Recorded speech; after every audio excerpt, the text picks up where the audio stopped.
Hello, everyone who is with us. Anna, thank you so much for staying with us. I promise you there will be more costume changes very, very soon. We are just waiting now for Trek This Out podcast to join us, which will be absolutely awesome. Absolutely awesome. Anna, how are you doing? This is incredible. These are incredible. You've stayed with us nearly the entire time. So thank you so much.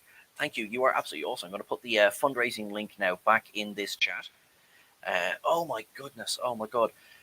2,836. My goodness. That is incredible. I can't believe the generosity that's been going on here. Wow. Now, okay, so now I see Lindsay is here in the chat. Hello, Lindsay. How are you getting on? Good morning. Good morning. How are you? I am remarkably excited. Yay. I think that's the joy of having managed to go to bed and to sleep, which I'm feeling you might not have managed to do yet. No, actually, truth be told, completely. Hi, Andrea. How are you? You're very, very welcome. I have managed to get a couple of hours. Show has passed out somewhere under a pile of blankets for a little while, which is wonderful. The poor man. He took the link the description of the video. That's absolutely perfect. I absolutely will. Hi, Suki. How are you? You're very, very welcome. Hello. Just an update as to where we are on the fundraiser. We are at $2,836 raised, which is just absolutely incredible. Absolutely incredible. Your sound insulation is the Dublin colours on purpose or just a coincidence? I couldn't possibly say. So what I'll do is I will leave you to take over now in a minute. I believe we are talking about croissants, cosplay, and controversial takes. Is that correct? That's correct. One or two faves, yeah. And possibly some snoring as well. That is this is a safe space for that. This is absolutely a safe space for that. I need a cushion because I'm wearing Jason Isaac's clothes for this morning. So okay, that is awesome. That is absolutely awesome. I don't know if it's cool or weird, but to put it this way, if it's weird, you're in the right company for weird. This is totally fine. So look, without much further ado, I will love yous and leave yous to it. So the air is yours for the next 2 hours. Absolutely enjoy and lots of love, and thank you so much. Thank you. Cheers, Sean. Thank you. Hello. That's over to you then, Andrea. It's over to me. So hello and welcome to Trek This Out, live, uncut, uncensored, unrehearsed, possibly unhinged.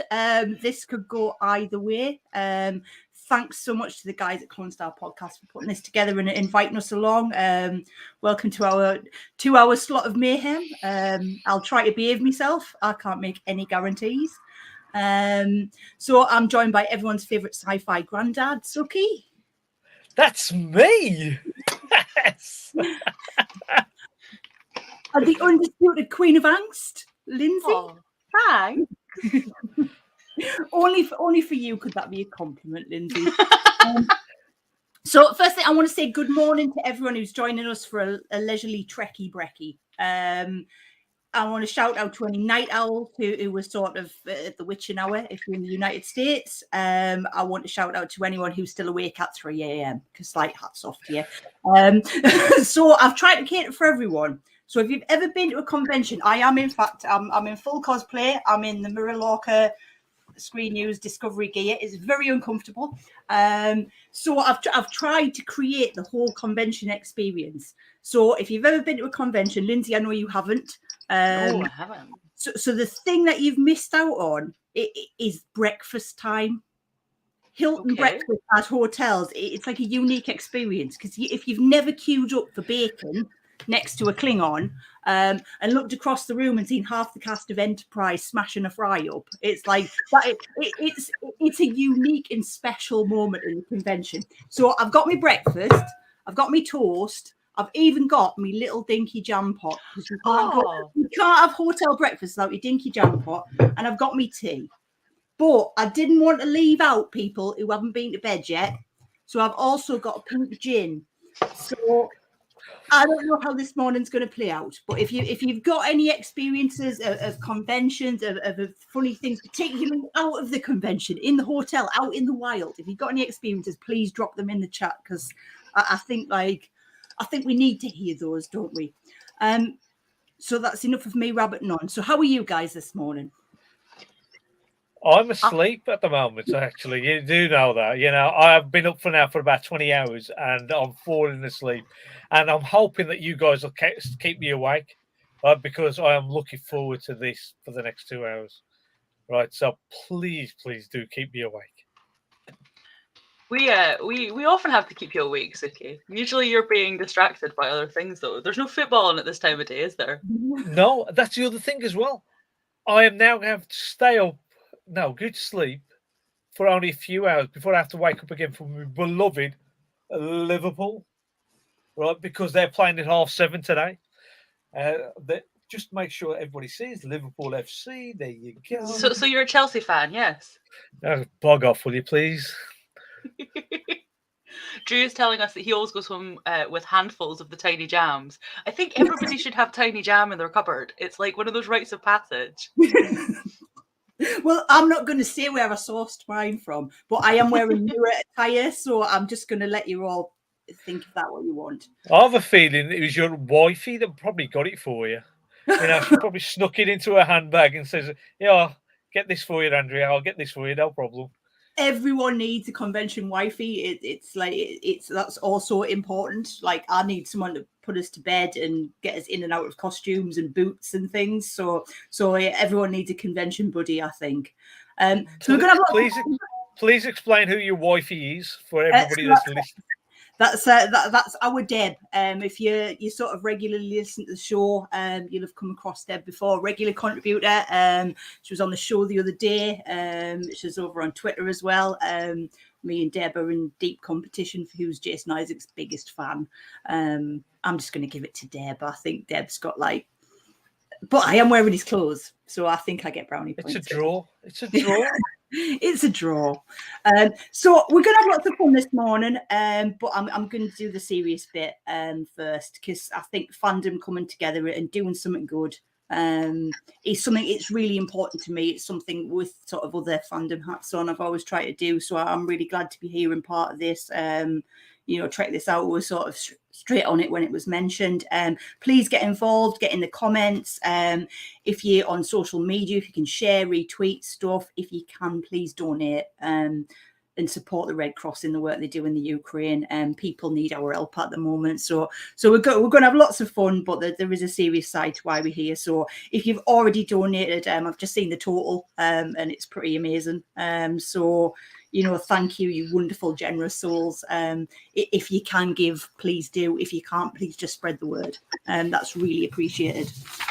So we better talk about some Star Trek. Controversial favourites. I have a feeling that there's going to be some reactions to this. Are controversial favourites and guilty pleasures the same thing? Yeah, maybe sometimes. I think there's overlap. I don't know that they're always the same. And it should be said, in the context that we're discussing them, they don't have to be controversial, I don't think. But I do think that there's a value in controversial favourites. The reason that this sort of came together was when I logged in for the trial with the guys from the Clone Star podcast. I got sent out of the session about 8 times for having said things that people disagreed with. Mostly relating to Kirk and movies. But you know me and my feelings on such topics. And actually, what was so lovely is getting a quick chance to have a chat with some other podcast hosts who I've never met before and who I don't share all opinions with. And I think being able to disagree well is really important. I don't know if anybody had a chance to listen to Jessie, who was on just before us. But she was saying some fantastic things just about how the value of respecting and disagreeing simultaneously. So if you haven't had a chance to listen to that session, and it is still available, I think, then please do root it out after the end of the 24 hours of awesomeness that we are currently participating in. So he's on my list, actually. Is Kirk like a guilty pleasure or a controversial favourite? Is it Kirk or is it Shatner? Because it's that separate the actor and the character, because I think that people have different views on them. Yeah, I think so. For me, I think Shatner is a problem. For me, Kirk is just a character that I'm not particularly fond of. So I think like I would differentiate them that way. Okay, why is Shatner a problem? Have you heard anything that has come out No, of that no, man's I mouth? just, I know. Well, yeah, please elaborate, because I'm not really that. I don't really follow Shatner that much on Twitter or any of his social medias or anything. I think he says things that are carelessly offensive. But is that maybe down to his age and he doesn't know any better? But that's not an excuse. Could you not give him that He leeway? hasn't got senile dementia and sitting in a home and talking like using racist terms that he would have in the 50s. Like, I think that's my struggle. Like, I think, and again, other people will know more, and I have never met the man. I don't know him personally, but I just find the way that he interacts with the fandom and people in general to be disconcerting and not something I particularly want to engage in. But he's an astronaut. You know, he's been out in space. Newsflash, just because somebody's been in space, it doesn't make them better. See, is it Jeff Bezos? I'm pretty sure he's now been in space. Not a better person. Do you think, though, like the Shatner that we sort of know, if you like, it is almost as much of a character as Kirk, though? Do you not think there's a little bit of that, like, media, like, hey, let's throw a grenade? Sometimes I think he does kick the wasp's nest just to, like, create a bit of a stir. Yeah, I think in his own head, the two things are event for conflated. himself. Yeah, I think in his own mind, he and Shatner are kind of the same person. Correctly or incorrectly, I would argue incorrectly. I just think if he does say these sort of things, he probably does it for his publicity, though, isn't he? He's just getting it out there that he's still there, he's still relevant, he's still, well, maybe not relevant, he's still out there as a personality that you can interact with. That's maybe what I think he might be up to, like. That's why he's saying some of these comments. So I think we need to have a quick chat about the response people are having in the chat to our somebody's suggested we should talk about Threshold, which I am certain we will. You don't know Jack says it's Steph Shatner, as I don't mind Chris Pine. True, I like Chris Pine's Kirk better than I like Shatner's Kirk. Still not my favorite character, but you know, I'll give you that. We've got Maria Elena's here saying hello to Vin. Hello, Vin. What about the rest of us?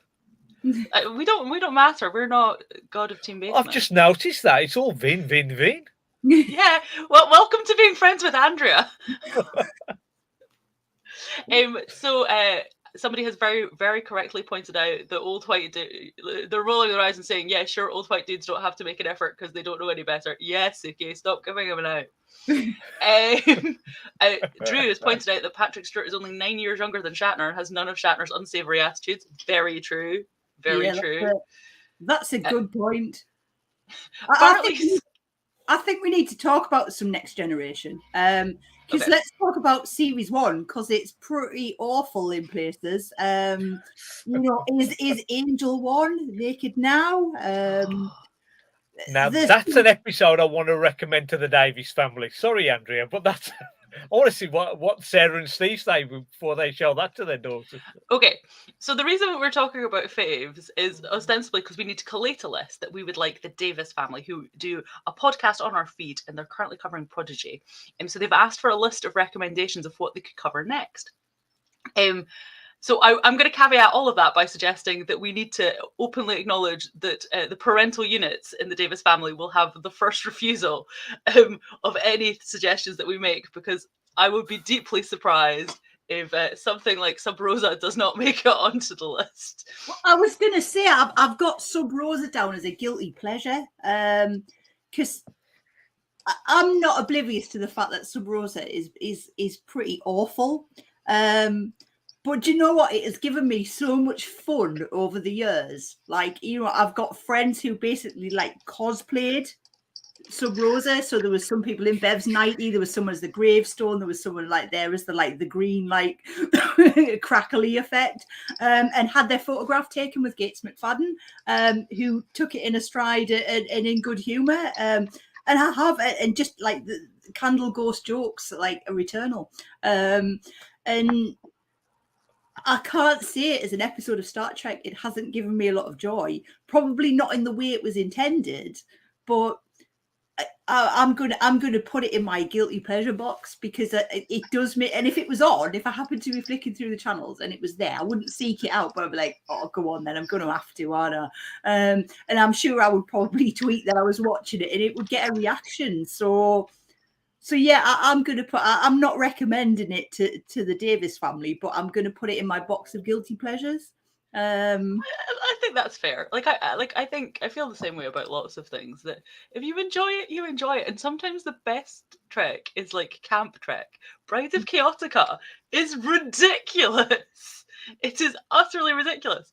But it's also delightful. It's like half in black and white. Kate Mulgrew has to play like Arachnia, Queen of the Spider People. Kate Mulgrew has to play Janeway playing Arachnia, Queen of the Spider People. It's nonsense, but it's great. I was gonna say I'm gonna hold my hand up and say I love it. I do love it. But then there's another kind of like I find in Deep Space Nine. I find like the Vic Fontaine stuff. It's almost like I like naffness, but it's like I don't know if it's quite naff enough to be like so bad. It's just a bit like, oh, I'm cringing.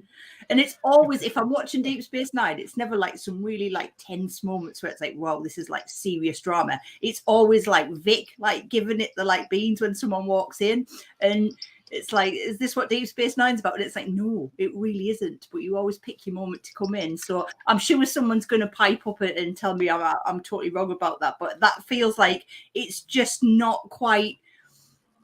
It's not serious and it's not stupid enough to like get me like love. I think is the. Am I being hammered in chat? That's what I need. No, not at all, Sarah. No. The lovely Sarah Davis has popped up and said, "Loud of comments." She's suggesting that there's lots to teach the girls about healthy relationships in Sub Rosa. So let's do it. I think Sub Rosa is the first entry on our recommendation. Wow. Yes. If you're going to do a thing, let's do it well. So let me have a quick check. So TNG, Sub Rosa. Can anyone remember what episode that is off the top of their head? Ha ha ha ha. Fine, I will figure it out.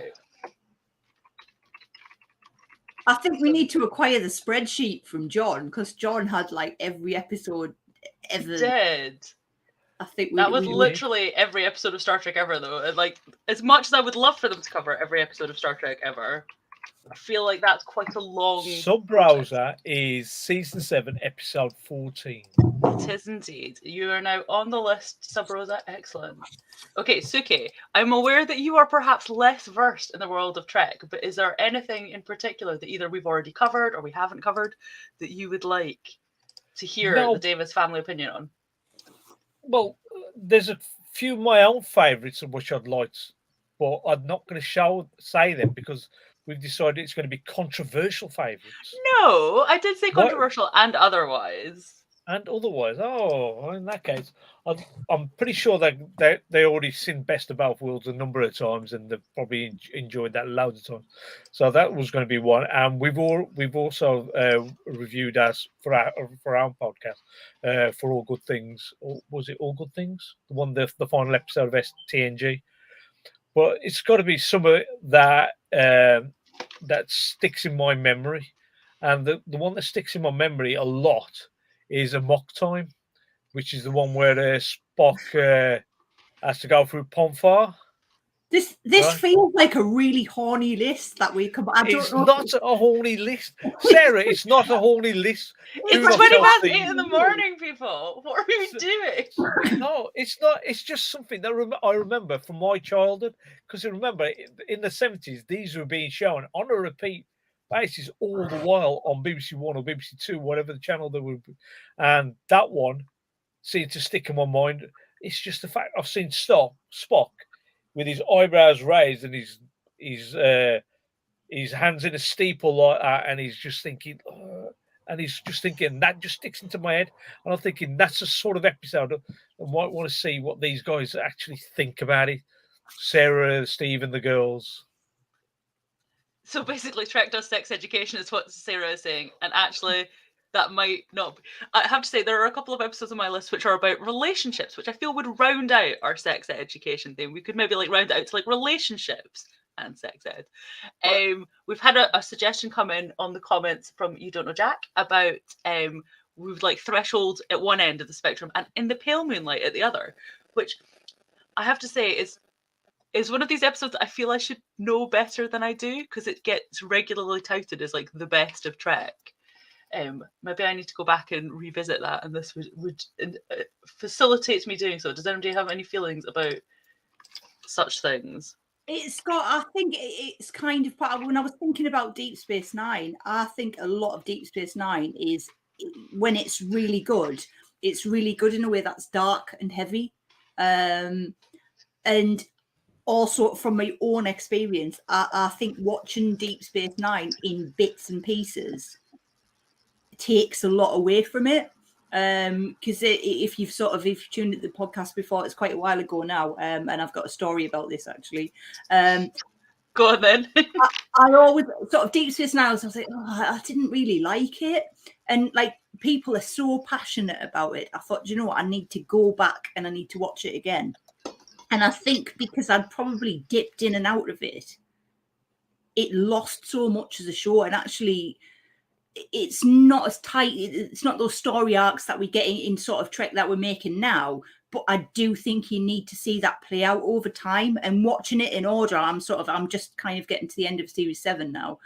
Watching it in order massively kind of, it makes it so much better. I've enjoyed it so much more. I appreciate it so much more now. But it is really heavy. And I was thinking as one-off episodes, it's quite hard. But me Deep Space Nine story, I started this marathon Deep Space Nine rewatch, and I was like, I'm going to watch it all. And then there was the whole debacle about sort of Star Trek being taken off Netflix. So in my head, it's all Star Trek has gone from Netflix. Oh no, I'm so bummed out. I can't watch the rest of this sort of series. It's gone. And then I was in a sort of Star Trek chat group, and someone had put that like, oh, like, what's wrong with Netflix because I can't get Star Trek to work. And I'm thinking, but it's gone. It's been gone for ages. What are you talking about? It's like, oh, it's okay. It's back now. I think it was just my telly playing up. And it's like, you mean all that Star Trek's been there, sitting there for months. And I've been thinking I can't watch it. And I was like, I'm such an idiot. So yeah, so I've had to kind of restart that rewatch and felt slightly stupid. But the Deep Space Nine episode I went to was Little Green Men. Ooh, excellent. I think that's a really kind of, I think it's good as a one-off episode, because I think it was quite hard to find lots of one-off episodes. And I like the Ferengis. I think the Ferengis are lots of fun. I enjoy their episodes. And I just think it's interesting concept. And I think I kind of like the idea of those earthbound kind of episodes, and kind of this is how we maybe compare or compared to what life's like there. So I thought it was a fun episode. I think it was good as like to watch in isolation, and I really like those characters. So I'm throwing Little Green Men in the mix. Oh, yes, as I said, I've told you guys before, I've not really watched that much of DS9. I'm just looking at this one, season 4, episode 7, Little Green Men. It's one where Quark, Rom, and Nog end up in Roswell, New Mexico in 1947. Looks like a really interesting episode, actually. Yeah. Might have to check that one out. If you haven't seen it, Suki, it's one of my favourite episodes of Deep Space Nine. It's up there. As I say, it's not that dark, heavy, something like Duet or something like that's that sort of high drama, but it's loads of fun. It's a good old fun romp, I think. Yes, we're getting some great comments on great feedback on the comments, talking about the fact that it even explains why Gabriel Bell looks like Cisco. We love those moments when there's like a little kind of like explanation of things going on. So I'm going to be really candid. I have a list of 26 episodes that I've threw together. Hold on, 26. We're told 5 episodes, and you've got 26. Nobody told me 5 episodes, but I'm that's sure okay. it was mentioned once, maybe millennia ago, but once maybe mentioned 5 episodes, not 26. We don't have to put them all on the list. I just wanted to say that I had made a concerted effort to pick like something from every series, except for Lower Decks. I don't pick anything from Lower Decks because it's all excellent, and also not Prodigy because the guys are watching Prodigy just now, and they'll have just finished watching Prodigy. Out of the 26, how many are Voyager? Only 10. That's quite restrained. For I you. thought so. Be much higher. To be fair, I keep thinking of episodes of Voyager that are not on my 10 though, and I'm like, oh, but what about these ones? So all I was gonna say is I put some TOS in there because, like, as previously discussed, TOS is not my favorite iteration, but there are some good stuff in there, and there's some stuff that I would like to see. So I put of my 3, I feel like we could pick one of these 3. So I put Gordon in a Pit, also known as Arena, just because, you know, Gordon in a Pit. City on the Edge of Forever, which I don't think I've ever watched. Oh, it's a classic one. Even I won't remember that one. Spock's Brain, because it's just Spock's Brain. So of those 3, what do we think I should put on the master list? So I would put Spock's Brain in that almost like it's almost a guilty pleasure in it. It's almost like it's reached the tipping point where it's like it's so awful it's almost good. I'll put from my TOS episode where I was thinking about is there anything I've put Arena. And again, sorry if you've heard this tale on the podcast, but I've been trying to get someone to watch Star Trek. And they're very resistant to watching Star Trek. But I got really excited because I got a text saying, "Guess what I'm watching?" And I'm like, "Is it Star Trek?" And they're like, "Yeah, it's Star Trek." And I was like, "What is it?" And they sent me like the episode number. It was like season, like episode. And I'm thinking, I'm going to look this up because I don't know. And be careful when you look up because they've obviously looked on the TV guide to see what episode it is. And it depends if you count. Oh no, we've lost Suki.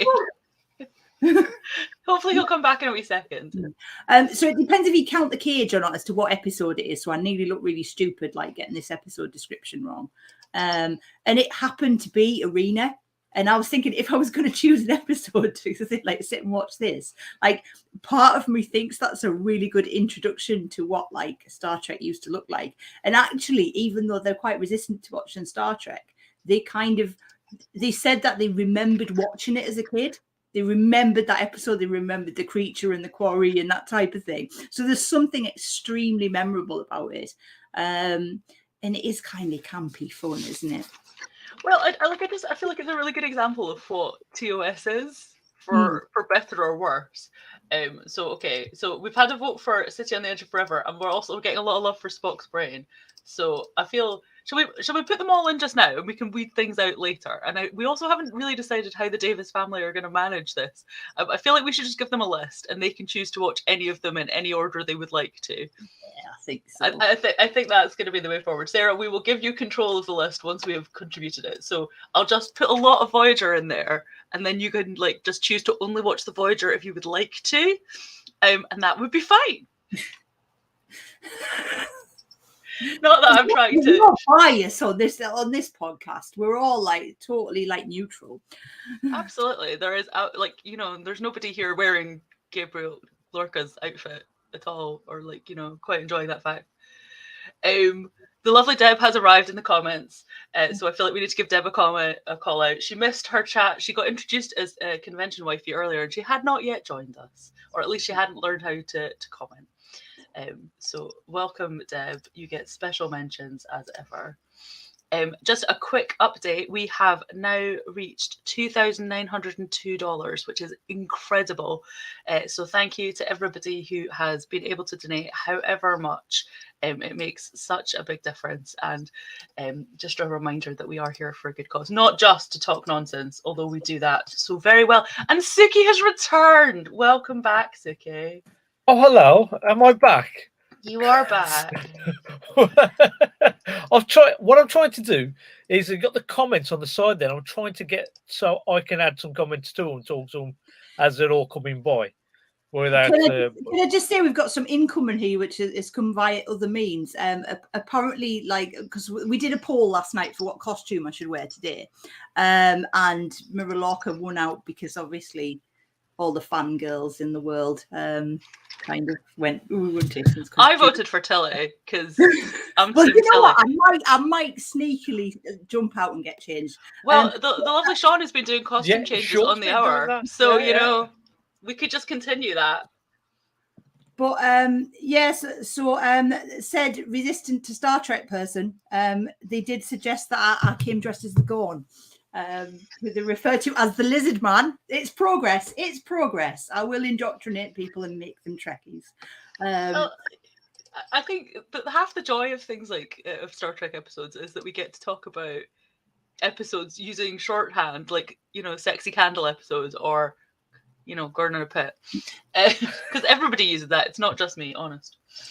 Do you know what though? I do feel like the ghost candle sex episode is a bit obvious for me, and I've tried not to be obvious. I've tried to like go for something a little bit out there.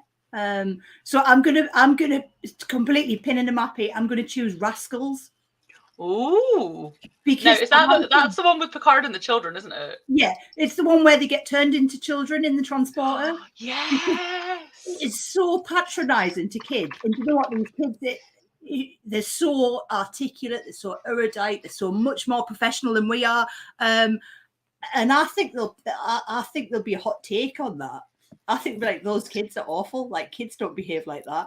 I want to know if kids see that. Yeah, no, I think that's a good one. I like that it. is season 6, episode 7. Right. Thank you, Suki. No worries. I've got me up, and that's actually directed by Adam Nimoy. Oh, look at that little Trek incest. We love a little Trek incest. I Oh, also love the fact that Suki is the one looking up these episodes because he doesn't know what we're talking about. that's true. I am here as your assistant, your lovely assistant, by the way.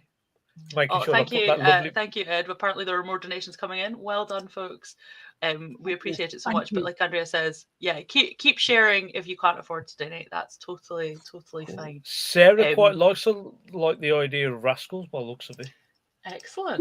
I feel like somebody mentioned, and I missed it. Somebody was talking about real life. If we're talking about relationships and family-related episodes, so real life is a Voyager episode where the Doctor gets a holographic family, and it's all a bit controversial, and sometimes it doesn't go entirely to plan. I think particularly when Torres gets involved, I think Torres does some reprogramming of his perfect holographic family. So we'll pop that one on the list as a kind of good example of the broader family relationships. Talking of broader family, I just want to give a shout out to Mark Cockrell, who's just said has a couple of lovely comments for us. So, hello, Mark, the human palindrome, as he's known on Twitter. Bless. Lovely to have you, Mark.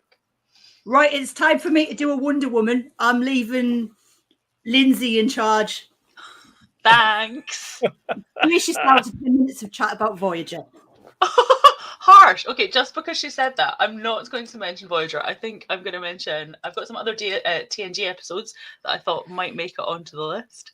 Does she? Does Andrea know that there's a mirror? There's actually I can see here. Don't I can joke see about everything. these things. That is what is she putting on now? Can we have a conversation about the fact that Suki was the one who was checking to make sure that we knew we had to behave on this 8 a.m. podcast, and is now the one who's lowering the tone? I asked, are we allowed to swear? Right, and apparently we're not, because it's 8 o'clock in the morning.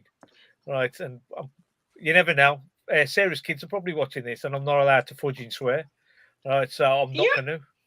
But well done, that man. I don't know that I associate you with being particularly loquacious in the inappropriate vocabulary department. You know, I don't swear. I was about to say, you're the one who blushes when you have to read out comments that have got innuendo in them. It's terrible, that is. I mean, half the time I'm covering my face up with the things that you guys have said to me. Okay, Deb, you could sponsor me not to talk about Voyager, but it's going to be a very quiet hour and a half. I would like to say thank you very much. This is my amazing mug that was gifted to me by the lovely Deb when I started my new job. Ostensibly so I could tell everybody I was a Trekkie. However, as I spend most of my time working from my spare room, Let's it have a is look an at that excellent again. mug, isn't it? Let's have a look. Have you Let's not have a seen look this? again. No, I missed it. So Yes. there's coffee in that nebula, which is one of my favourite Janeway quotes. But it's got like a little Janeway uniform on it as well. It's even got the pips. It's great. Oh, lovely, Makes me lovely, very happy. nice. So yes, TNG episodes I thought might go into the list. So I've got the Binar episode, so 11001001. Just because I think I would really love to hear what the girls have to say about Minuet as a character. Oh, and she's done a thing. Look at that. Beautiful change. Jadzia styling. Fantastic. Trials and I can never say tribulations. Jadzia Dax is in the house, and it's a really good way to do Jadzia Dax because you don't have to draw lots of spots on your face because she doesn't have any. Sarah has informed us that Suki is safe should he suddenly start swearing. Not that he's been renowned to, because the girls are in fact at dance class this morning. Oh, thank you, Drew. I think I'm a great ambassador for Voyager too. At least I You're talk the only about it a one. lot for better. That is not true. There are whole podcasts out there talking solely about how amazing Voyager No, is. they're probably all talking about Janeway and Prodigy, not Janeway and Voyager. That's not true. You do realize there are actually Voyager podcasts that are like live now. Some of them even have cast members in them. Do you know what? I don't hate why the hate for Voyager. Like, I don't know. Voyager. Oh dear. Oh, David Kitchen has just joined us as well. She's great. Hi, David. Lovely Yes. to have you. Long-time correspondent. Yeah. So I was just saying to Suki, by the way, can we talk about how awesome that dress is? I love the fact that you have such a variety of costumes. My one cosplay idea was to go as a tardigrade, and it was going to involve like a Lilo and Stitch style onesie with like some floating arms and a big sign saying, "I will navigate for Prosecco," because that is my style. And I would be comfy, and I could just like lie down on the floor and like hold my sign up and be like, "I'm not moving until you give me Prosecco." Can I ask you something, Lynn? Yeah. Andrea, sorry. Oh, can we just say that like, guys, literally that's how it happens. He just uses the wrong name, and as you can now see, we don't really look all that similar. We should have a klaxon for like generic female host moment. The 10 Backwards guys had like a whole big sound deck going on. I feel like we've missed an opportunity I here. can't afford that. I can't afford the sound. That costume is reflecting off the screen that you got, so your face is purple as well, but Oh, do you know what it is? Very, very nice. It's like red. It's like TOS. It's like red shirt red, but I feel like I look pink. I don't know. Yeah, what You do look quite fuchsia. yeah, There's obviously some interesting lighting going on. pinky purple. Yeah, it's like standard like TOS, like red shirt, like red skirt. Yeah, but Maybe yeah, you're in an alternate universe and they've just changed the lighting on sets because they can't afford to do anything else. It's like me funky like off duty like disco wear, you see. So that's Hold on. what it is. Is it the proper length as well? Yes. I'm just making sure. You know, I can't see no proof.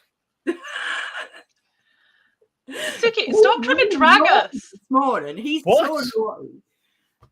I would like to say that the majority of people are on the side of Voyager in the chat, so I'm very happy. No, David's a DS9 fan. I said the majority. I didn't say everybody. Okay. They're not mutually exclusive. You don't have to like be hating on something else. True Like, fact. we've got enough people in the fandom who do that. Yes, we are not pro hate, even for things that we're not particularly enjoying. This is, however, a spoiler-free episode of Check This Out because I have not watched either Picard or Discovery yet. Do you know what? Oh, guys, stop! I've been watching stream. I've been trying to support a good cause. Leave me alone. You have been doing all the work. Well, most of the work because I haven't done anything. You pair of regarding this. I've just been at work all most of the night. So Oh bless! But you usually do all the hard work, Suki. Suki does all of the editing, which is why you get 20 minutes worth of football commentary at the end of the last episode. Like, did you like I that? love the fact Deb was like, I had literally said, "This is going to end up in the extra credit scene, isn't it?" And Deb went, "Oh, I didn't realize you were recording it." the thing was that whole section of the football, right, is about, I think, about 40, half an hour worth of footage. It's long. Edited it down to about 15 minutes, right? And then put the theme tune across the back of it, right, just to make it a little bit right at the end of the podcast. I thought I'd just put the effort in for that. Right. Okay. So shall we get back to our list now that we've had a little side adventure into lighting and the joys of Voyager? So I was just suggesting to Suki that I put now I'm going to get this wrong because I always do. Is it 11001001, aka the one with Minuet on the list from TNG? Because I just think it's an interesting episode that I would like to hear the girls' take on. Because obviously, Minuet as a thing is interesting. And it was like, yeah, whatever. Yeah. I'm thinking that was that episode with the non-binary species. So I've totally mixed that up and had some. No, it is the one with the biners who come and fix the computer. But also the one with Minuet, the holographic crazy woman. Is that the same episode? Yeah, at least I think so. Watch that. I need to watch that again. What's the name of the? What's the name? What is the name? 11001001. Aha. Okay. I'm trying to look at. Cheers for that, Jack. By the way. Oh dear. It's okay. Yeah, it's okay. I think it's an interesting concept. I have now just shut the wrong window. I've got about 22 windows running at the moment, and shockingly enough, I'm losing. What are you stroking there, please? Could you tell me? Tribble. Oh, look, she's got Tribble. Now, is it? Look, I haven't just got one Tribble. So watching the stream, I have been so aware of the fact that I own no Star Trek stuff, and I try very hard not to buy stuff because as soon as I start buying stuff, I will buy all the stuff. So I have literally nothing. I have no comm badge. I have nothing. I think this mug and some socks might be the extent of my Star Trek merchandise, and a lot of fanfic. I do have a lot of fanfic on my computer. But that's about it. There are gateway drugs though. Once you start, you think, oh, I'll just buy myself a little comm badge, and they think, oh, I'll just get that. I'll just get that, and it breeds, and then you end up with items that you didn't need but you wanted. The only thing I've really got Star Trek related. I mean, I've got videos and DVDs somewhere in the other room. I mean, I've got a little bit here, but most of it's in the other room. But the only thing I've got is something that John sent me the first time we started doing the podcast. John was our former co-host, and John sent me the first time we did it. He sent me this little comm badge, and there's a Star Trek TNG comm badge, and I'm not sure where I put it. I'm pretty sure it's in amongst this bookshelf back here somewhere. But I will find it while you carry on chatting. Okay, so Suki is now going on a little adventure. We're getting lots of lovely comments. Thank you. Apparently, we're better than breakfast TV. That's always a compliment. I'll take that. I knew it. It's not even a Star Trek. It ended TNG. It's Deep Space Nine. That's from John. Thank you, John. And it's never been out the packet. Shocking and appalling. I think we're going to get some hate mail from John. I think we might, but John is very generous and often sends things in the post that are lovely. That's true. I also have Star Trek books. I have quite a lot of Star Trek books. I also have a book of star charts that somebody bought me when I was at uni, mostly because they wanted to be my boyfriend. But it's lovely and it's great. Did it work? No. That's what we'd like to know. Oh, no, it was a whole big weird triangle thing, but we're not getting into that Romance today. is dead. Perhaps. Oh dear. So Mark is asking I'm guessing they would already have seen The Trouble with Triples and Trials and Tribulations. I suspect they have because they've seen most things, but that's okay because this is mostly just us looking for things that we would like to hear them talk about. So we can absolutely put I feel like now. Which one is the DS9 one? The DS9 one is Trials and Tribulations. Rather than Isn't it? tribulation. That's Trials and Tribulation. Yeah. That's I the think thing. I would say that's a much better bet. I think that's a much better episode. So these ones are Trouble with Edward Tribbles. That's where they make they're like celebrity Tribbles. But this one's my favourite because I think it looks like Donald Trump's like hair. Like, So you've got Donald Trump, and then that one, the other one you've got in your hand looks like Boris Johnson. yeah, What they're, are- they're like celebrity Tribbles. These two. So, like, yeah, Okay, so one of them is Donald Trump's hairpiece. yeah. What are the others called? That's Boris. Oh yeah, that does look like a Boris. Yes, I agree with that. And who? What else have we got? Is there like a Farage or something going on? I How think oh gosh, yeah. At a push, I'm thinking like small and like generally awful. Yeah. It looks Okay. like one of them hats that you ladies wear when you go to these race meetings. Oh, These a little hats. fascinator or a I've got hatinator. a Even. lady sucky, so I think we're all good. Oh, cool. Okay, you women then. Yo. So what I did say to the lovely Clone Star podcast guys was they were asking, what we normally do on our podcast. So I was explaining that we talk about current Trek, and we're usually about nonsense, and that at the end of an episode, when there are 4 of us, we get to vote somebody off as our red shirt of the week and decide how they will be the red. And I was like, but there'll only be 3 of us. But one of the guys will be joining us at the end to do the handover. So if we're super fast when they arrive, I think we could still have a red shirt opportunity. So currently in the running is Suki for having a com badge that he hasn't ever taken out of the packet. No, hold on. I'm a hoarder. I like to collect things. I'm a hoarder. I've got loads of things still in my packets. I've got Doctor Who DVDs back here, which I haven't even opened up. Right, and so I'm generic a female hoarder. host. You've also called us. Okay, that might be a perfectly legitimate reason, So I can feel understand free to keep a track in the comments of who's winning the likely red shirt competition. Okay. that. Nobody needs to keep a track. You know who's winning. Dun, dun, dun. No, not necessarily. This is a democracy of a sort. Okay. Being the important bit. Okay, so other TNG episodes that I thought might be worth adding to our list. Remember Me.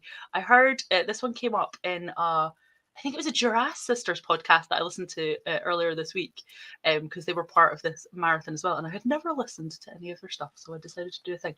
And they were talking about Beverly Crusher episodes and Remember Me, and we're talking about all the reasons why it's actually a really good Beverly Crusher episode. So I thought that might be quite an interesting one. Which one was it Right, again? it's going on the list. That's how this works. It's on the list with no debate. Right, so I'm gonna throw one in there. So I don't know if you've seen it or not, but I thought about movies. Oh, okay. And I'm gonna throw Star Trek 4 in there. And the reason I've got a huge sort of emotional attachment to Star Trek 4, the one with the whales, it was part of my childhood.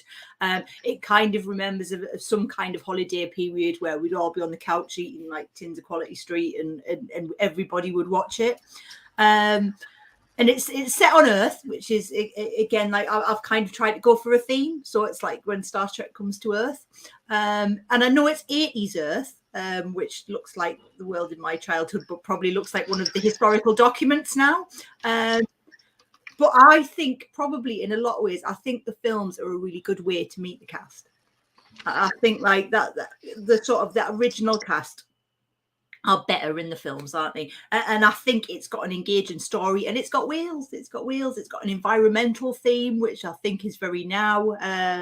So I really want to defend Star Trek 4. You don't need to defend Star Trek 4 to me. No. I think it's an excellent film as well. Agreed. It's just one of the best of the original series movies that they put out. And as you said, the original cast, all of them really have something to do in that film. Whereas in the TV show is just patching through communications or ahead warp factor 7, Mr. Sulu. That's about it. And this one, they all seem to have something to do. So yeah, I definitely agree about number 4 with you. So Sarah's telling us that they watch it every year on her birthday, so like they will know it and they will have feelings on it. I am pro this. This is definitely one of my favorite. It's probably my favorite of the TOS films. there are whales and general nonsense. Yes, Sean, best TOS movie. I am Team Sean. Excellent. I have one more thing. So I know that we have a bit of a Star Trek group chat that runs on Twitter, and a long time ago there was talk of us doing a collective Star Trek 4 cosplay. I'm resurrecting that idea right now, and I am searching for a pastel pink polyester suit. If anyone knows where to source a skirt suit that looks like that, please drop me a DM, because I'm bringing that idea back. So Now, sorry.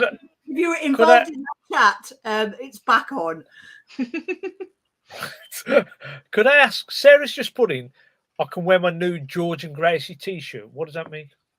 The whales are called George and Gracie. Of course they are. Of course they are. Yes, So, they so are. for anybody who does not know Trek This Out, Suki is generally the non-Trekkie on the Trek This Out podcast.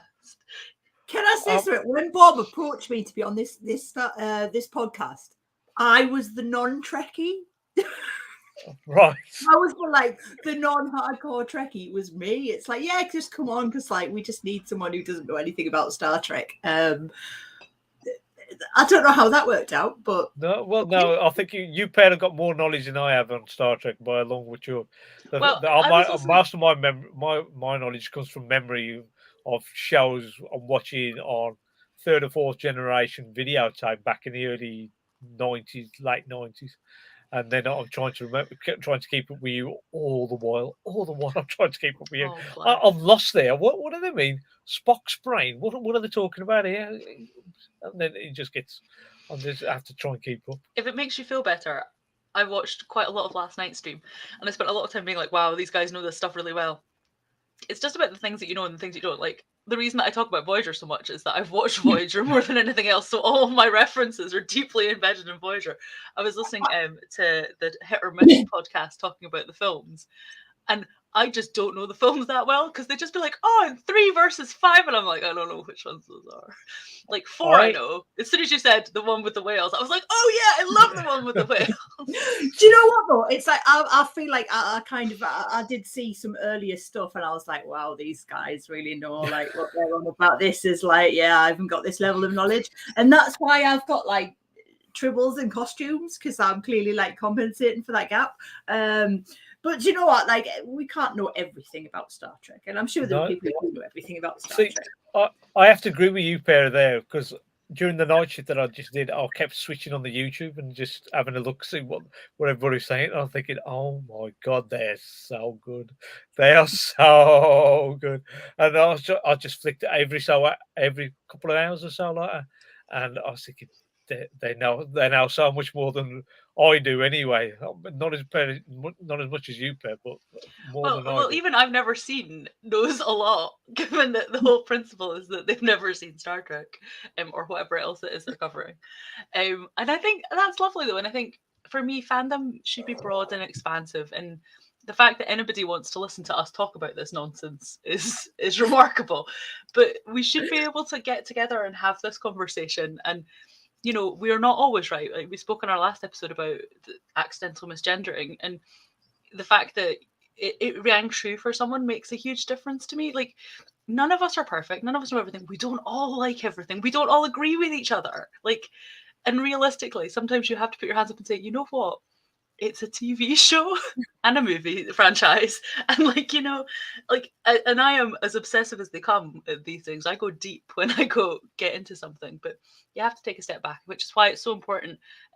As Andrea was saying, that we as a fandom engage with things like what's going on in Ukraine, because you've got to keep it tied to what's going on in the real world, or there's no real value, is there? Otherwise, it's just us all with our heads up our own rear ends. Anyway, moving on. So we had some suggested episodes come up in the chat a little while ago. We also had Deb telling everybody to vote for me, and I think that's unfair. Go, and Deb. Go, Deb! Go, Deb! So Deb in the last episode made it clear that apparently she always votes for me and always disagrees with me. And can we red shirt someone who isn't even on the show? Can we do that? Is that? I'm kind of tempted. No, we can't. No, we can't. I'm telling you now. We can't red shirt people in the comments. Okay. No. So David has apart suggested... from maybe Mark. Mark wants us to watch the Celestial Toymaker. and that isn't even a Star Trek episode. Okay, I do think for the sanity of the Davis family, we should stick to. Although, we're going to come back to this. I want to put Galaxy Quest on the list. But before we get there, David has suggested any of the cool Wesley episodes. So he suggested First Duty or The Game, etc. Now, is First Duty the one that has Nick Locarno in it? If it's not, I want to put the one that has Nick Locarno in it on the list. Nick Locarno being Tom Paris by another name. I think that's the episode. Yeah, I think it is. I want to say yes, but I could be really wrong here. It's just why Google exists, for those of us who are not as good as we might be. Yes, there he is. There's Robert Duncan McNeil playing Tom Paris with a different name. I am putting First Duty on the list because that is an excellent episode. And also, they can talk about the fact that Nick Locarno is in fact Tom Paris. The lovely Deb has suggested magic to make the sanest man go mad. I have that on my list. That was like my Discovery pick. Is Discovery allowed? Yeah, I think so. Discovery on the, if that's on the table, I've got some ideas. Then I didn't know if that was bearing in mind that what we're looking for is the opinion of young girls. Yes. Or young women, I should say. And they're not that young, and they're very competent and quite intelligent.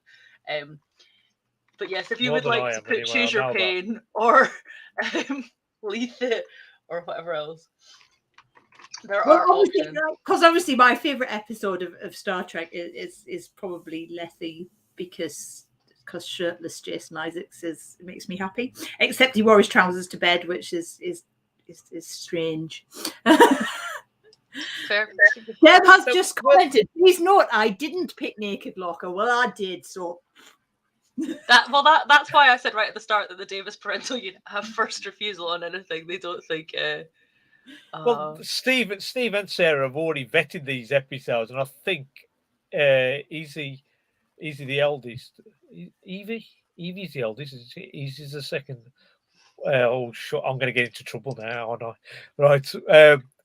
The eldest has already watched the episode, whereas the youngest one has to be. I thought they'd both seen it, but just later. So they didn't watch it when it was live, but they've subsequently seen it, I think. But I could be wrong. We will be corrected. And like we say, this is a list of suggestions. This is not a list that they absolutely haven't. I also wanted to put in, because Father Davis is apparently a huge fan, I'm going to put the Drumhead on the list because I would love to hear his thoughts. Oh, excellent. Evie is apparently not keen on disco and won't hold back. That's okay. Not everybody has to love everything. Hot and controversial takes welcome. Absolutely. So I'm putting the Drumhead on the list just so that Papa Davis gets a chance to air his strong and positive feelings on such things. Magic is fun and standalone. I think of all of them, I think Magic is a good bet, but we shall see. We shall see. Right. Does anybody have anything else? Andrew, what's next on your list? Can I just say it's 9 o'clock, so I think it's acceptable now. I think it's 9 o'clock somewhere. So yeah, always 9 o'clock somewhere. It's 9 o'clock somewhere. It's like 1 a.m. if you're in like one time zone. So like 1 a.m. you've got to have a gin at 1 a.m. haven't you? And if it's 4 a.m. I think you've just got to keep drinking through, haven't you? So yeah, I think 9 o'clock is acceptable time to have a little dinky. It is. We have now reached the amazing target of $2,928. So thank you to everybody who has contributed. As we've said before, the link is around. If you need it, yell and we'll post it somewhere. But every little makes a difference. And it's great to have you all here. This is such a novelty for us. Usually it's like actually interacting with the people. Yeah, it is. I know. It's all very exciting. This is quite high stakes and quite high stress, but delightful nonetheless. David has put it's 8 o'clock in Australia. Right, so bang on. Oh, there we go then. Well, yeah. I'm gonna have a big sip just for David. Yeah, just knock it back. It's 8 o'clock in Australia. Okay, shock horror. Deb is also Team Vin. I think Deb might have missed the bit where we all complained about the fact that everybody loves Vin and nobody loves us. So Yeah, okay. Yeah. But then somebody showed us some love, so that's also okay. We are all here. Drew. That was lovely of you, Drew, to show us that love. Anybody else want to show us some love? Please do. I don't get it from these pair at all. That's not true. We love you lots, okay? We even allowed you to watch a penalty shootout in the middle of a recording last week. Yeah, love. you did actually. Yes, I do. Thank you for that. Yes, You're very. I'll send you you're the very checks in the welcome. post later. I'd have to Okay. pay for the post neither because I get my stamps for free, and they've gone up as well. Last night they went up. Oh, okay. Thank you for being here, Mark. Go attend to parental duties and enjoy the rest of your day. Yeah, say hello to Tom and Amy for me. Thank you. Bye. Excellent. Right. Sorry, Vin. Do you have another suggestion for our magic Of list, course, controversial or otherwise? I've always got suggestions. So I was thinking about some short treks. I put the short treks down. Which ones do you particularly think? I think you can watch any of the short treks, but I was thinking Ephraim and Dot is super sweet. That's really cute. We should note that I don't think I've ever seen this because shock horror. You have to go to America to watch it. Suki goes to America regularly, so I'm sure he can give you some guidance on how to go about doing that. No, I didn't say that. But yeah, if that is available in your territory, I would recommend watching that. I watched it on holiday somewhere. So yeah, I think any of them. I think they're all quite. I think Calypso is a really quirky bit of storytelling. It's really interesting. I'd be keen to know I'd be keen to know kind of how that looks. I've got someone who's never seen a short trek. I highly recommend. Oh, you're missing out. What's the one called with Harry Mudd? Is it The Escape? Yes, that's really good. Escape Artist. Is that right? Or have I just made that up? Yeah, The Escape Artist. Yeah. That's a fun one as well. So the girls haven't seen the short trek. I think I've just figured out who You Don't Know Jack. Sorry, I've just realised that I think I figured out who You Don't Know Jack is. Is it Jack? Yes. You just feel like Jack. Hi, Jack. Sorry. I'm just trouble with Edward's getting name checked again, so I'm just bringing out some cast members. We have got actual Star Trek cast on this podcast. What more do you want? Oh yeah, absolutely. Okay, so various short treks to include, but not limited to, Ephraim and Dot, Calypso, The Escape Artist, and The Trouble with Edward. Trouble with Edward was a class episode, but I only like it because I think the actor. Oh, is, apparently we can get them on Bob's Blu-ray and Burgers. DVD now. Yes, Jack, your secret identity. Oh dear, we like to keep it complicated. Okay, so I feel like I have restrained this far, but we need to have some chat about some Voyager episodes. We knew it was coming. So we didn't know it was coming. Can I just go make myself a cup of tea for the next half hour, then, please? You're mean. Oh, sorry. Did I say that out loud? Okay, so my first suggestion is Faces. I know the girls really like B'Elanna Torres. It's an excellent B'Elanna episode. I think it's really interesting. It's the one where her Klingon and her human sides get split apart by the Vidians who are trying to cure the phage. And there's like strong Klingon B'Elanna and like weak and insipid human B'Elanna. And I think it would lead to some good chat. Silence. Betrayal. Sorry, say again? I was just going to say Q2's getting quite a lot of love in the chat. I really see. I love you. Everyone knows about my feelings about Q, and I think I like Q best in Voyager. So I would say Q in the Grey. I would see. I love Q. I think that's a controversial. I think that's a guilty pleasure. I think Q in the Grey is a really like. Yeah, it's one of those picks, isn't it? But I love it. I love it. I think it's excellent. And you get that moment. I remember, because I was still in my relatively early teens when I saw this. And that moment at the end where Janeway pops up and goes, that was it. When they've done like their little finger thingy. Is like one of my favourite moments from that episode. Also, there's period costumes and people getting shot at and stuff. We're getting a call out for Counterpoint. Counterpoint was on my list. I love Counterpoint. I think it's an excellent episode.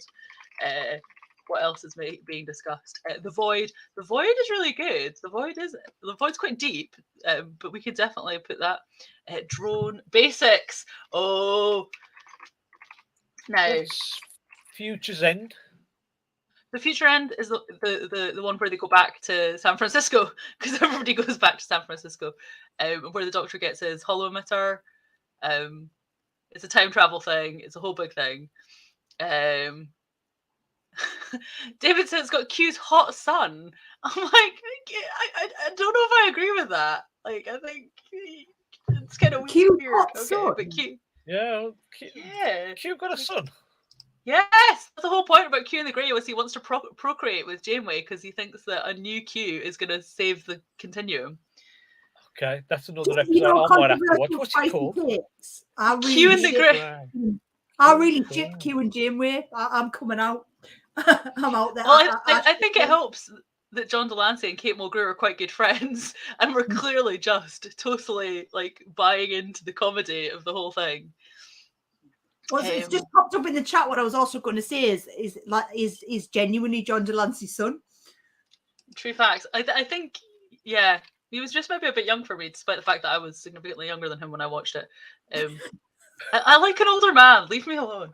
I like an older man myself sometimes. I'm partial to an older man. Sucky's like thinking, like, oh, Yeah. Yep. Oh, Sarah, counterpoint. I'm quite happy. I'm so like I genuinely feel like we are some kind of kindred spirits. So Sarah is saying that Counterpoint is her favorite ever episode of Voyager. It's up there for me, possibly after Scientific Method, which I'm also putting on the list. Hold on, how many is actually going on this list so far? You know, these we're girls have got to study as well. They've got to do their schoolwork. They've got to do all but sorts this is of just stuff. a list of suggestions. This is not a list of they have to watch them all in the next year. I thought it was compulsory. No, that's not how this works, sure? Suki. Stop being dictatorial. I've told Steve they've got to watch these episodes. I've got to keep my feed, go ongoing. I can't suddenly have gaps in there. How very dare they not record like on the same day every week and give you content? How very dare, Suki? How very dare? Very dare. I mean, I can't say nothing. They did put an episode in for me to edit last week, and I'm still editing it now because I've ended up doing so many other things like visiting Anfield and stuff like that. So, for anybody who does not know, Suki is also known as the world's greatest podcast whore. Yeah, it's everywhere all the time. I'm not all the time, just some places where okay, I'd like so to Drew go, is also my new favorite because he also likes Counterpoint. So I'm glad that we're all agreeing that Counterpoint is just excellent. Because every time I mention it, I get blank looks from the rest of these guys. Team Counterpoint. Okay, how do we feel about Macrocosm, also known as Voyager Does Alien? Can I say something? Kate Mulgrew is really hot in that episode. Like, she is. It stirs things within me. I'm going to be really honest. Yes, as a teenage girl, like I don't particularly identify as queer now, or didn't particularly then, but I think there is definitely something about Kate Mulgrew in that episode, and I understand she put quite a lot of work into those guns. This was one of those episodes that there was forewarning of. Can I just say, I'm not, by looks of it, the only podcaster, because Jack's on 4 podcasts as well. Okay, but he's not here, really, and we're not. We've been told we're not allowed to redshirt people in the comments, so I'm just building my case. I was going to laud him. I was going to say, "Well done, Jack. Praise the guy." Macrocosm was the first thing you watched in lockdown, Jack. Fair enough. I think Janeway Does Battle with Viruses is not the world's worst place to start during the lockdown. I feel. I feel like we're dancing around the elephant in the room because I feel at some point we're going to have to talk about Threshold. Well, we know that Team Davis are actually quite pro award-winning Threshold. Yeah, but what did it win an award for? Because it wasn't for story. It won an award for the special effects, I believe.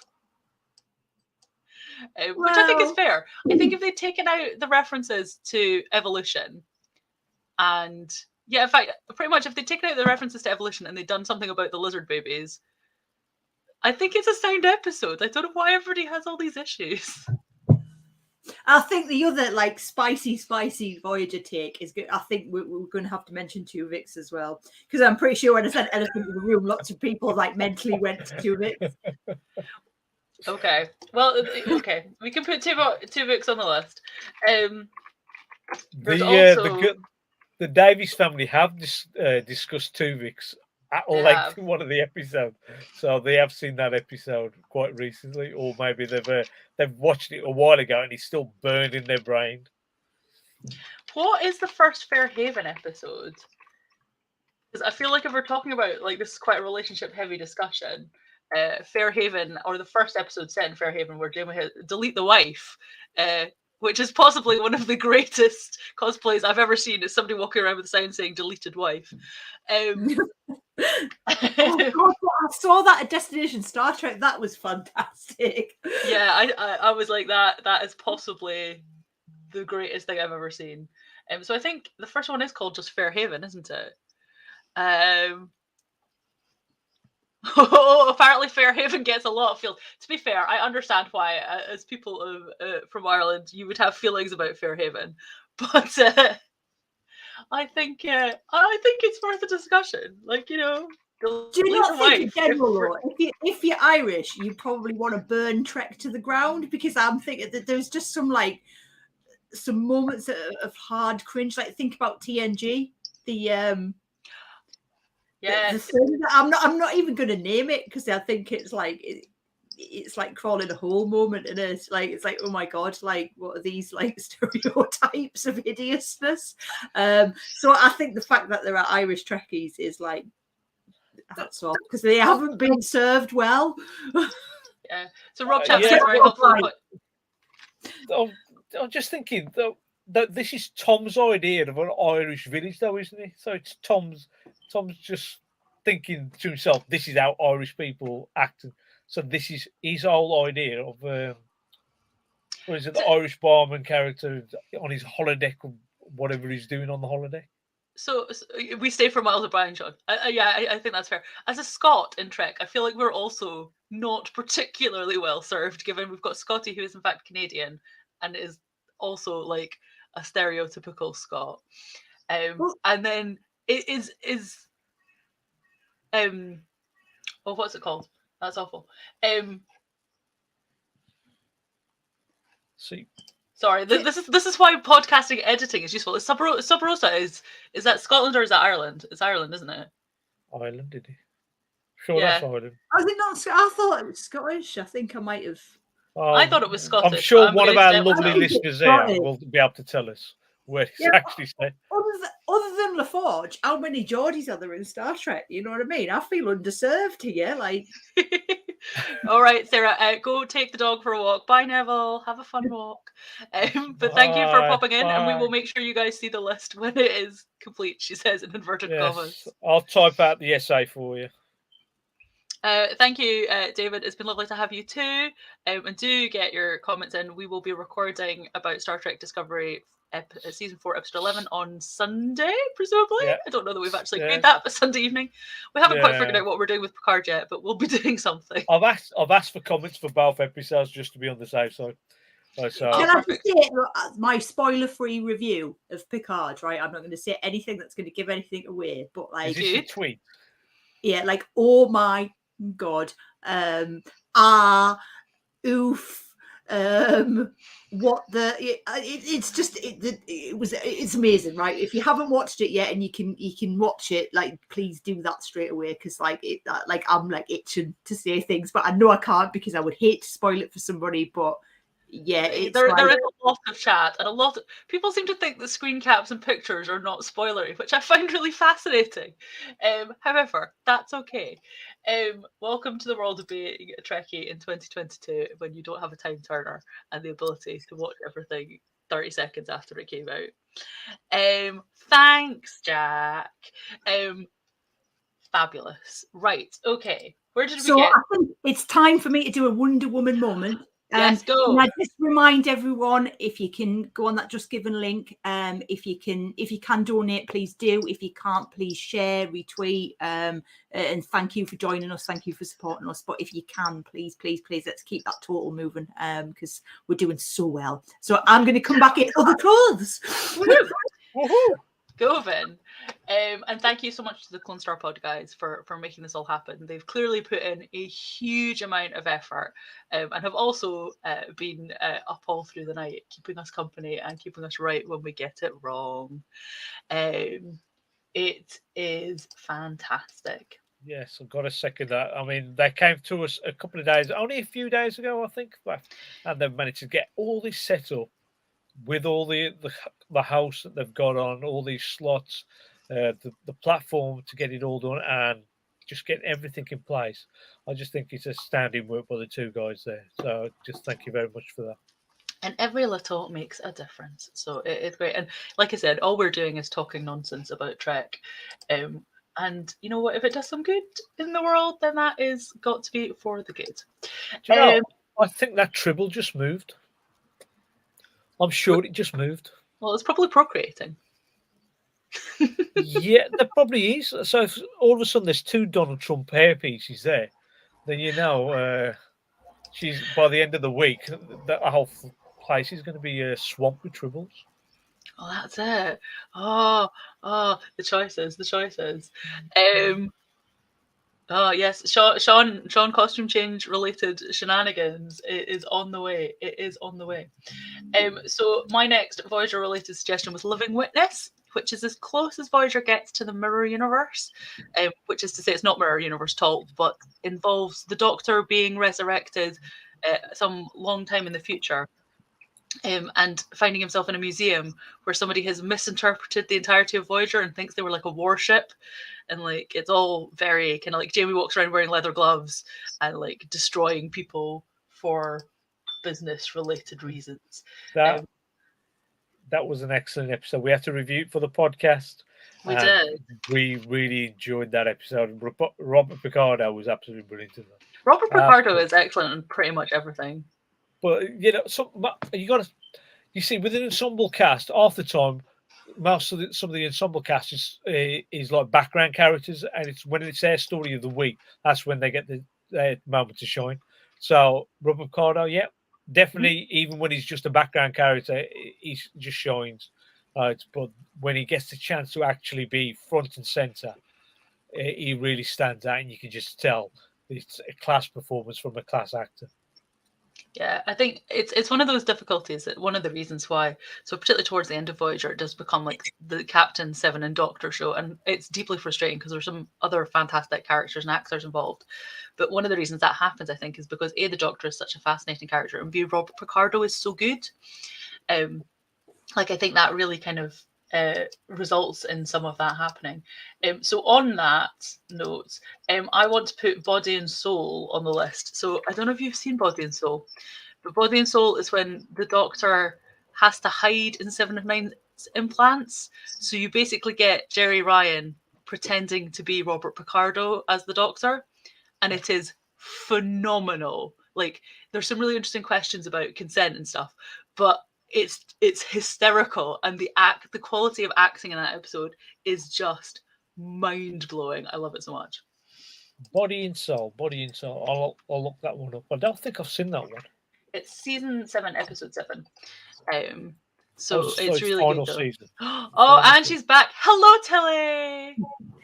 I have I've forsaken the typical undershirt, and I've realised the colour on my camera is terrible. But I've gone for yellow, so I'm in blue and yellow today.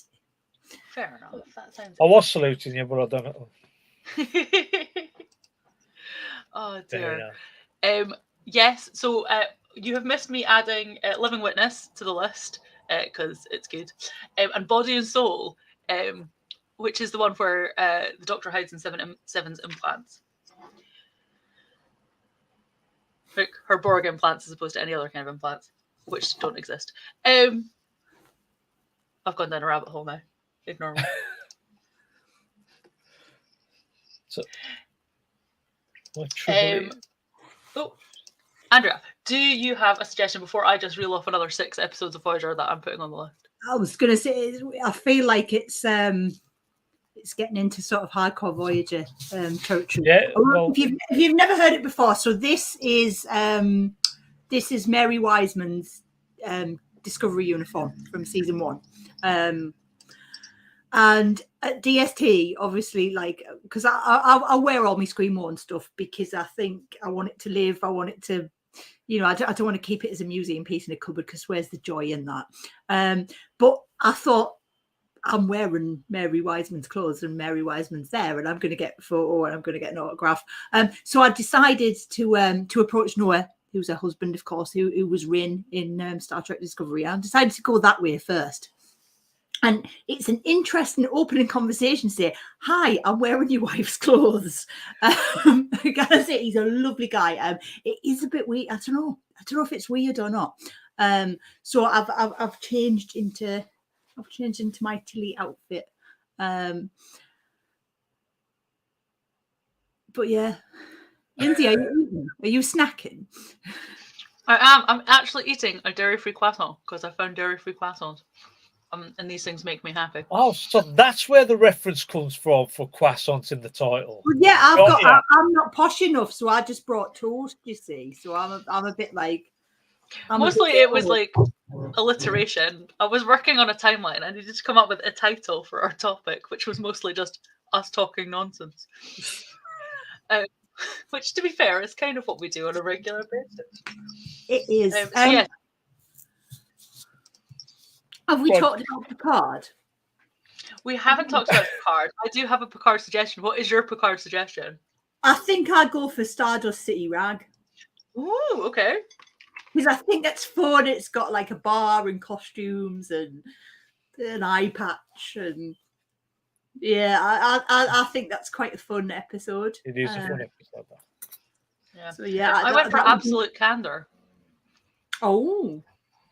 Because Romulan nuns. Romulan warrior nuns. Can I go for the Stargazer?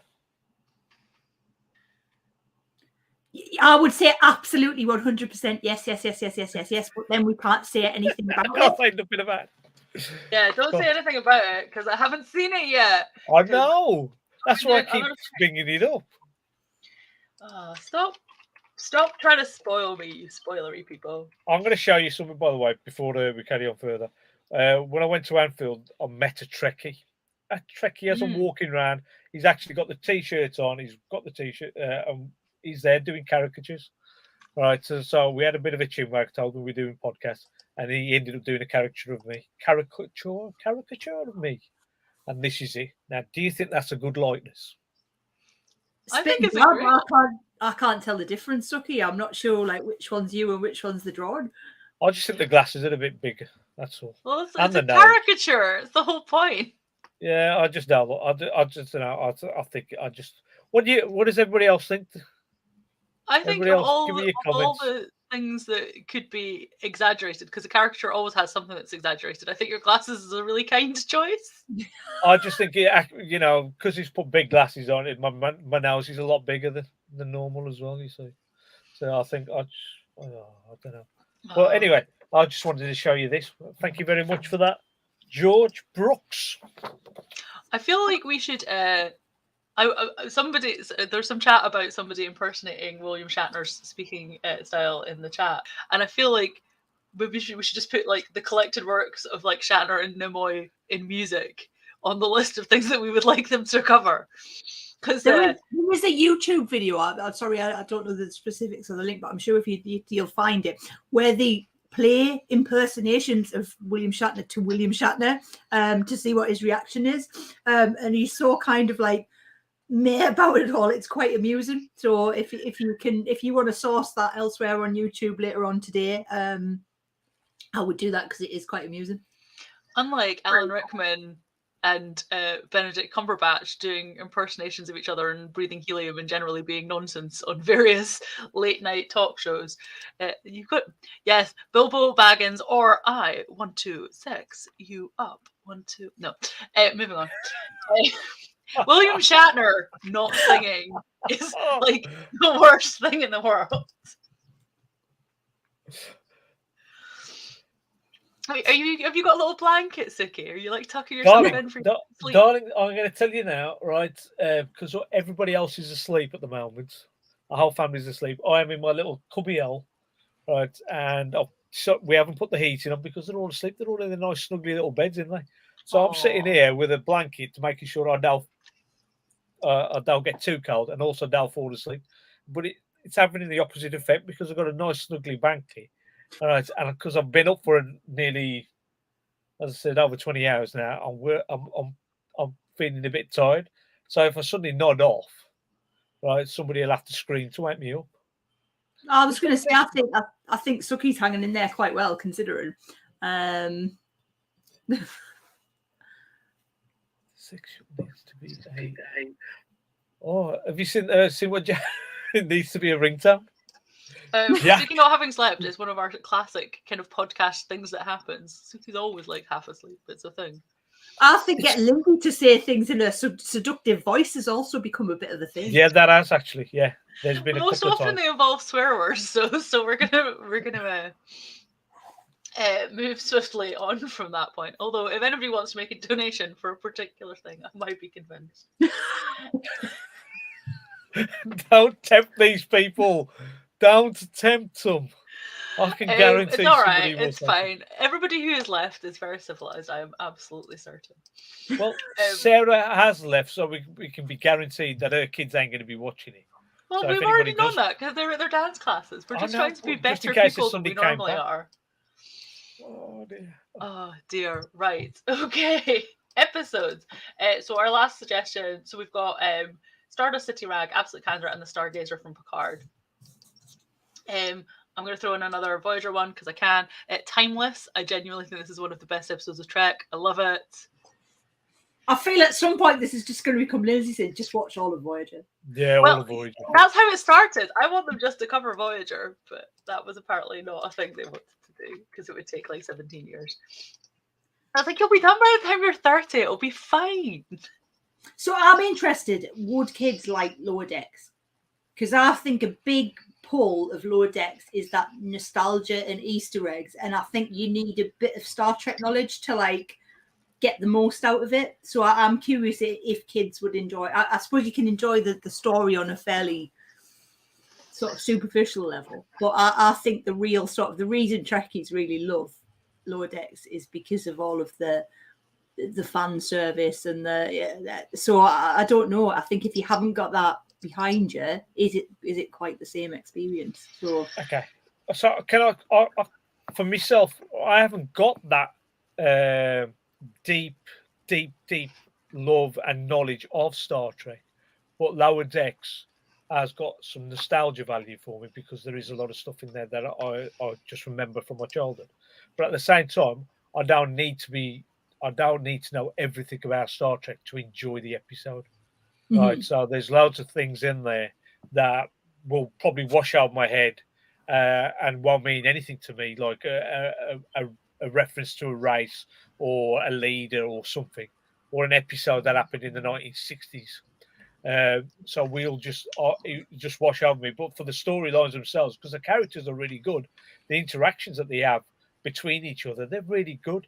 So you get invested in those characters and their storylines, and anything else is just extra. And it comes even more extra for you when you're more familiar with the subject.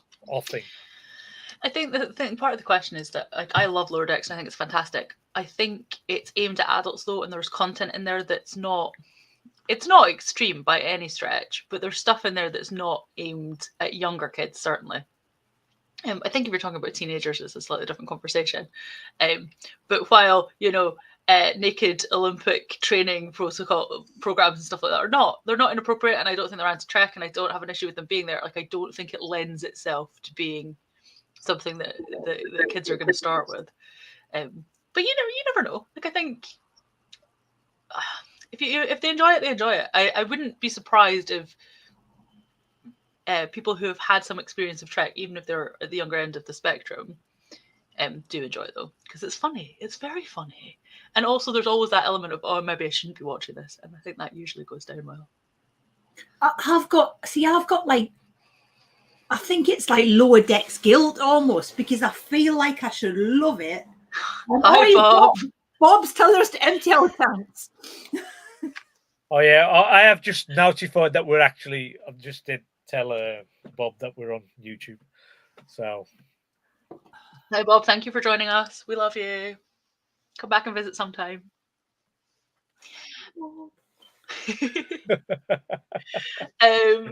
Yes. Yes. So yes, there are one or two bits that are interesting. But sort of, why do you have Lower Decks guilt? Because I feel like I should love it. I feel like they've like made something.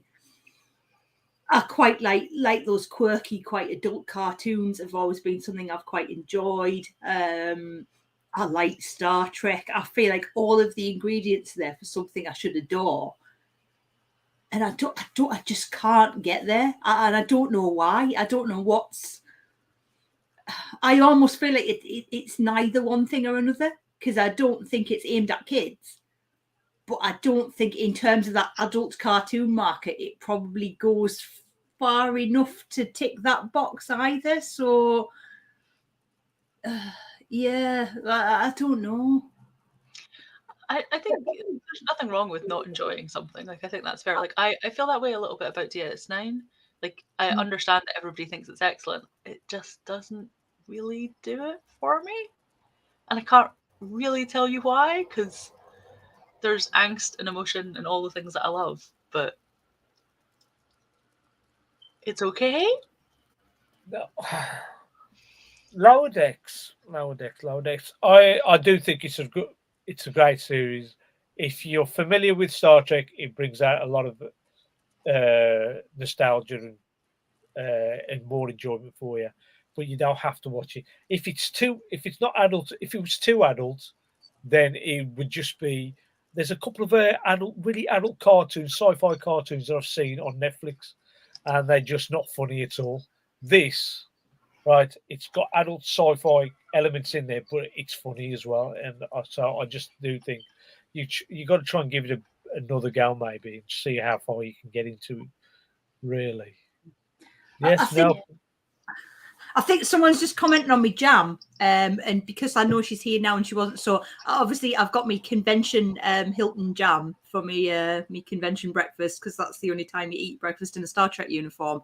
But Deb, you were being accused of stealing it, so controversial times. Indeed. Okay, so taking a left turn at Lower Decks, does anybody else have another suggestion for our list? I mean, I do. I always have suggestions. I will Yeah, but they're all Voyager ones. No, I will veer away from Voyager. Yeah. No, go ahead. Anna, did you have a suggestion? I had Cupid on my list, but I feel like we've got a lot of Q content, and I know like that's probably because I love Q. And he's back. We've got two. I suppose, if you're gonna watch Picard season 2, there's an episode I think you really need to watch, but I don't know if I want to say what that is, because I think that might allude to some spoilers. So I'm being really, really vague and useless here, to be honest. Well, how about we just put the Q episode that we'll get details of later. Yeah.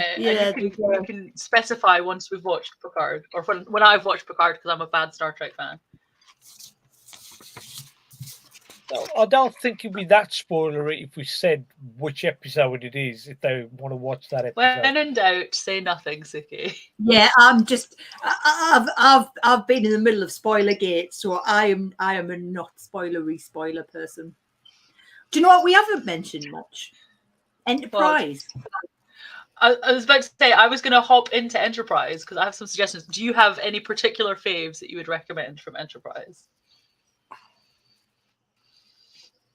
Can I just say no? That's fine. So I'm not hating on Enterprise, right? It's just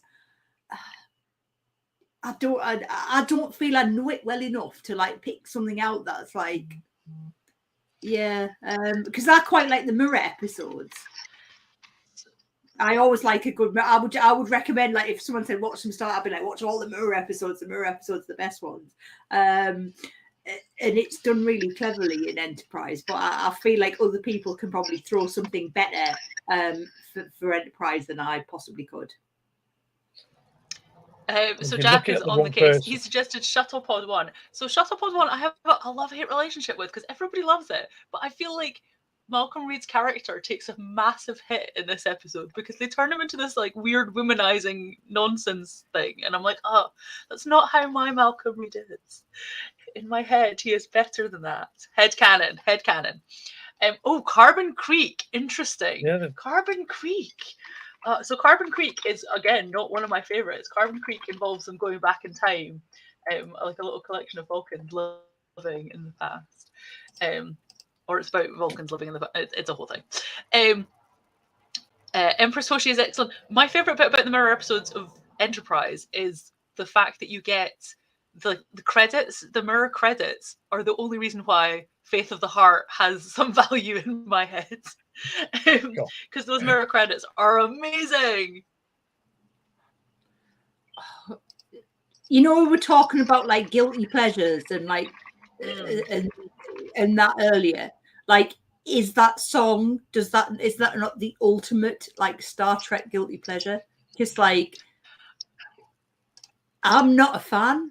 I make no like secret or excuses that I'm really not a fan of that song, but people love it. And you know what, when you hear kind of like a load of Trekkies singing along, it does kind of like seem nice in a lot of ways. So I do not have faith. So two things. One, Deb has just asked if oh bless.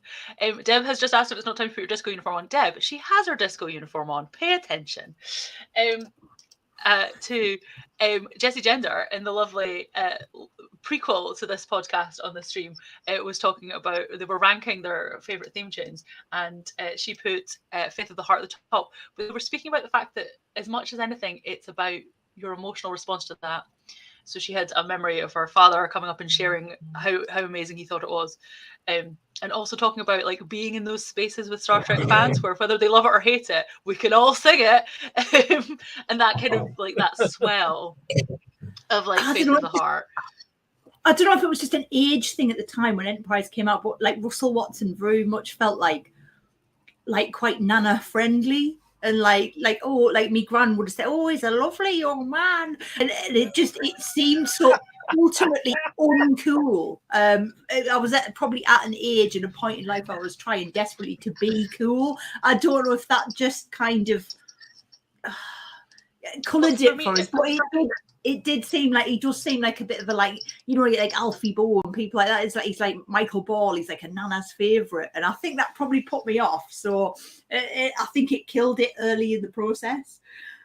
Yeah, I think it was part of that whole change. Like Star Trek went to Channel 4, there were advert breaks in it, and there was this weird theme tune. And I think like that was part of the reason why I didn't ever watch Enterprise when it was live. Yes, Andrea is so cool. She is the ultimate in cool. No, I really think not. Like, I'm really not. What Lindsay just says about the commercial breaks and being on Channel 4, I think that did put off a lot of people. I think that might have been one of the reasons why I never watched it, that much of it. I think I maybe watched the first season and they bother watching too much more. That BBC Two slot at about 6 o'clock, either on a weeknight or on a Sunday evening, was just it was such an important part of what Trek was. And then to lose that, and then for it to be a different series that didn't and I was, so for those of you who don't know, I didn't grow up in a particularly nerdy household. I had no particular connections with fandom at all. Like I was really into Star Trek Voyager, but other than like boring my friends about it, like I had no fanzine contacts. I didn't have friends in like across the world who were also into it. So I didn't have really any context of what was coming. Like I occasionally bought Star Trek magazine, but usually only when it had a picture of somebody from Voyager on the front of it, and then I read the stuff about Voyager. So like I didn't have any expectations or any kind of understanding of what was going to arrive. So yeah, when I did see it, I was like, not sure. I have, however, gone back, and I do love it. So I have some other episodes that I would throw in there. I thought Dear Doctor. I know that Sarah is involved in healthcare, and I think there's some really interesting themes in Dear Doctor that it would be good to hear the family's thoughts on. Minefield, because I love Malcolm Reed and I love Angst, and he gets pinned to the hull of the ship, and I love it. So that's going on my list. Regeneration, which is based on some chat I heard earlier this morning or last night, I can't remember, it might have been last night, talking about the fact that despite the fact that some people were complaining about what it does to canon, yes, Deb, we have already discussed the fact that Andrea's camera has some funky colours going on, which is why she had a fuchsia uniform on earlier. Yeah, I think pink TOS uniforms could be the future. I think so. I'm kind of surprised we've never had them. I think it You should should have taken definitely be. We'll take a screenshot next time and just pass it around and see what's the chances. As a total left field, because we did say we were going to talk about cosplay a bit. Has anybody seen the Strange New Worlds uniforms? Because the Star Trek cruise is going on right now, and the uniforms are on display there, and there are pictures of these. And honestly, I was nearly weeping. I was like, I want that so much. So if anybody's seen the Strange New World uniforms and loves them, welcome to the gang. Where do I buy one? Sign me up, take my money. And if you haven't seen them, it's not a massive spoiler just to see a uniform. I don't think so. Have a look, because I just think they're so cool. They're just Anson Mount's so good in that. She's lost in her own world there. Just imagine herself in one of them uniforms. Well, I'm imagining Anson Mount in one of those uniforms, I think. So Sean from the Clone Star guys clearly has a huge selection of costumes, given that he's doing a change an hour, apart from anything else. And I would be surprised if that was not on his radar. So listen out for more on that thing. So yeah, the Clone Star guys were talking about regeneration, not only because it does this amazing thing that is in fact actually canon, well said somebody, but also makes the Borg properly terrifying again, because for the Enterprise crew who have had no experience of them, it is a huge, huge thing. And last but not least on my little Enterprise list is Twilight, which... What, the films? No. So there's an episode called Twilight, which is set in season 3. So it's really hard. So season 3 is probably my favorite season of Enterprise, but it's really hard to pick a single episode out of because it is a proper arc.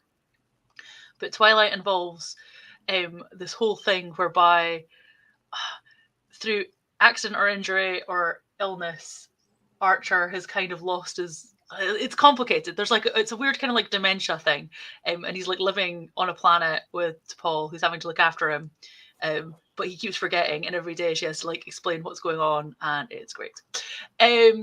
So I think Twilight is a really interesting episode as well. Twilight is the cowboy one. Is Twilight the cowboy one? I didn't think that was it. Have I got the wrong episode? I might have the wrong episode. Oh no, Jack's got it wrong. Jack's got it wrong. Yeah, so that's North Star. Yeah, no, I do not pick cowboy episodes. I do not like Western episodes. A fistful of data makes literally no sense to me. Why would you do that?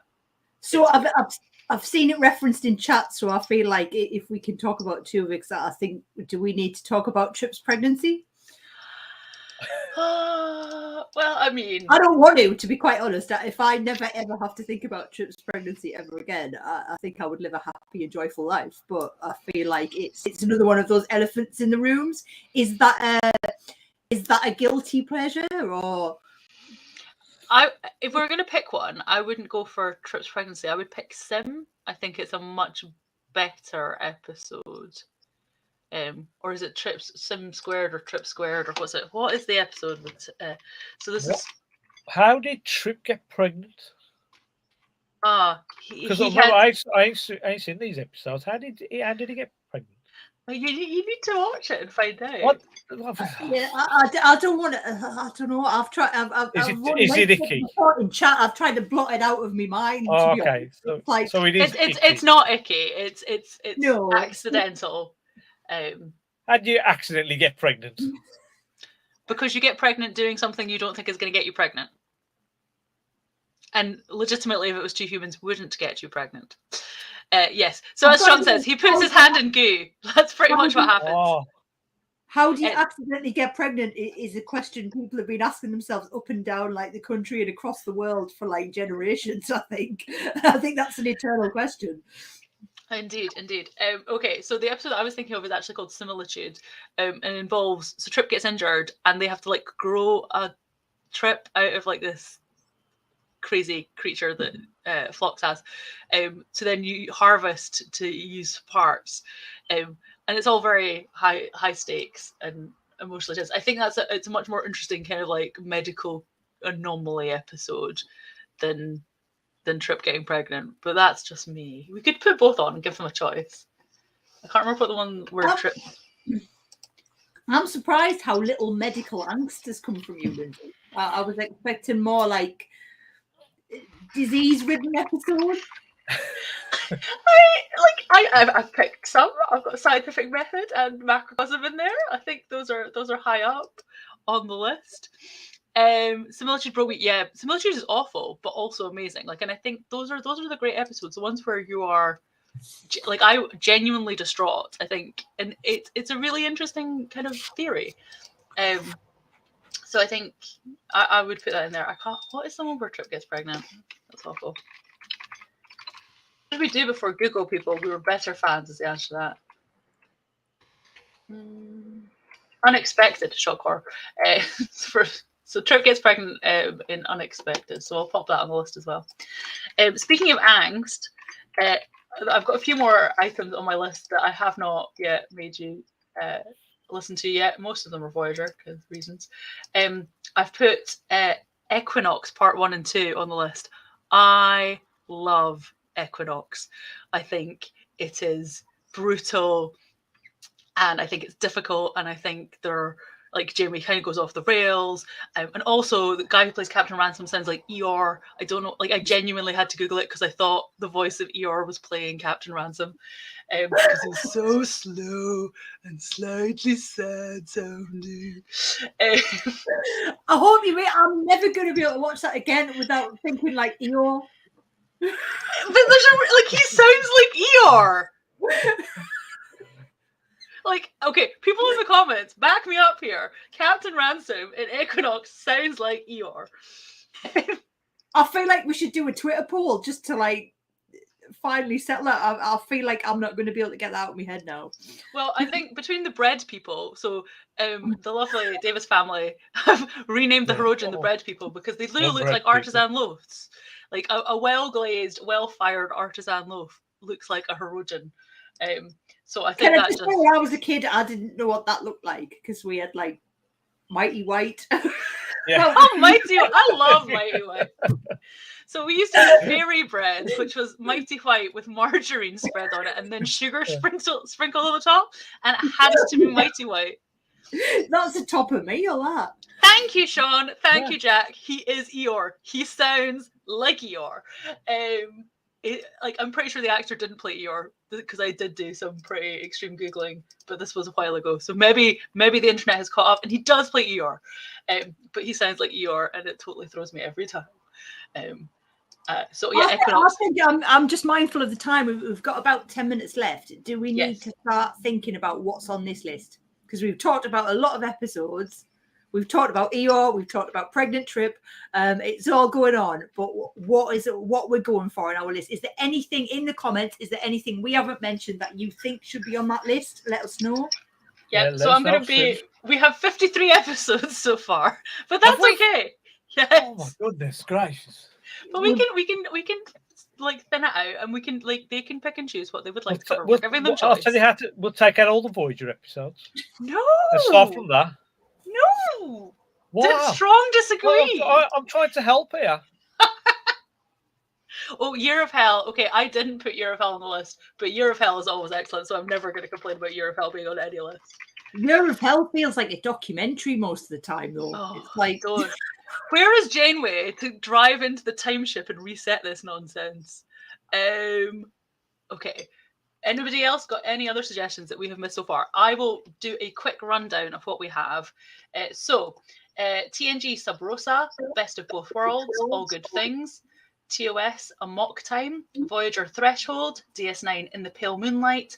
Little Green Men, TOS Arena, The City on Edge of Forever, Spock's Brain, TNG Rascals, Voyager, Real Life, TNG 11001001, DS9 Trials and Tribulations, TNG Remember Me, Star Trek 4, TNG First Duty, DSC Magic to Make the Sanest Man Go Bad, Disco Lethe, TNG The Drumhead, Short Treks, including but not limited to Ephraim and Dot, Calypso, The Trouble with Edward and the Escape Artist, Voyager Faces, Q2, Q in the Grey, Counterpoint, The Drone, and Scientific Methods. Also Macrocosm, Threshold, Tuvix, Fairhaven, Living Witness, Body and Soul, Picard, Stardust City Rag, Absolute Candor, The Stargazer, Voyager Timeless. Also, there's a Q episode that we need to watch for Picard, but we're not stipulating which one just yet, but that will go on the list when we do. Enterprise Shuttlepod 1, Carbon Creek, In a Mirror Darkly, Dear Doctor, Minefield Regeneration, Twilight, Similitude, and Unexpected. That's a lot of Enterprise episodes. I think there's too much Enterprise. I think we should pin down that Enterprise to like Okay. the most brilliant points here, because I don't think, a controversial opinion, I don't think anybody deserves to have to watch that much Enterprise in one go. Okay, then we've got Voyager, Equinox. I've also put in Good Shepherd because it's excellent, Workforce because I love it, and Year of Hell has slipped in. Right, okay, so we want to take out some of this Enterprise. What are we taking out? Before we carry on, can I just add one episode, which is the Prodigy episode, Kobayashi? They've just reviewed it! I know, but they've just reviewed it, and I think it's a classic episode for them to watch again. And I think it's just called Kobayashi, isn't it? Kobayashi, yeah. Kobayashi, okay. Yeah. We'll put that on the list, despite the fact they've just covered it. Yes. We can make them watch it all over again. Yeah. Okay, so we've got a couple more suggestions. We've got Lower Decks, TNG. Yeah, TNG Lower Decks. The Robin Hood episode. Deb, you need to do your research. What is what that one called? Cupid. Have I not mentioned that one? I think you decided you didn't want it on the list because we already had too many Q episodes, but I can put it on. That's not a problem at all. How many original series episodes have we got? 3, I think. 3 or 4, I think. 3 or 4. The marathon, not a sprint, I think is the we've not been present. I think we should, right? I think we can have a long list, but I think the short list, I think we should choose one per series, which sums up. Yeah, okay, I think you're probably right, but I think we're not going to manage that in the next 5 minutes. But that's okay. So did we want to thin out this Enterprise list, or are we happy to keep them all in our long list? So we've got Shuttlepod 1, Carbon Creek, In a Mirror Darkly, Dear Doctor, Minefield Regeneration, Twilight, Similitude, and Unexpected. Okay, I will take the hit and take out Minefield because I love it. I honestly don't think we should be inflicting Trip's pregnancy on anyone. So so we'll take out Unexpected. You do know our host does like the Enterprise episode, so maybe we should keep a bit more in just to keep them happy. Clown Star, all right, mates. Like guys. No, I'll be redshirted because I'm not like. Do you know there's parts of Enterprise I feel like I'm just slagging Enterprise off, and I don't hate it by any stretch of the imagination. It's just maybe I need to do what I've done with Deep Space Nine. Maybe that's going to be my challenge to go back and watch Enterprise. Because I have gaps in watching Enterprise as well, because I think it came on again at that time in life, one where I was trying to be cool, and two where other things were probably pulling me attention away, and it was before the times of catch up. So if you missed it on Channel 4, you missed it.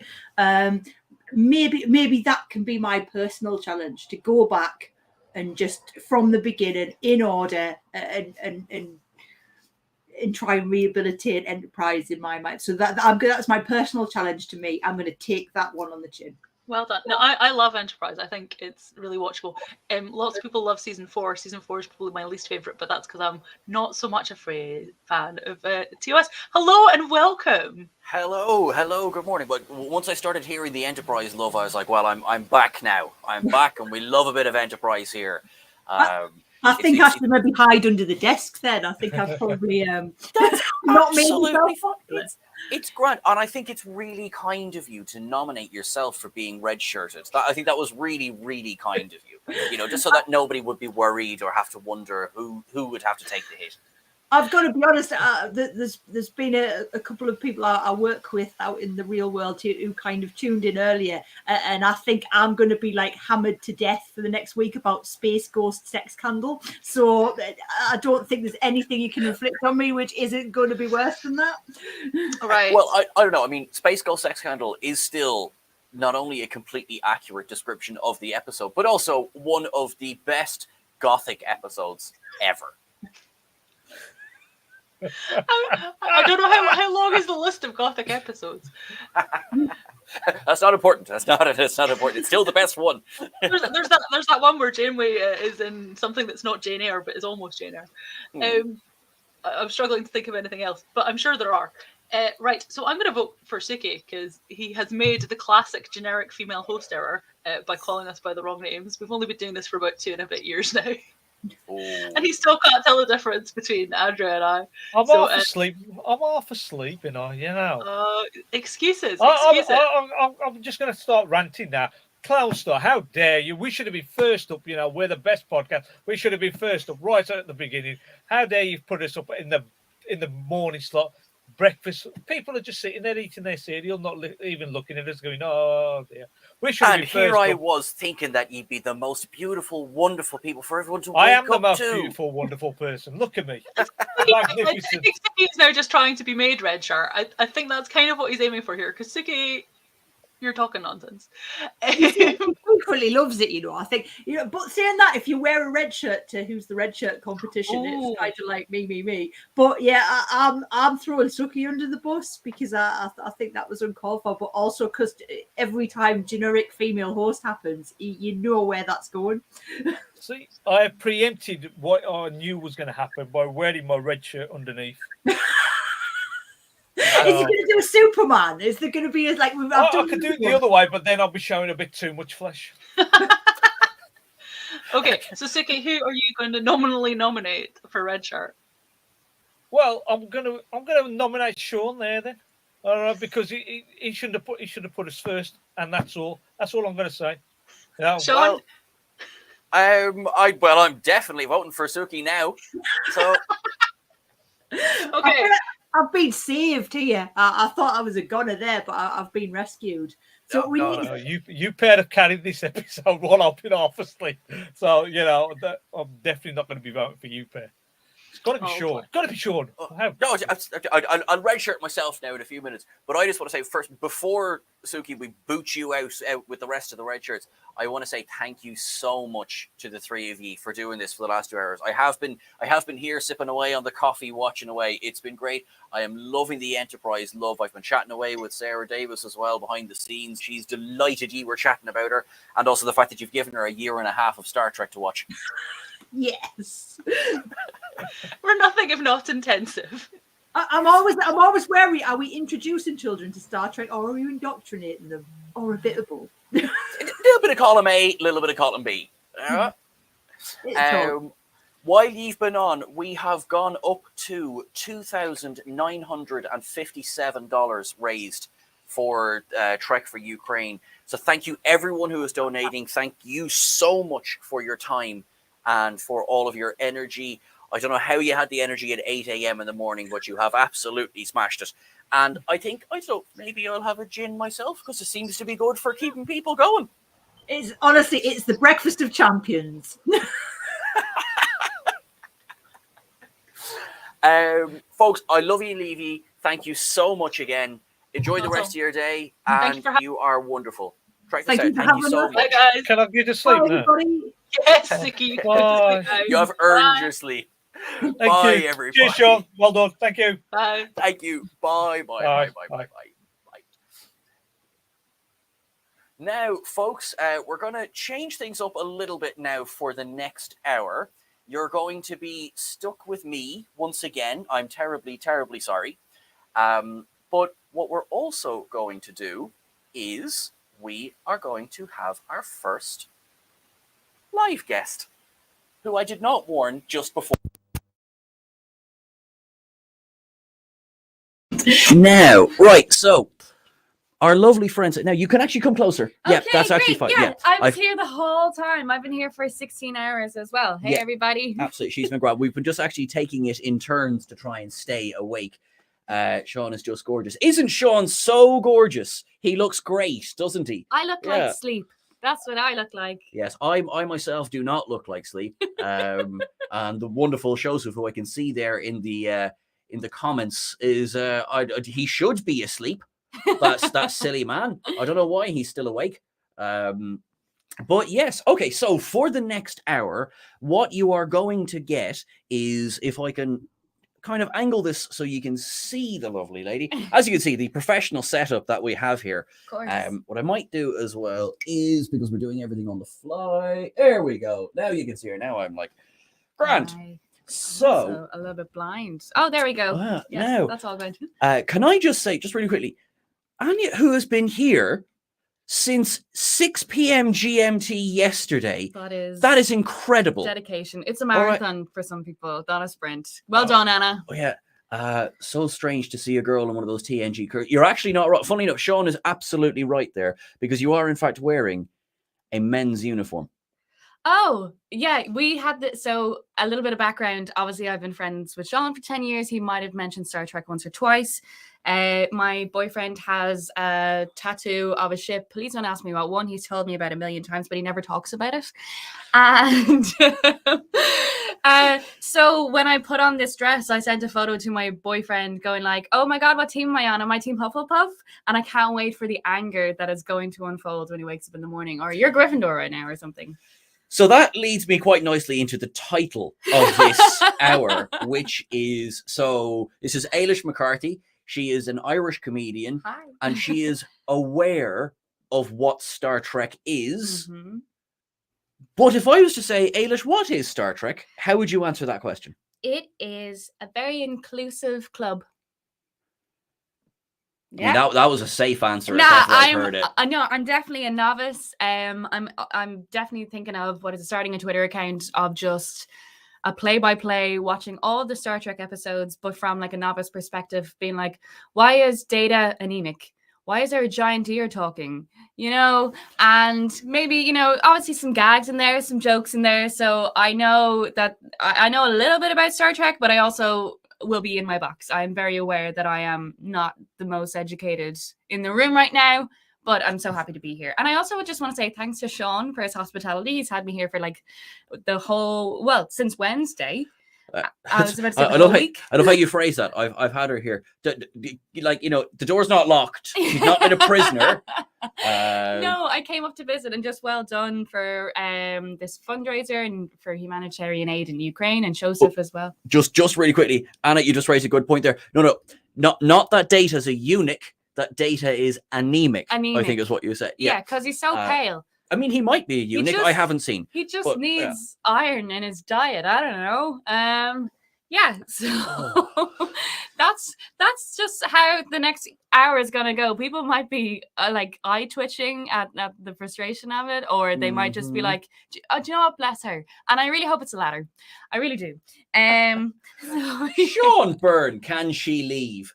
Oh wait, no. Were you asking, is she actually able to leave? No, I've double locked the door. So all right, Sean O'Sullivan has your first question for you. Okay. Can you guess to the nearest 100 how many episodes of Star Trek there are?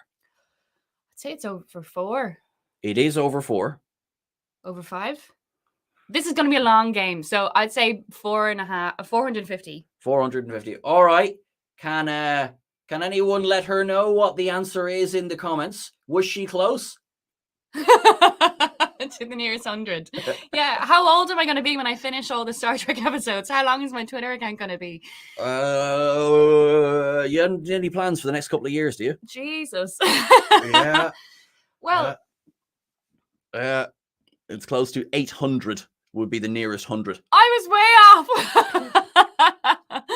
I was way off. I suppose will I tell you some of the, like, my dad is a Trekkie, I think. Yes. So what is your knowledge or basically experience of Trek? So now I'm not going to know the names. I'm going to get a bit of help from Sean. You know the None. Star Trek where the ship just stays and then just goes pew at the very end. Which Star Trek?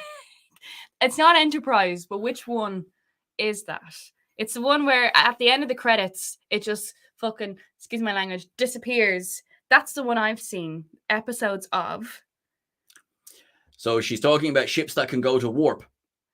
I wonder if that happens in more than one. So I think, are you talking about, because I know I'm talking you about have 90s, so Picard 90s, was definitely in it. Picard, right? Or That's there's the next also generation. A female captain as well. That would be Voyager, yeah. Okay, so I've seen Next Generation, I've seen Voyager. We're getting somewhere, guys. We're getting somewhere. Uh, So my dad used to come home and he used to watch Star Trek, and that was like our little time together. We'd sit on the couch and I wouldn't know what was going on. Now, what I really, really like about Star Trek is that some episodes are just all inclusive of their own.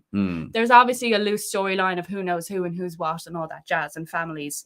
And but I was also curious about the uniforms as well. I was just like, why is he wearing red? Why is he wearing yellow? Or the doctor wears blue? Doctor and Sciences wear blue, 100%. So that really fascinated me. I just wanted to have some, I don't know, table quiz knowledge about the show. So if you're red, you're kind of in the main captain area. Yeah, pretty much. If you're yellow, you're engineering. Yeah, doing well, lads, doing well. Right? This is going back to when I was 92. So I was like 6. 92, yeah. So, that'd be right. So when you were born, yeah, TNG was heading into its 6th or 7th season. Yeah. So you were about 3 years away from Voyager starting. That's the thing. So I remember Voyager, the release of Voyager. Because obviously it's my favorite song for the opening of any Star Trek. As someone who's seen 3 seasons or three different kinds of shows for Star Trek, but it's obviously my favorite opening. But they just lost me because it was totally unique. It's its own universe, but it's within the universe. It's a bit, so because they're stuck off in the far side of the galaxy. So you can't warp up to another ship and be like, how are you getting on? Yeah, let's share some shuttles. You can't race.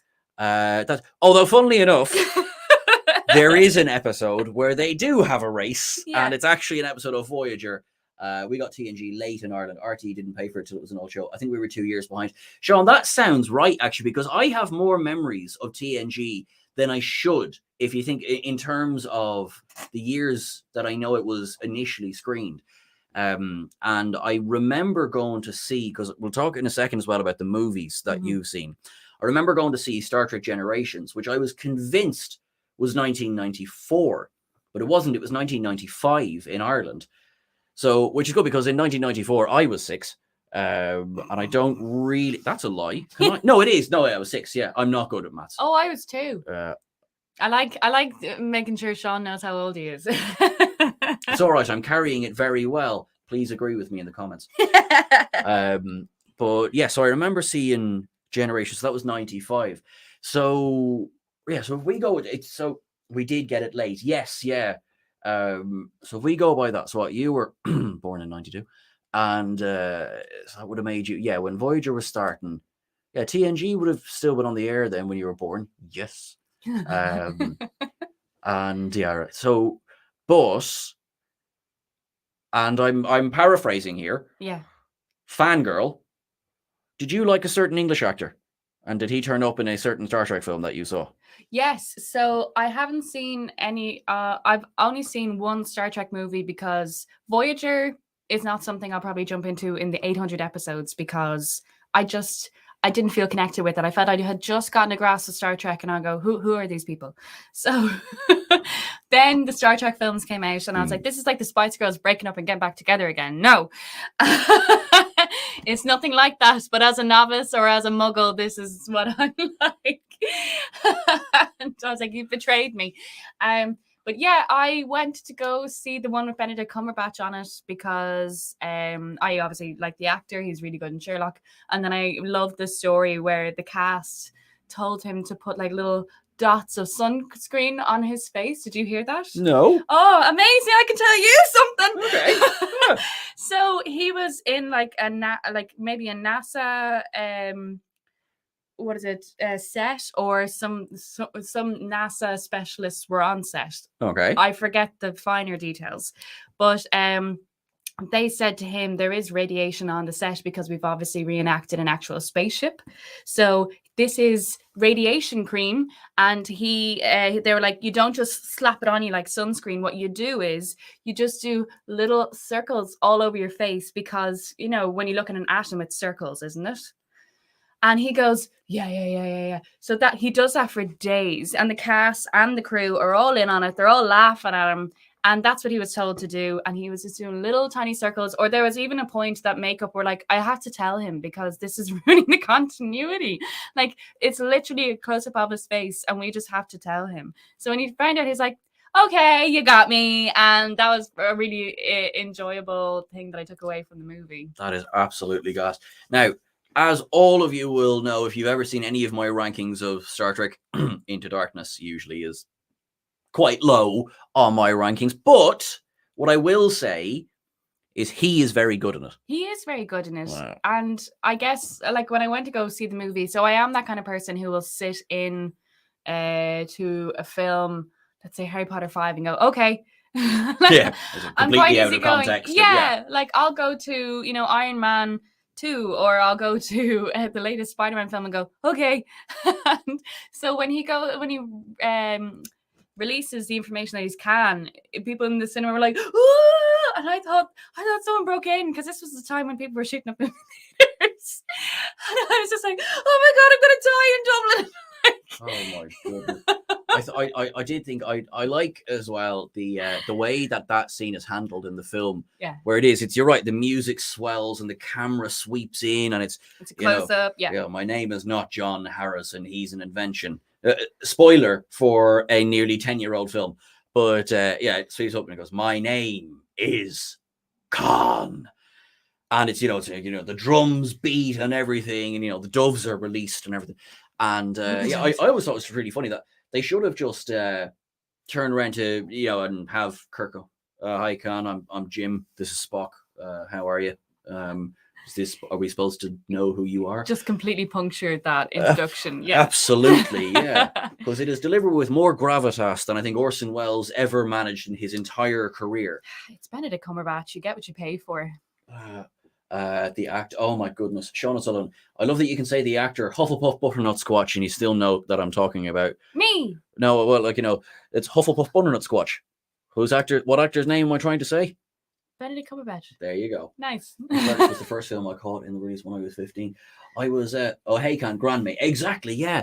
I caught Into Darkness with my dad. There was the nice IMAX cinema that was in since gone. Pandemic, but anyway, since gone from Dublin, and I saw it in there, and we were not sober. I don't know if that was supposed to be a secret. Anywho, and it did. I did very much enjoy it. Where he can't say penguins. Yes, I have indeed. Have you seen the clip where Cumber Snap Flimple Flatch can't say penguins? Oh, penguins. Yeah, penguins. And he also has, he's reenacting an otter, and then he's also reenacting kittens. Yes. Or kittens are being photoshopped into darkness on his shoulder and stuff, and he's cuddling it. Oh, that's all right. They should release the kitten cut of penguins. Perfect. Yeah, absolutely perfect. Oh, this is brilliant. Right, because Kelvin Kirk could never have had a Botany Bay episode. Yeah, absolutely. Yeah. Absolutely. Botany Bay means nothing to you, does it? And this is the fun of having a newbie, so we can do all of these spoilers in front of her and she's not going to get any of them. No, and I'll probably forget them all after 800 episode. Yeah. Can I tell you about an episode that I saw that I really, really loved? Yes, of course. And I only saw this recently. It is an episode of Star Trek, right? Yeah. Because I noticed we were getting off topic. We were going down the Benedict Cumberbatch. Yeah. So this was... It didn't show who the captain was, but I think it was either the first two Star Treks, Enterprise. No, not Enterprise, Voyager, and what was the other one? All right. So let's have it right. So, sorry. Just while we're thinking of this, just seeing out there, we've just broken 3,000 raised Congratulations. for Trek for Ukraine. Thank you, And well everyone done. who is here. Thank you, everyone who has donated. This is all for a fantastic cause. It makes such a difference. Yeah. Yeah. You are making this possible. Thank you so much. Thank you. Now I've given you time. What one was it? No. All right. So talk to me. Who do you any faces in it? Any? There was a female character who could. She's kind of like schizophrenic. It was a whodunit episode. Okay. So what happens in the plot is that a killer, it was a Klingon at the end of the day, killed people with a laser through the walls in their own rooms. So he would shoot a bullet in his room, but it would transport to the next room. And she was like a detective and was haunted by the person who was like, it was like a Sherlock episode a little bit. It was like very detective, but I loved it. Do you know Montalban by Warp 11? I do not know Montalban by Warp 11. I look forward to the link. Now, okay, so you described that pretty well. Couple of bits where we might look at what you think a Klingon is. Klingon is the person who gets so annoyed that he does this with his head and he's so stressed that it stays that way. I mean, is she wrong? Is she wrong? He's like, oh, I'm so stressed. Oh, what have I done to my forehead? Yeah, as you can see, yeah. So the guesses have absolutely come through. Yes, DS9, that was Deep Space Nine. Dax is the one with the dots all down the side of her head. Yeah, that's the one. Yes. Yeah. Now, what you were actually the actual killer was one of these lads. One of the lads who does this. Do you know what they're called? It's the Live Long and Prosper. So it is the Live Long and Prosper. Spock is one of them. He is indeed one of them. And they have no emotion. Well, that's a common misconception, but that's all right. That's they to the human eye. I mean, accurate. Oh, what is he again? I'll put it this way. What shape has my hand just made? Vulcan. There you go. See, the knowledge was there. The knowledge was there. Absolutely. We're gonna talk later. Going, I actually didn't know that you had so much fucking knowledge. It's latent knowledge. It's all in there. We've been mates 10 years, you know. Like, so you have been listening to me. Absolutely. Yeah. Now, yes, DS9 episode last season. Can't remember the episode name, but it was a Vulcan. He shot people and people smiling in photos because he was dealing with his repressed emotions. You're exactly right, Sean Sullivan. It was Field of Fire. Was the episode? Yeah. Loved that episode. So, what did you like about it? I really liked I suppose the dynamic of the mentorship between Dax is her name. Yes, Esri Dax. Yeah. Yeah. So she was being I guess approached by who's the guy? What is that dynamic? Do they take control of her body, or she can just listen to dead spirits?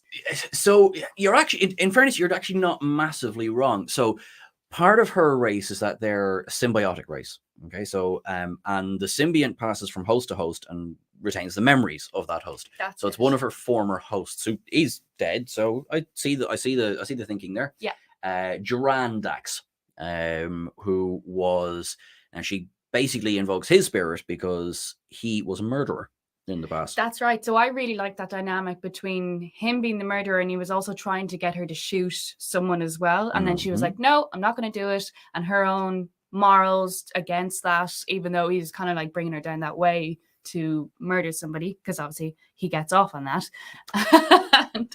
But it was so interesting. I guess, like, I loved her makeup. I'm not going to say makeup or what am I allowed to say? What am I not allowed to say? It's all right. It's all right. Sean Byrne, the worm. You're right. Yeah. Just her spots. Her spots are fine. Her spots, they were cool. And, but I really, really like that dynamic of him trying to be, you know, the devil on her shoulder. And she was like, no, I need to find this out. I need to figure it out. And their dynamic. So I enjoyed that the most out of the episode.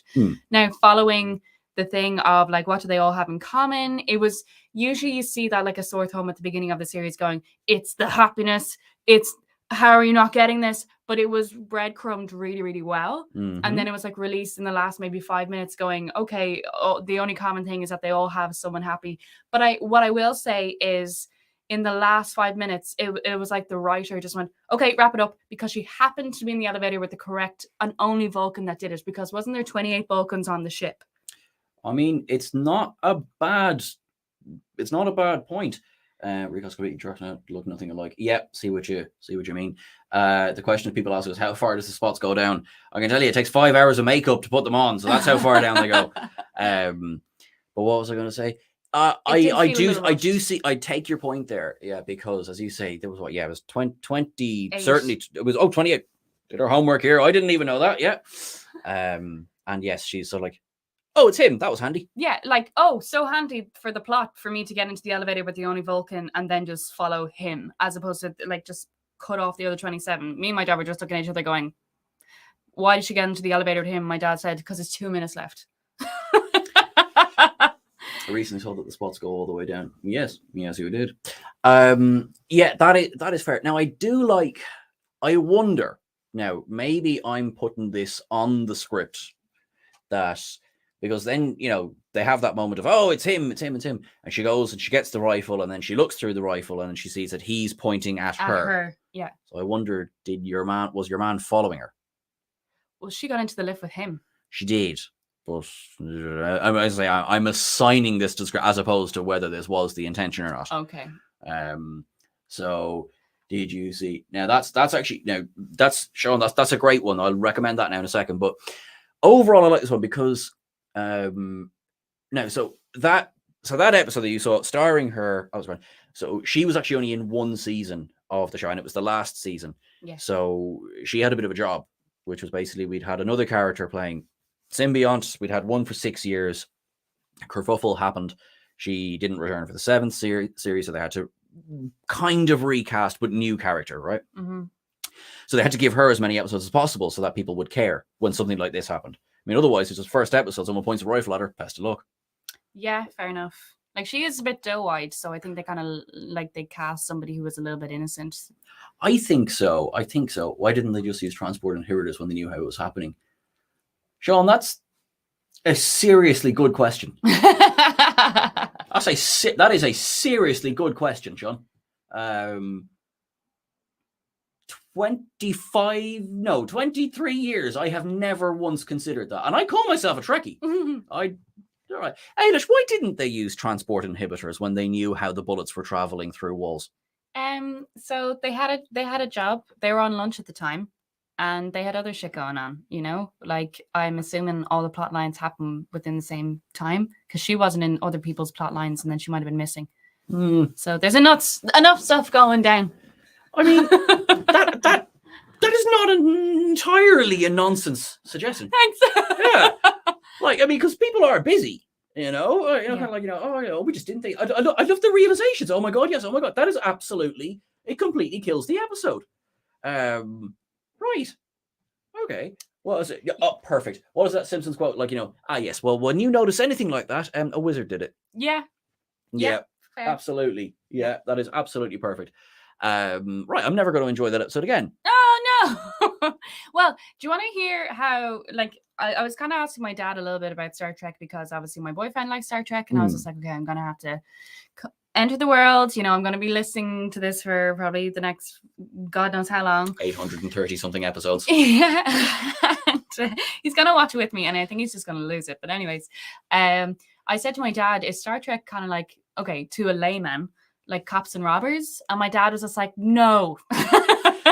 It is definitely not Cops and Robbers in space. It is certainly not. Yeah, in fact, it keeps getting worse. Dax is supposed to know science. Yeah, you're right. Yeah. Cops and Robbers in space. My dad was just like, every episode is kind of different. There's like a whodunit. It's just a series in space. He was like, that's all it is. And I was like, because I see them running around with guns. They arrest people. They go to different planets. They shoot other ships. They get abducted by aliens and other ships. And I was like, is it Cops and Robbers in a bigger scale? And he was like, no, you're not getting it. I was like, God damn it. So yes, 10 points to Ailish's father, who completely slapped that idea out of her head, so that's good. Although I get so we obviously grew up in Ireland. So to any other Irish folk on the stream, you'll know Chasing Edison. That is a bit, yes, Sean, that is a bit Cops and Robbers. There are episodes where it is a little bit Cops and Robbers. Cops and Robbers are someone plays the chaser, someone plays the person running away. And that's the game. Basically. And I enjoyed that a lot of the episodes are standalone because you don't have to watch the whole series to kind of you just go out there in space. Okay, and similar to the episode that I watch, it kind of wraps up neatly at the very end. It does actually. And funnily enough, because we were having this conversation on the stream earlier on. Hello, Shoveling Jedi, welcome back. Irish Heritage, fantastic. Yeah, you don't know Jack? Yes, Irish representation. It's no, I lost my sorry. One of the conversations we were having earlier on the stream was how Star Trek has largely gone from episodic which is just story of the week, to it is now much more heavily serialized. Now the current Treks largely are you kind of have to start at episode 1. Like you couldn't really, like for example, Discovery and Picard, which are the 2 live action ones that are on at the moment, you'd be lost if you didn't start at episode 1 and kind of. Whereas the 2 animated ones, Prodigy a little bit less so, maybe a little bit less so, but certainly Lower Decks you could watch any of them out of order.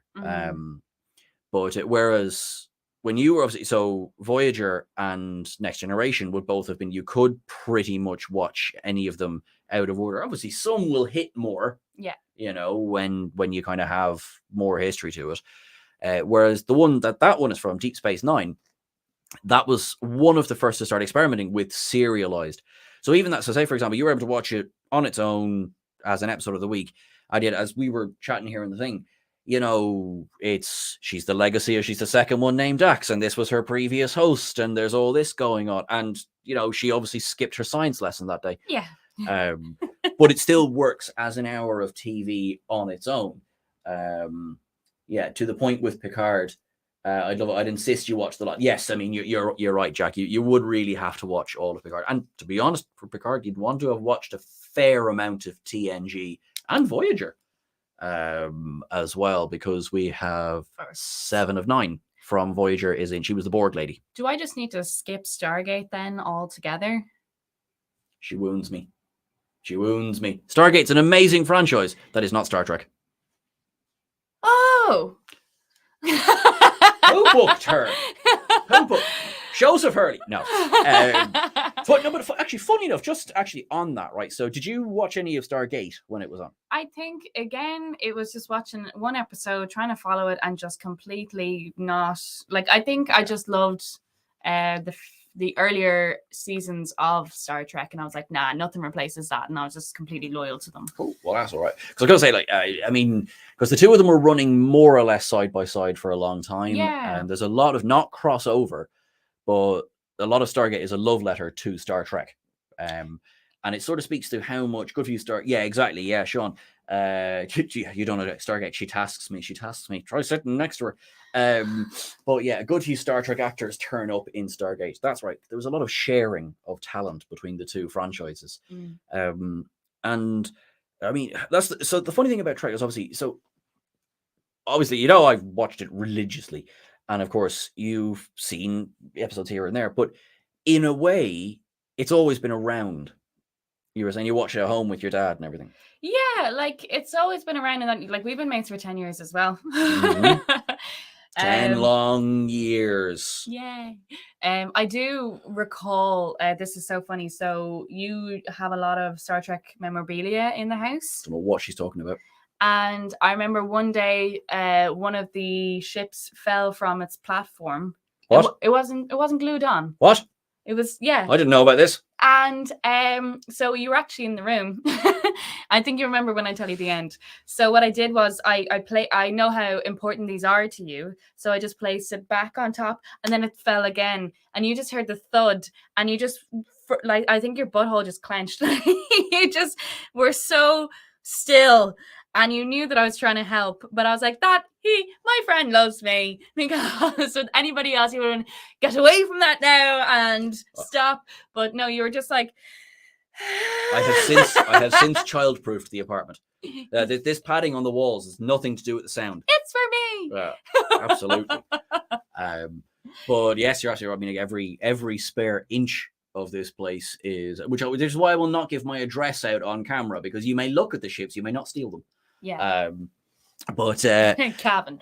That's great. Head to Cavan, no problem at all. Cavan's great. Cavan is great. You might like the Wrath of Khan. It's basically Moby Dick. Yeah. So Wrath of Khan. So in terms, say, funny actually, Sean, good point, right? So you've seen Into Darkness with Benedict Cumberbatch. Now, Into Darkness is one of my issues with Into Darkness is that it is effective. Sean lives the dream. He bloody does. It is an effective remake of an earlier film, which is called Star Trek II, The Wrath of Khan. Yeah, I guess, like, I looked into it, I was aware that Khan was in the earlier franchise, not played by Benedict Cumberbatch, and it was a callback to that. And he was like, oh, I'm Khan. Was Benedict meant to be reincarnated? No, different universe. So different, total recast, total restart. Like somebody hit the refresh button on my head. Okay, so yeah, Khan was obviously he's a villain character, and they're just bringing him into the new generation films. But you're saying the Wrath of Khan is. So the Wrath of Khan obviously comes out 1982, which I did get wrong in an article once, and I was politely informed by several hundred people, and you are right to correct me.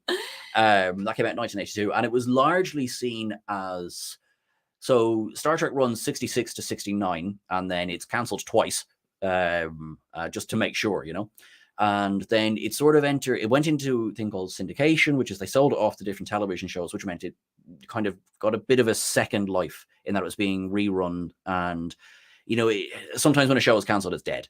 Yeah. And although it looked like for a while, it did look like, that would be the end of Trek. The conventions, they kept it alive. The actors kept it alive. Then suddenly there was an animated series, which... You give the wonderful, wonderful Joseph half a second and half a pint, and you will hear all about the animated series, because I swear the man has stocks in it. And I credit him with getting me to watch it and kind of reassess it a little bit. That runs early 70s, and it looks like it runs early 70s. And then this little thing happened called Star Wars.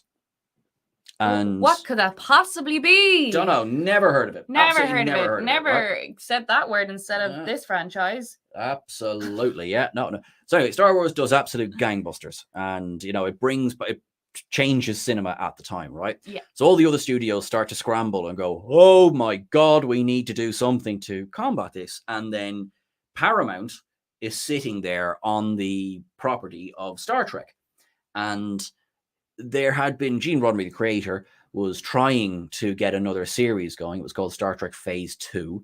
And that was very stop-start, and it was happening and it wasn't happening. And they'd done costume tests and they'd done sets and everything, which, you'd think, no, that wasn't happening. And then things sort of they took ages to go really quickly. And then suddenly Star Trek, the motion picture, was in production, and that was being turned around, and there was like budgets and everything. And 1979, we get Star Trek, the motion picture. And financially, it does really, really well at the box office. And I love you all. It's not a very engaging film. It is a very interesting film if you are a massive Trekkie, which I am. But if I were to walk in, I'd be like... You would walk back out again. Really? No, it's just that it's... Is it alienating? Very nice. Very nice. It wouldn't be what you would show someone, and I'm very, very happy to have a difference of opinion on this one, but it wouldn't be the film you would show someone to introduce them to Star Trek. Yeah. It is pure philosophy, which is lovely. Yeah. But it because it's pure philosophy, the pacing is very, very slow on it. That's why I'm happy that Ian, my boyfriend, is going to be on the show later, is going to bring me through Star Trek. Now he's so excited. He was like, I'm going to go on this journey with you. But it means I'm in good hands. It means that I'm not going to be, finding my own way or watching it in the wrong sequence and stuff. Oh yeah, no, Ian. So Ian Whittington will be along later on with Albert Hogan. They are on at 3 p.m. GMT. They will be running the Englishman and an Irishman podcast. Yes, Ian has the Enterprise E tattooed on his arm. He knows what he's at. You're definitely in good hands there. Does have some nice visuals. Ian the Englishman. That's exactly who it is. Yep, does have some nice visuals. So yes, absolutely. Ray Bradbury, Isaac Asimov, and Joe Trimble. Yes, absolutely. So basically, there was so much passion. Yeah. In one of the Trek fandom has been one of the most passionate and productive. I think maybe would you agree with me? I say productive fandom, because when season 2 of the original series was cancelled, a letter writing campaign was started. Oh, I'm sure they were flooded. They were. Yeah. They were absolutely flooded. Lads, I'll give you something. You're loyal. You're so loyal. And you all turn out in droves. Mm-hmm. It's like if someone penetrates the Star Trek market, they're good, Absolutely. Yeah, absolutely. Lovely tattoo it is. Kelvin Delta tattooed. Yeah, fantastic. And Ian must be delighted with all the Sovereign love in the new episode. Absolutely, yeah. So then that letter writing campaign got the show a third season. Now, unfortunately, after the third season, various reasons, they were just like, yeah, no, we're done now. Done, yeah. Motion picture, it did very well at the box office, as I say, but it cost a lot of money to make. So it actually, like, you would look at the return and be like, oh, yeah, brilliant. Oh, absolutely guaranteed a sequel. Mm. But that's if you don't look at what it cost. So, Fair yeah. enough, yeah. So it started around roughly 11 million. Now, keep in mind, this is 1979. Roughly $11 million budget. That went up to $44 million budget. Whoa. So yeah, it went massively over budget. So basically, the studio said, right, we'll give you another chance. Yeah. Where there's a couple of provisors. One, get rid of that Roddenberry fella who was the creator of Star Trek. And two is there is no question you do this cheap. Yeah. And we get arguably one of the best films in the Star Trek franchise, which is Star Trek II: The Wrath of Khan. Oh, okay. So yeah, so it was cheap. It was. I can't believe they booted the man who came up with Star Trek. Well, actually, funny enough, now on the stream throughout the night, we've had a lot of talks about Roddenberry. Roddenberry was a complicated man. We had a great chat. Anyone who was around for my talk with Jesse Gender earlier, he was very forward thinking. Yeah. The intention was quite good. There was a lot of tokenism going on. Were they books at any stage, or it was just No. It started with a TV pilot that failed, and then little did they know it would become one of the biggest franchises and monetary franchises in the world. Yeah, absolutely. He was a terrible womanizer. He absolutely was a terrible womanizer. Well, that kind of makes sense to me, because a lot of the women are portrayed as, yes, in a way intelligent and sciencey, but they are all beautiful women with skin tight uniforms. And then the men are, like Klingons have that, like Data's anemic, a giant ear. Some, the makeup and props and costume department are having a field day, right? And there's not the same talent. There is that beautiful, who's the guy, the captain with the hair. So it's not Picard. The captain with the hair. The really good hair, and you have him outside just standing up, being all thirsty. Who's the thirstiest captain that's male and has a beard? Oh, no, great. No, I suppose he is now a captain. Riker. Yeah. Riker was the only commander. Commander. Riker. It sounds like say commander. Riker was the only talent on the men's side of Star Trek. So by talent, do you mean the one you would like to take on a date? Smash or pass. Right, okay. Yeah. Well, I certainly for a long time. Well, yes. He was just looking at some of these. Saru is so thirsty. You'll have to explain that one, Jack. But you know what I mean? There's far more talent among the ladies than there is among the men. Well, yes, exactly. Captain of the Titan on the Zheng-He, Commander no more. That is accurate, Sean. That is absolutely accurate. Yeah. And yes, I know what you mean. Like a lot of the original series, so Gene's cast, if you like. Now he was involved in casting TNG as well, so he did cast Riker. But obviously William Shatner in the 60s was a fine cut of a man. Oh, he was, yeah. That's the Leonard judge from Miss Congeniality. I mean, she's not wrong. I love that. I love when. Sorry, I just need to jump in on this. Sometimes I like to watch the world burn. So there was that moment when William Shatner went to space. Yeah. Jeff Bezos put him on a spaceship, went to space, and everybody was like, "Oh my god, William Shatner." So I would jump on any tweet that I saw, and I was like, "Isn't that the judge from Miss Congeniality?" Of which, when you say you're corrected, I got the absolute full force of all the Trekkie fans on Twitter going, he was in Star Trek. And I knew, but I just like to watch the world burn sometimes. Watch that film just for Bill Cowher. I mean, he's quite good in it. Yeah, to be honest. Gene took credit for it. That is very true, Jack. Yes, Gene did. He took credit for a lot of people's work, which was obviously that's not a good look on anyone. That is definitely a no-no. Saru and Tarina is basically me on every day. All right, okay, right, yeah, I can understand that. Are these all our thirst traps? There are now.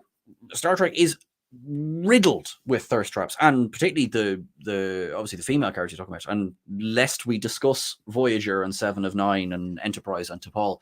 But yes, if we could convince you to every year, yes, April 25th is the perfect day because it's not too cold and it's not too hot. All you need is a light jacket. Yeah, I love that. Every single year I will tweet that out. Haven't seen the movie since. If we could convince you to watch another film, probably Wrath of Khan is where I'd start you at, because I remember a friend of mine who I lived with a long time ago, Mark was his name, and I was trying my very best to get him into Star Trek. He had seen a bit like that. He'd seen episodes here and there. He knew roughly a bit about it. Yeah. Yeah. You know, he knew Live Long and Prosper, put it that way. Yeah. So I said, well, you know, I had got this is how long ago. I had just got that brand new box set of all 10 movies, which is how long ago we're talking, on Blu-ray. So I said, Grant, what I'll do, Mark, is we'll sit down and, you know, we'll take, you know, one per evening and we'll watch it. And he says, right, what's the first one? And I said, number 2. What? Yeah. That makes no sense. I said, number 1 is number 1. No, I said number 2 is number 1 because I wanted him to watch another film. And that's what I say. You don't start somebody off on the first Star Trek film. How come? Because they won't come back for the second one. Because you have to love Star Trek. It's not bad, it's dull. Right. And if that's your first introduction, as someone quite rightly said there, it's a 40-minute episode stretched over 2 hours. Stop. Yeah, no, Yeah. I wouldn't have time for that. That's why I'm happy that somebody's going to be holding my hand. Absolutely. My boyfriend Ian is going to be holding my hand through it, so I'm in good hands. Yeah. Absolutely. Yeah, Sean Byrne, you're dead right. The one with the whales is a great one as well. It's fun. There's a lot of comedy in Star Trek that people tend to think that Star Trek takes itself far more seriously than it actually does. Well, it's in space and it's scientists, so you can that's legit. But obviously, yeah, it has like dry wit. Well, that's it. It has most certainly trilogy of 2, 3, and 4 perfect introduction. You're absolutely right. The motionless picture, yes, absolutely. But I think Thanks, guys. Yeah, I'm thinking for Ailish is a. Lost my English there for a second. Ailish is a girl. So Ailish is a professional comedian here in Ireland. So I'm thinking, like, you know, the one with the whales, yes, absolutely would be a great one for you to start because you could engage it on a comedy level. Great. Not a lot of jokes in Wrath of Khan or Search for Spock. I'll find something. That's true. Yeah, that's true. But Like, give me a break. but no, the one with the whales, The Voyage Home, which is maybe the official title, but no, it's the one with the whales. That one is just humor is rampant in 4. Absolutely. And chase it with 6. That's true. 5 if you're mad at Ailish. Shh, don't warn her. I mean, 5 is brilliant. What's wrong with 5? 5 is very, very Is good. it dull? No, hang on. It's not dull. Actually, it's not dull. I Well- will absolutely tell you, it's not dull. So number 1 has already been described as a 40-minute episode dragged out in 2 hours, and it's like but you didn't say show Ailish 1 if you're angry. You said show Ailish 5 if you're angry. So like, what is it? Is it really? I don't know. If the motion picture is a 40-minute episode over 2 hours, 5 is like a 7-part mini series crammed into 2 hours. No, it's not that bad. Well, actually, no, sorry, it is that bad. But Are the graphics just awful as well? funny enough, they are. But that's not what I think about. Because 5 is great. Yes, it is. Anna, 5 is great characters. It is that is true, and I will die on that hill. I love being that person that will watch Star Trek, but if somebody puts something down and then I was just like, that would never happen. You know, I question the smaller details. I was like, if you want me to buy into the bigger picture, that would never happen. And I don't think that would ever happen. And that's me kind of mini puncturing the shows as I watch them. Am I just going to have such a problem with number 5 then? Well, yes. From a continuity perspective. Also, I think you're going to struggle with Star Trek. Great! I've just saved myself 800 episodes. Bye, guys. You mean say? Hang on, that door is still locked. Remember Generations' official Christmas movie? Yes, it is. 5 is like somebody took a parody script and tried to make it into a serious film. Okay, I understand now why it was described differently to the first movie then. It was. So 4, which is quite funny and it's very well written and it's a very strong script, did stupid numbers at the box office. Like, it was like, great. Then, but there's no question. We're getting a 5. Like, it was brilliant.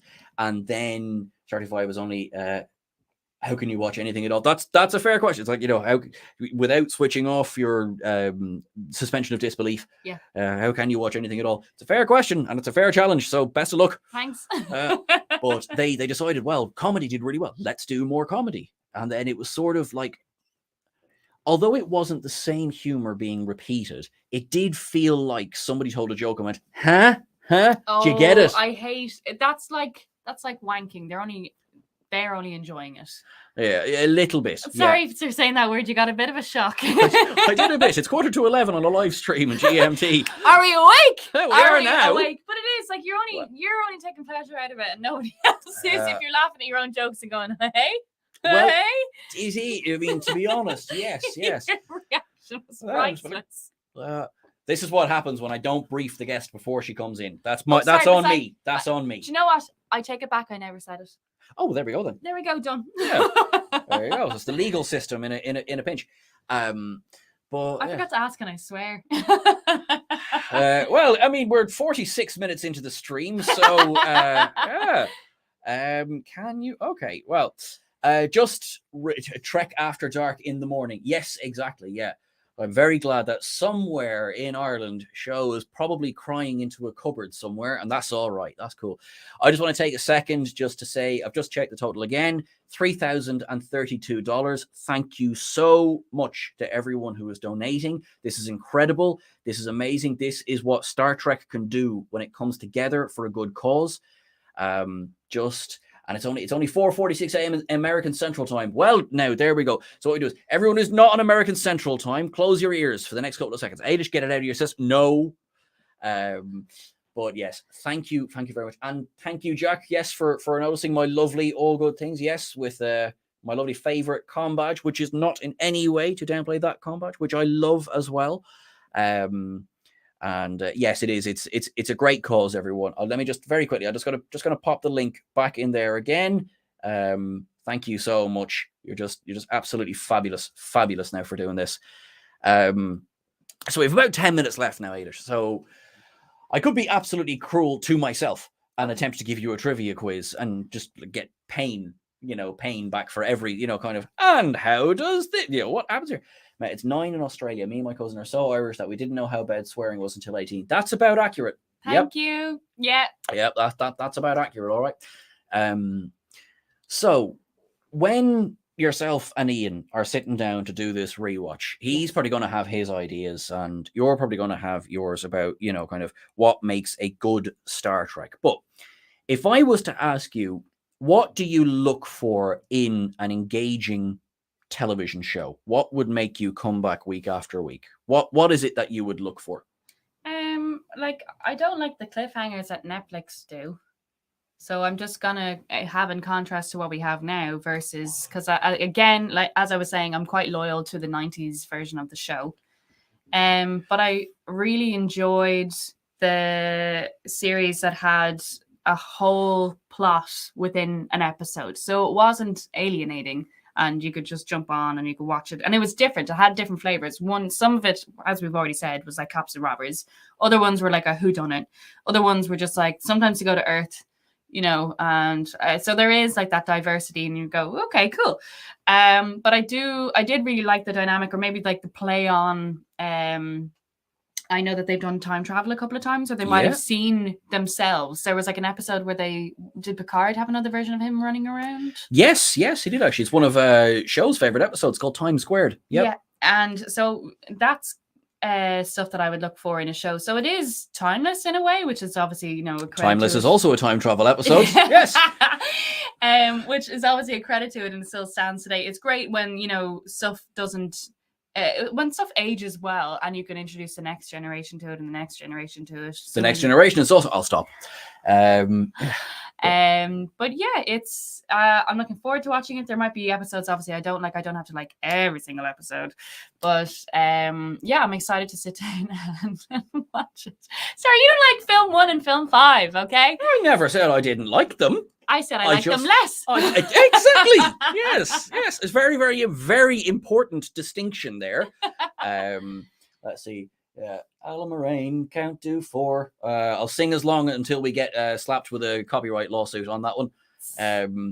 But I think that's absolutely fair. I think so. In the rewatch, you have quite a lot, obviously, of Star Trek to get through. Best of luck. But a lot of the things that you will now be starting with will be that episodic, will be that plot of the week. Which obviously there is, I think, a lot of the original series and a good bit of TNG. You can, within each series, for example, within each season. So there's season 1, season 2, you can nearly watch them in any order. Oh, grand. When we get into kind of mid Next Generation onwards, you'd sort of have to, right? It's the order of release. Yeah. But yeah, certainly the original series. They don't really do any sequels in the original series. There's one 2-parter in the first season, which is sort of a remake / sequel to the failed pilot. Ian will explain it all. Don't worry about that. But who knows? At the end of the 800th episode, I might have a tattoo. I believe that's what happens when you finish the 800th episode. Absolutely, it's great, and you will be forced to wear that for the entire time. So you'll actually just be branded with. Yeah, you'll be branded with Star combat. Trek. You're like, you're one of us. Yes. Yeah, I'm really looking forward to it. I think I might leave the most recent films that's been out in the last 10 years till the very end, because I know that's another plot line altogether. And I'm assuming that they're within the same... I know they're in the same universe, but obviously is it the same? It's not the same ship. Different ship, different crew. Long story short, in 2009, they did a hard reboot. Okay. And they introduced some wibbly-wobbly, timey-wimey magic. And a wizard did it. And effectively a wizard named Nero. And and that was it. And they just kind of blah, blah, blah, blah, blah. Leonard Nimoy rocked over to went, this is real. This is legit. And then we had 3 new films. And we are getting a 4th. It seems to be limping its way toward the production line. There's a pandemic on. And when you complete Trek, the tattoo happens. It's not voluntary. I was branded once I saw Into Darkness. That is true. Actually, Benedict Cumberbatch came through the screen with a brand, and there's a big, massive K. And that's, to be honest, that is quite accurate and right. Yeah. I legally can't show my tattoo, so that's all right, because it's 10 to 11. Disco Season 3 canonized Kelvinverse. Yes, it did. Ailish, you should book shows stateside. Thank you so much. Also, if you want to catch me on social media, will I tell them where they can find me? Absolutely, yes. So I'm at the Sleepy Comedian on TikTok, and I'm at the Sleepy Comedian on Instagram. So if you want to get updates on shows, I've actually toured. Did I? No, I went to North America, not the States. I went to Canada for a gig once, and I was eaten alive. So I'm gonna go. I'm gonna go back though. Just give it a little bit of time, and and then I'm hoping to do the UK next year. But yeah, I'm at the Sleepy Comedian. Thankfully, that name wasn't taken. I don't know why. But that's where you can find me. I think literally anyone on this stream right now fancies themselves a bit of a sleepy comedian. I think you have done very, very well. This I should mention as well. This poor woman she stayed here last night, and while I was up all night doing this, shows there, I could see him in the background going, "What do you mean all night?" Anyway, when I was up for part of the night, this poor lady was in the next room going, "Will you shut up, Sean?" That's an absolute blatant lie. You weren't up till 3:30 in the morning. I was here until 4. Him and Anna were there, yeah. Yeah, absolutely. Yes. Anna's never left us. Whole show. Only Anna can judge us. Absolutely, yeah. Right. Joseph, my friend, are you well? Are you rested? Are you alive? Are you human? We'll take any of these. I am neither of these things, and none of them at the same time. Sean, because it's 6 minutes until Clara and myself take over, that gives you 6 minutes to do a very quick costume change. Boom. And it was already mentioned. She knows it's coming. Right. All right. You're taking over the big chair now. Hi, Sho. How are you? Lovely to meet you. Lovely to finally meet you as well. What I'm going to do is I'm going to bring Clara in as well. I don't think Clara was expecting me to bring her in right now, but here she is. Hello. Hi, Clara. How are you? I'm good. How are you doing? I'm good, thanks. I'm Ailish, by the way. I'm one of Sean's friends. I'm Clara. Ailish, did you actually kind of mind the fact that he was basically gone for most of the night doing all this kind of thing? Although, in fairness, it was kind of, he did the podcast and just went to bed, and it was kind of really about it. I mean, I survived, like I just have other things on as well. No, but I just also want to say that congratulations for, taking this on. It's a huge feat and obviously goes towards a great cause. So I just want to say, yeah, well done for everybody's efforts and lack of sleep towards, something really horrible that's happening on the other side of the world. But you are doing great. I see that the donations are coming in, and congratulations. Also, am I right in guessing that Sean didn't tell you that you were going to be actually on this show until the last minute? Until the last minute. I think I did well for shooting from the hip. I think you did very, very well. Yeah. Oh, I think you smashed it. I think you look great. This was not designed for sitting in. Oh, good Lord. I Big would have been in a few deep seconds breath in. earlier, but I had to convince the collar to close. It is snug, but you look great. My collar is the same size it was at the academy. You know she doesn't get the reference, Sean, right? I get the reference. Clara gets the these reference. lovely people do. I see Clara smiling. Clara, yeah. There we go. Well, there's an Ireland on Romulus. Bloody right they are. Cheeky feckers. Extremely fetching. Thank you very much, Anna. Thank you very much. Yeah, I can't breathe, but I feel very fancy. Everything has gone all right in the night shift since I left it in your capable hands. Yes. I have been blessed with lovely other podcasts and hosts. I've been blessed with obviously a lovely guest here in English, and just wonderful people joining in the comments. As you can see, the total is looking just. I'm well done. Blown away by people's generosity and by just the response that we've had both on Twitter and here, and of course on the fundraiser as well. It's just been absolutely wonderful. There was that time where we took 3 hours out to talk about why Star Wars is better than Star Trek. But I mean, other than that, it's just damage control, Yeah, it's just been wonderful. You must suffer for your art. Well, Anna, I can tell you, I feel very arty right now. Yeah, and Anna yes, as well. It's gone very, very well. It's great feedback. Really good. Anna as well, because of my sleep deprivation. The good thing is that the sun coming in there actually masks the tears in my eyes that I currently have, so no one can actually see. I mean, Picard is standing behind me right now, but he tells me everything's going to be fine. I think I'm going to get a pair of those Homer Simpson glasses and just put them on for the rest of my stream. So, Sean, Ailish, I'm going to dismiss you 3 minutes early so you can have 3 minutes back to do something wonderful with your time. Thank you. And, Sean, you will be taking back over from us in 2 hours' time. Indeed, I will, yeah. So, right, Ailish, we'll see what costume I'm wearing then, what slightly larger costume I'm wearing then. All right. Goodbye, everybody. See you soon. See you soon. Now, Clara, we're going to be joined by Kat, so we'll just add Kat into the stream as well. Now, Kat was not too sure what her audio works, so we're going to give it a go and see what happens. And here is Kat. Hello. Hi, Kat. Hi. Oh, How perfect. Do that, yeah.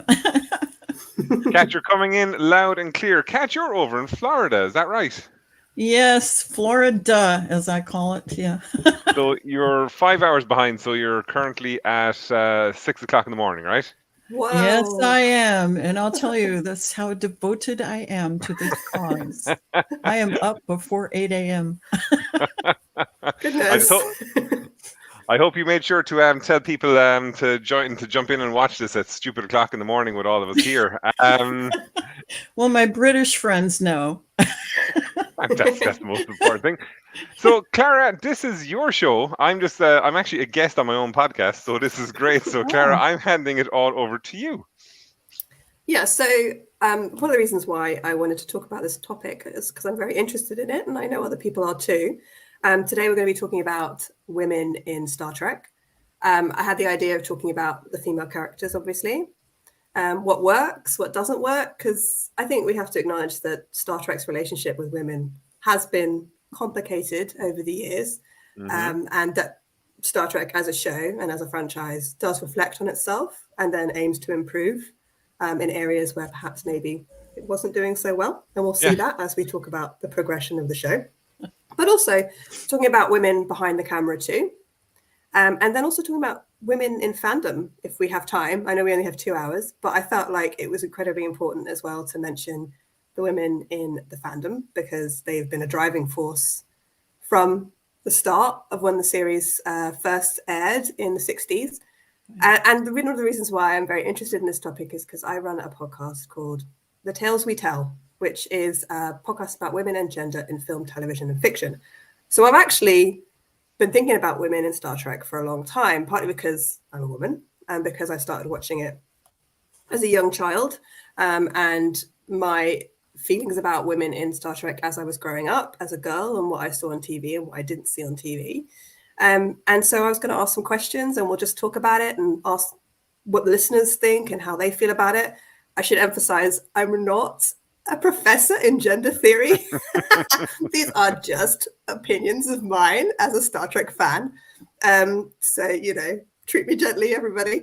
But first of all, I have a question for the two of you. So I'll ask Kate this first. How did you first discover Star Trek, and what were your first feelings about the female characters of Star Trek when you first started watching it? This is Kat. Sorry, Kat. No worries. I was first exposed to Star Trek when I was 11 years old. I was at Grandma's. We were up there on Easter vacation, and we saw This Side of Paradise. So women got to fall in love with Mr. Spock, but they were heartbroken. But other than that, I was very attracted to the idea of being a woman on a ship going to the stars. So Uhura was probably my biggest role model. When Chapel came into her own, I was kind of like, oh, that's so, God, she's so traditional. So yeah, just the caring role. The thirsting role too, just thirsting after Spock, come on, have some dignity, woman. Anyway.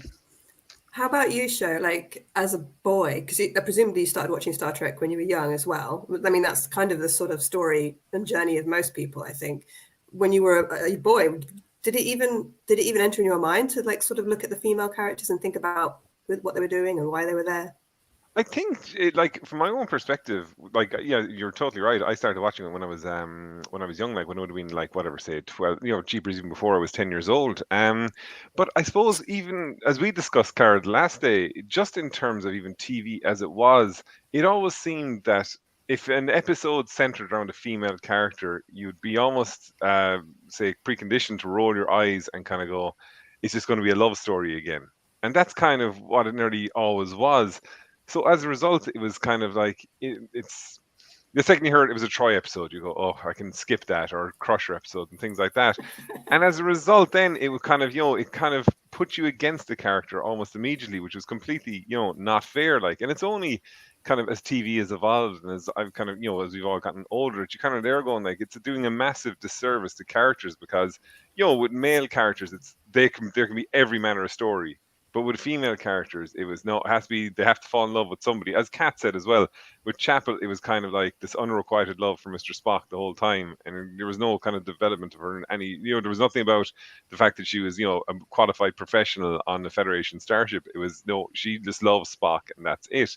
And then when you look at, say, a lot of the Troy episodes, you'd see like the Price, you look at, say, the Masterpiece Society, and it's all just, again, it's just all love stories. And it's very kind of uninteresting then as a result, but as time went by, like you see characters like Ro Laren come into it, and like Ro Laren was totally different, and she was great then as a result because she was a strong female character, and it wasn't there was one love story in the episode, jeepers, why am I drawing a blank here, Conundrum, when they all kind of lost their memory and she kind of liked Riker, but even at that she was shown as a strong character, and it just didn't happen enough until Deep Space Nine came on. But when I was young, the Next Generation, the original series, it was, any story centered on a female character, it was always the same, boring, for want of a better term, story. So I used to play this game when I was a child, and I still play it sometimes, except nowadays I play it with like photos or video footage of parliaments around the world, but I used to play this game where I used to look at the photos of the cast. You know how they have those official photos taken with like the cast ensemble together, standing on the bridge or whatever. And I used to count the amount of women versus the amount of men.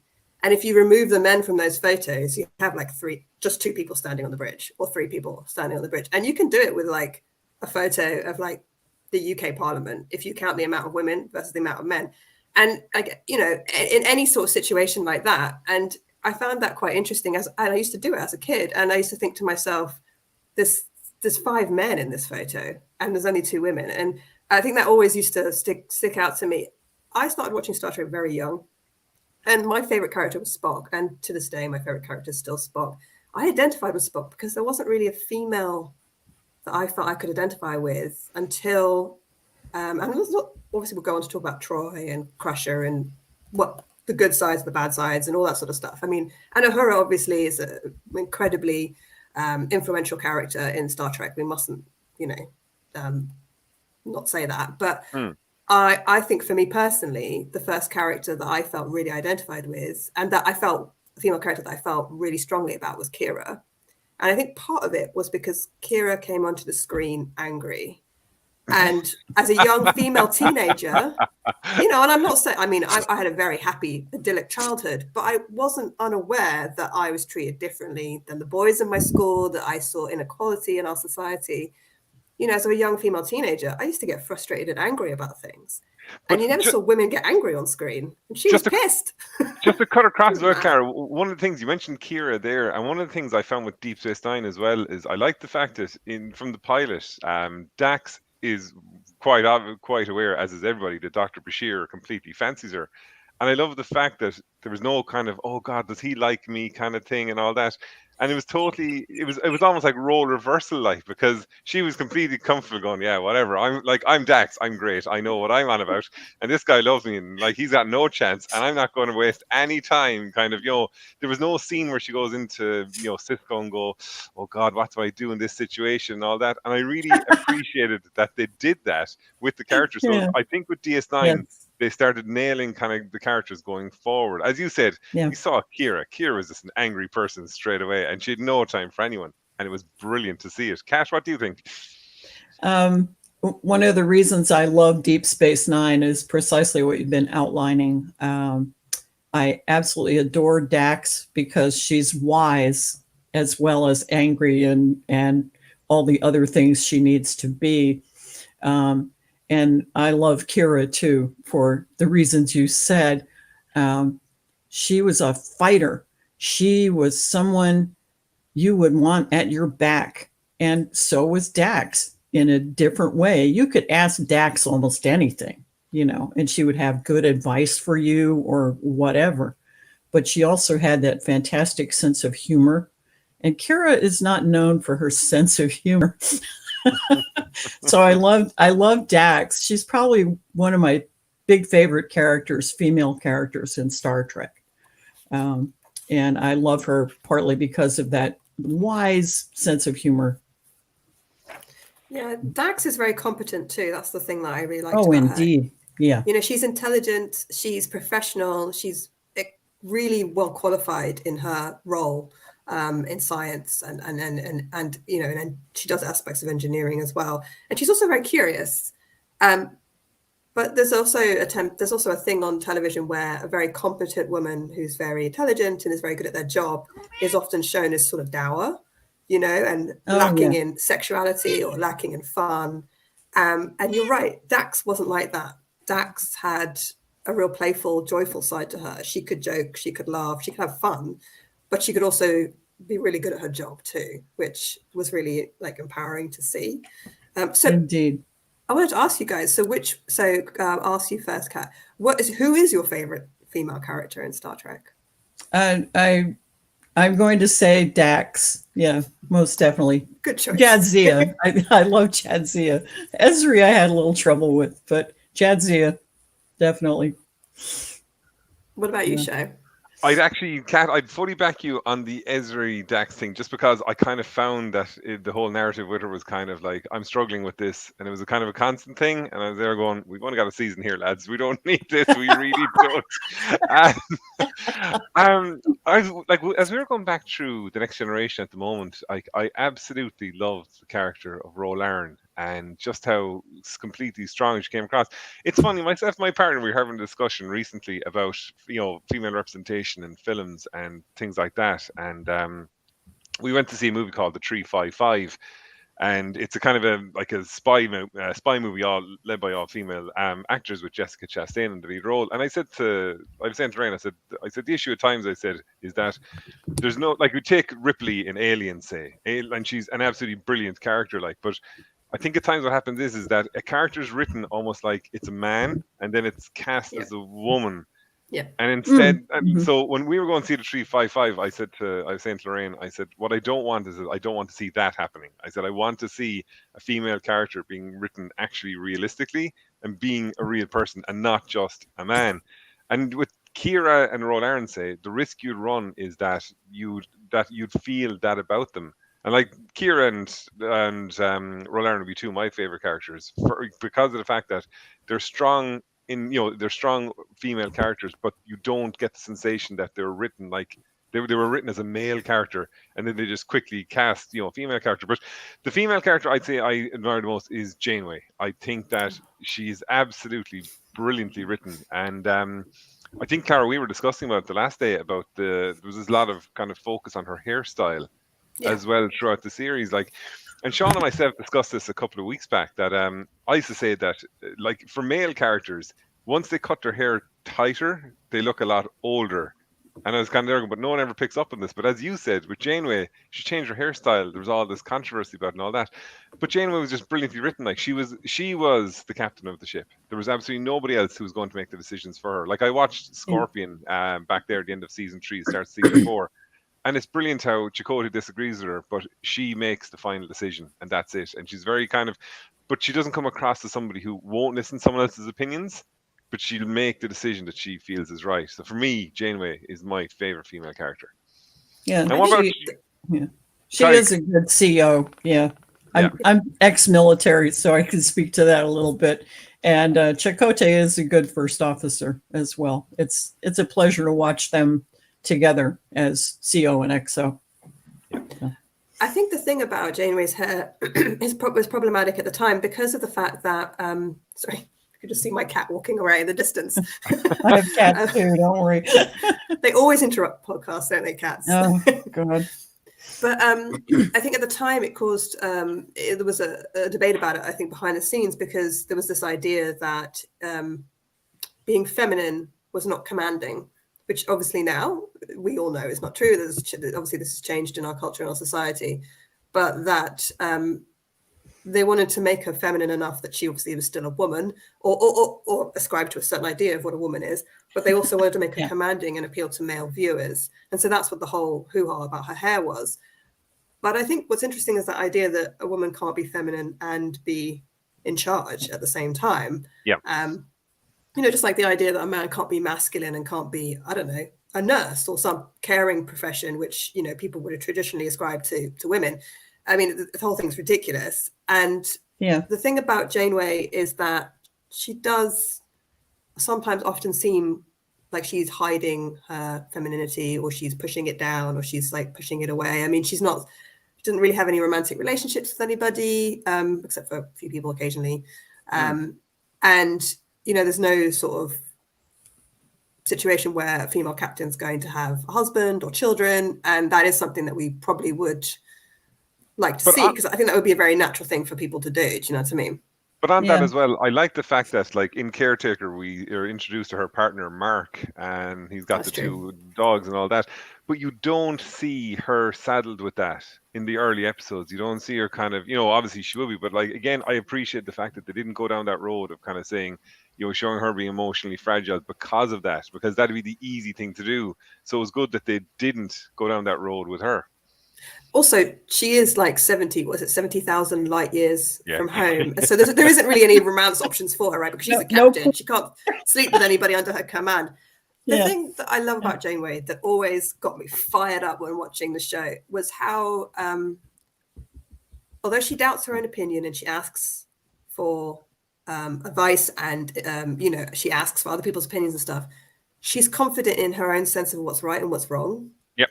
And when somebody just at one point, I think she was talking to one of the Kazon leaders, and she just says, "I don't like bullies," and I just love it. She's like really like, "This is wrong, and I'm going to fight it." That's a brilliant line. Yeah, I was actually just about to say it. It's an absolutely excellent line. She says, yeah, and her delivery of a lot of the lines is absolutely spot on. There's no shouting. There's no like loud kind of voice. It's very kind of it's a very even, leveled way she says it, and she says it with such prominence and such authority that it really works. Yeah, she does that authority thing of just speaking in a normal tone or a lowered tone of voice. That, yeah.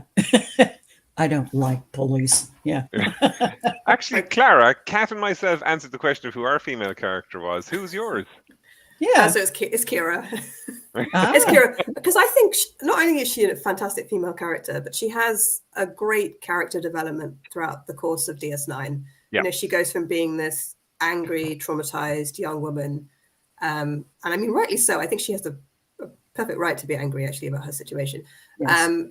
To becoming this very collaborative, open-minded, just more sort of wise to the world, and also more at peace with herself. Like she sort of learns to understand herself and her experiences, the things that she went through, and also I think more open to everybody else around her as well, which I think is really a lovely story arc. I think it comes down to introduction to characters as well. Like if you look at Encounter at Farpoint and you see our introduction to Deanna Troi, like in Encounter at Farpoint, she's just an emotional mess and she can't control like what's going on. Meanwhile, the introduction to Kira in DS9 is her basically roaring at a Bajoran politician when Cisco comes in the door, and she turns around and she's no time and she just tells him exactly what she thinks, and she's basically there going, "You have no place here. You're going to be gone, and we're going to have civil war very soon." And it's a brilliant, because instead of introducing her like beating someone up or some nonsense like that you often see, it was just straight out. It was just her prominence in terms of her anger, and it was barely contained, and it was directed straight. Like basically, it was just misdirected because she was just so angry at everything, and it was just great to see. But she was also an expert. She was an expert in what her planet was going through, and she, Cisco's an intruder. Yeah. And you can see right away from like the sort of development from like women being unhappy or angry, or I guess in a way seeming unapproachable, slightly aggressive on television and Star Trek, like from Alan of Troyes in TOS, where everybody is horrified by how annoyed Alan is, which I mean, she has perfect right to be pissed off. She's going to be married to someone she doesn't want to be married to, right? All the way up to DS9, where Kira's sort of anger isn't seen as like female aggression that's unreasonable. Do you know what I mean? Right. She's the expert. She's been a terrorist. She's now in command of this second in command of this space station, and she's got a lot of history fighting. She's got a lot of expertise again. So yeah. What's great about her as well is like when I love the fact that her annoyance towards the Provisional Council on Bajor never changes. It never goes away, and it's constantly whenever she references anything on Bajor, she just hates it and she gives out about it constantly. And it's great. It's not like she's there going, "We have to come together now and do what's right." She's there going, "I hate these people. I absolutely hate them. They're making the wrong decision yet again. I'm so sick of them." And it's constant, and it's great because, as you said, it's not female aggression. It comes from Kat, as you said. She's an expert on her planet, so she's a brilliantly developed, as you said, Clara. So you've got the sense that she's gone through the whole war, and we see what's happened in her past as well. So you understand why she is where she is and how that comes across then as well. So as a character, she was absolutely brilliant. Actually, you don't know, Jack in the comments just said Tasha Yar as well. Yes. Now, Tasha Yar's an interesting character to talk about, I think. Yeah, it's a massive missed opportunity because we discussed at the start of the stream, so last night, about the episode Yesterday's Enterprise and how she came across in that, and she was absolutely brilliant. Like, it's an entire Tasha Yar episode, and you're kind of there going, this was a total missed opportunity right here with the character. Yeah. So I read something in researching this podcast about how Gates McFadden was quoted as, I mean, I wouldn't want to put words in Gates McFadden's mouth, but Gates McFadden, for anyone that doesn't know, was the actress that played Beverly Crusher, Dr. Beverly Crusher, who's the doctor on the Enterprise in Next Generation. she mentioned at one point she was having a conversation with, I think, one of the executive producers or something. And he said, we have too many women in the show. Which I thought was really fascinating, because I find it hard to think. I mean, well, they got rid of Tasha very, very quickly. I mean, I know that she sort of, part of it was she left kind of of her own volition, but that was because she wasn't getting the storylines that she wanted. She wasn't being utilized. But it's hard for me. She was also being sexually harassed. So behind the scenes, behind the scenes, it's another story. And I mean, if we want to talk about that, like, I mean, there's a whole bunch of, like, Janice, what happened to the actress that played Janice Rand, how Terry Farrell felt about some of the comments that were said to her, about her cleavage and everything. But I think that it's interesting, because in the early parts of the Next Generation, even for quite a few seasons, you don't really see the female characters talk to each other, and that's one of the things I always look out for in a show. And it's hard for me to imagine Tasha. I can't imagine. I mean, are there any scenes where Tasha Yar and Beverly Crusher and Troy have a conversation about something? Nope. I can't recall a single one. No, I thought that's a shame too. Tasha Yar, almost all her scenes are with men, which, I mean, it's fine. She's a security chief. She might be talking to a lot of male officers, but I felt like there could be so much could have been done with that character. What about you guys? What do you think? Sorry, Kat, go on ahead. The fact that Tasha Yar was at first conceived of as a character named Macha Hernandez is problematic to begin with, because basically she's a man in woman's clothing, as you were saying earlier, Theo. It's a role that they cast as a woman, but Roddenberry wanted to write her like a man, I think.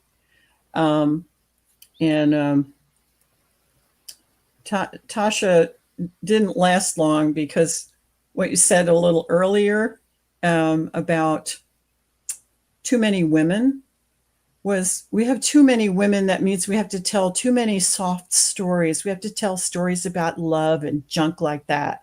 I mean, that's how I read that comment by the producer. So that's a problem.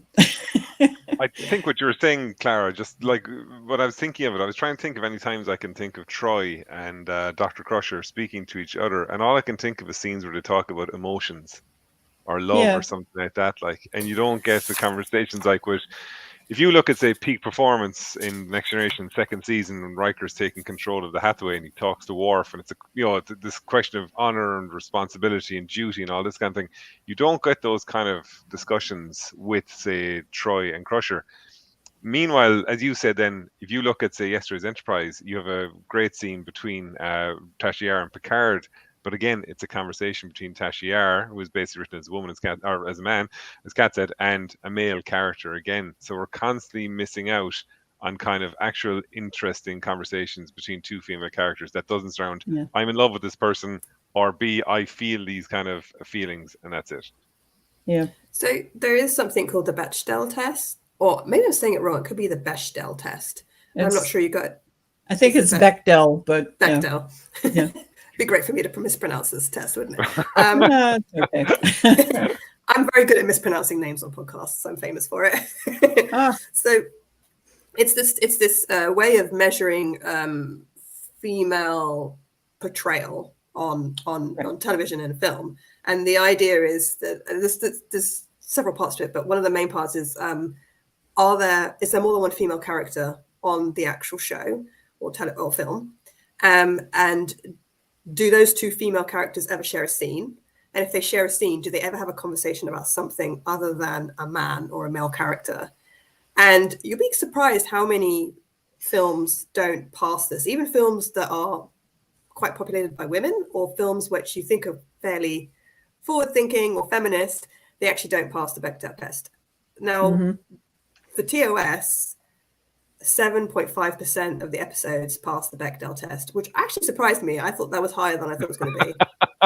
For TNG, 44.9% of episodes passed the Bechdel test. Okay. And then for DS9, 57.8% of episodes.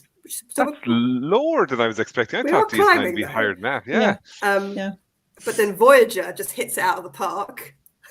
Voyager, 86.9% of episodes pass the Bechdel test. Yeah. So, you know, and I mean, I think a lot of that is to do with 7 and 9, Janeway and B'Elanna talking about Yeah. the adventure, engineering, science, everything that's going on. Exactly. But unfortunately, with Enterprise, we go back down again because there's less women on Enterprise. 39% of episodes pass the Bechdel test in Enterprise. Right. Hoshi and T'Pol. Hoshi and T'Pol, yeah. There wasn't a lot of interaction between them, as I recall. I haven't watched Enterprise in a while, but. And then Discovery, there isn't any data on Discovery. If anybody wants to do that, by all means. I'm betting they'd hit up in the 80s or 90s. Oh, well, I think Discovery must be, you know, because Discovery just is we're in a completely different era now, and Discovery is really doing amazing things. So, you know, I mean, surely the amount of times Michael must be talking to people, I would imagine she must be doing a huge amount of women. So.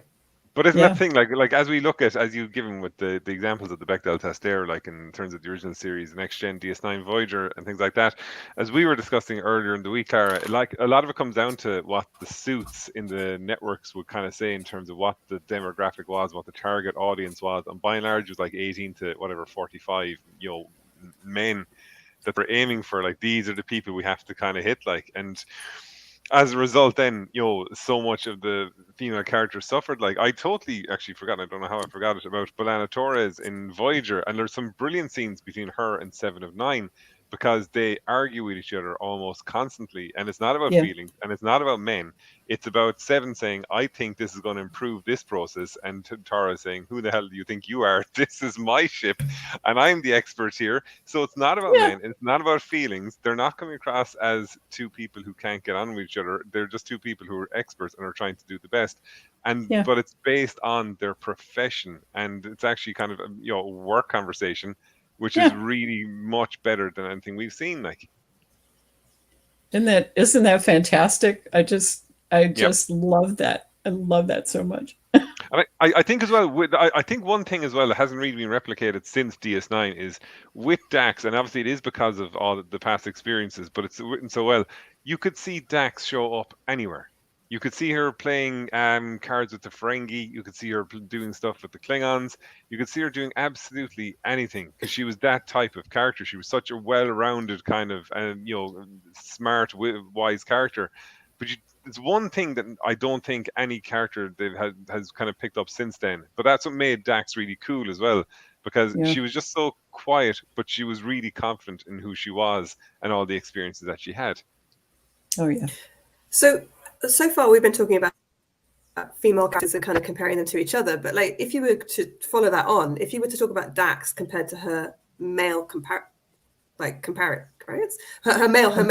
so basically her male peers, like, do we see the same sort of thing from Bashir, for instance, or O'Brien? Or is it that Dax isn't even just an amazing character as a female character, but she's also like a super well-developed, amazing character, even just as a character? Do you see what I'm saying? Like, when do we stop looking at the female characters as women and we start looking at them as just people in their own right, which is how I think we look at male characters. You don't look at Cisco and say, well, actually, no, you might, because you might say he's an African-American captain, which is a big deal.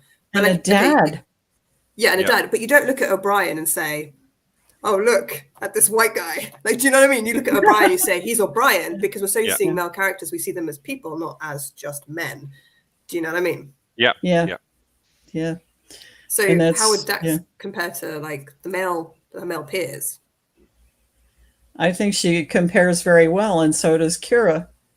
You could easily see them each as male characters in that sense that male characters are the well-rounded ones. You know what I'm saying? They are very well-rounded characters. And so there's no thing about them, being, she's a woman, it's she's a former terrorist, or she's an expert scientist, or she's this aspect of whatever, aspect of her profession. Kira Kira is passionate and Jadzia is more, she withholds some of that, except when she's with Worf. Yeah. So I agree with you. I think that this is something that doesn't happen with TOS and TNG. Like, I think Troy, like, I'm not saying that Troy's a bad character, but if you were to take Troy and you were to put Troy's character into a body of a man, Troy wouldn't measure up against Picard. Troy wouldn't measure up. I don't even think Dr. Crusher, if you made Dr. Crusher a man in the character that they are, I don't think Dr. Crusher would measure up to Dr. McCoy. Do you know what I mean? Like, I think it's partly because, like, they aren't fleshing out the female characters as much. And obviously Picard is the lead. You know, he's going to get more character development. One of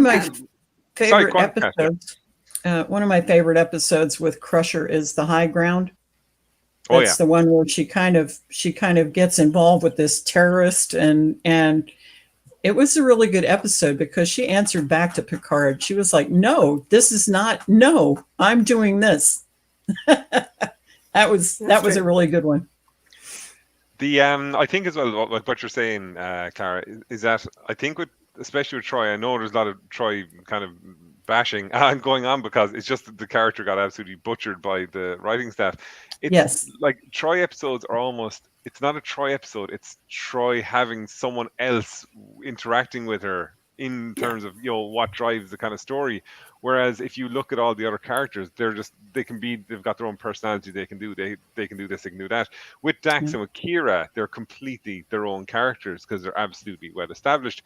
I think I was saying during the week when a couple of years ago I had an unauthorized kind of guide to all the Next Generation and DS9 episodes, and what they do is they break down the episodes into different headings and all that kind of thing, like guest stars, tech, and all this kind of inconsistencies.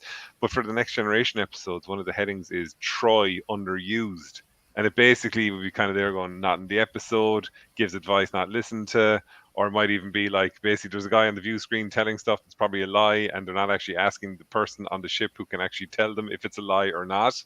And it's kind of, and it's like, like when you go to the movies, then the movies are even worse. Like you may as well not have even had Dr. Crusher or Counselor Troy in them, because there was nothing for them to do like at all in them, like. Right. Except in that one movie, how Crusher remarks that their boobs are tightening up or something. Oh my God. I hate that moment so much. Oh my God.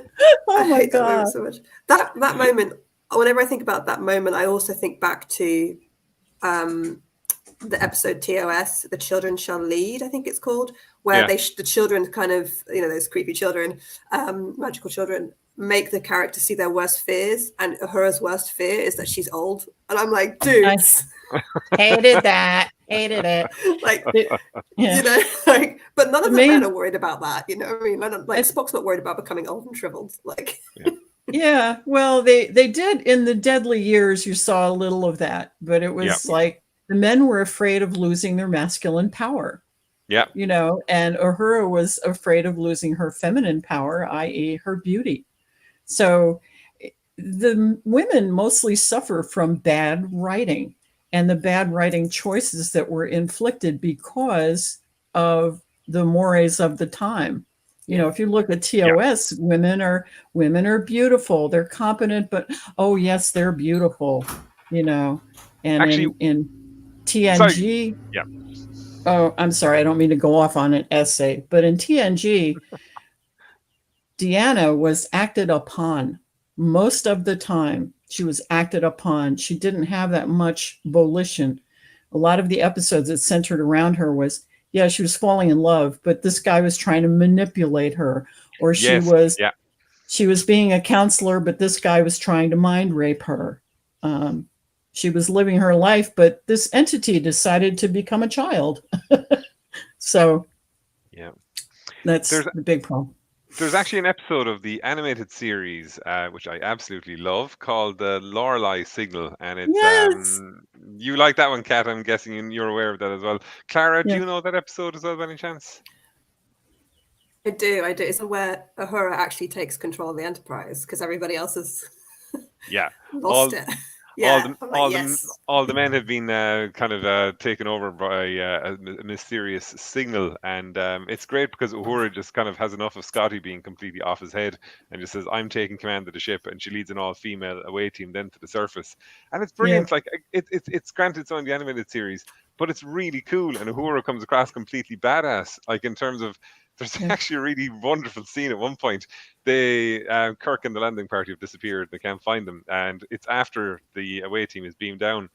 And there's a transition from one scene to the other, and it just shows one of the security guards just blowing up a bit of the palace that they're in, kind of saying, "Listen, we mean business. We need an answer, and we need it now."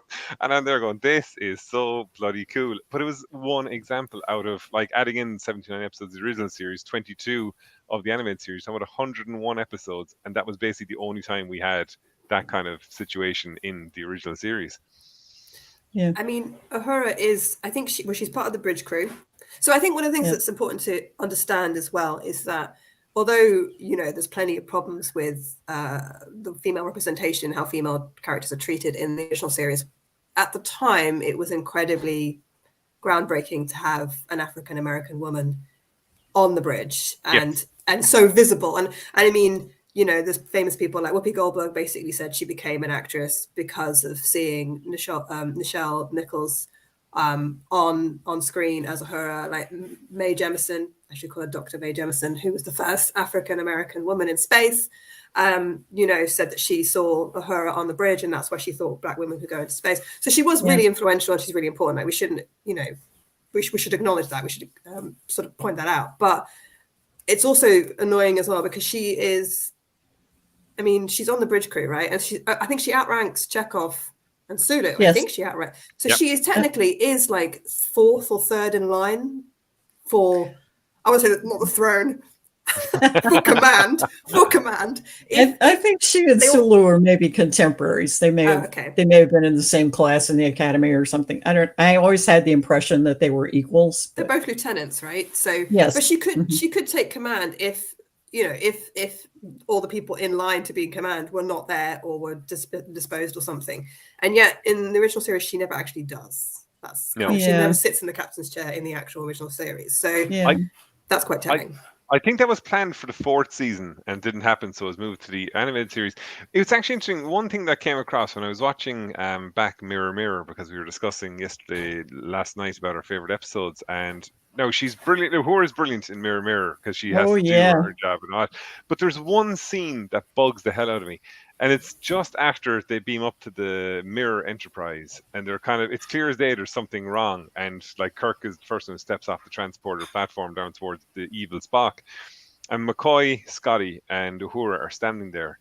And it's Uhura is the one who turns to Scotty, kind of pointing at her tunic as if to say, there's something wrong. And Scotty kind of waves his hands to say, not now, kind of thing. And then they're going, why did you pick Uhura to do that? Like, we all know something's wrong. You don't need the female character to be the one to go, oh my God, something's wrong, and all this kind of thing. And I'm just there going, like, there's no need for it. But that's what always happens. There's always these situations where, like my partner said before, like about Reese Witherspoon, she's trying to change the narrative that in any of these kind of situations, it's the female character that always say, like, what are we going to do now, kind of thing.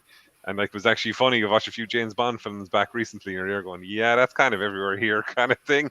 And it's always these situations that it's the female character that doesn't take the lead. It's the female character that says, what do we do now? And looks to the male character to basically say, here's what our plan is going to be. And the female character that feels fear as well. Yep. So there's a couple of scenes in the original series where Janice Rand, poor Janice Rand, I mean, what a maligned character. Janice Rand, sidles up to Kirk and says, I'm Captain, I'm afraid. And I think even there's a scene even where Uhura does that, says, I'm afraid. And I actually think that does a disservice to men because, I don't know, some of these situations, I don't see why men wouldn't be frightened. Do you know what I mean? Like, and I'm not sure, like, when little boys watching, the little boys feel scared too. I'm just thinking, like, it means that men always have to be brave. I mean, why should that be the case? Absolutely. That was 1960s television. That was 1960s television. Men were brave and they didn't have feelings, or if they had feelings, it was over with by the end of the episode. So, but it's like Clara, what you said there about Uhura saying that she was afraid, that was in City on the Edge of Forever. But it's funny, in the episode Attached, I think it is, in The Next Generation, when Picard and Beverly can hear each other's thoughts. And at one point they're escaping from where they're in confinement and they go down somewhere and Picard says, we're going to go this way. And Crusher kind of says, wait a second, I can hear your thoughts. You don't know that that's the right way to go. And she's effectively there going like, you're just making this up kind of thing. Like, I don't know, it was like it's Picard giving the, you know, the appearance of command. You know what I mean? But see, that works for Picard, you see, because you think it's, oh, that's funny, that's gas, you know, that's Picard. Picard's a man, all this.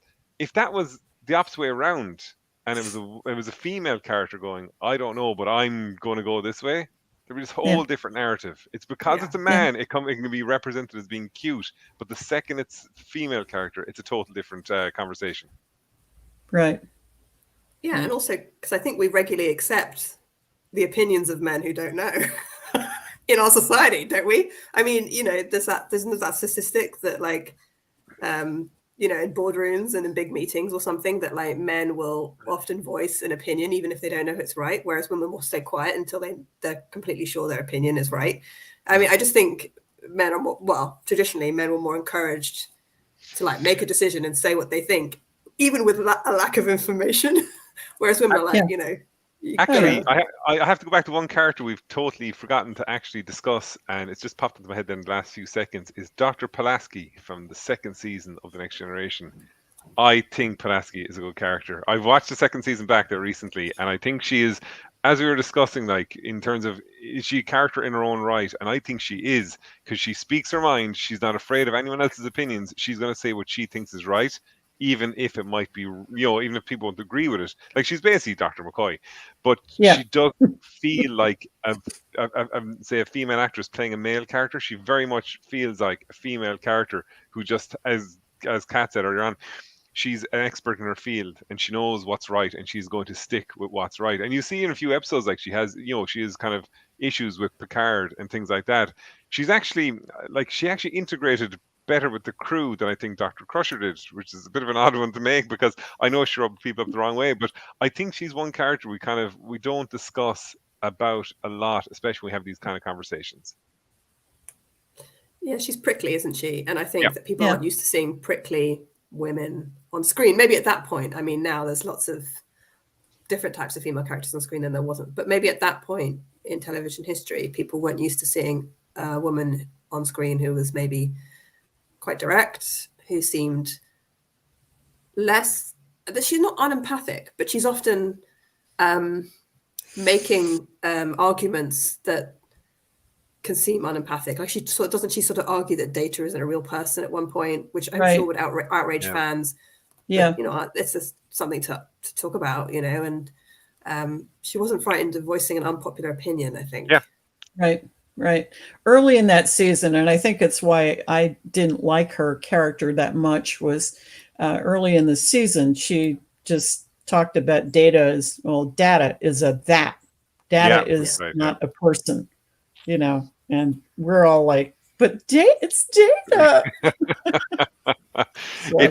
That's in the episode where Silence is least. Yeah, she's kind of questioning if he knows how to basically, you know, magnify the screen and things like that. Like, and it's just, again, it's almost like, you know, a double-edged sword. You had a good character there, but you were there going, yeah, we have to show her off as being crusty and old-fashioned like Dr. McCoy. And as a result, then that, you know, that awful line of dialogue of his, you know, does it know what to do, and then getting the name wrong and all that. You're going like, why are you trying to make this character unpopular? Like, everyone loves Data. Like, this is not going to work in any positive way by doing this kind of thing.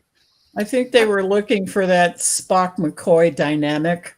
You know, where McCoy always found fault with Spock because he didn't feel and all that, you know. But when you actually look at some of the stuff Pulaski talks about, it's slightly in a tiny comparative way like Dax. Like, there's a few times Pulaski mentions her knowledge of different things, like, you know, about Klingon culture and things like that, and you don't really see other characters having that. Like, and that was great with Pulaski, as it kind of fleshed out the character in terms of she's had a lot of life experience as well, and she even had, you know, a relation. I liked as well the fact that she had a bit of a relationship with Commander Riker's father as well. And but when they meet each other, it's not this, oh, we should have done this years ago, we should have done that. she basically there going, look, it happened a long time ago. It's over. We're both, we're adults. And it was really kind of great to have a character like that who's basically there going, I'm secure in myself and what I am now. And I don't like, I can meet a guy that I used to, hang around with years ago. Like Riker's dad's the exact same as Riker himself. Like you mentioned earlier on, Clara, about like Janeway not having a relationship with someone. I was watching The Wounded recently, and Marla Astor has died, and Data is asking everyone, did you know her well? And he asks Riker, and Riker's there, yeah, we spent a bit of time together. And you're going, oh, come on, Riker, really? Come on. Why? Oh, no. Imagine if Riker had been women. Like, this is the thing. I feel like Riker's, I mean, let's not shame anyone, right? Everyone's entitled to whatever sex life they want. Obviously, Riker was voracious, had a voracious appetite for romance. But I mean, I feel like that's something that at the time they could only do with a male character. It would, Troy gets violated a lot, and Riker likes to have a lot of sex with women. I just felt like if you switch the two, if you had like Troy be like the empath who was like, I'm like, I like to have a lot of boyfriends. I like to date a lot of people. People would have been outraged, right? So it was the 90s, it was the 90s. And nice. Women had to be like super extra competent and super extra professional. And I think that was part of the thing with Janeway's hair. You can't have long hair and be a super competent, extra professional woman. It was crazy. If you look at as well the episode, the host, not the host, the perfect mate, when Kamala is on. God, I hate that episode so much. I'm actually going to reference the worst part of the episode when she kisses Riker, and Riker kind of basically leaves the quarter and he kind of says, I make it, whatever personal mission not to open another man's present. But he walks out the door, and I didn't pick up on this for years. And he taps his comm badge and he says, Bridge, if you need me, I'll be in holodeck 4. And it's only years later I'm there going, oh man. And I'm there going, wait a second, that's not cool. Could you imagine a female character saying, yeah, I'm off too, But with Riker, it's kind of, that's Will Riker for you. That's Riker. But you couldn't do it with a female character. I think that's a good episode to perhaps maybe just mention a bit, because I think that episode is the height of bad treatment of women in Star Trek. So that's season 5, episode 21, The Perfect Mate. It has a female character in it, Kamala, who is basically a gift from one alien race to another in order to prevent a war. Yeah. I mean, Helena Troy vibes, I guess. Blaming, I still feel it's problematic. It's very problematic. So she's a sentient creature who's basically treated as a commodity. And I think in that episode, they do sort of imply that the Star Trek crew are kind of horrified by this. The Enterprise crew are kind of horrified by this. Yeah. But she's also like, I'm totally okay to do it. I'm fine. But she actually literally hatches from an egg. It's a stasis thing, but it's an egg. And then imprints on a man. The idea that imprinting, the thing that basically ducks do or chicks do when the first thing they see, or the first thing that they're close to, they see that it becomes their mother and they imprint on it, and that person is the person they follow around and everything. This woman imprints on men, so her personality changes if she imprints on you, and she becomes like the perfect female for that man. Yeah. So she's actually malleable depending on which man she's around. And she imprints on Picard and becomes Picard's perfect mate. And then at the end of it, he has to say goodbye to her because she goes off to marry some guy she doesn't love, because she's now the perfect mate for Picard, and Picard only in the whole universe. And I don't even know where to begin. Like, it's like the worst storyline for a woman. Yeah. Even Ilan of Troyes, it's kind of like that. It's supposed to be an update, I think, of Ilan of Troyes, but yeah, it's painful. Yeah, it's painful. It's also kind of made more awful by the fact that is it Famke? I'm not sure. Famke Janssen. Famke Janssen. Yeah. See, I totally said her name wrong. It's also made more awful by the fact that actress is actually genuinely a good actress. Yeah. But she's also incredibly beautiful. It's not like the person that popped out of the egg was I don't know, just more alien looking or something. Do you know what I mean? I mean, alien looking as in like they did some prosthetics or something. Yeah, She's just I a think very she had beautiful some looking woman. spots. Yeah. In fact, I think she had the spots they later gave to the Trill. If Yeah. That's I right. recall She did. rightly. Yeah. Yeah. That's right. Yeah. Yeah. So it's very pretty. You know, she's very pretty. Yeah, it would have been so cool if she'd been an alien, like with tentacles or something. That would have And been she imprints on excellent. Picard. That would have been excellent. And Picard's like, Excellent. I've fallen in love with this really alien-looking creature. I don't even really know if she's actually female. I can't really tell, but she's, you know, her personality just matches mine so much. I mean, that would Yeah. be an amazing story. That would have been a fantastic story because she could have, you know, she could have had all his interests, you know, and discussing Shakespeare and all this stuff, and she's this whole different creature. That would have She been looks like a giant slug or something. yeah. That would have been good. That might have been too forward for that time period. I used to do cartoons of Star Trek, and I had one where Kirk was making out with like a tentacled creature, you know. Captain Kirk makes out with all the girls, you know.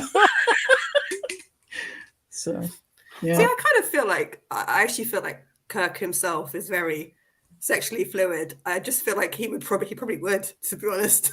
Like, but of course, that's not something they would have portrayed in the original series.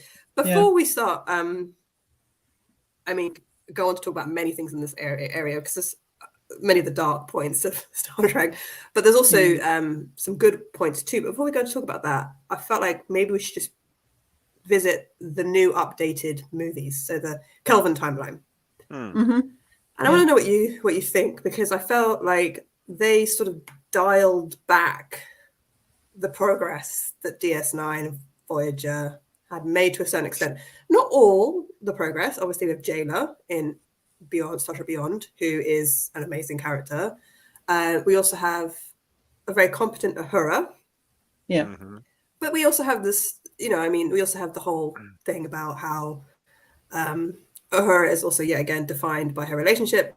Yeah. Spock. But we also have Carol Marcus, who get to see her in her underwear. I mean, what do you think, Sho? What do you think?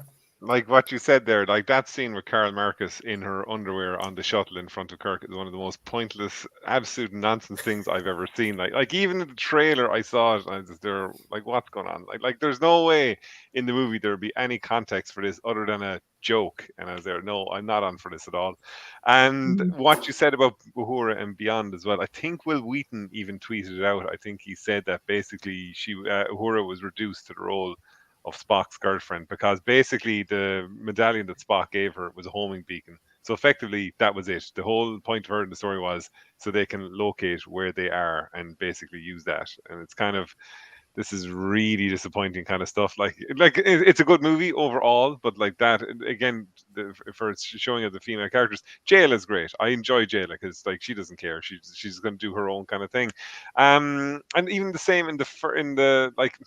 You can see in Into Darkness as well, like you just see, you know, Kirk sleeping with a load of women again, like same kind of thing. Like, and of course, it had to be this time women with tails, because that is the obvious thing that needs to be done in these movies. Like, so progressive. Sorry, Kat, go on. What were you going to say? I was going to say Kirk doing it with two, I suppose, Cations. I don't know. Yeah.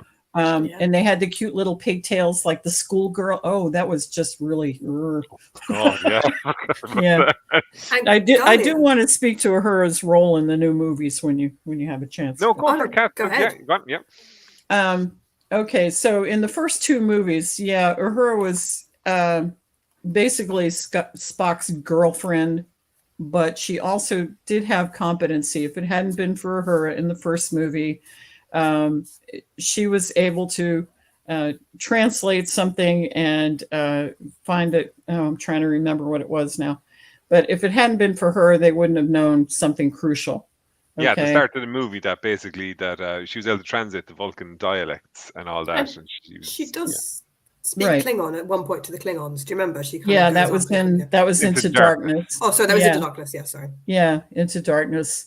But in Beyond, if you look at Uhura's actions, when the ship is going down, she is doing officer things. She is acting and fighting. She is acting to preserve the ship as long as possible so they can do what they need to do. So I think that Zoe Saldana may have had a thing or two to say about Uhura's role. I argued for years on Trek movie, this bulletin board, and I just was like, no, can't you see? She's more than Spock's girlfriend. And the thing about Carol Marcus in her underwear was supposedly that she and Kirk were changing for missions, and the two of them were supposed to be changing at the same time, which to me, as long as you only strip down to your underwear, yeah, why not change in the same room? But then they turned it into this thing of Kirk, in his uniform, and he turns and sees her, and she's like, turn around, It was it's like a 1970s kind of teenage sex comedy scene, isn't it? Really, like that's, it's so awkward. But with the Spock Uhura thing as well, I was vehemently against it, because I was there going, there's absolutely there'll be no point served with this story, because we know Spock and we know he doesn't have emotion. Like if you look at Kat, I think you said This Side of Paradise. Was that the first episode you ever saw up at your grandmother's? Is that right? Yeah. And well, the thing that was revealed to me in that episode was that Spock did have emotions. Yep. He could permit himself to love her because the spores had infected him. But he did have emotions, and that's portrayed again and again. And that's the thing, that people objected to Spock and Uhura because Spock's a computer. Spock doesn't have emotions. No, he does. He does. He has very deep emotions. He has to control them. And I think the thing that a lot of people were put off by was his frankness of expression with regard to Uhura in the new movies, in the Kelvin timeline. Yeah, that he was open. My worry about it, in the new movies was that I no issue if it's written well, but I was just kind of worried going, this is just going to be Uhura being like emotional towards Spock, and then it's kind of it'll sideline the character a good bit, because then that means a lot of the character is going to be wrapped up in the relationship, whereas Spock won't be. Yeah. And I was kind of there, and that's kind of how I felt it kind of came across. So I was kind of glad at the start of Beyond, it just, they ended the relationship, and I was like, great, Uhura can just go back to being Uhura, and that's what we want to see. But in the first two, I just felt it was just, again, female character in love with a man that you can't have, or there's some issue, and it's more her kind of having the kind of the thoughts about it than the male character. And I was just there going, we've seen this a million times, we don't need to see this again. There was a dynamic at the beginning, and I know it was a hot for teacher dynamic, but it was also a screwball comedy dynamic between her and Spock. Remember when they're in the shuttle bay, and Spock is saying, you're assigned to thus and so ship, and she goes, no, put me on the Enterprise. I'm going to be on the Enterprise. And she wanted it because it was the premier ship, but also Spock happened to be there. But if you watch that dialogue, it's like she talks around him until she gets him to put her on the Enterprise. Now you can look at that as just manipulative female, getting her professor to, do her a favor. But at the same time, there was that screwball comedy dynamic. And that's part of what drew me into that relationship. I ship them really hard. So I'm just saying. Cara, what do you think? Yeah, I think part of I don't have a problem with Spock and Uhura being a couple. I think part of the issue is that it does change the dynamic between Spock, Kirk, and McCoy. And we saw in Star Trek Beyond that the dynamic between McCoy and Spock was strengthened by the two of them being separated from everybody else and just being with each other. And the reason why I say that, and you can link this actually to many male characters throughout fiction and television and film, that when you have a strong partnership between two male characters, or even between three male characters in the sense of McCoy, Kirk, and Spock, or this trio, it has to kind of be to the exclusion of all others. So a prime example is Watson and Sherlock. Sherlock Holmes, obviously the story is written by Arthur Conan Doyle. He gave Watson a wife, right? Watson can't go around solving crimes with Sherlock in the same way if he's got a wife, right? So he kills off Watson's wife. And in a similar way to the original series, Kirk is going to kiss a lot of women, but none of them are going to stay. You know, they're either sadly going to die, that's a lot of them do, or he's going to leave the planet, because Kirk's focus has to be Spock and McCoy. And I think with Spock and Kirk especially, there's such a partnership, there's such a duo, that to give them a wife or a child or some sort of family sort of it invades that partnership unless you write it really well. So I think I'm not against Spock having a wife. I mean, I thought Paul Guy probably needs some family, to be honest, because he's quite a lonely individual.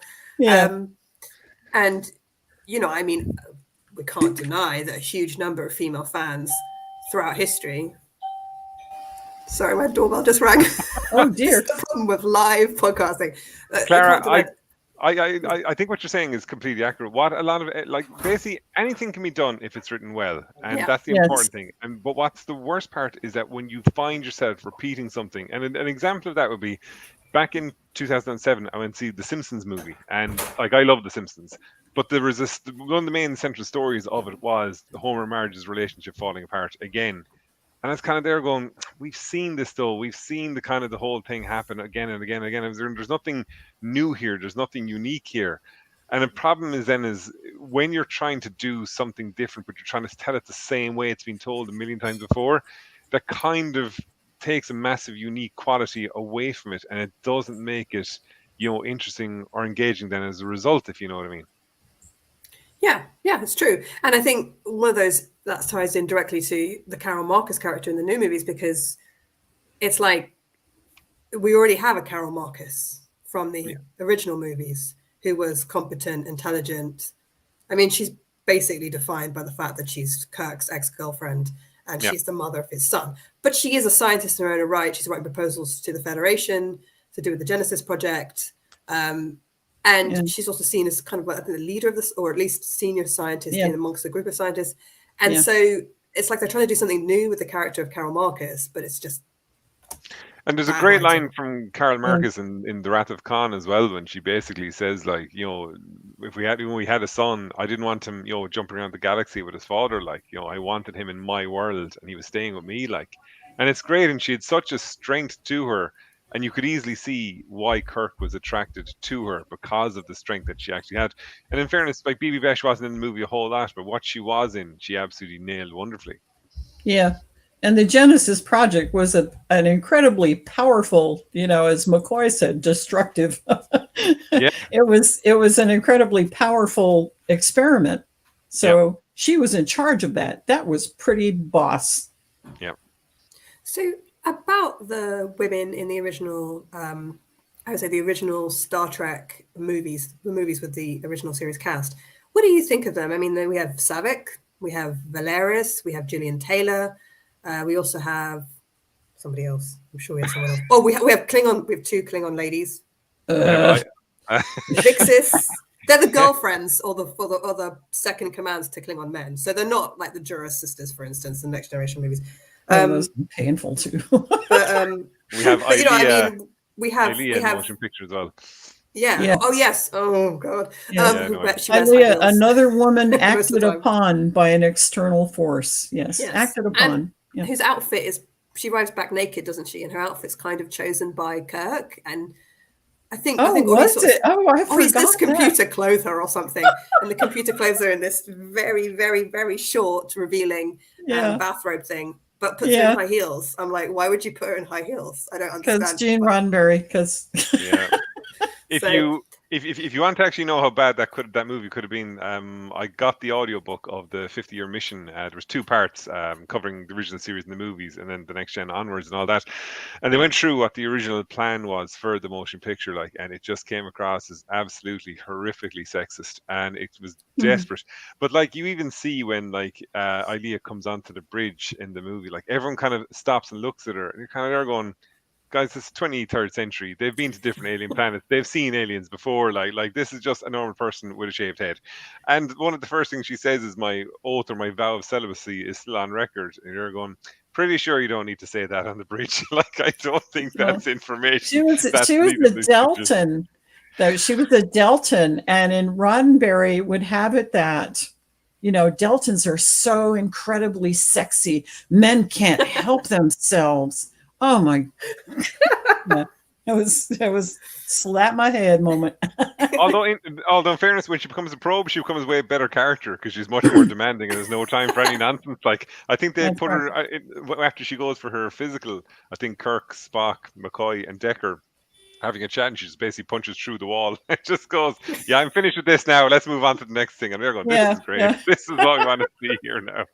Yeah, the embodiment of V'ger. Yeah, Saavik in The Wrath of Khan is brilliant. I think the kind of they used her excellently from a point of view of the whole movie is about youth against experience, life and death, and things like that. And like the scene where she takes Enterprise out of space dock is phenomenal. It's just it's so brilliant. Like, it's not a kind of, you don't get a sense that she doesn't know what she's doing. Like, she's an officer on a Federation starship, and Spock is giving her first chance. But it's not a kind of a, oh, well done, you've done it kind of thing. It's more of a case of Spock is a point of view of, this is a learning vessel, and I want you to learn. And the whole scene is brilliant because, you see Kirk, who's starting to feel old, and he sees this new person doing something for the first time, and it's their rush of excitement that they get to sit in the chair and kind of lead the ship out. So I think they utilized her excellently, and I love like even small things like where she quotes regulations to Kirk all the time to remind him that he's wrong in certain situations, and she was a great addition, I think, for the movie. Yeah, we loved Saavik. Yeah. At the time, I can remember being so excited by this character. She was just fabulous. Like people were about Jayla in Beyond. The same kind of excitement around Saavik. Yeah. Yeah, and I have to say, I do actually like Saavik in the later movies too. I think it's not the same actress, obviously, and I think but she does seem competent in the search for Spock. She does tell David what to do at some points, which I think is quite good. Yeah, I was about to say, she calls out David when she realizes that David used protomatter in the Genesis torpedo, and she basically scolds him for it, and she's effectively there going like, this is all because of you, what's happening here. Like if you had actually done the right thing, we wouldn't have this situation. Like, and it's brilliant. And she delivers it in a wonderful kind of put down. As you said, like Robin Curtis completely plays the character different to the way Kirstie Alley did. But it's suppose it's a softer approach, but at the same time, she's no less a hard ass in a good way in terms of coming across as Vulcan and what she knows is right. What about Gillian Taylor? Kat, what do you think of Gillian Taylor? I thought she was presented a little soft, but I really liked the character. I loved that she was expert and she wanted to protect her whales, which they are not the hell her whales, but she came across pretty well, I think. It's just that it was still the 80s, and she was presented as a lot of women were in the 80s. So there were a lot of those little comic details and things.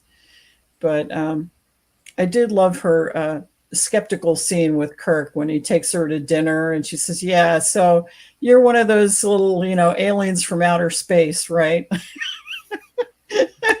And he says, no, I'm from Earth. I'm from Iowa. I just work in outer space. That was so great.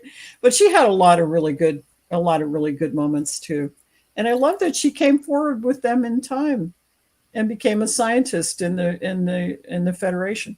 So that was pretty cool. Yeah, I really like that idea. I like the idea that she's going to have a career in the Federation because she's the only one that knows about whales, because whales are extinct in the future. But I have wondered like how she would find it, because supposedly, obviously, we're all supposed to have progressed in terms of gender equality. She might find it a very different environment than being in America in the 1980s. But wait a second. One thing that was confusing me, right? She comes into the 23rd century and she's there going, I'm the only person who knows anything about these whales. And then she goes to Kirk, yeah, I've been assigned to a science ship, so I'm out of here. Bye. No, but the whales are on Earth. Where are you going? True. We need you to stay here. We need to understand about these things. She has to found cetacean ops. She has to. If you watch Lower Decks, I think as well because of I think the character plays into, the whole comedy kind of thing of, the voyage home, because of how heavy, the Wrath of Khan and Search for Spock were. That, like, you couldn't have had. I know, like, I'm not trying to defend it. I'm just trying to explain it in terms of you couldn't have had like a strong female character like Carl Marcus in the situation, who probably would have been berating Kirk left, right, and center. You can see Gillian's strength in certain places. I love the fact that Kirk tries to schmooze her and then goes, "Give me the frequency for the whales," and she's there. Yeah, you're not getting it. Not a chance. Like, and I love the fact that her dedication is to her job and to the whales. But again, it's down to the whole thing. It's all her emotion that's tied into the characters rather than kind of anything else. The Undiscovered Country, because I found the Undiscovered Country quite interesting when I first watched it, and have watching it since then. That we end up with a female chancellor of the Klingon Empire at the end of the film, and one of the things I do think that is portrayed in Star Trek is how different species that's the wrong word to say, how different species treat the female members of their species. So, and I think that's a way of Star Trek exploring sexism in a different way. Like the Ferengi obviously don't allow their women to own property, wear Another clothes. Roddenberry creation, by the way. Yeah. But the Klingons, I mean, especially in Deep Space Nine, you see the family Jadzia is going to join by marrying Worf. The head of that family is a woman. Yeah. That you do see, there's I can't remember her name, but the female Klingon that it's problematic that I can't remember their names, to be honest, isn't it? Really, like that just goes to show something. That Quark woos, in the sort of retelling of the Cyrano de Bergerac. Film. Krill. I can't remember her name. Krilka. Yes. Yeah. I mean, she's the one that holds all the power in that relationship. He has to woo her, and she's like, So the Klingon women are quite different, and in the Undiscovered Country, the daughter of Chancellor Gorkon isn't shown as subservient, is she? No, there's a great scene after they speak to the Federation president, and basically she's kind of there going like they're going to stand trial, and the Klingons are the Klingon generals are trying to effectively say, "Let's attack now," kind of thing. And she just sits there and she's just watching them kind of go mad, and she just sits there patiently waiting for them to shut up, and then she's there going, "Listen, I'm doing what I'm going to do, and basically shut up, all of you. I'm doing the right thing." And even General Chang tries to say, your father was murdered for what he wanted. And she just kind of stares at him and then just kind of looks back at the generals and says the peace conference is going ahead. And it's brilliant, and it's simple, and it's effective. And it just shows how, the strength of her character, that she can do it as simple as that. And in that film, there's also Valeris, isn't there? So, Kat, what do you think of Valeris? I was fine till the mind rape, but no, I didn't. Valeris was supposed to be Saavik. Yep. That was the original thing, and I had some problems. I had some problems with it because she wasn't Saavik. If she had been Saavik, the effect of everything would have been magnified. But I really hated when Spock basically mind raped her. That was, to get the information that was crucial. I understand that, but I wish they had written it a different way. Yeah. So many of these problems with women in Star Trek is problems with writing. But I did not like the way the character was portrayed that well. I wish I had studied up on this more because I didn't rewatch all the Star Trek I could have. I've been watching TOS recently. Yeah, so you guys have it all over me as far as some of these things go. But I remember not liking the character of Valeris, and it wasn't just because of what happened at the end.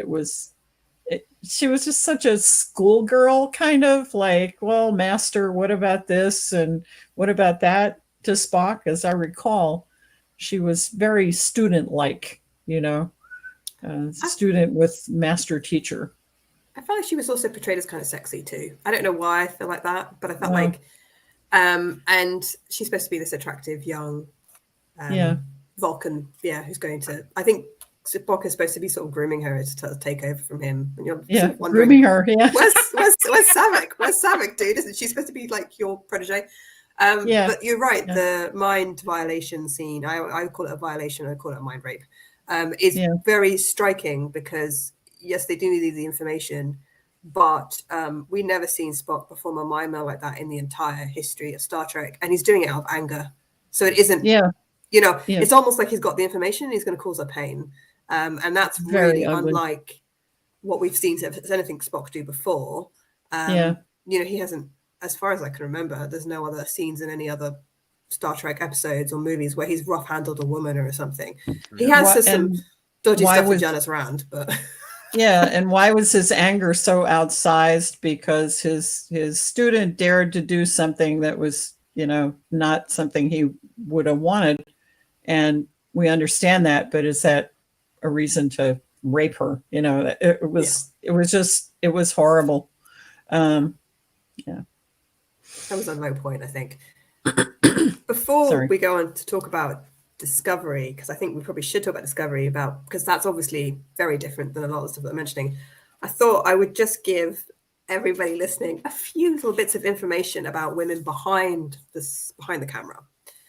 So Star Trek has also had a problematic relationship with women behind the camera, and we've all heard the stories of the actresses saying various different things. They don't want to necessarily trash the franchise that gave them careers, and also that they also found rewarding to work in as well. But we've had quite a lot of high-profile Star Trek actresses talk about being uncomfortable, about having to leave their roles, about asking for more and being turned down.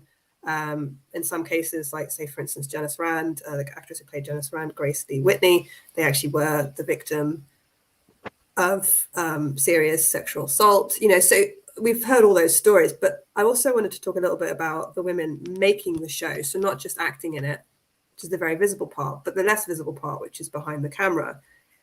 And there's quite a lot of interesting statistics out there. If you look up online, you can find a lot of information about how many episodes were written by women, how many episodes were directed by women, co-producers, executive producers, all that sort of thing. And sadly, it's a bit bleak until we hit modern day Trek, which is actually a much more positive story.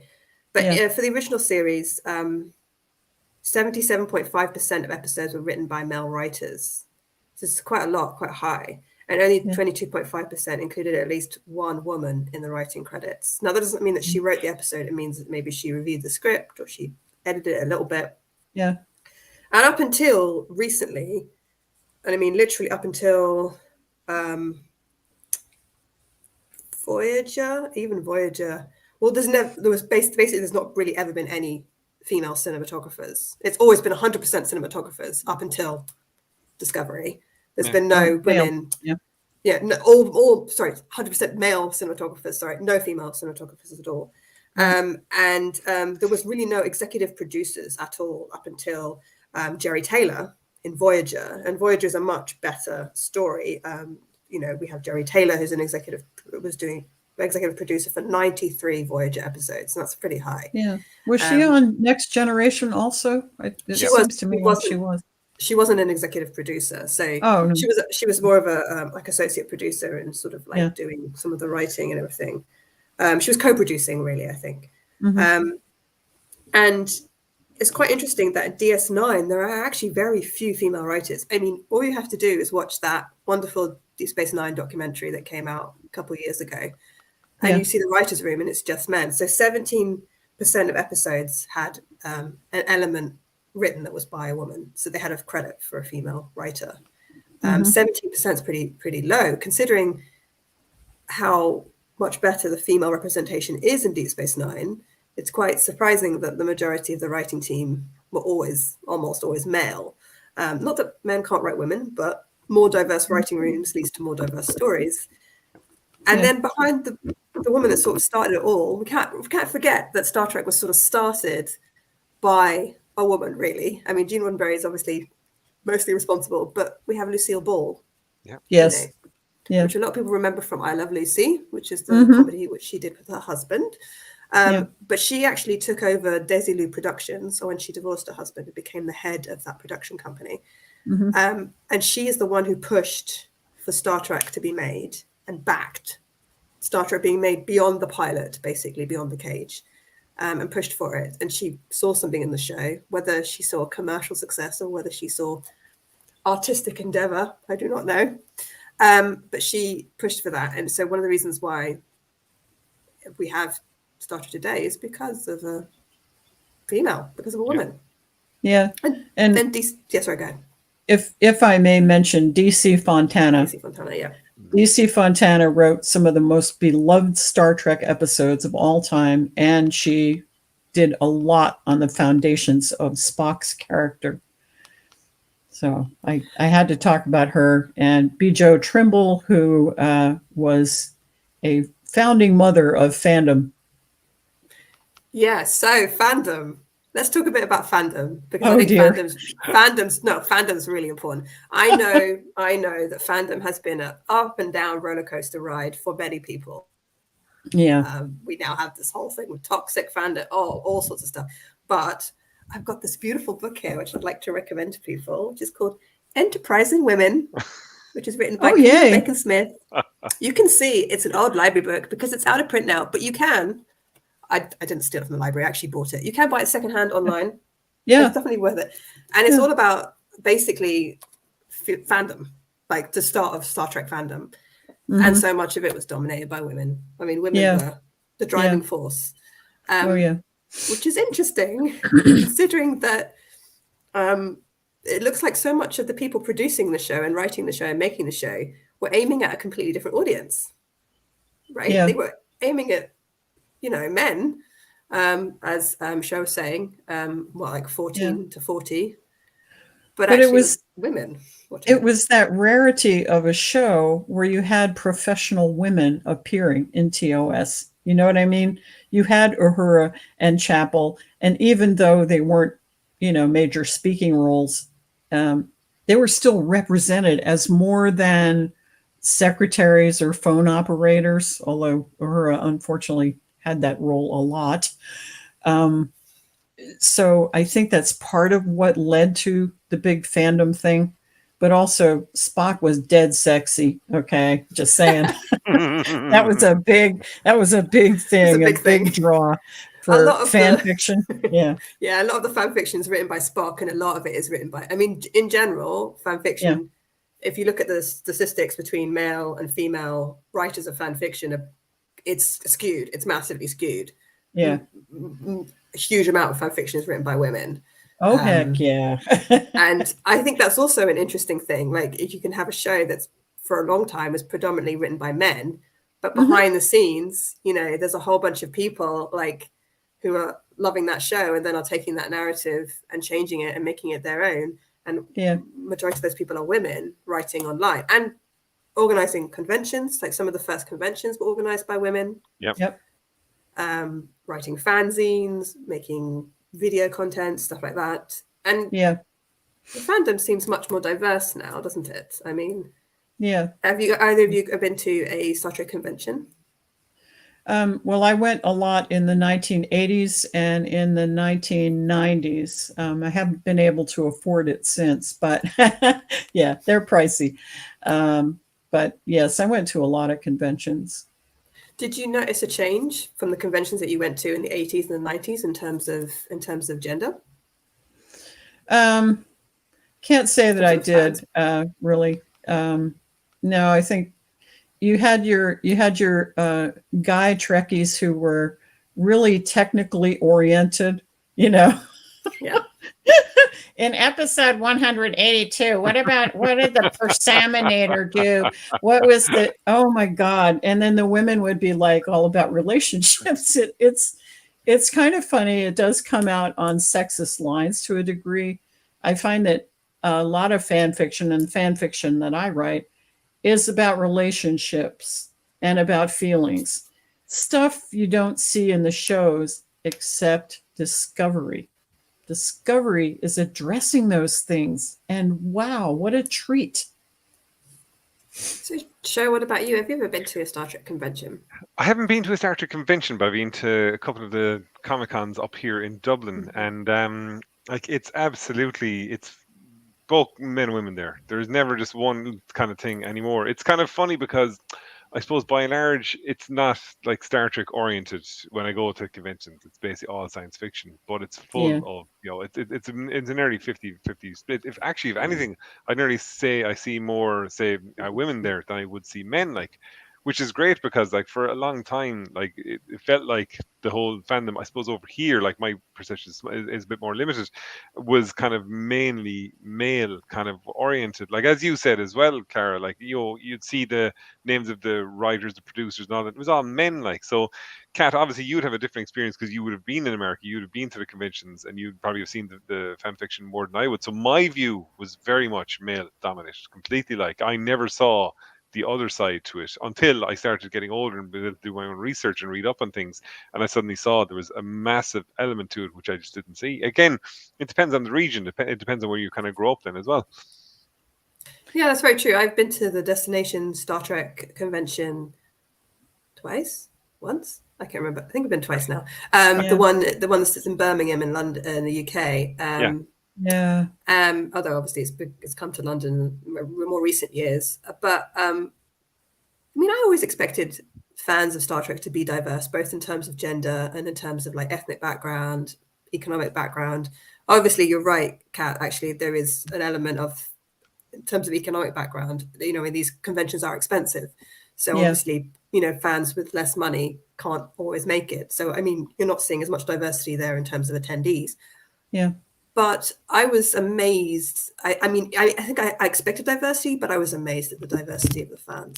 Just all different ages, all different backgrounds, you know, different genders, different gender identities. I met somebody at the Star Trek Destination convention who was like non-binary, you know, there were trans individuals there.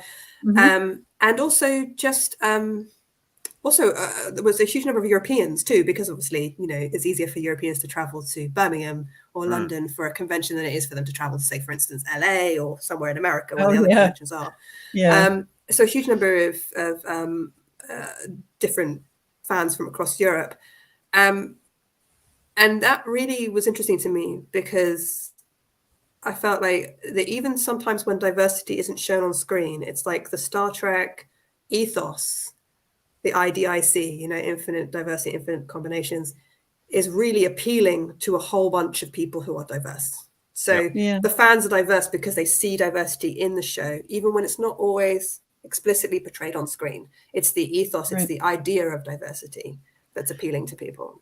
I would love to go to a convention now and see, because reflecting, as we've been talking, I'm reflecting on the conventions I went to, and they were primarily white people, and I think the number of women outnumbered the number of men. But yeah, it was mostly white folks, which is kind of interesting. And now I think I would see a lot more diversity because there's a lot more diversity on screen and a lot more empowered women. And there are definitely kids that come to conventions with their parents, and I would love to see that now too, with Prodigy and other productions. Anyway, off the subject. Sorry. No. That actually ties very nicely into Discovery. I feel like we should, you know, end on a high. And I mean, one of the things about Star Trek that's amazing in terms of television franchise and a cultural phenomenon, which I don't think you find in all TV shows or you find in all franchises, is that Star Trek looks at itself, it self-reflects. So, you know, the writers and the producers and everything say, well, we didn't quite get it right in the last series, or we're going back and we're seeing this doesn't quite chime right now. This is actually portraying some sort of level of inequality here. How about we address it? And then they sometimes try to address it and they fail, as you can see in some of the Next Generation episodes.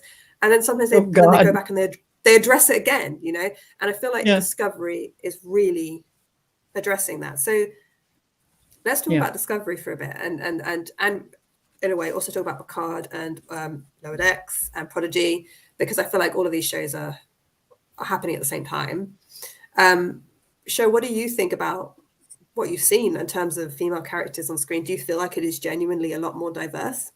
It is. It's completely different. Like and it needed to be as well, because like if Star Trek didn't respond to that, it would be very much classed as kind of old fashioned, and it'd be kind of removed as quickly as possible, because like Star Trek was always one that kind of tried to kind of as you said, read how things were going culturally and kind of react to that. But obviously, as Kat then also said, you were also constrained by the suits and the executives and things like that. But everything has changed so much. Like when you think of it, like the Enterprise ended in 2005, so we were over 10 years without a Star Trek series, and like the world had changed, television had changed, and like Star Trek had to respond to that.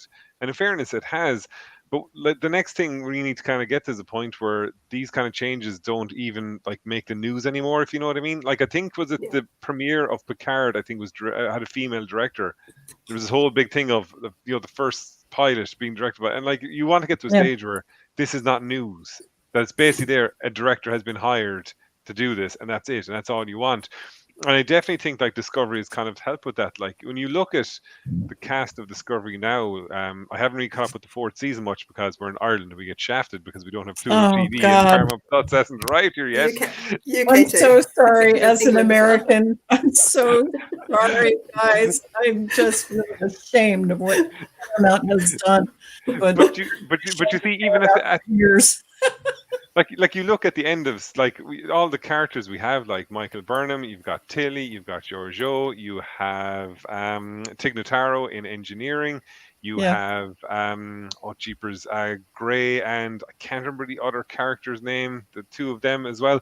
Like it's totally different and it's much better. And like even and even on the bridge, like the two main bridge officers, the Khan and Helm, they're both women as well. Like as you said, Clara, like if you look at if you were to look at an image of the cast of Discovery, like it wouldn't be like, say for instance, like I've got my Next Generation book right here, and like all you can see is there is Dr. Crusher, and there is Counselor Troy, and it's all men.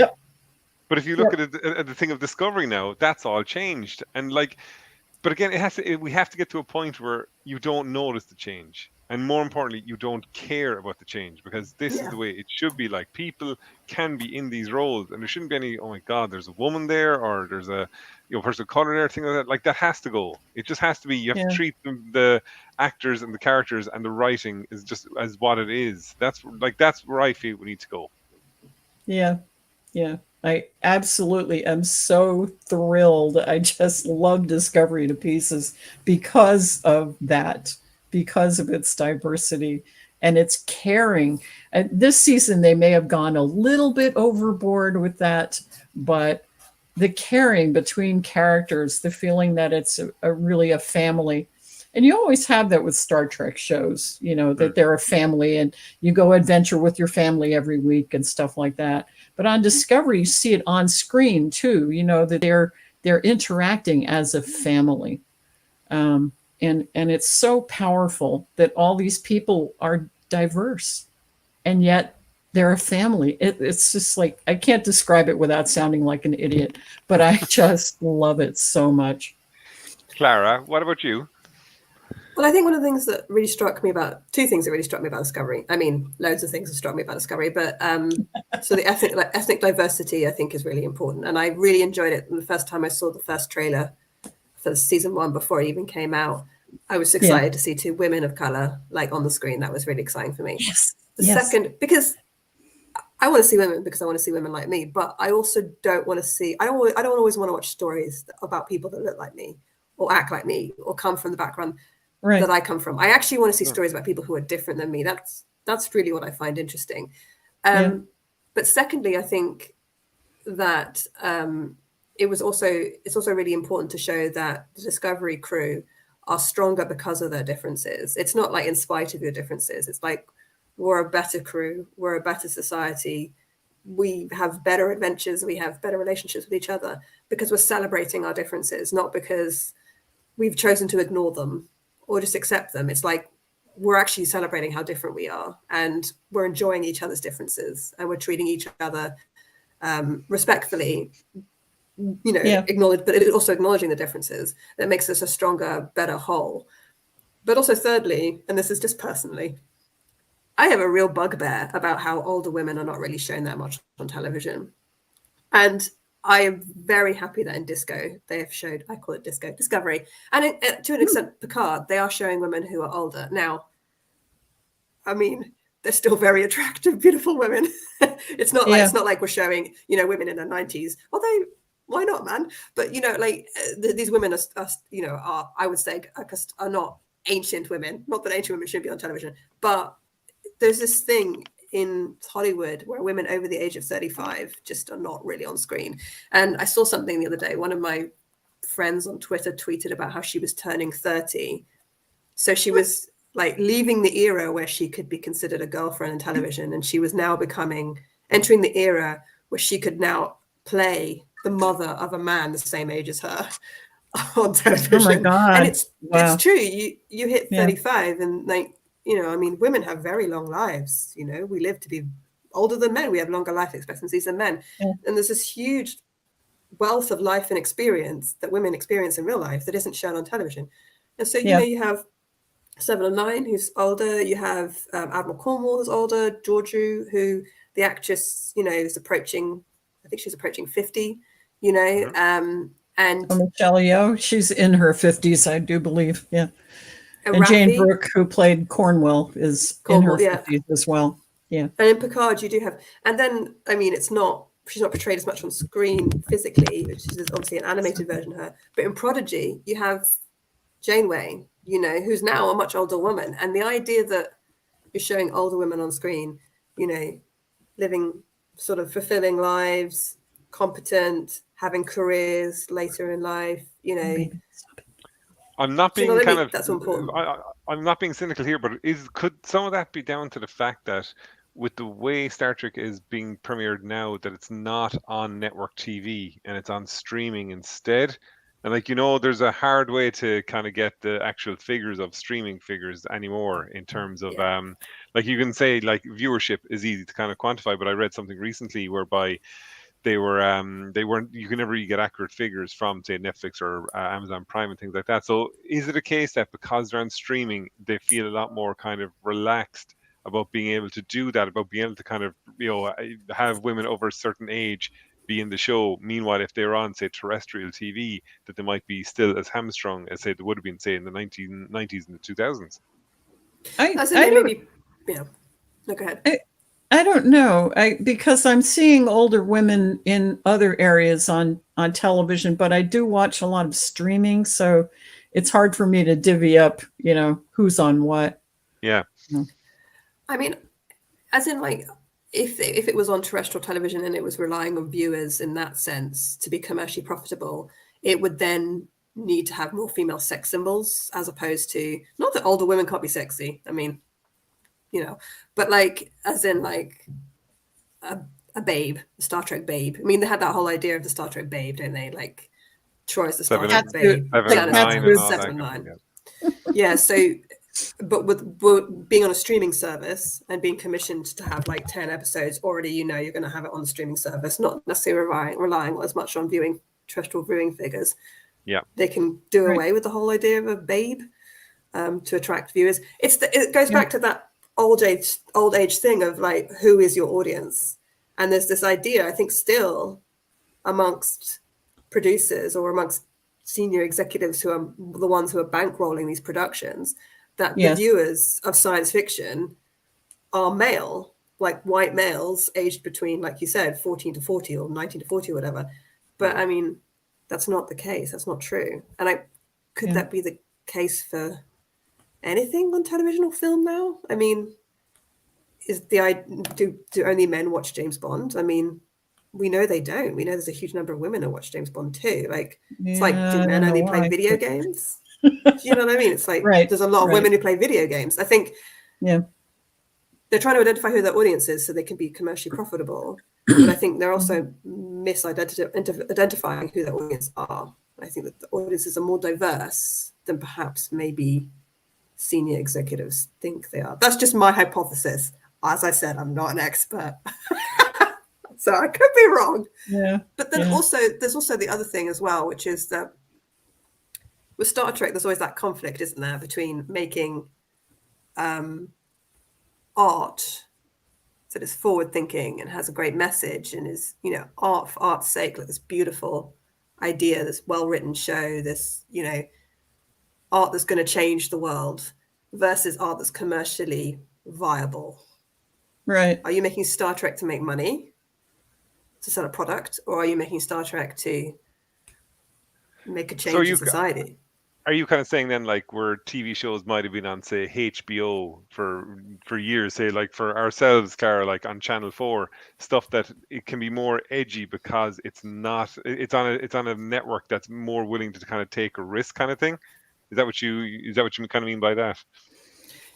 Yeah. And I mean, but also that there is a conflict whenever you make something, whenever you're doing something creative that you're selling to a mass audience, like anything really. Like the writer might want to write an amazing story that will get people to think, but then the studio might say, well, but can we actually make money from that story?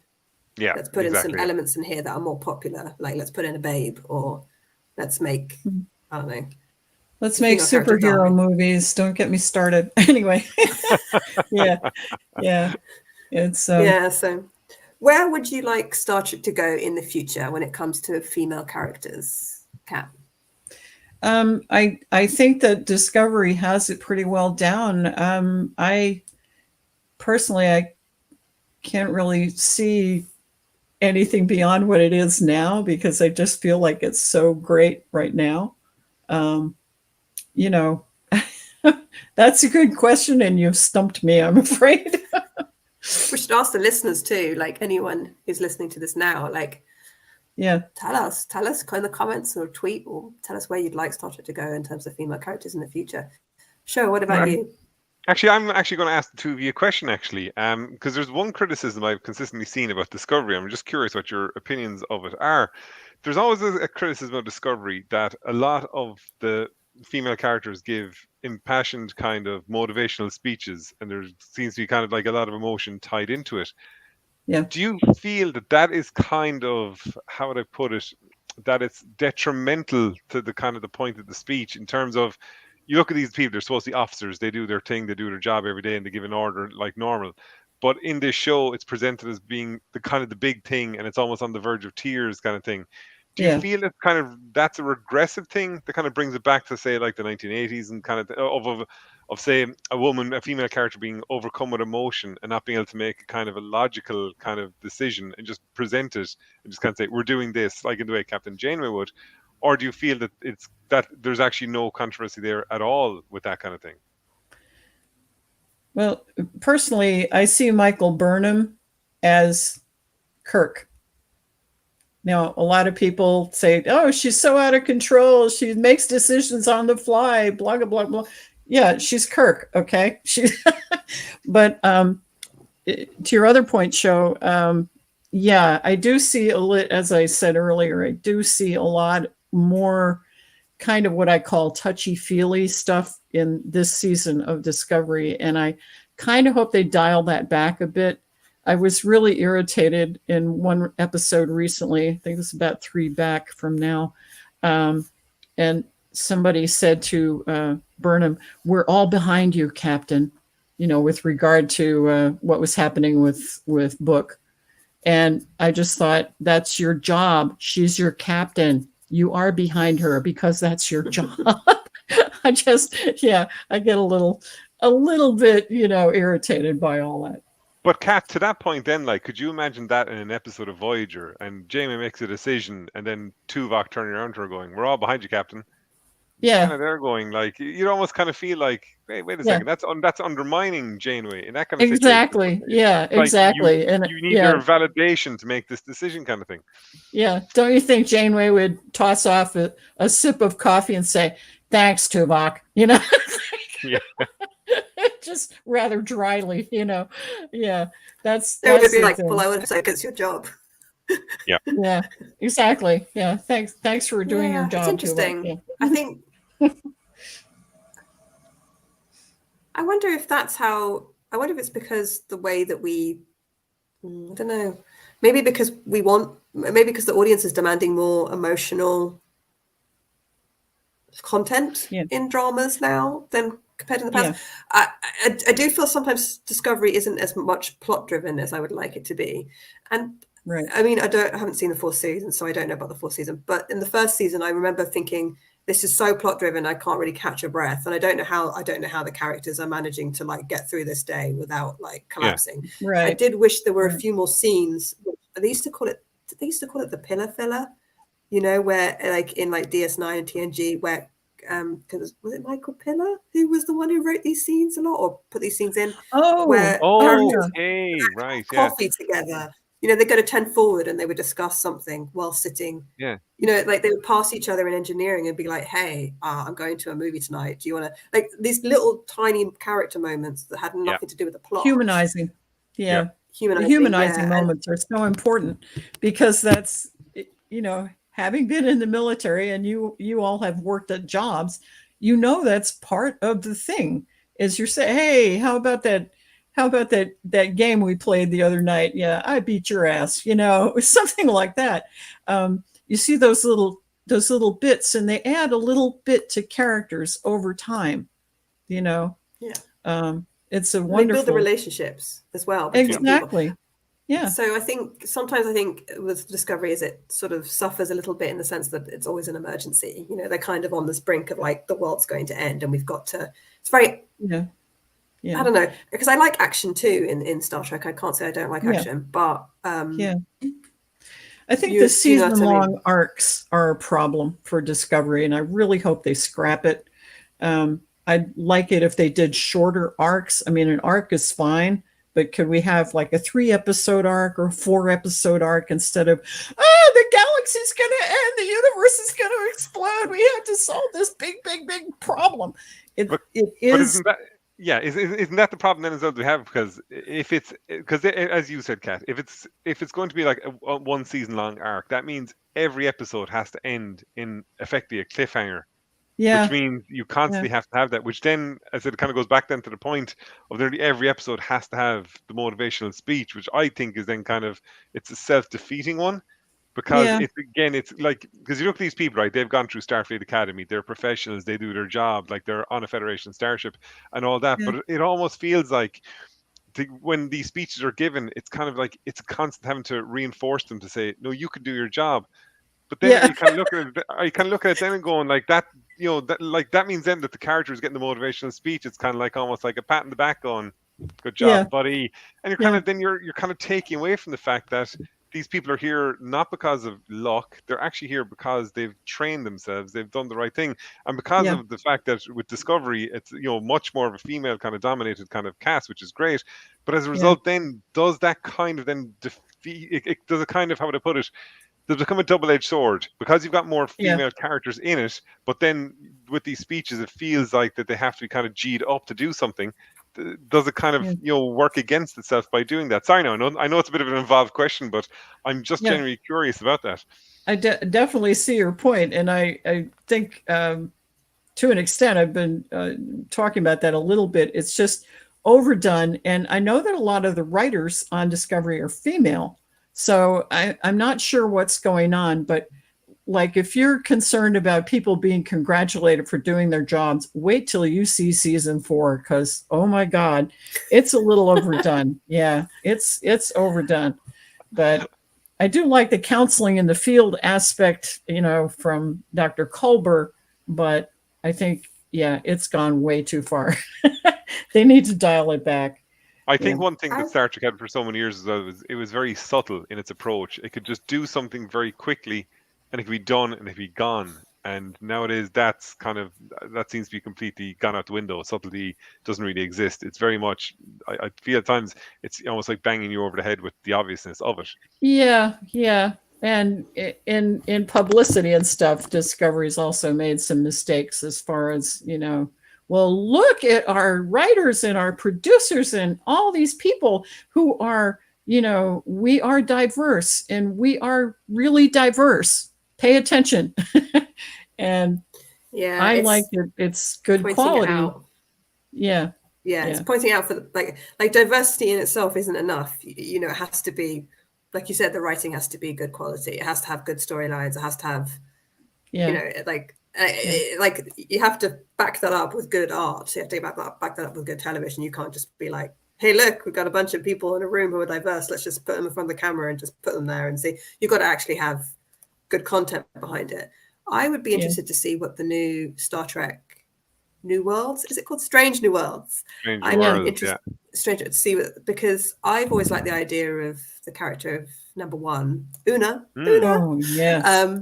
And I'd be interested to see, because I suspect they're going to try and do a less mythic story arc storytelling and more episodic storytelling. I could be wrong, but I think that's what they're going to do. No, you're right. You're That's absolutely my right. understanding. Yeah. Strange New Worlds is going to be episodic. Yeah. And that might address some of the issues that you're talking about to do with Discovery. Yeah, I think it'll be less big, huge danger to the galaxy. I think it'll be more, let's meet this civilization and see what's going on here. Let's solve this problem here. Yeah. And actually, as you bring up the new series, Clara, it's kind of worth going all the way back to 1964 and going back to The Cage and just seeing now what Rebecca Romijn's interpretation of number one will be, because in The Cage, like, Michelle Barrett played her brilliantly. Like, she was very much like a leader. She was very much in charge, which was one of the reasons the network didn't fancy that at all. Yeah, and they got rid of it as quickly as possible. But she was cool. Surprise. Yeah, exactly. But she was a really strong character. Like we discussed when we did our season one of the original series recap, we actually picked The Cage, and one of the reasons was because of the portrayal of number one in it. Like, because she, like with Captain Pike gone, like every decision went through her, and there was no sense of weakness in the character whatsoever, and it was absolutely brilliantly done. Yeah. But you will note, as always with Gene Roddenberry, a competent woman can show no emotion. Yeah. Yeah, and there is that moment, isn't there, where Captain Pike says, "I'm not used to having women on the bridge," and then he looks over at number one. He says, "Oh, like I just didn't think you were a woman. I forgot you were a woman because you're so unwomanly." It's like, yeah, because you have no emotions. And I have to tell you, as a woman in the military, you had to fit in with the guys. I mean, back in my day, our percentages were, we were like about 9-point-something% of the force, the total force. Wow. So we fit in. We did our best to fit in. So that line always strikes me kind of funny, and I used to having women on. Oh yeah, you're a woman, aren't you? Yeah. Okay. It's also, that does a disservice to men as well, I feel, because then it also, the flip side of that is, if a man acts emotional because he's frightened or traumatized or scared or something, then in that context, he would have been seen as effeminate. Although I do feel like Captain Pike was quite emotional at certain points in The Cage. But do you know what I mean? But like, it's anger. What if? But it's anger. Yeah, you're right. It's defensive anger. It's not like, I'm so grief stricken about this thing or whatever. Or I'm scared. I'm really scared. But it's great because that's humanizing. Yeah, because at least like he's a huge crisis of confidence in it. Like when he talks to Dr. Piper and he's effectively saying, "I'm sick of being in charge of this ship. Like, I don't want to make the decision of who lives and who dies." It's a very emotional one that you don't really get Captain Kirk making. Like, because Captain Kirk just kind of, you never really get that sense in him that he's looking at himself going, "Can I do this? Can I not?" Like, what Captain Pike. Sorry, go on. Until the movies. You have, you have Kirk's no beach to walk on speech, and I forget if that's in. I think it's in the. Isn't that about women though? Isn't that he wants to have a relationship with Janice? Is that what I'm thinking? No, it's in The Naked Time, I think. And he's about the no beach to walk on. I serve this ship. This ship is my mistress. Blah blah blah blah. So he's upset that he's not going to get to relax. I don't know if that's with a woman, but yeah. So Kirk does have his moments of self-doubt and stuff. I didn't like the portrayal of Pike that much because I thought he was kind of whingy, he was a whole windbag. Yeah. I'm tired of being in charge, man. You're a captain. And then there's number one. He's talking to his bartender, so that's okay. There's number one sidling up behind him, being like, "Do you not want to do this anymore? Because Get out! I'm in charge now. I'm ready. I'm ready for it. I am competent, prepared, trained. If you don't want to do it, just it's fine. I'll take over for a bit. Like, bye. I'm good. I'll be a good captain. Yeah. Right I can on. do it. I love that. Oh, what a great idea. Well, Clara, so as we're coming to the end of it, what do you want to wrap up with? well, I think the resounding thing that we've concluded about this is that Star Trek does have a complicated relationship with female characters, but that it's always seeking to improve, and it is reflecting on itself and looking back at what and acknowledging when it made mistakes and when it didn't portray things well, and then trying to rectify that by writing new episodes and new stories addressing those issues. And that Star Trek's always tried to address issues, and that includes sexism, that includes like gender equality. And I guess, why is it even important? You know, I mean, you could ask that question. I mean, we all believe it's important, obviously, the three of us, but you could ask that question, why is it even important to have strong female characters in a science fiction series? But I think specifically with Star Trek, it is important because Star Trek is so much about portraying a better future. Yeah. And there's no such thing as a better future if everybody isn't involved. So Right. we all have to be part of that future. So I think that's what's really important. So it's a positive. I know we've trashed the franchise, but there's a positive point to this, which is that Star Trek is trying in many ways in which other series aren't, and that it is trying to portray a better future, which does include gender equality. Yeah. Sometimes it overcorrects, as we've seen with Discovery. But overall, they're trying.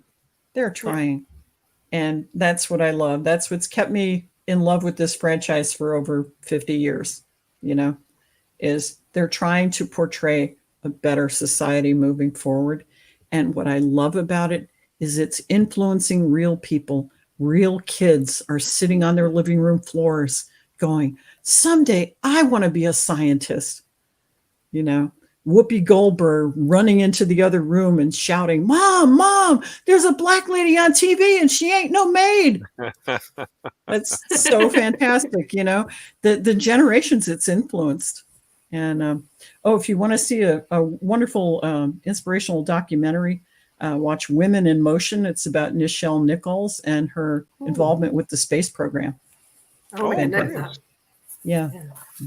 Actually, I saw as well, Nana Visitor has written a book. I think it's out either this year or next year about women in Star Trek as well, actually. Yeah. Ooh, yeah. That sounds good. She's got a lot of experience. Yeah. Write a book. And I think, I'm not positive, but I think Terry Farrell has something to do with that book as well. All right. Yeah. I know there was, oh gosh, I'm sorry. My memory's not so great. Yeah. So Clara, what about you? Yeah. Oh, sorry. I was going to say a final word to you, but for me, the look, I think, as we said, Star Trek's had a very kind of checkered relationship with the representation of women in it. But I think what's really positive is what we've discussed here is that Star Trek is also quite open about looking back and kind of saying we did this wrong, we did that wrong, we are trying to improve. But I definitely think that since the new shows have started, there's been dramatic leaps, much better than we've kind of had in recent years. So it's definitely getting more positive and it is getting better. It's not perfect, but like nothing ever will be perfect. That's true. This is trying, which is what we said. Yeah, absolutely. So guys, it is now 3 minutes to, so I see Sean and Clive are in the waiting room about to jump on board. So what I'm going to do is, Clara, thank you so much for this. It was absolutely wonderful to discuss. This was not a topic I thought I'd be discussing today, but I'm absolutely delighted that I got a chance. Cass, thank you for getting up at stupid o'clock in the morning in Florida. So we were delighted to have you on as well. Thanks so much. I really appreciate it. It's been a wonderful discussion. Not at all, guys. I will let you go and I'll let you enjoy your day. Kat, you're probably going to go back to bed or something for a while to wake up properly. I'll probably take my nap this afternoon. Clara, thanks so much, guys. Thank you so much and have a good day. Thank you, Clara. Thanks, Joe. Bye, guys. And we welcome back Sean and, what's second now? I think we've still got Cass, so we're going to add Clive. There we go now. Oh, he was about to take a drink there. We caught him right in the middle of it. That's what it was. He waited for it. Yes. Afternoon. Afternoon. Joseph Hurley, how are you doing? Are you still alive? Well, there's still tears in my eyes anyway. We're up to 3,192. So thank you, absolutely everybody who has been donating. This is absolutely phenomenal stuff. We keep moving the goal up. So the current goal is 3.5. So look, absolutely thanks for everybody who's been involved. Thanks to everyone who's watched. Thank you for Anna, who has actually been on for 29 hours of the 23 we've been on so far. So guys, I'm going to let the two of you get to it because I am knackered and I'm going to get out of here for 3 hours. Join up with and Sean have a again. nap, will you? Clive, lovely to see you and hope you have a good time. Pleasure. Now, right. He's gone. I sincerely hope that man has gone to bed now for a little while. I think he said he managed to kind of slowly close his eyes there this morning, which that accounted for a nap, basically, at that point. Wow.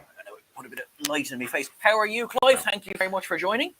I'm good. It feels like an eternity since we actually last spoke, which I think it nearly is an eternity since we last actually had a good kind of chat. So thanks for going. I think so, yeah, because I know it's definitely been a couple of months anyway, and I think Anna joined the stream about 3 weeks before our last conversation. That's how long Anna's been around for. Like, oh my God, you're doing amazing, Anna. Tell me, are you having coffee, or like just eating the coffee beans raw at this point? It's incredibly impressive. But you've had a bit of a busy morning. Before we kick into everything, you've had a busy morning already, I think, Clive, have you? I wouldn't call it busy. It was more of taking about half a foot off a fence panel and tidying kids' toys up, and just because working, I've changed kind of work pattern. So I think when we spoke last, I was kind of working retail, and weekends were kind of off limits to me completely. So as of October, I've gone inside of Monday to Friday, which means weekends kind of become this massive amount of cleaning and just doing everything that you wanted to do into just 2 days, and then you kind of get to Sunday night and go, oh, I'm back to work tomorrow. So it's been a bit, but I haven't cut any fingers off. Look, I've still got 10. That is good. Yeah, I'm in a similar position. Oh dear, wrong hand. So obviously, I'm really excited to say this. So we know each other through Twitter, but we now also are Trek culture buddies. We are indeed, and I've been for some time now. I mean, I kind of went away and came back to Trek culture. So what culture? So you were there before me, actually, weren't you? Yeah. And then kind of things happened and life happened and whatever happened, and then I've come back into it. And it's it's nice to be back. It's nice to be back writing. Hopefully we can do a bit more. And it's time for me at the moment. Is the biggest challenge. It's odd because you go back to kind of doing that Monday to Friday, and suddenly you don't have the kind of free time that you did when you work weekends, because there's nobody else in the house when you're working weeks, because kids are at school, wife's out, and suddenly you have these 2 days where you can go, I can just get everything I need done, and I can do all these other bits as well. And now I'm just coming home and going, right, TV, bed, up, work. That's it. But it's great to be back in. Yeah, it's great to be back in What Culture though. It's really good. So I've just got to get some more. I've got some ideas that I kind of want to put together and a couple of posts, and then we'll go from there. But yeah, it's really nice to be writing for that again after some time. No, definitely. It's excellent to have you there as well, because we're obviously, as you know, we're lucky that it's grown so much. Like, I'm 2 years with them now, and I joined. Funny enough, timing wise, I joined just as season 1 of Picard was basically finishing. Was when I joined. Yeah. So I think at the time it was probably yourself, Paul, Chris, and Adam. Marcus would have been around as well in terms of, say, right, I'm sure other people as well. But obviously it's grown so much since then in terms of, say, the content that's going out and thankfully the viewers, which is incredible.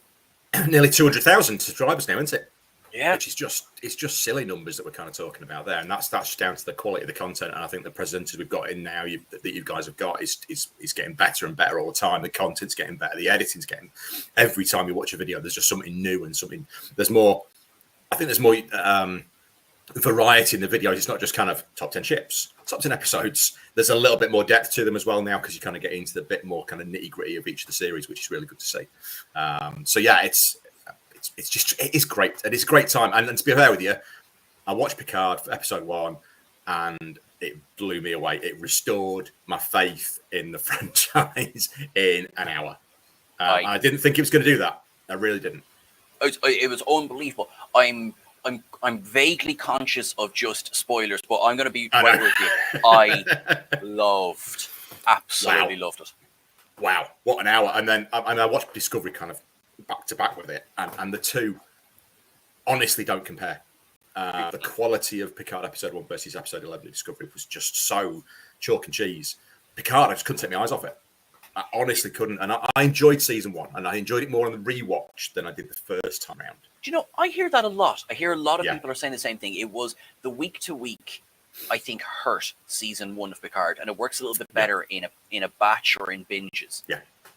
No, totally agree. Thank you very much, Anna. Sorry, love for the Trek Culture channel. Thank you very much. And love for the costume changes. I think I'm on costume 11 of the stream so far.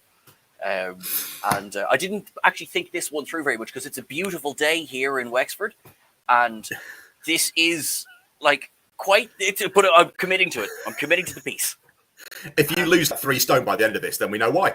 I mean, my trainer will be delighted. Yeah, absolutely delighted. It's like, John, did you really have to have that pizza? But I wore the jacket. Look, I've lost all this weight. No, it's great. It's Picard is much better in that batch watch. Yes, absolutely. And season 1 was such a.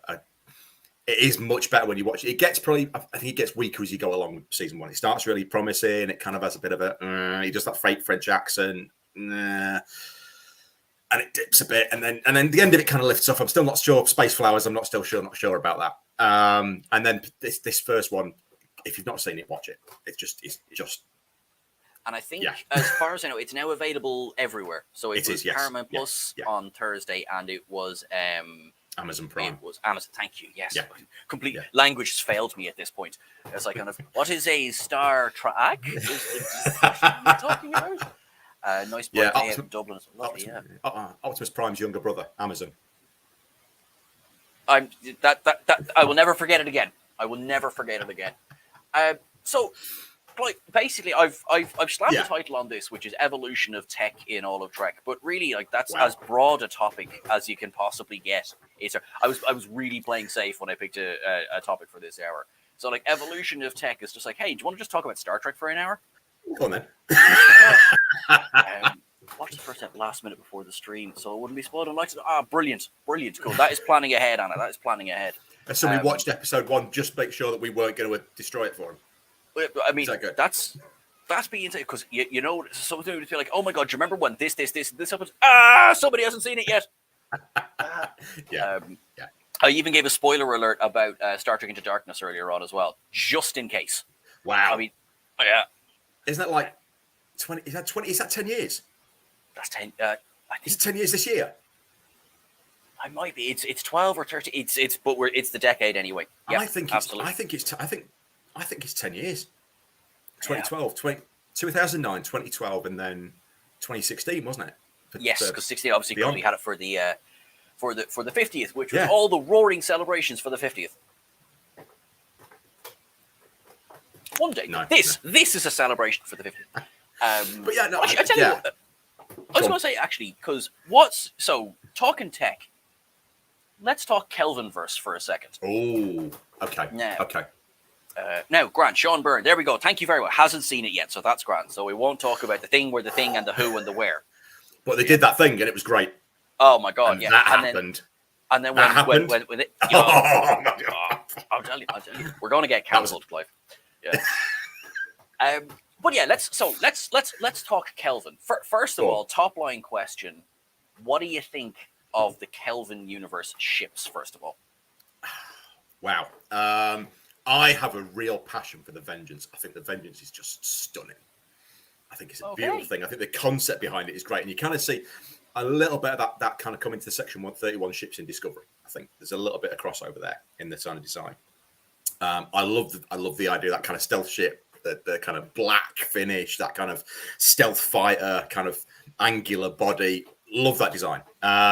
If we go to kind of the Enterprise itself and the ones we kind of look at the side, like things like the Mayflower, the Newton, the ships that are the kind of Starfleet ones, it's a bit cheap.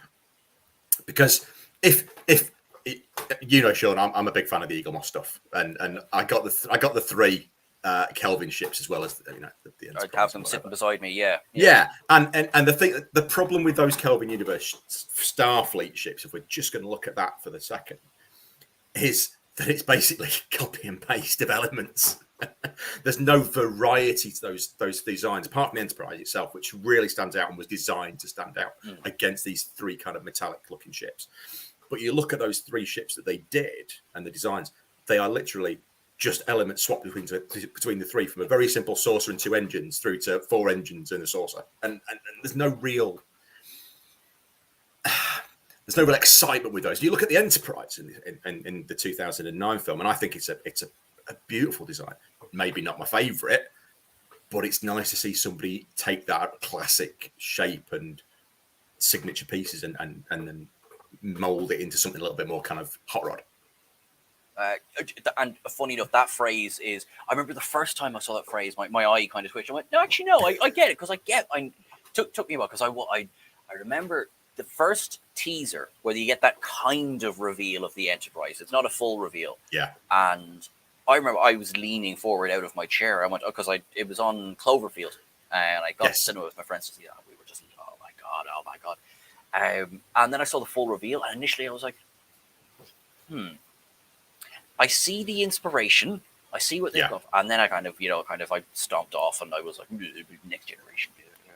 And then I went to the cinema again, and I was like, oh, it's a bit awesome now on the big screen, I have to say. And it's designed to be seen. It is, and they've got a white finish. You've got the kind of the curved nacelles on it, and it's a beautiful. It's a step on that original kind of concept, and the size issue grates with me a little bit as to the fact that it's the size of the Enterprise D rather than the size of the original one. Okay, fine, that's but if we're looking at the design of it, the similarities are very, very clear. I think where I kind of lose a little bit of faith in it is the fact that they weakened it purposely for Beyond. To have it weakened so that there will be easy points for attack, and you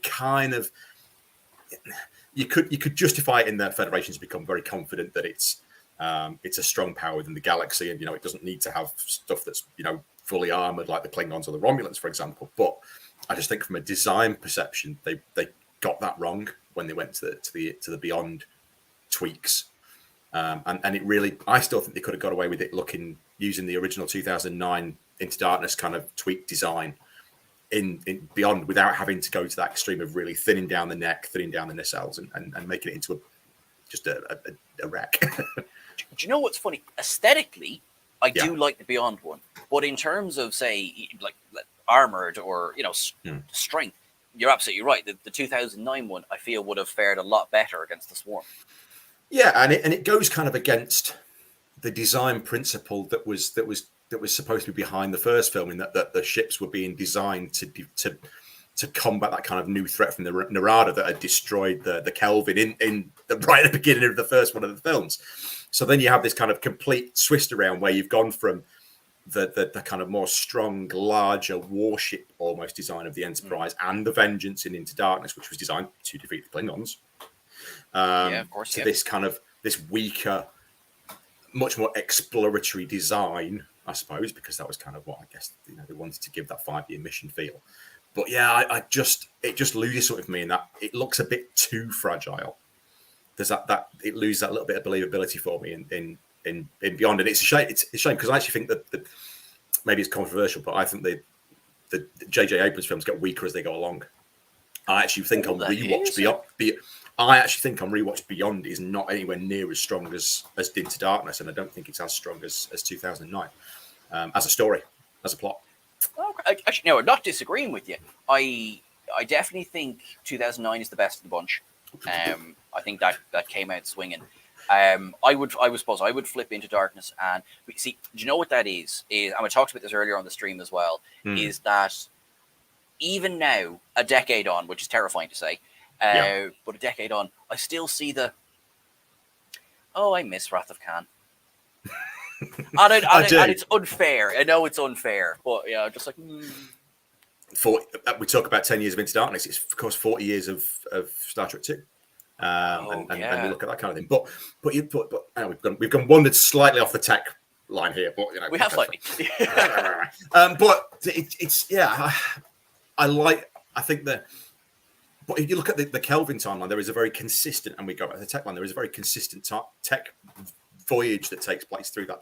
The three films are very closely linked when you look at the interfaces, the kind of IKEA design of the bridge, the Budweiser brewery downstairs. There is a very similar aesthetic all the way through them. There is a little bit of sort of almost industrial feel to things like the cargo bays and the shuttle bays.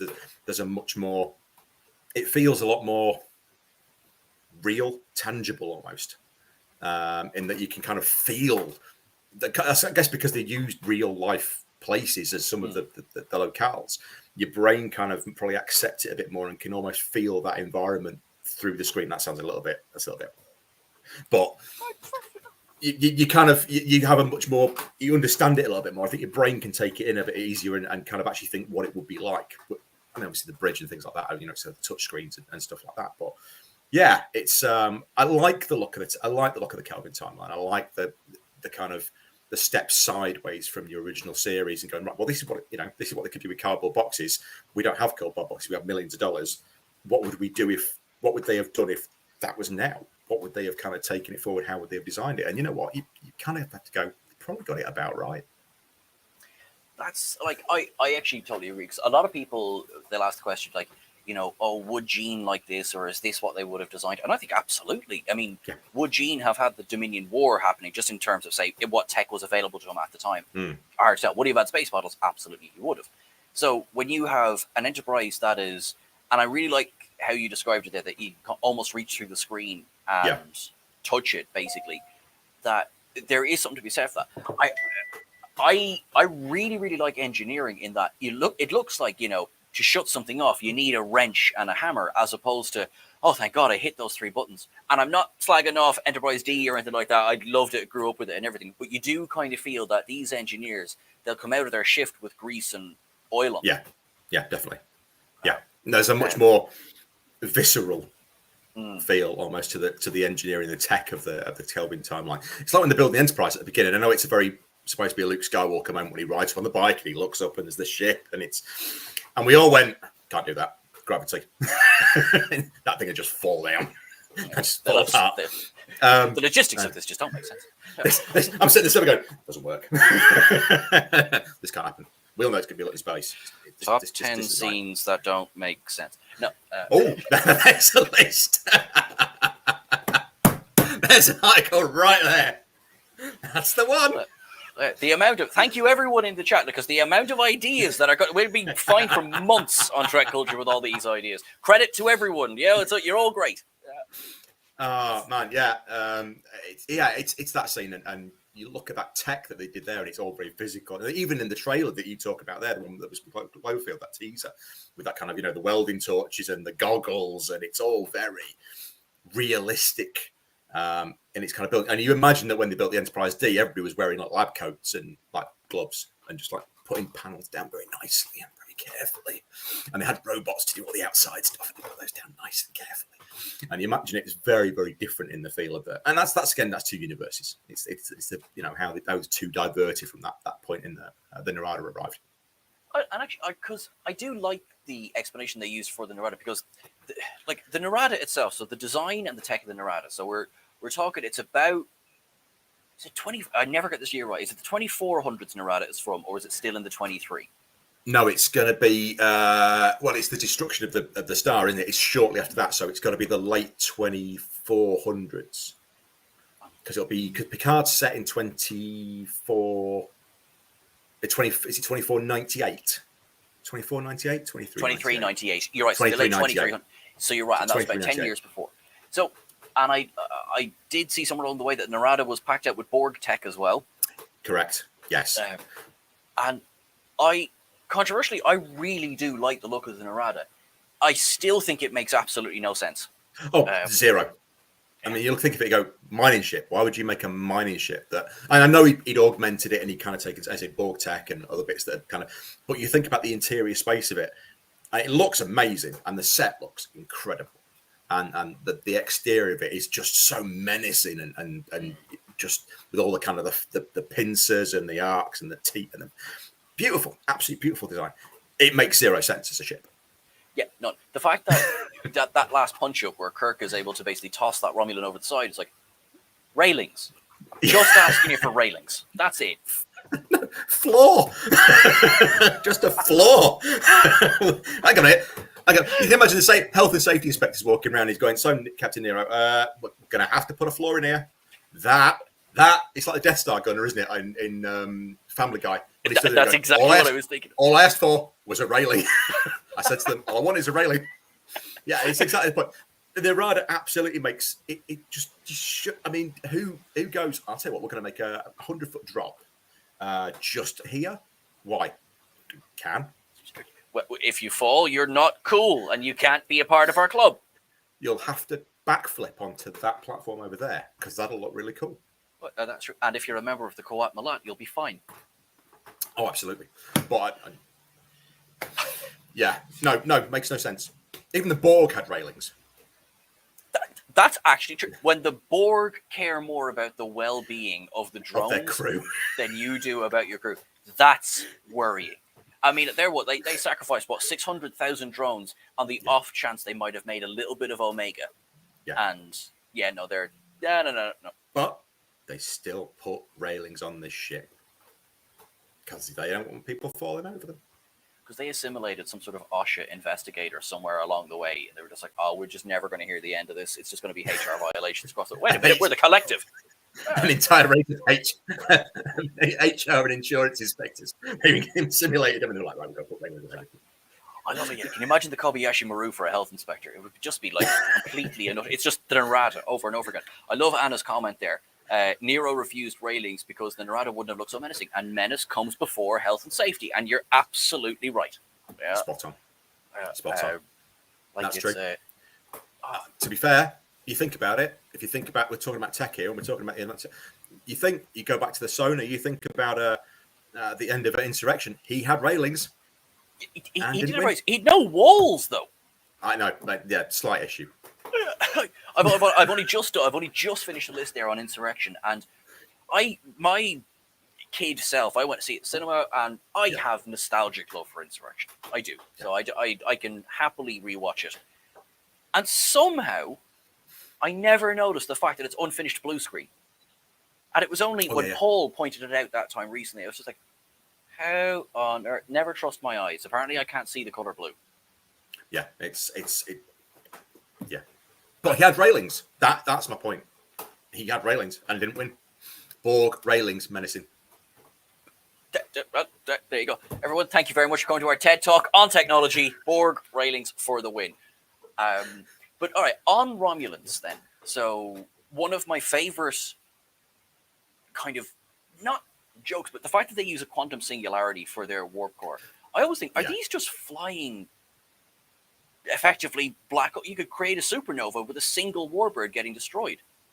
Yeah, it's like flying with an atomic. Well, effectively, a warp core is an atomic bomb just waiting to happen anyway. But fairness, it's kind of. I think it sounds cooler. It sounds way cooler when you go. It's got a black hole. Hey, we power it from a black hole. It's great. It sounds better and it looks better than it's a warp core. It looks like a ring of donuts. It's got some blue donuts. But although I think how many times have we seen a Romulan warp core? Twice. Timescape, I think, is the obvious one. Timescape is the one that jumps to mind. Yeah. Yeah, and it was basically opening an oven door, and there was this this little patch, and you're like, it's not quite that great, really. I was kind of like, we shouldn't be able to do that. You shouldn't be able to open a door and look directly into a quantum singularity. But I suppose, because they say in that, oh, look, you can't shut down the core because, it's... Yeah. I suppose that's the same way, kind of, as saying, well, you can't just switch off the antimatter injectors because your ship will go boom. No. But I suppose with the warp core, you can shut down the warp core. With the black, you can't shut down it naturally for occurring phenomenon, I guess, is the idea behind it. You can't shut a black hole down. You'd have to kind of do something. I guess you'd kind of encase it in something. And I suppose it's like a nuclear program that America has, where they kind of have to deactivate these. Think about the Enterprise when they decommissioned the aircraft carrier. It took them like several years just to deal with the four reactors it's got. It's unusual. I think it's 4 or whatever number of reactors it's got, which is different from the rest of the ships that followed it. And it took them years to just get that sorted because you're dealing with this nuclear energy, and you can imagine even on a war. I mean, I'd love to say think how Star Trek they go. Well, how do they decommission a warp core? How do you decommission a warp core? I don't. It's one of the things that's never been addressed. Oddly, it's like, no. Oh well, it's not all fine now. Until now. Get Kurtzman on the phone. Wait, all right, hang on. Alex, I know you're watching. I know you're one of the people watching this. Come on now. This is something that needs to be addressed. Because in fairness, we're the kind of geeks. We would love that. I would eat up an episode where they just deal with shutting down and retiring a warp core. Yeah. So they go and get the warp core extra, because they could have done it with Phantasms, because they swapped the warp core over. Well, they changed the hatch.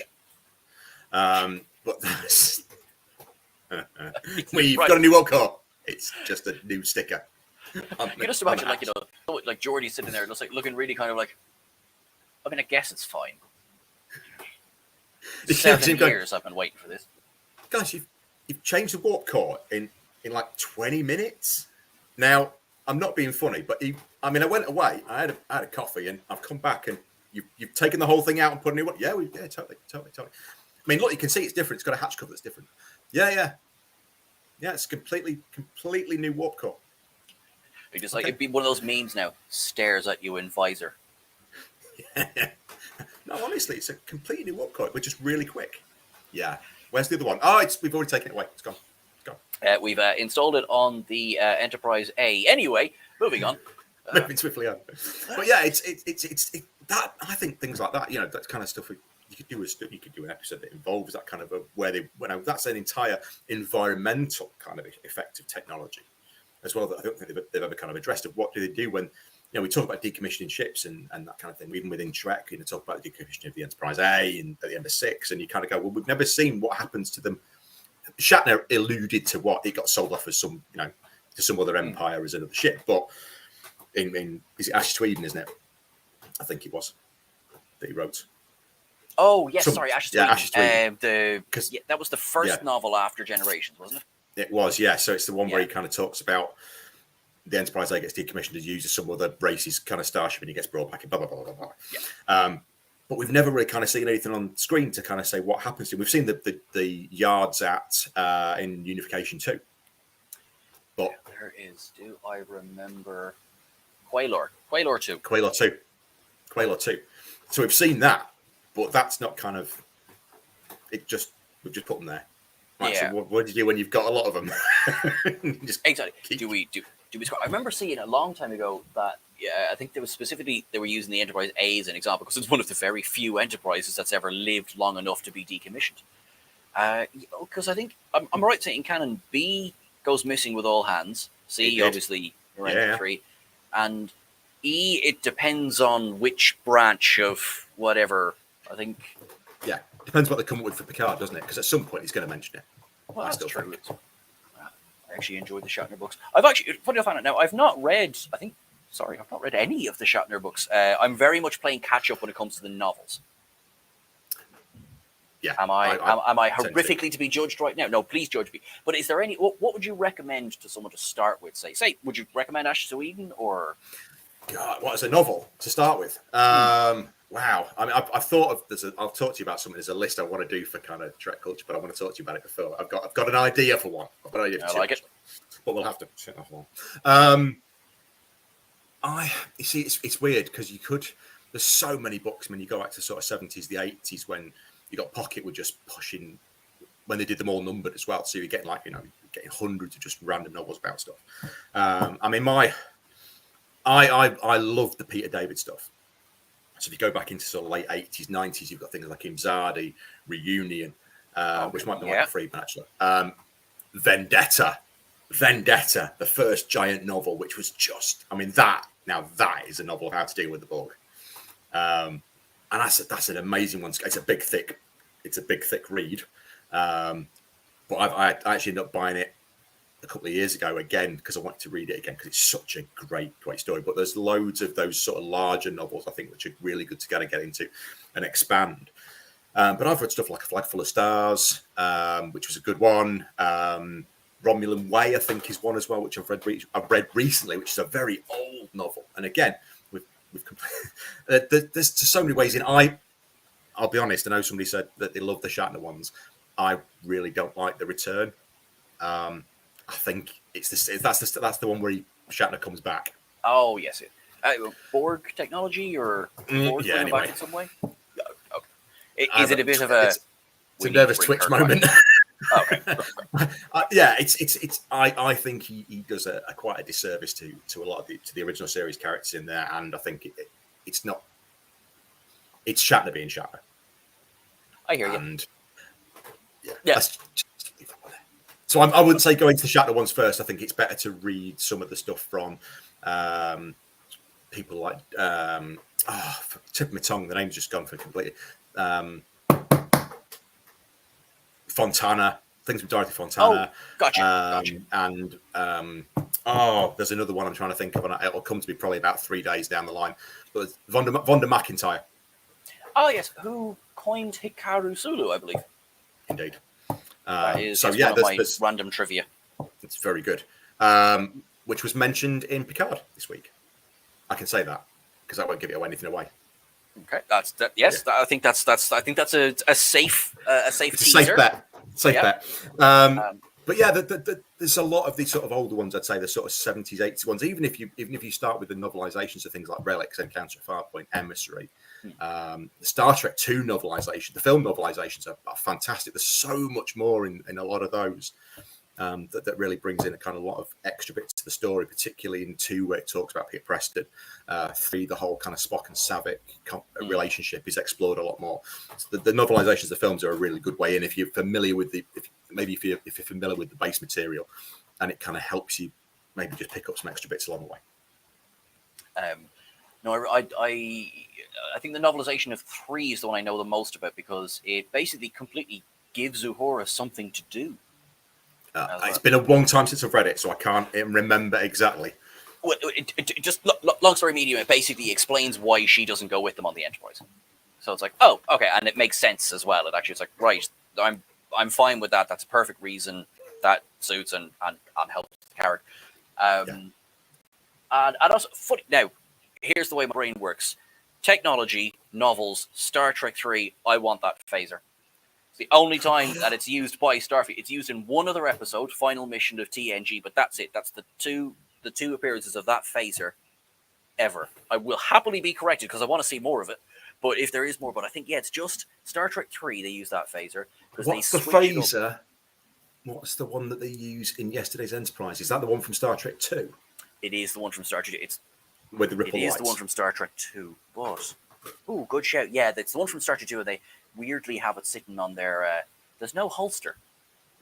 It's like glued. Yeah. Yes. Yeah, you're right. I think it is a rare. In fact, in Star Trek, because in Star Trek 4 they use Klingon phasers, don't they? Yes. So you never see it in 4, and then 5 and 6 are the Mark 9 combat phasers, aren't they? The heavy duty ones with the big kind of logo. No, I love the one from 3. I think the 3 phase is a cracking twist. Again, technology.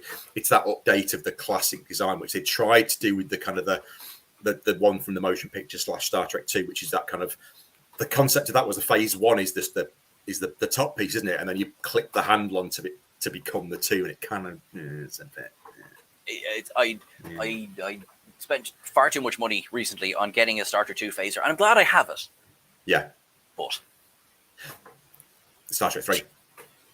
Yeah, exactly. Star Trek 3. It's a bloody hard one to find as well, that phaser. It's a beautiful design. It is a beautiful update. And you're right. It's a nice way. Yeah. What about the Kelvin phase then? If we go back to our Kelvin piece, we start with talking about technology there.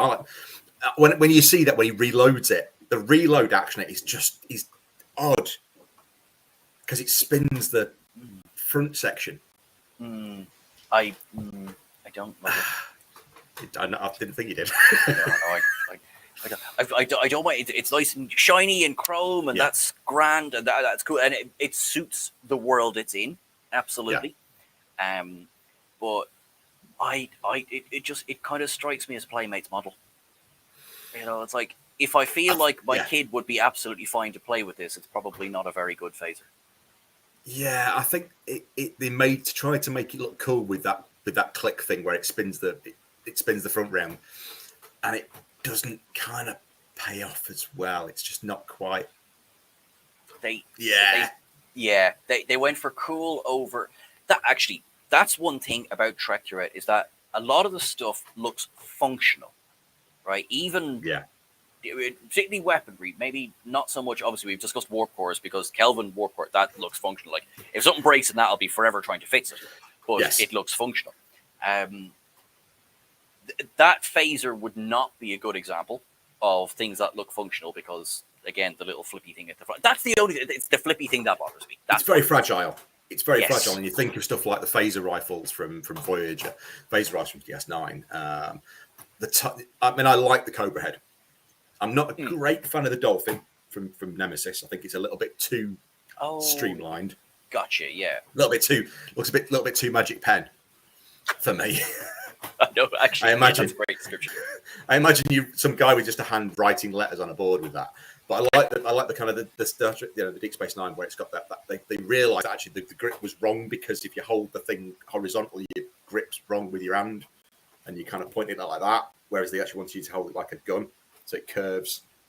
It's genius, and that's great. That's a great, thinking ahead and thinking of the economics, and that's brilliant. That's in sort of tech evolving, from the Dustbuster through to the Type 2, through to the versions that they had where they kind of increasingly got it curved, and then the Dolphin at the end. But it looks right. It's chunky, isn't it? It's got a robustness to it that the Kelvin timeline perhaps doesn't.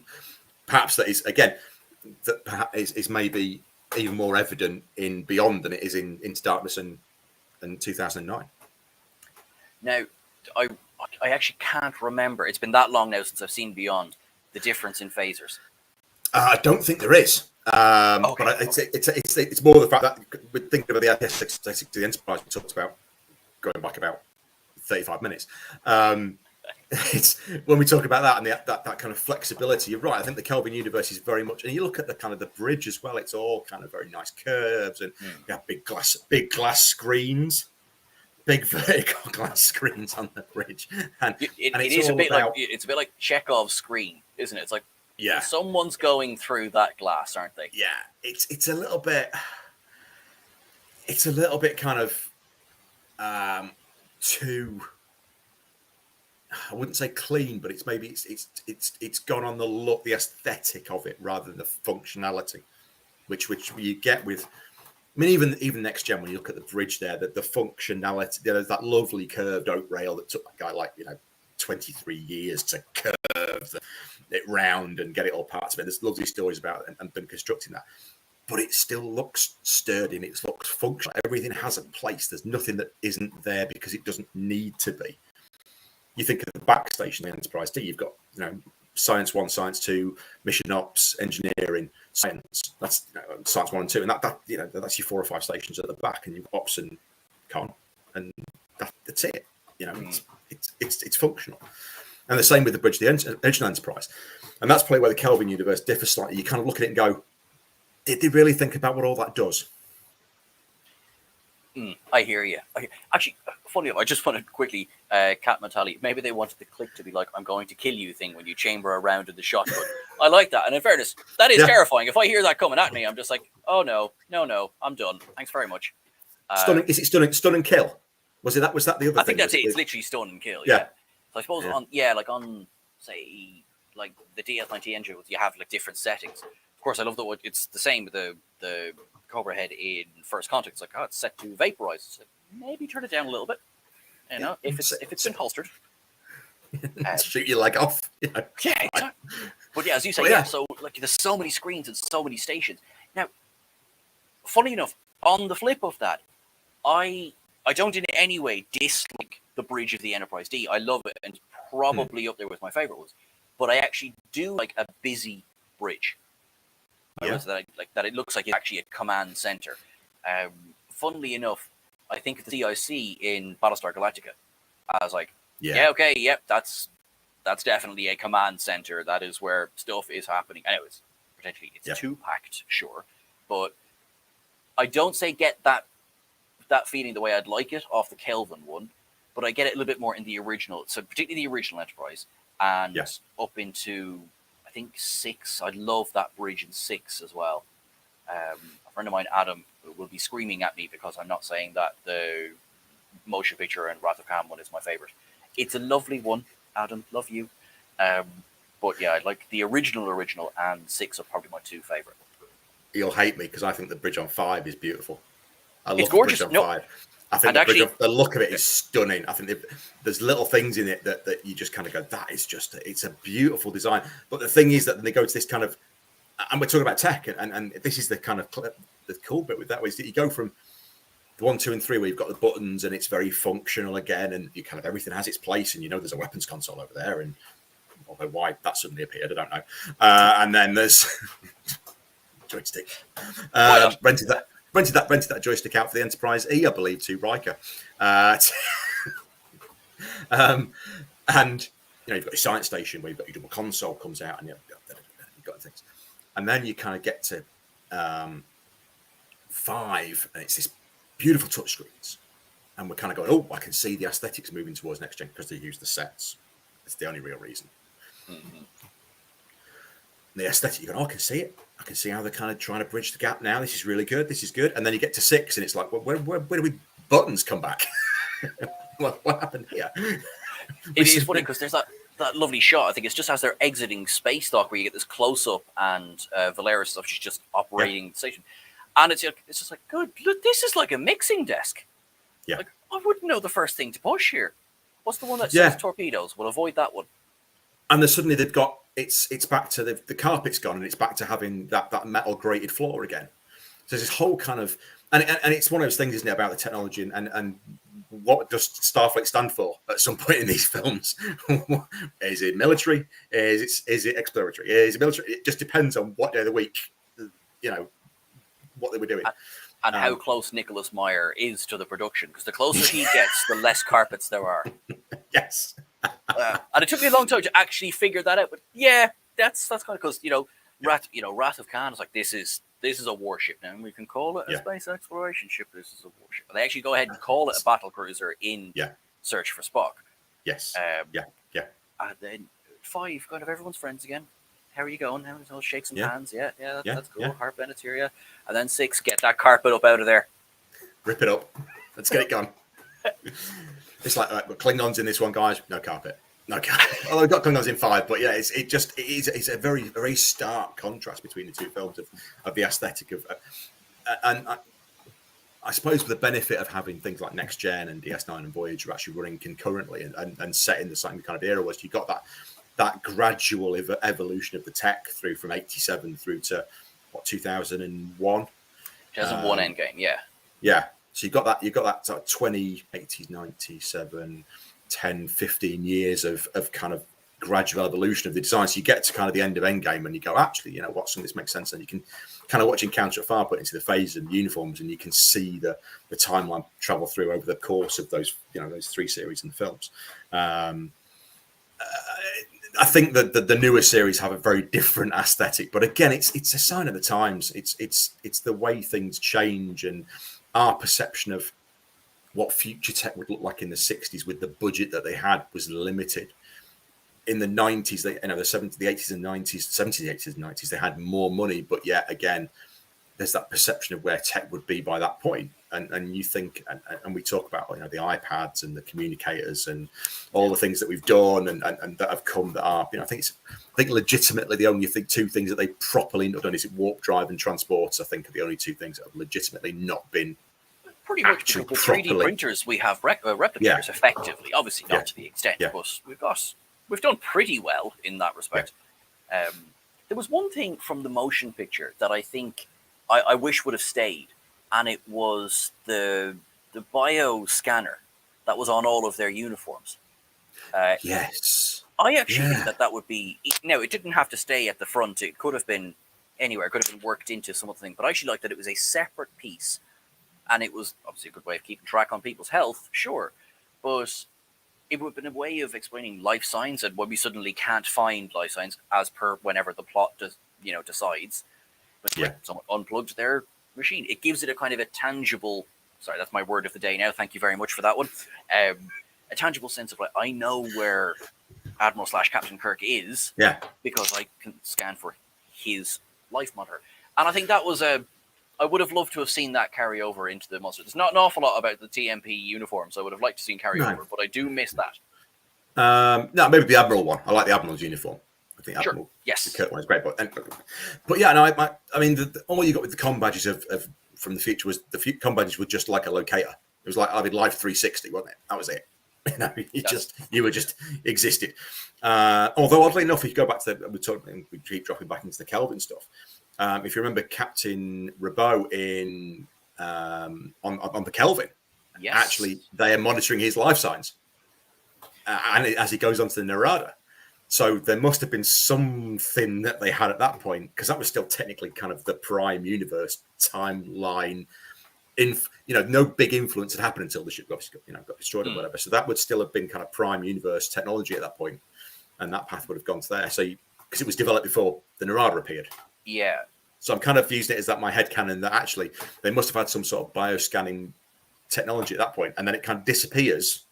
And then it reappears. I know it's obviously different timelines and different directors and different thoughts and whatever, and then suddenly you get these like massive belt buckle things. And they're so 70s, and I love the fact that they're so 70s because it's a way of getting the whole like bell bottoms and everything into Star Trek. Massively. Although I would have loved McCoy, it was in his medallion. Oh, Disco McCoy. Yeah.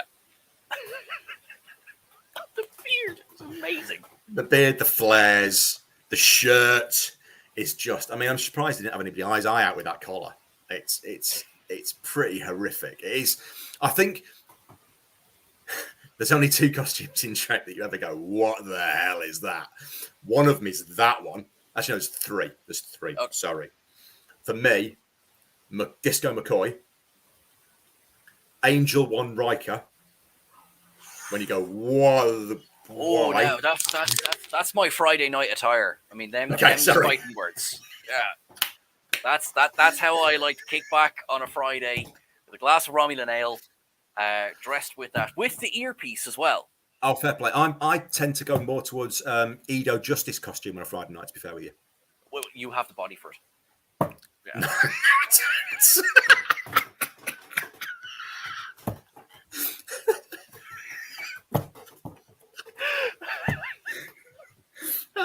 No, I don't. I did about like 20 years ago when I literally lived on cigarettes and Snickers and coffee. But I've introduced loads of other food stuff since I left university, and it just doesn't work anymore. It was great when I was 21, because that was it. I just don't eat today. I'll just have some Marlboro mediums and a coffee, and that'll be great. Sorry, I'm not saying go out and smoke and drink, everybody. Yes, we're hoping everyone knows that we are not advertising that, a good diet. Nicotine products. Yeah. No, but yeah, anyway, so yeah, costume-wise, yeah, there's Disco McCoy, there's Justice, there's Angel 1 Riker, and I think we have to pray silence for the greatest costume of all time, which is Star Trek 3 Chekhov.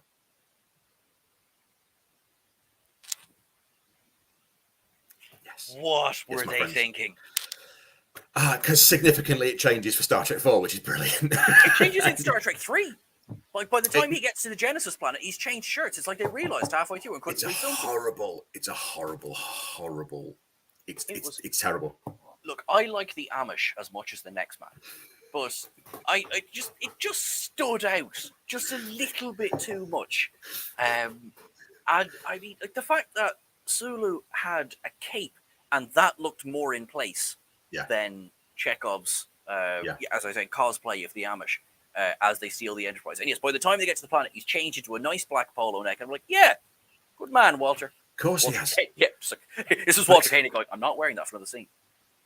You can imagine. It's horrendous. I think that is probably if I was going to do a top 10 worst costumes in Trek, which I think I have done. I think that is number one. That is easily the top one. I watch it every time. I just go, I just can't.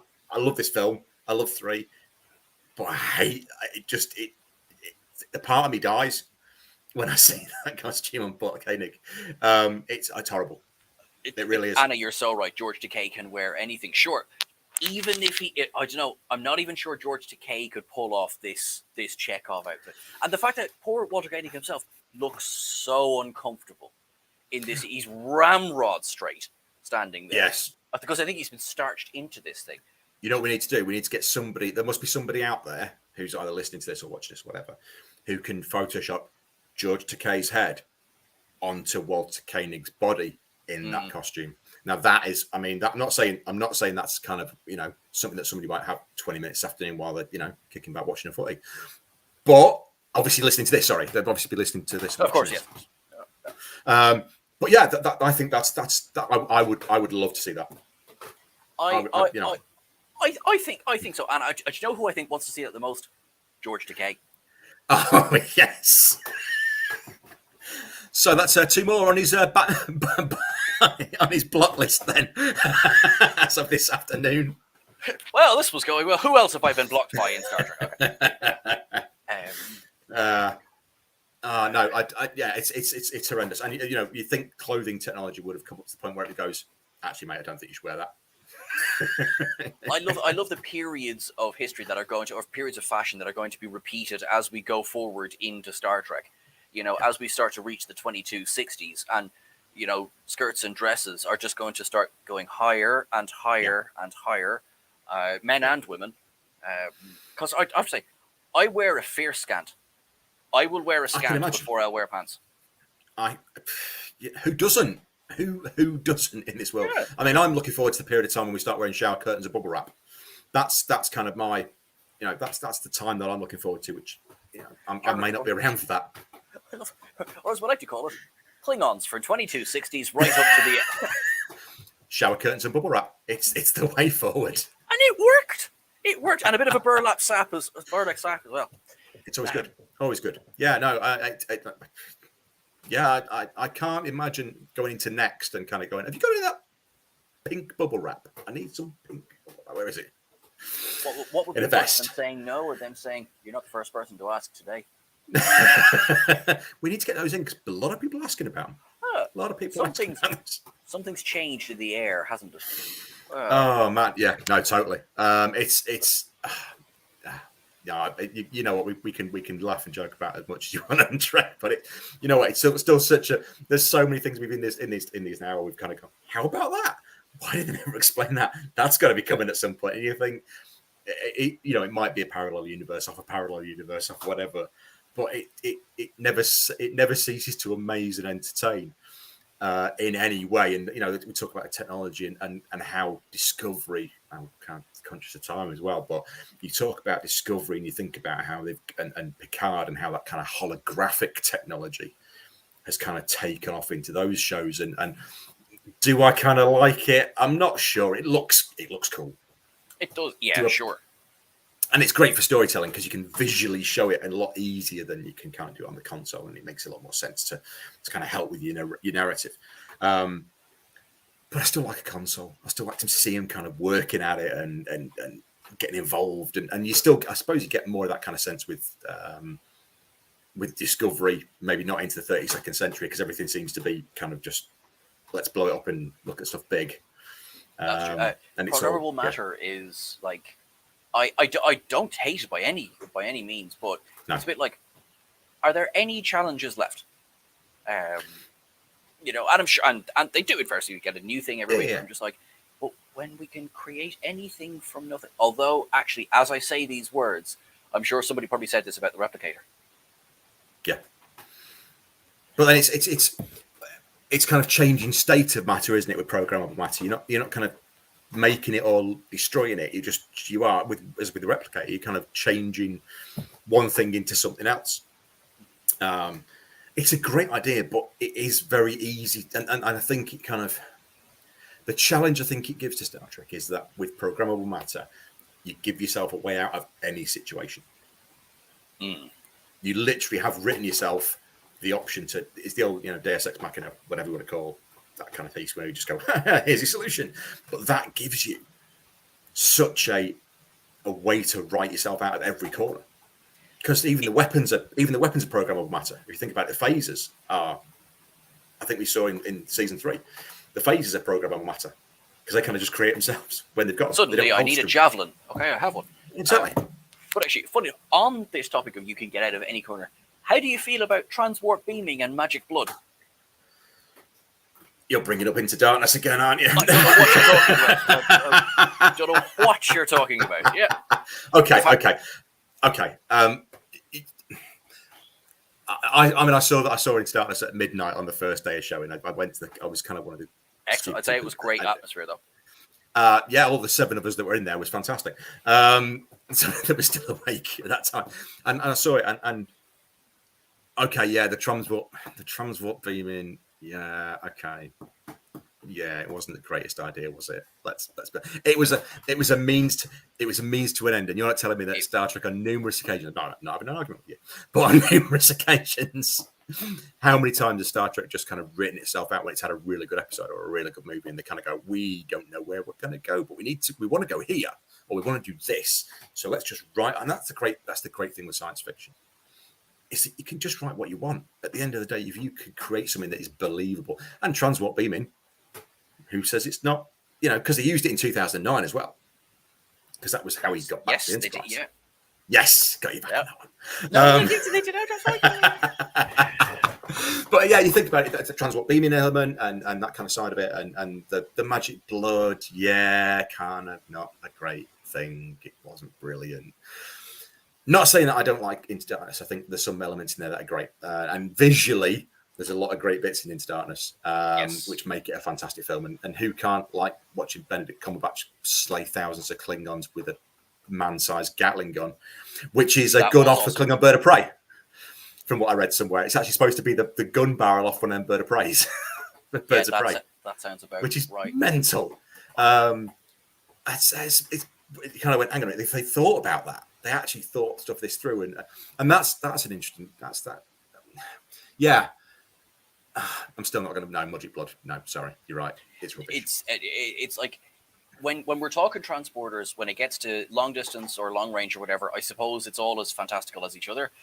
Magic Blood. Anyway, listen, thanks very much. I'm looking at the time, so I'm going to leave you go now in a minute. But so everyone seems to be stuck, I think, on the same when it comes to it in Star Trek technology.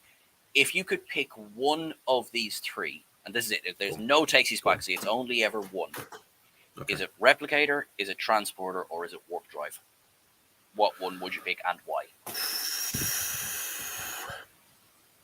I'd probably say warp drive.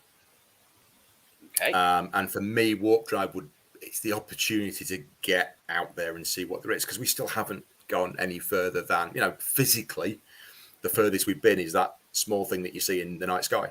That's as far as we've physically gone as a race. Warp drive would give us the opportunity to go beyond that. I'm trying not to say the cliched bit, and I'm just trying not to say it, but it gives us the opportunity. It gives us the opportunity to go where no man's gone before, and where no one has gone before. Sorry, can't say.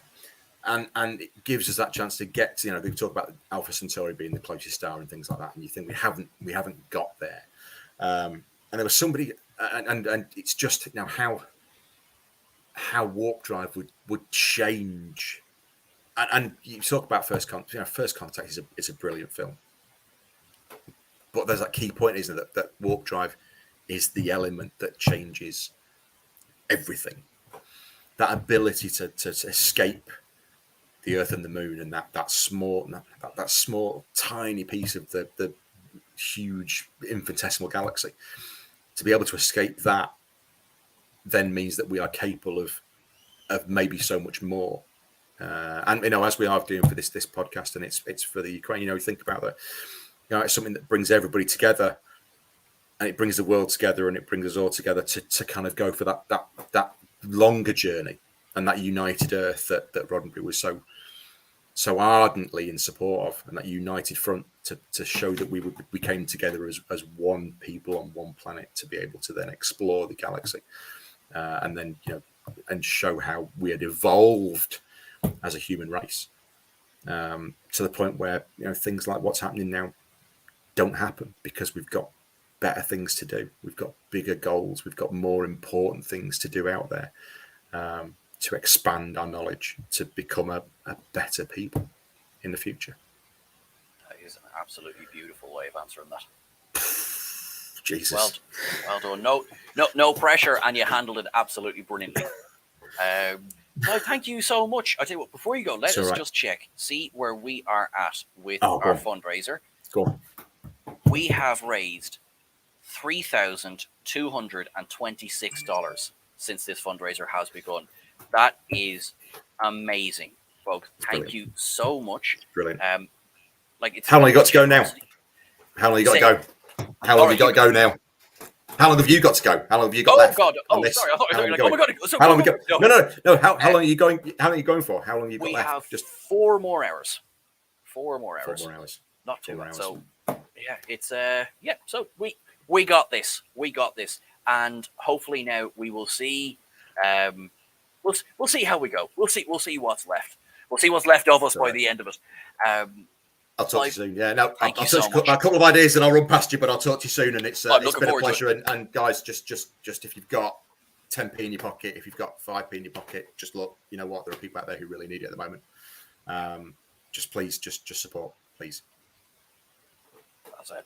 All right. Thank you very much, sir. Enjoy the rest of your weekend. Thank you. My pleasure. Cheers again. Thank you. Bye.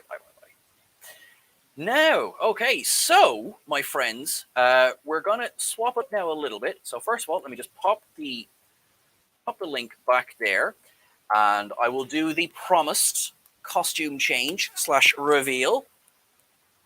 I came prepared. Yes, there we go. We're going some first contact and some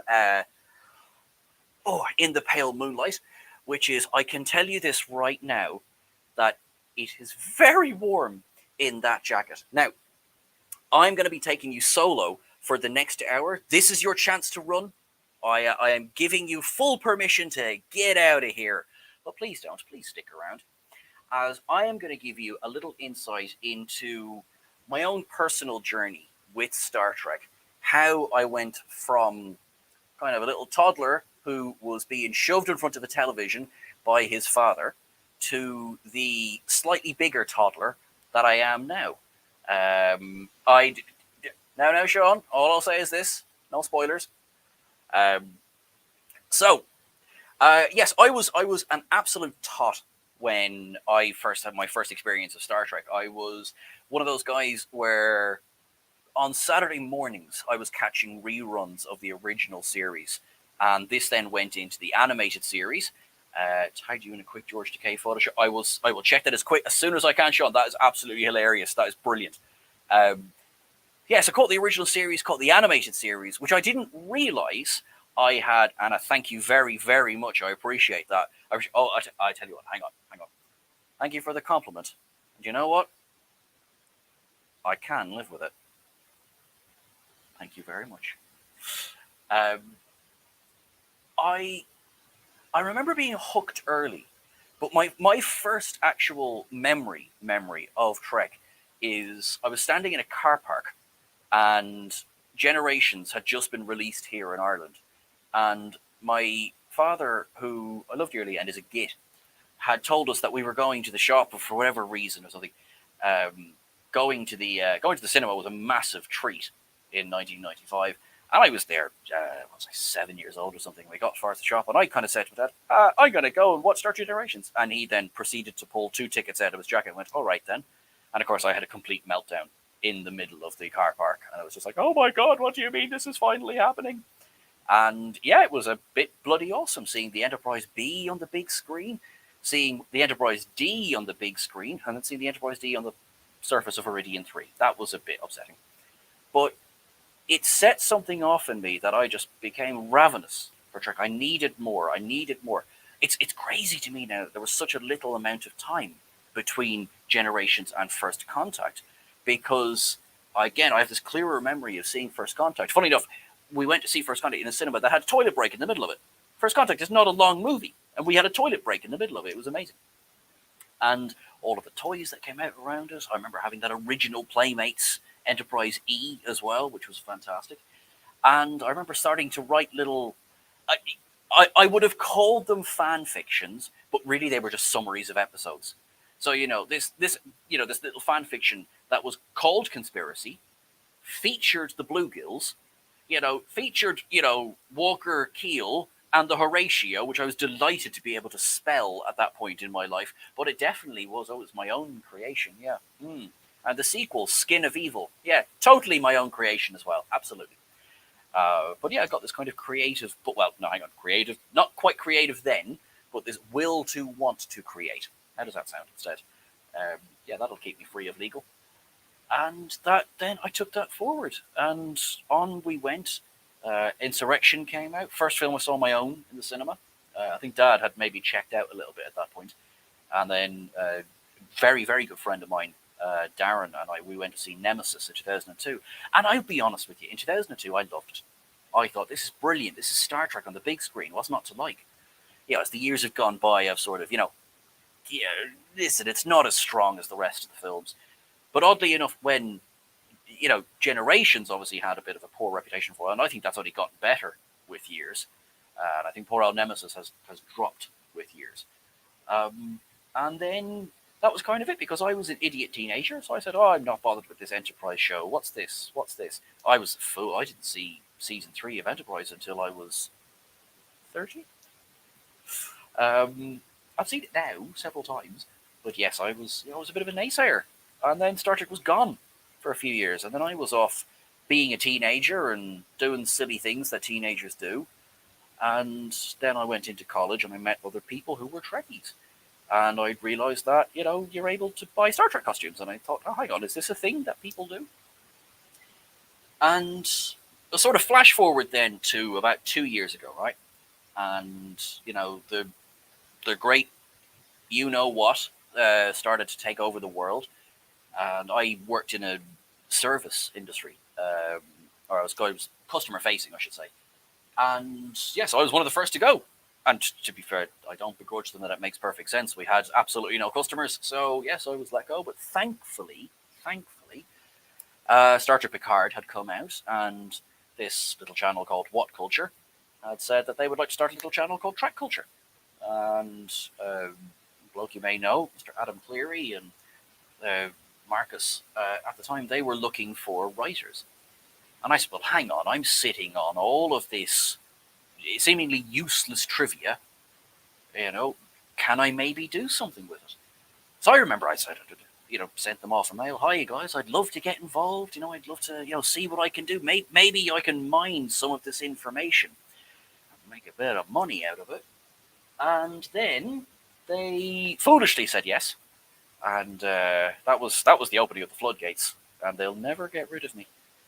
And yeah, so since then it's been a bit go, and it has been a wonderful focusing thing for me, because when you have, as I'm sure you all know, when you have all of this trivia that's bouncing around in your head, sometimes it can come out of like, why do I suddenly know? And now I'm part of the furniture. Thank you, Sean. Yeah, I feel like I am a bit. I'm the hat stand. When you have all this information that's in your head, you're like, why do I know how to switch on the warp core in Voyager and also what belt size Spock is? You're kind of like, this is all, random information that you hope maybe might come up with a trivia quiz. And I promise you right now that if I host a trivia quiz, I will make it as random as that. There will be questions on Voyager's warp core and Spock's belt buckle. I better write that down, or I'm going to forget that, because otherwise I'd make a liar out of myself. Thank you very much, Graham. Thank you. Oh, yes. Elbow bump. Boom. And so it got to focus a lot of that. I think my very first list was crossover episodes, pre-Star Trek. Because this is before we'd seen... Was this before we'd seen Star Trek Picard? Or maybe it was just... No, it was just after. It was just after, because Adam Cleary did the ups and downs for Star Trek Picard. So I hadn't written for Trek Culture at that point. I hadn't really written anything about Star Trek at that point. So let's get excited about the fact that 7 of 9 from Star Trek Voyager and Captain Picard from Star Trek Next Generation are going to be the same show together. It's amazing. So we'll talk about other crossovers. We'll talk about Sarek in the Next Generation. What members of the crew did Worf say he hadn't met? Gilbert and Sullivan. But there's an idea. How many famous composers have featured in Star Trek? So I just got some, Sarek in the Next Generation. We had, of course, one of my favorite scenes from my least favorite pilot episodes. So, all right, here's a hot take. Encounter at Farpoint is my least favorite pilot episode, and yet it has one of the most beautiful scenes in all of the Next Generation, and it is, of course, the scene between Admiral McCoy and Lieutenant Commander Data. That scene, you get me in the right mood, and you will see tears in my eyes at that scene. And it's not just because it's a great scene between two great actors, but it's the weight of the legacy on that scene as well, which, as time has gone by and as I've watched a lot more Star Trek and spoken to great people like yourselves and people who engage in the comments and everything, and I see how much history goes both forward and backward depending on where you come into the franchise at. There's people who are joining it now with Picard, Lower Decks, Discovery. Assumingly there's people who are going to join it with Strange New Worlds, and of course there's people who joined it with Next Generation and with the original series as well. And when you see a crossover scene like that, literally what they're saying is it's so important to have the name Enterprise. It's so important that the ship carries the legacy. What they're actually saying is that we're passing the torch here. This is the past moving on to the present, and there's scenes like that. I think in every series, there's literal scenes. You have Picard in Emissary, and then of course you have many scenes like that. Handing the torch shot, perfect. Farpoint is a mess. I do absolutely. Oh well, actually, sorry, I absolutely agree. Sean O'Sullivan, yes, you're right. Justify building as many sets as possible. Yes, I love that there was a note somewhere that, and I've had to fact check this one, but there's a note somewhere that Gene specifically wrote a scene in engineering just so they would build an engineering set. But I literally do not know how to wire a plug, but I make an excellent job of working the engineering console and bridge crew. That is an absolute skill, and you take that with you into life. Treat her like a lady, and she'll always bring you home. It sounds like I'm joking, but that's a line that just every single time hits right in the communicator. I'm not wearing a communicator at the moment because Section 31 will track me, but absolutely that hits every single time. Thank you for letting it out so simple. Well, you're very, very welcome. I've been very, very lucky, very fortunate. There was timing as well. Obviously, the situation was not fortunate. I will never say the situation of the last 2 years was fortunate. I was able to thankfully get something of good fortune from that situation, and I try to never forget how lucky I have been. And in a way, all of this happens because of people who engage, people who follow. I know ye are probably sick to the back teeth of me talking about liking and subscribing and everything, but it's because when you do that, we get to grow, and it quite literally is the reason I mean, I have a job, obviously, but that I get to do this is because we get to engage. Farpoint is ropey, but I can never not love it, and that's it. Like, is it the best episode of the road? Absolutely not. Does it lay out everything that Star Trek The Next Generation would go on to be? Yes, it does. Ellie Littleton. Hello, Ellie. So we have, Ellie, who is with us now in Trek Culture as well. She is absolutely cool and just starting with us. And very, very excited to see her on as many videos as possible because she's just bloody awesome. And also, that's actually, sorry to single you out here, Ellie, but that's another thing that's amazing about the fact that ye have engaged so much with videos and that ye have commented and so on, is that we've been able to grow our team, which has been wonderful. Sean Burton, you're very, very kind. Sean, thank you so much. It is with great fortune. It's with great fortune. And And it's allowed me to do lists like, you know, kind of rank the Star Trek films, and then, you know, kind of, and you know that's kind of like there's certain beats you have to hit, right? Here's you know, a behind the scenes look. There's certain beats you have to hit. You know that if I put Star Trek 5 as my #1 film, I'd never work again. I mean, that'd be the end of it. I'd never be given a list. You'd never see me on Ups and Downs. That would be the end of me. Goodbye, Final Frontier has just killed me. So no, there's, you know, you kind of realize things like that are not going to happen. But for me, my #1 Star Trek film is Star Trek 6: The Undiscovered Country. For me personally, it's stronger than First Contact. It's stronger than The Wrath of Khan, and Wrath of Khan is, of course, it is everything that people say that it is. Wrath of Khan. Likewise, First Contact is everything that people say that it is.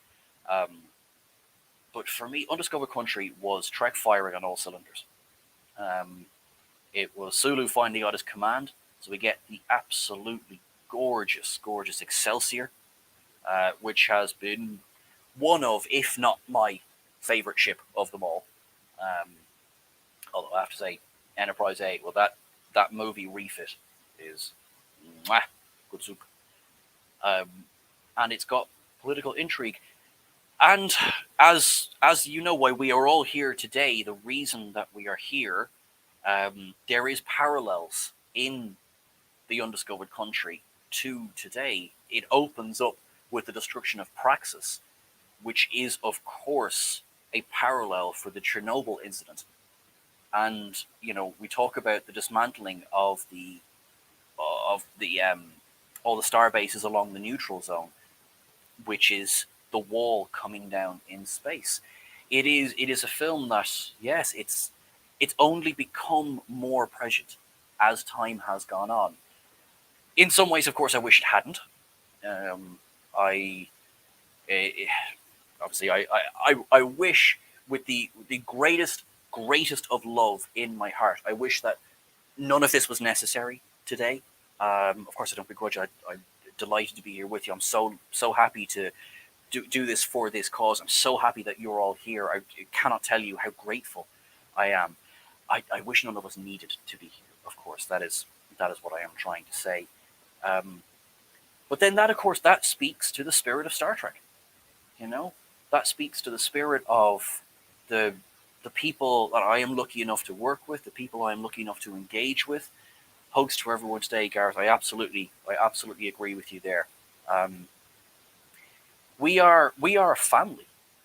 We are a community, and as we joked earlier on, myself and Jesse, when we were on our stream this morning, we joked that you name me one family ever that everyone gets along perfectly. Every facet of every family, be they blood, found, whichever. Name me one that everyone gets along with each other, right? And that's the Star Trek fandom, I think, in a nutshell.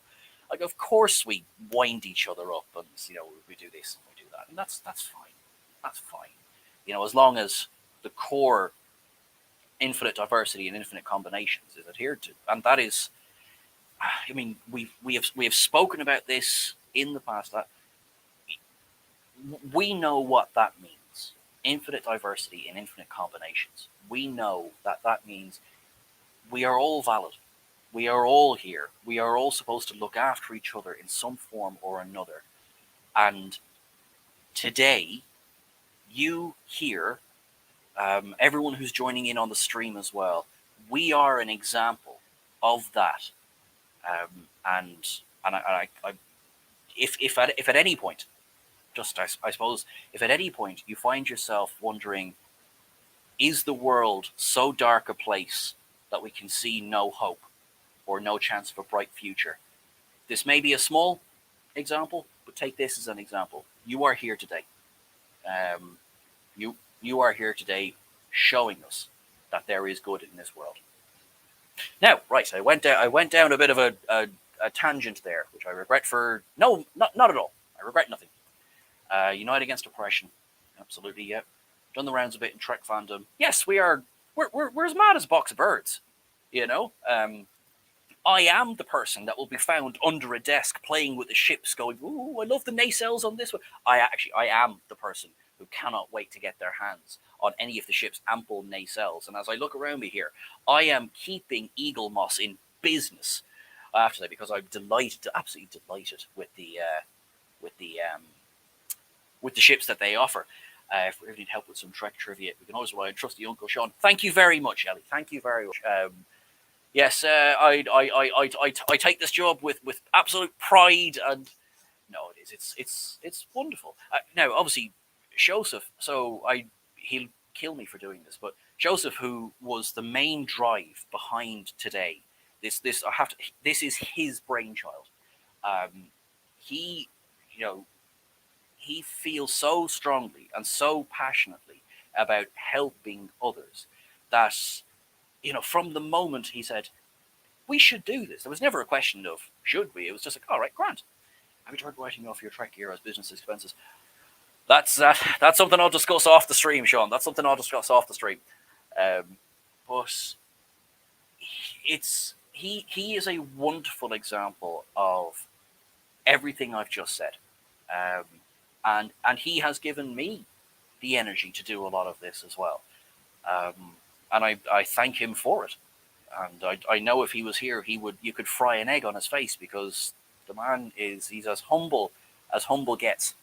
And so he'll kill me once he finds out that I've done this. But he is, I have to say, I'm delighted for him and people like him, like yourselves as well.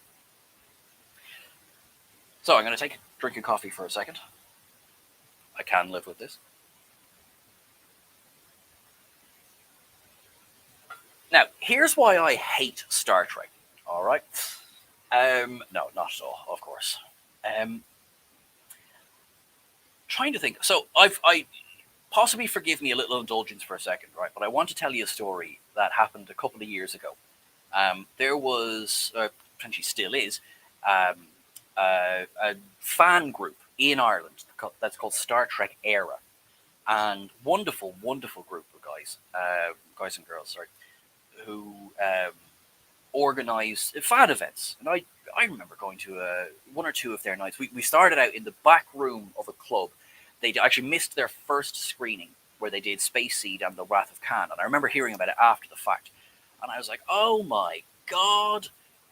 When the donation matches a registry number. Oh, I love that. That's a good idea, Sean. That's a very good idea. Let's see. Let's get. Will we get Voyager's registry number? Let's get the donations up to that. Hang on. I've got a Voyager here. All right, 74656 J. Right. Once we get to that, yeah, absolutely, I will do running commentary. No problem. I'll go through the night. Sounds like I'm joking. I'm not. In fact, I tell you what. As we're talking, let's just see where we've got to.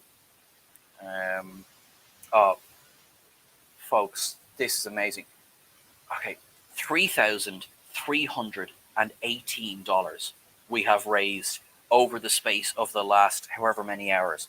I mean, this is incredible. This is money that is going to directly help over this. This is all going to the British Red Cross. This is going for their humanitarian efforts in Ukraine. That is incredible. What a little peek behind the curtain. When we were talking about this, we were hoping, and I mean, like we were hoping that we might hit $1,000, and we were like, if we hit that, I mean, that would have been something. That would have been something. And folks, $3,318. That is, you can do maths. That is 3 times what we were hoping for. That's incredible. That is. I'm sorry. I'm a little bit overwhelmed with that. That is incredible. Thank you, every one of you who has donated, and then obviously the people who donated earlier. Thank you to everyone as well. Yes, sorry. So I became on and off a member of this group, and came to as many of their events as possible.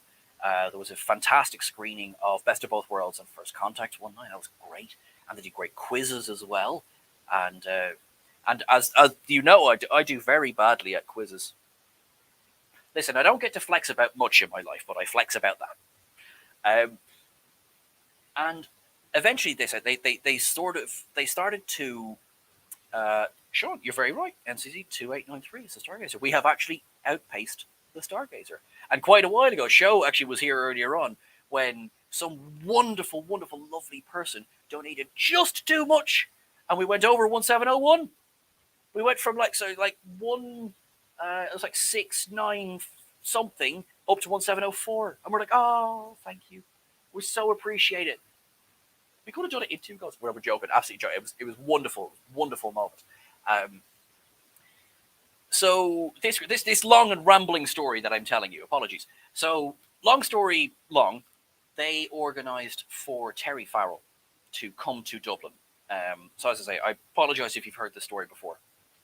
And the opportunity to go for lunch with Terry Farrell and then go to a Q&A in the evening. And it was wonderful. She's an absolutely lovely, lovely person. We had lunch. She poured me a glass of Prosecco. That is something I can now say that has happened to me. Terry Farrell poured me a glass of Prosecco. I mean, like, listen, that's retirement stuff right there. And yeah, we came back then in the evening, and she was telling us all about her experiences on the set of Deep Space Nine, which were of course mostly positive. I think sometimes the story of Jadzia Dax and Terry Farrell, it can get wrapped up an awful lot in what happened at the end, which is myself and Jesse, we spoke about it a bit earlier on, and it was she was done wrong. There's no two ways about it. She was done wrong, but she was very careful to focus on the positives as well. She spoke about the wonderful time that she was there, and how, and as we saw in the What We Left Behind documentary, how everyone has basically managed to maintain friendships. It's funny because I think when we think of Star Trek friendships, I personally always go to the Next Generation crew because they seem to live in each other's pockets all of the time. But we tend to maybe not think of some of the other ones, but the DS9 cast seem to have stayed very, very close. What does Nicole need to do to outdo the Prosecco? I tell you, I would be happy just with a cameo as captain of the Aventine in any of the ships. So I'm saying that right now. Yes, Ezri Dax, return, please. As the evening went on, there was we got to the kind of the meet and greet stage. So we'd obviously chatted, so we were kind of having a little bit of a laugh, and I got to talk to Terry Farrell about, of course, the episode Rejoined. Now, so my journey from where I was to where I am is up, down, side to side. I mean, it's as a friend of mine used to say, Sean, you change your state of being more times than I change my clothes. And I was like, yeah, that's absolutely fine, because some people are they know who and what they are from an early age. Some people don't. Everybody's journey is different. I myself did not. And I remember watching Rejoined, and I see Jadzia Dax, who is a main character on my favorite television shows. Trivia: Star Trek Deep Space Nine is my favorite Star Trek. And I see her kiss a woman. And no one bats an eye. And it's not the issue with the episode is never about the fact that it's two women kissing. The issue is about this hierarchy of symbionts, that's not supposed to, previous, or the new hosts of symbionts who have previously been together are not supposed to stay together to prevent this hierarchy of Dax symbionts. In fairness, it makes sense. Not saying it's right or wrong, I'm saying it makes sense. And that's the issue in the episode. Not one person comments on the fact that two women share a love. And this was powerful to me. And I didn't know quite why when the episode aired. I was much younger then. I didn't really understand the world or my own place in it. And as I grew up and I rewatched the episode, and I rewatched the episode, and I rewatched the episode, I started to realize why I was revisiting. It was the fact that my favorite television show had normalized something I felt was a part of me. So my own journey then went in several different directions then after that, but I do remember vividly that was one of the anchors in my own self in my younger years. So I was then presented with the opportunity to stand in front of Terry Farrell and talk about this. Now, folks, I'm going to be honest with you. I was not sober. Okay, so my day had started with that glass of Prosecco that, to be fair, Terry Farrell had poured for me. But had not finished with that glass of prosecco, I must say. And so, several hours later, there I was standing, trying desperately to keep everything in HD, and I said, "Hi, remember me from lunch?" She was very kind. She said yes, and I said, and I sort of rambled a quicker version of that story, and she grabbed my hands, and she said, "That is amazing," and to know that she had a part in helping an LGBTQIA person feel more comfortable in themselves was one of the greatest things that she had felt. Now, I'm not to say in any way that I was, but that she had played a part in not just my own, but in other LGBTQIA people's visibility and acceptance was just, it was special to her, and it was a wonderful moment. And I was there with my dad. I turned around to, well, Dad obviously saw her grab my hands, and he thought something was wrong, that I had done something to offend her. And she was grabbing my hands and saying, "Go away from me." Which the casual observer, don't blame him. And so, yes, I stepped away and I said, "Dad, I just had a conversation." We had more drinks, and it was great. And yes, it was absolutely wonderful. And so, yeah. So again, my apologies now to any of you who've heard that story before, but it's a very, very special memory of mine. And it will be a bit hard to top that one, I have to say. Although I have been very, very lucky as time has gone on. Trek Culture has afforded the opportunity to meet and speak to several people, reach out to people. Star Trek Prodigy, of course, which is, well, it's on hiatus at the moment, but it's just wrapped up the first half. That's what it is. It's the first half of the first season. It's the first quarter of this block, because they've been confirmed for season 2 as well.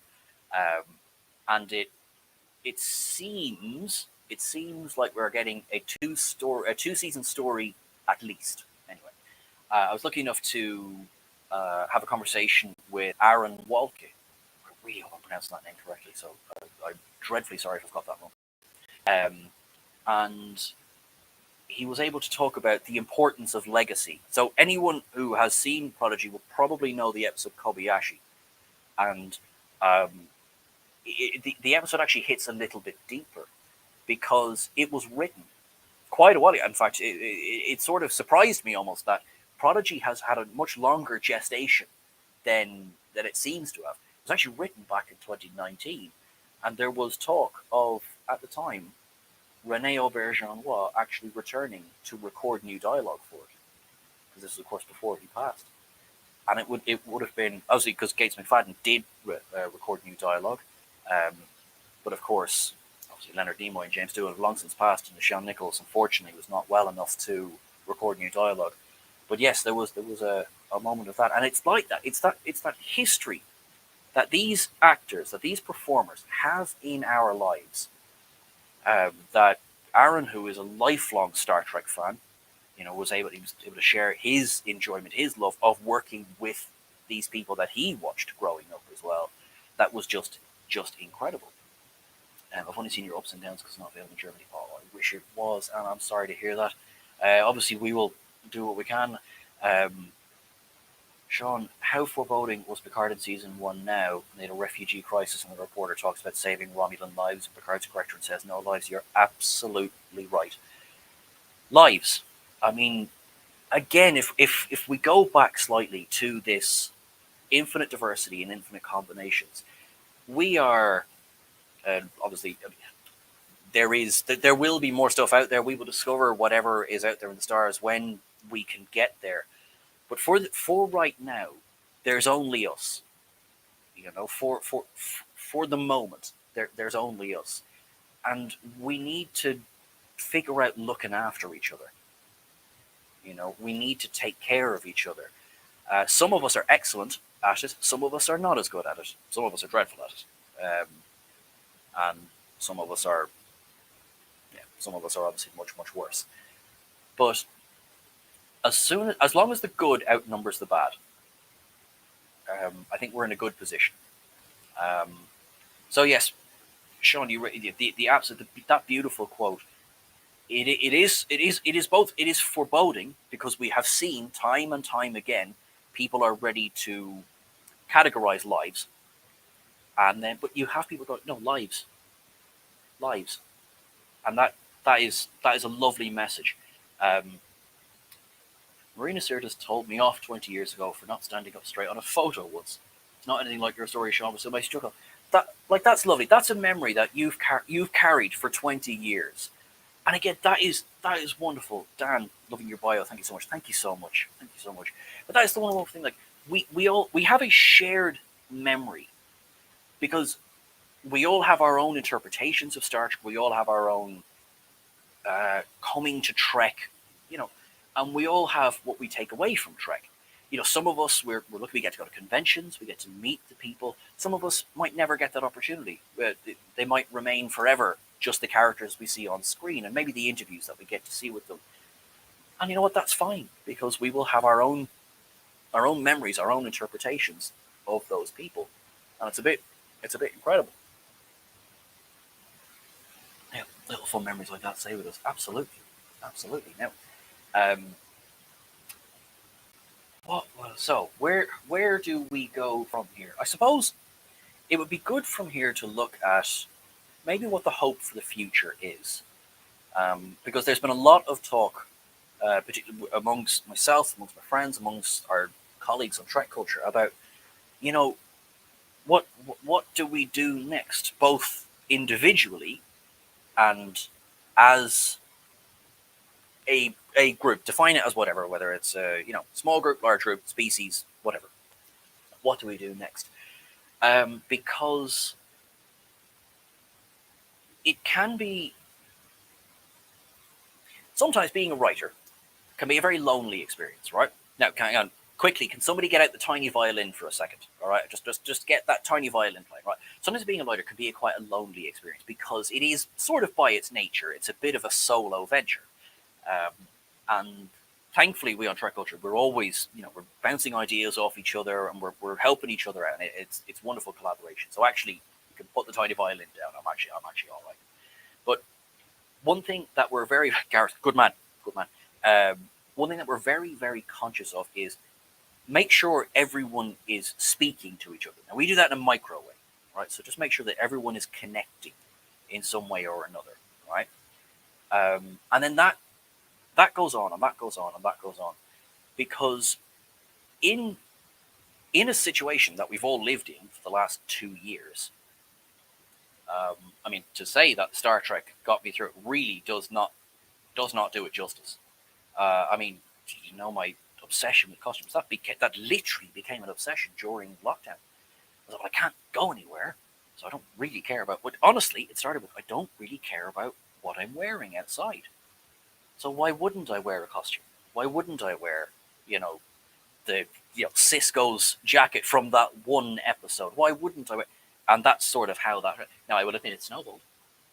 It snowballed quite a lot, but that's absolutely fine. I'm delighted for it.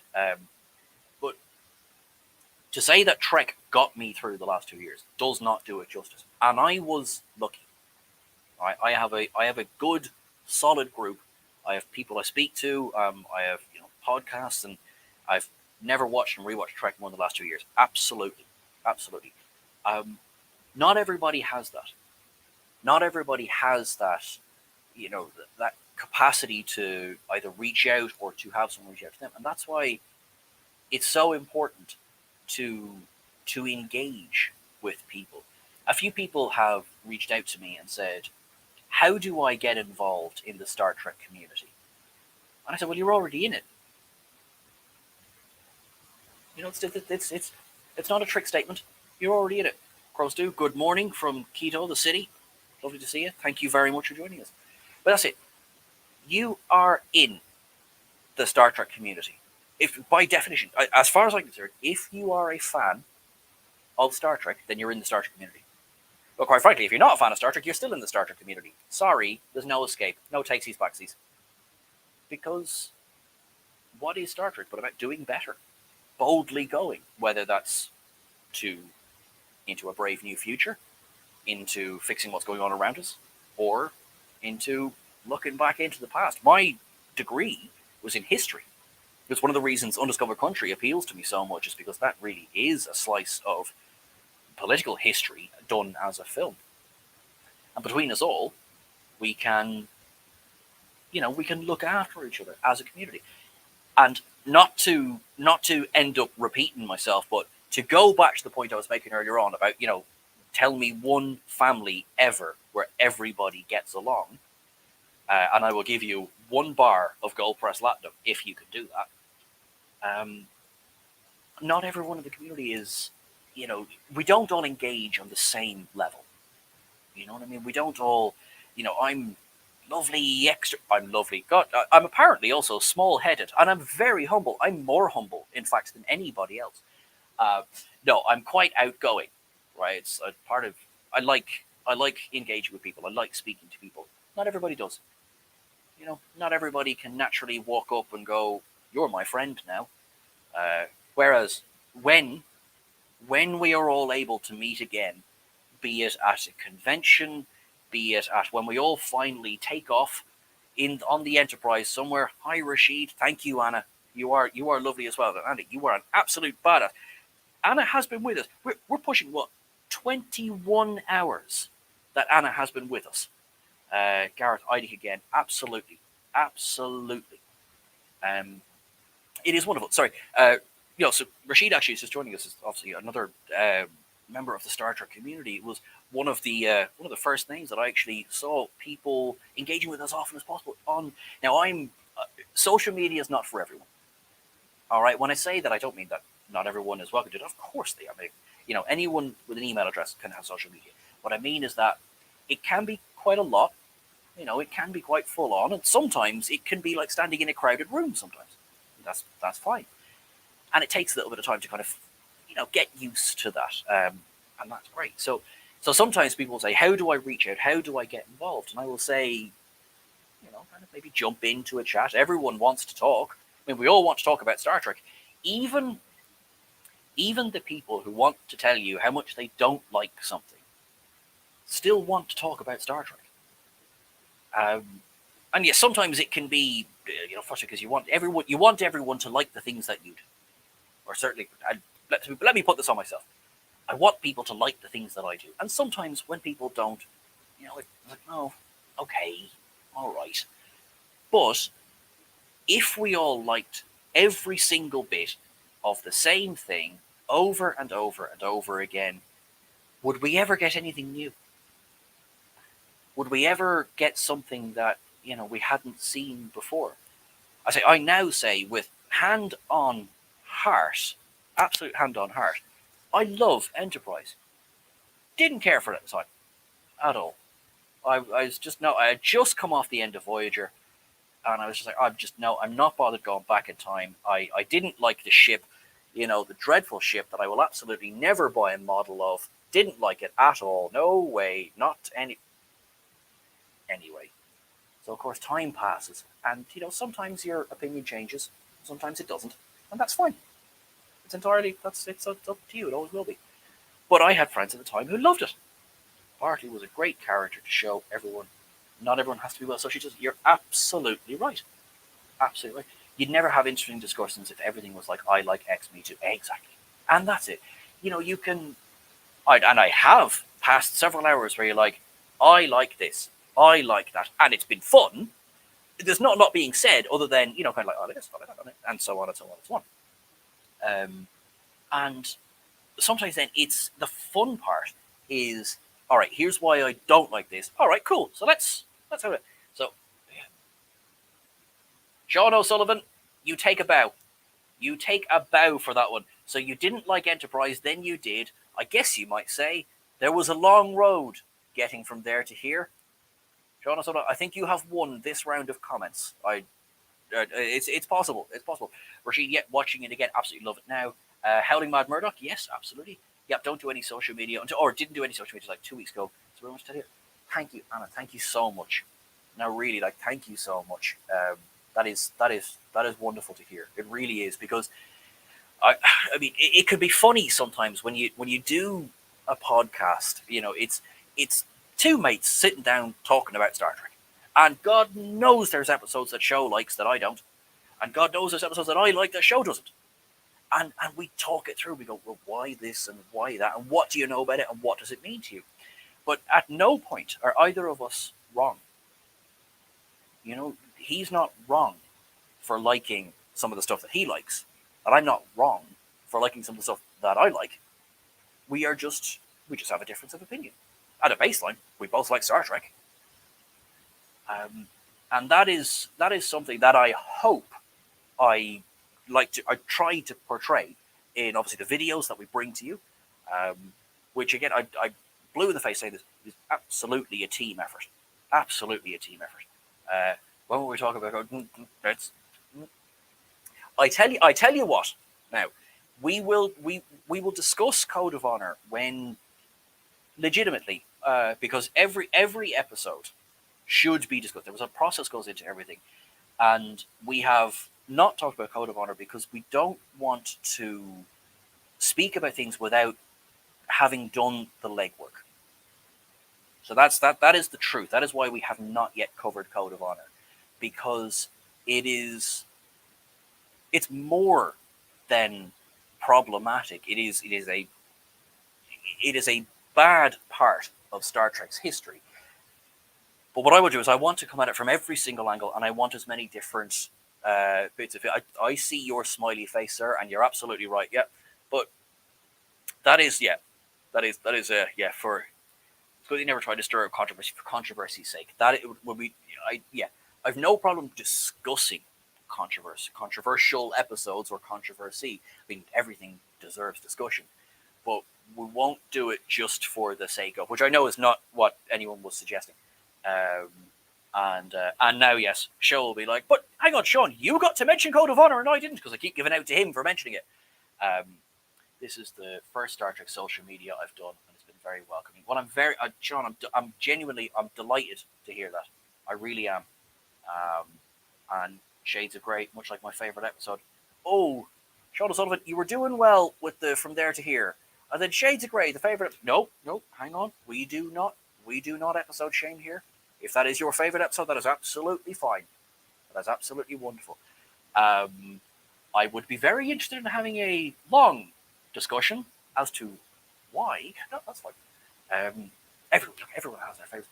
What's my favorite episode, actually? I think, The Visitor, I was saying last night, is probably my favorite episode. Yeah, I think, that's one that just always goes straight to the heart. But I think, actually, if I was to pick one, I think, from every season. All right. I've walked myself down here. All right, Enterprise, it's regeneration. Or similitude, because I like pain. Then TOS, it's either Wolf in the Fold, just because I like horror.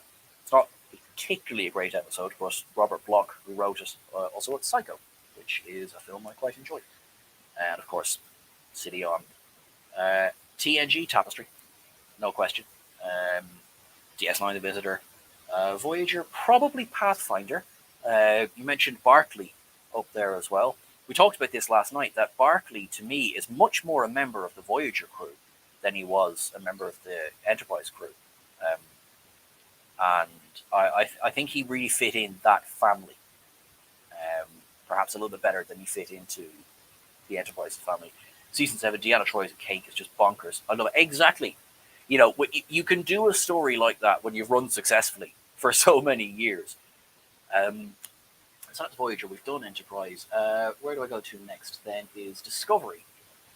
Big fan of If Memory Serves. Like that one a lot. And I actually like Will You Take My Hand?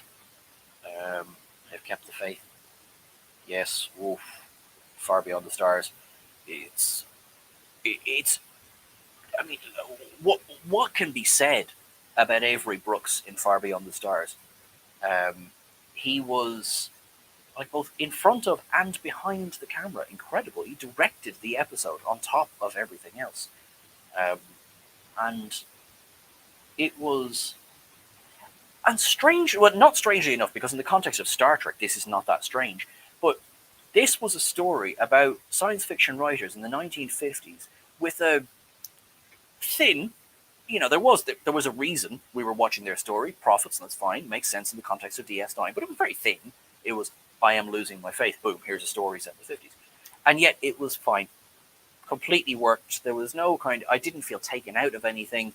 I think the big shock for me was seeing Martok out of costume, and because that was the first time I'd ever seen him, or that I remembered ever seeing him not in the Klingon costume, because of course I didn't remember that he'd been the captain in Emissary.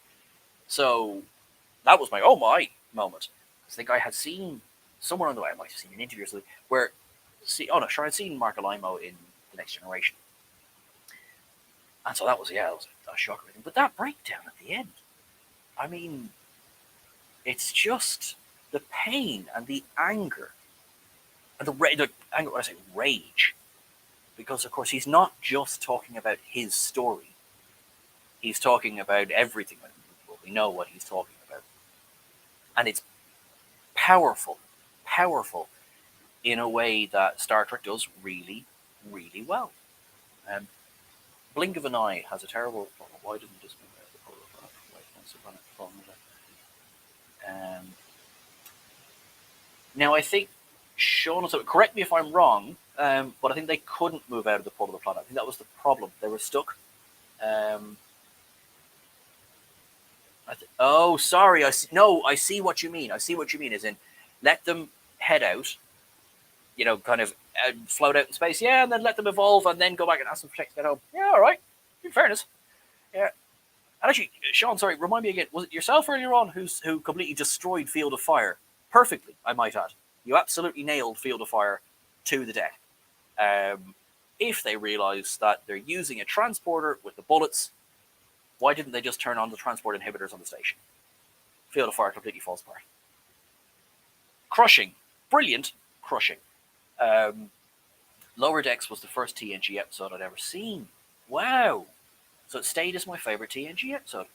Okay, well, because obviously Lower Decks is an amazing episode, and it is top 10, if not top 5. Maybe top 10, because there's so many strong episodes of TNG. And the fact that it's not about the main cast, and yet it's excellent. The fact that it was the first one you saw, that's a big wow. And like all these years later, it remains so important. Now, speaking, of Lower Decks, favorite episode, probably Three Ships. Waves Bush. I might be pronouncing that wrong. But if nothing else, the closing credits where it's Lower Decks and a Borg cube. I crying, laughing, watching that. Absolutely crying. Imagine your job is to up and down that episode where I'm just like, I can't give that a down. That's amazing. So yeah, just tears of laughter there. Prodigy, to be honest, yes, Kobayashi. And also not just because of the cameos. Obviously that's part of it, but it's like you said earlier, it's the legacy that it, that it brings with it. Because I actually, one of the reasons I like it so much, and there has been a little bit of controversy about the quality of the audio, particularly on Spock's lines and on Uhura's lines. And this is something I got to speak to Aaron about. And he said, well, look, I mean, the reality is that recording in the 1960s was not like the way we record today. Today everyone's wired up and you've got mics and you have the clearest, crispest sound you could ever imagine.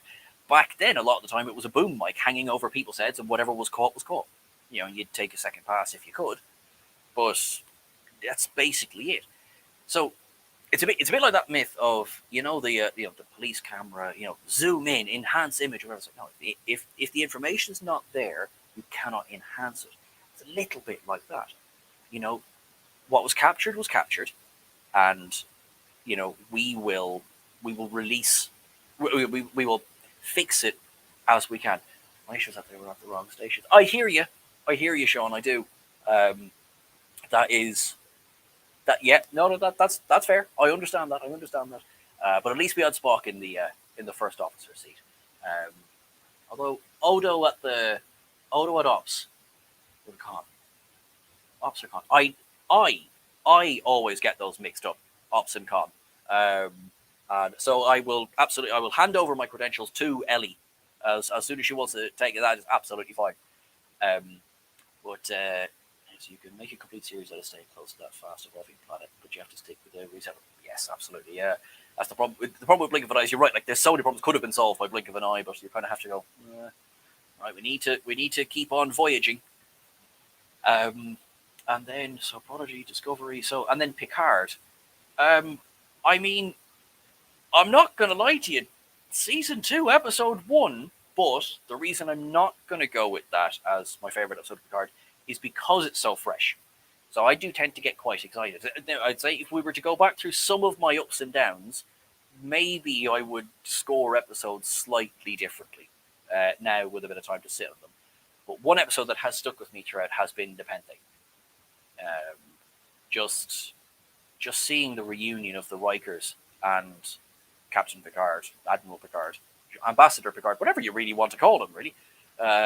JL was just heartwarming to the extreme. Doing that sort of thing.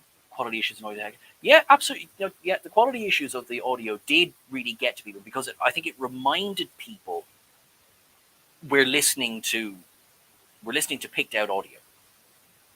We're listening to audio that's been obviously cleaned up as much as possible, but so it takes people out of the episode a little bit. And I suppose this is the great fence-sitting answer, but I can understand why that would annoy you. For me, I built into that. I actually really like the fact that I'm listening to what Leonard Nimoy said at the time. But yes, maybe that is an great fence-sitting answer there. Nepenthe is my favorite Picard season 1, episode 2. Lovely, Peter. Yeah. Why do we need a comms officer? Sean, that's actually a good question. Now, obviously, we had one on the original Kobayashi Maru, but yeah, I mean, it's the same question that I have, really. If you think back to Wrath of Khan, what on earth was Dr. McCoy doing in that simulator? What was any of that crew doing in that simulator? But what on earth was Dr. McCoy doing in the simulator? Or Captain Spock? There's it's a bit hard to explain away some of their presence, other than it's just nice to see it. Marina Sirtis' best ever performance. I absolutely agree with you, Gareth. I absolutely agree with you. I think Deanna in Nepenthe got more to do than in most of the seasons of The Next Generation. Because they let her do it. She was a character who was hamstrung by an awful lot of what she was given as an actor. Not to say that every episode with her was terrible, it certainly wasn't, but it didn't get an awful lot in terms of outside of. I'll do a list. How does that sound? I'll do a list on Deanna and see where the strengths and the weaknesses of the scripts for her lay. But so look, we're coming up to the end of this segment now, and in a few minutes I'll introduce our next speakers while I go and grab a drink of water. So thank you everyone. As again, cannot thank everyone enough. $3,318 have been raised for Trek for Ukraine, for the British Red Cross on this past. What are we at now? Anna, what are we up to? I think we're at 22 hours. No, 21 hours. Yep, even in the film era. That's, yes, Sean O'Sullivan, you're right. Yeah, there was talk of replacing Marina with Jerry when she wasn't the focus of the episode. Similar to Trip. Yes, similar to Trip and Hoshi on Enterprise. Yeah, 21 hours. And Anna, I absolutely trust you with this one. Anna, I hope you're doing okay. I hope you're getting micro naps as the day goes on. Sean, whereabouts am I, out of curiosity? Can't now rest and beyond, say Dublin. I lived in Dublin for a long time. I was in Dublin for about 30 years, and I'm now down in the south of the country. I'm down in Wexford, but I've only been here for about a year. Now you're about to hear an Irish accent, which is a little even more different, and it'll be interesting now to see if you can place that one. So what I'm going to do now is I'm going to introduce you to our next two speakers. who will be joining from a podcast that I am somewhat familiar with, which is called An Englishman and an Irishman Go to the Movies. So let me first of all welcome my co-host, the wonderful Mr. Ian Whittington. Hello. Ian. How are you? Would you vaguely familiar? Vaguely familiar. Yes, vaguely Have a familiar. passing acquaintance with. Yeah. Exactly. Can you tell where my Irish accent is from? Yes. Let's see. Whereabouts? I think we might bring in an expert. We might bring in the wonderful Albert Hogan as well. Hello. It's very East Island. Is my accent very east? Very east. It's so east. It's basically Britain. Ish. Little bit east. It's you should try and hear Ian do a proper Irish accent. Now that's entertaining. No, I it's think that would not, be a great way not to something finish that it. you're going to hear. Not something that you're going to hear anytime soon. Were you planning on stealing a piece of the sky with that accent? Yes, I was. Send in the clones. Well, I don't know how that one went. Up the long ladder. Right, before we get accused of hate crimes here, so I'm going to hand over to the lads now in just a moment. So just to bring you up to speed, guys, we're on $3,318 have been raised so far for the British Red Cross for Ukraine. I'm just going to pop the link there in the comments again. So thank you so much to everyone who has donated. Thank you so much, everyone, for your time. Thank you to everyone who listened to me for the last hour. You will be rewarded in heaven for that, if nothing else. And my lovely, lovely friends, thank you so much for joining me now joining the pod, I should say, for this hour. I am going to love you and leave you and pass out for an hour. Not appearing on his own show. That's fine. It's an Englishman and an Irishman. It's in the title. Ian. Yeah, he's not the Irishman. Because it would have been Albie from the start. You'll get no argument from me. When I say this man is better than me. All right, everyone, thank you so much. Gents, I'll see you in about an hour. I'll pop back on. Yous are all lovely. Thanks a million.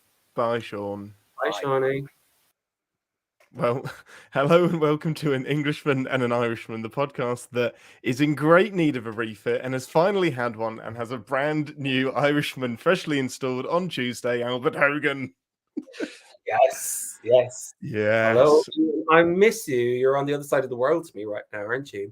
Yeah, I am. You'll have to let me know how my... Oh, no, he can still hear us. It's fine. Yeah, you have to let me know how my internet holds up because I am very... It doesn't actually matter how far away I am from you, but I'm very far away from a router at the minute. So we'll see how this... You may just have to do a solo one-man Star Trek TED Talk. That's fine. I mean, I'm an Irishman in England, so I guess I could cover both off. I guess that counts. That's count. At what point do you become more English than Irish? I don't know. It's funny. I had this conversation with someone recently because I have been living in the UK now for 15 years, which is like well over a third of my life at this point. So well over a third, like well over half of your life, sir. Well over, yeah. No, you're right. Clearly. So yeah, I don't know. I think I'm still Irish to the bone, and plan to remain that way as long as I can. I think that's fair. Keep that passport. Yeah. Well, kudos for dressing to match the background as well, by the way. I blended in as much as possible. If this was a green screen situation, I would just be a floating head, which is very, very 60s Star Trek. So, Albie, what are we going to talk about? What do you want to bring up? So, I think obviously we're all doing this because of the horrible events that are going on at the moment. But there's a lot of sort of inspiring moments within what we've been seeing in the news, and I think particularly how civilians in the Ukraine are standing up and defending their country, but also in Russia that there are people standing up and speaking truth to power. So let's talk about speaking truth to power, and specifically what Trek actually teaches about that.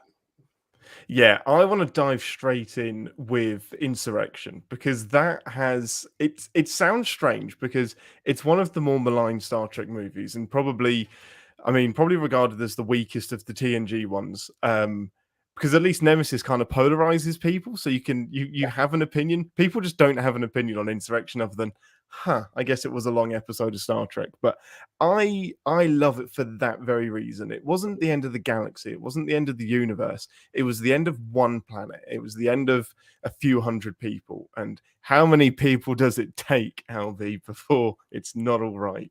I know, yeah, right. It's a great example of what we're seeing. It really is. And I think Picard is probably the character that best exemplifies in Trek speaking truth to power. And he has this very clearly established moral framework, and he does his best not to compromise it. And that kind of character trait has been there from the get-go with him, right through to Picard, as we're seeing right now, on our screen skin. And yeah, I love Insurrection because Picard is like, it really comes down to how many people does it take, Admiral.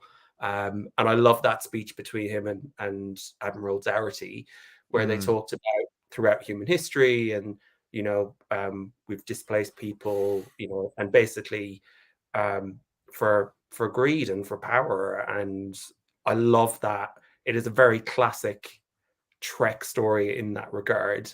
Like you say, that is what makes Insurrection actually a great movie for me, is to see people standing up for what they believe in and fighting for it.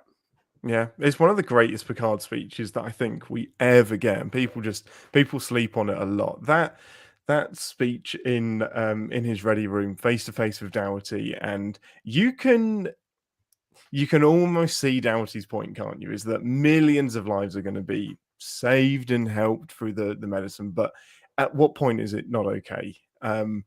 And you could argue if it's one person involuntary move, then it's not okay. And I think it's one of the reasons that Picard never accepted the Admiral chair until much, much, much later. In fact, the only reason he accepted it was to help a group of people that needed it. And then it didn't become about him. It became about, this is the best position I can be in to help the Romulans. Because he can do better work keeping people honest from the captain's chair and on the front line, and making sure that the voices on the front line are actually heard. We need more Picards. Yeah, it feels like he took what Kirk said to him in Generation seriously about don't do anything that'll let them take you away from that chair, because while you're there, you can make a difference. It's so true. It's so true. It is. And it's interesting in, Picard seeing him as an admiral, and you can see how he feels removed in a way. So yeah, it's really good Insurrection, I think, for that kind of element of it. And yeah, it does feel like a 3-part next gen episode, but there's nothing wrong with that in my book. And actually, that's great. One of those movies I'll throw on every so often, just because it's like, you know what you're getting, and there's actually some pretty good action sequences in it, I think. Yeah, a great score. Yeah, some ropey CGI at times, but actually I'm not here. Where? Tell me, where is the ropey CGI? I want to know. On the planet, when they're getting tagged by the very obviously green screened. No, it's beautiful. No, fine, right.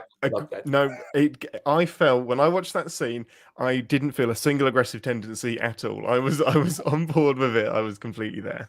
And have you noticed that your boobs have started to firm up, Ian? Yeah, not that we care about such things in this day and age. Yes, welcome to the podcast where we just exclusively communicate in Star Trek lines and metaphors. I think I could do that. I could probably get through a good day of just talking in Star Trek lines. Yeah, definitely. Oh, dear. Yeah, see, Gareth in the comments is backing me up, saying the drones did look ropey. They did. They did. They're perfect. That is top of the line CGI from 2003. My favorite bit of Insurrection will always be Worf's Gorge. It is a gorge. It's so good. It's a pimple, so it's barely noticeable. It's fine. Still unsettling to see Riker without a beard, but every movie has its. That was the only bit of green screen that I didn't agree with. It's the only bit of CGI that didn't look real, was that how they had to remove his beard, because I know he didn't shave it off. It's impossible to shave the Riker beard. Once it's there forever. Fact. Smooth as an android's bottom. It is. Yeah. Oh dear. But it's interesting what you say about Picard's not kind of stepping up to the admiralty. And I guess why would he? How many bloody bad admirals did he meet in his time, right? It is a theme.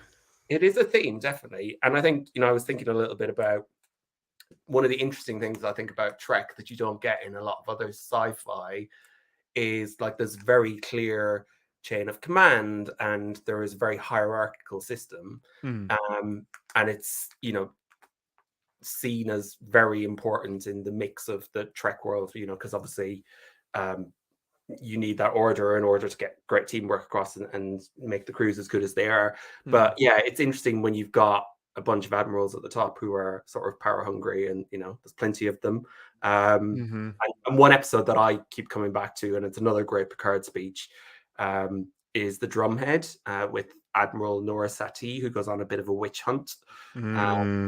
Brilliant episode, which is sort of like a part Inquisition, part courtroom drama. And there is that brilliant moment where Picard, and credit to Patrick Stewart, is just an amazing actor, like puts his hands at his head like that, and then just launches into this amazing speech where you're like, that is speaking truth to power, and doing it in such a way that you cannot argue it. I mean, he literally did that speech and just dropped the mic, and that was it's the confidence, isn't it? And you can see why that arrogance can be annoying to some people, because it's true, and people don't like to be proved wrong. And how many times have we been in a situation where we're watching the news, or you're seeing somebody make an absolute, just the wrong decisions, and how can you possibly have this worldview? How can this be the flag that the ground that you stick your flag in? And we all just put our hands to our heads and just do exactly what Picard did. But so few of us have the words to, and it's a fictional character, but the point stands. So few of us have the words to actually articulate why that's so frustrating, and why what was happening in that episode was completely wrong. And the frustration to him is like, this is so obvious. Like, we're in the year 2360, whatever. This should not be a discussion that we're having now. We should have moved past this. And he's like, right, back to school with you. I'm gonna have to spit some truth. And it destroys her, because her entire, I don't know if she truly realizes that her worldview is wrong, but suddenly everyone isn't on her side, and she realizes that perhaps she's on the wrong side of history. And whether, I think she cares about being on the wrong side of history, but perhaps some people in the world don't. Yeah.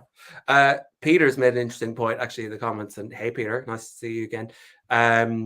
That it was actually Admiral Satie who signed off on Picard being assigned captain of the Enterprise D. I hadn't made that connection before.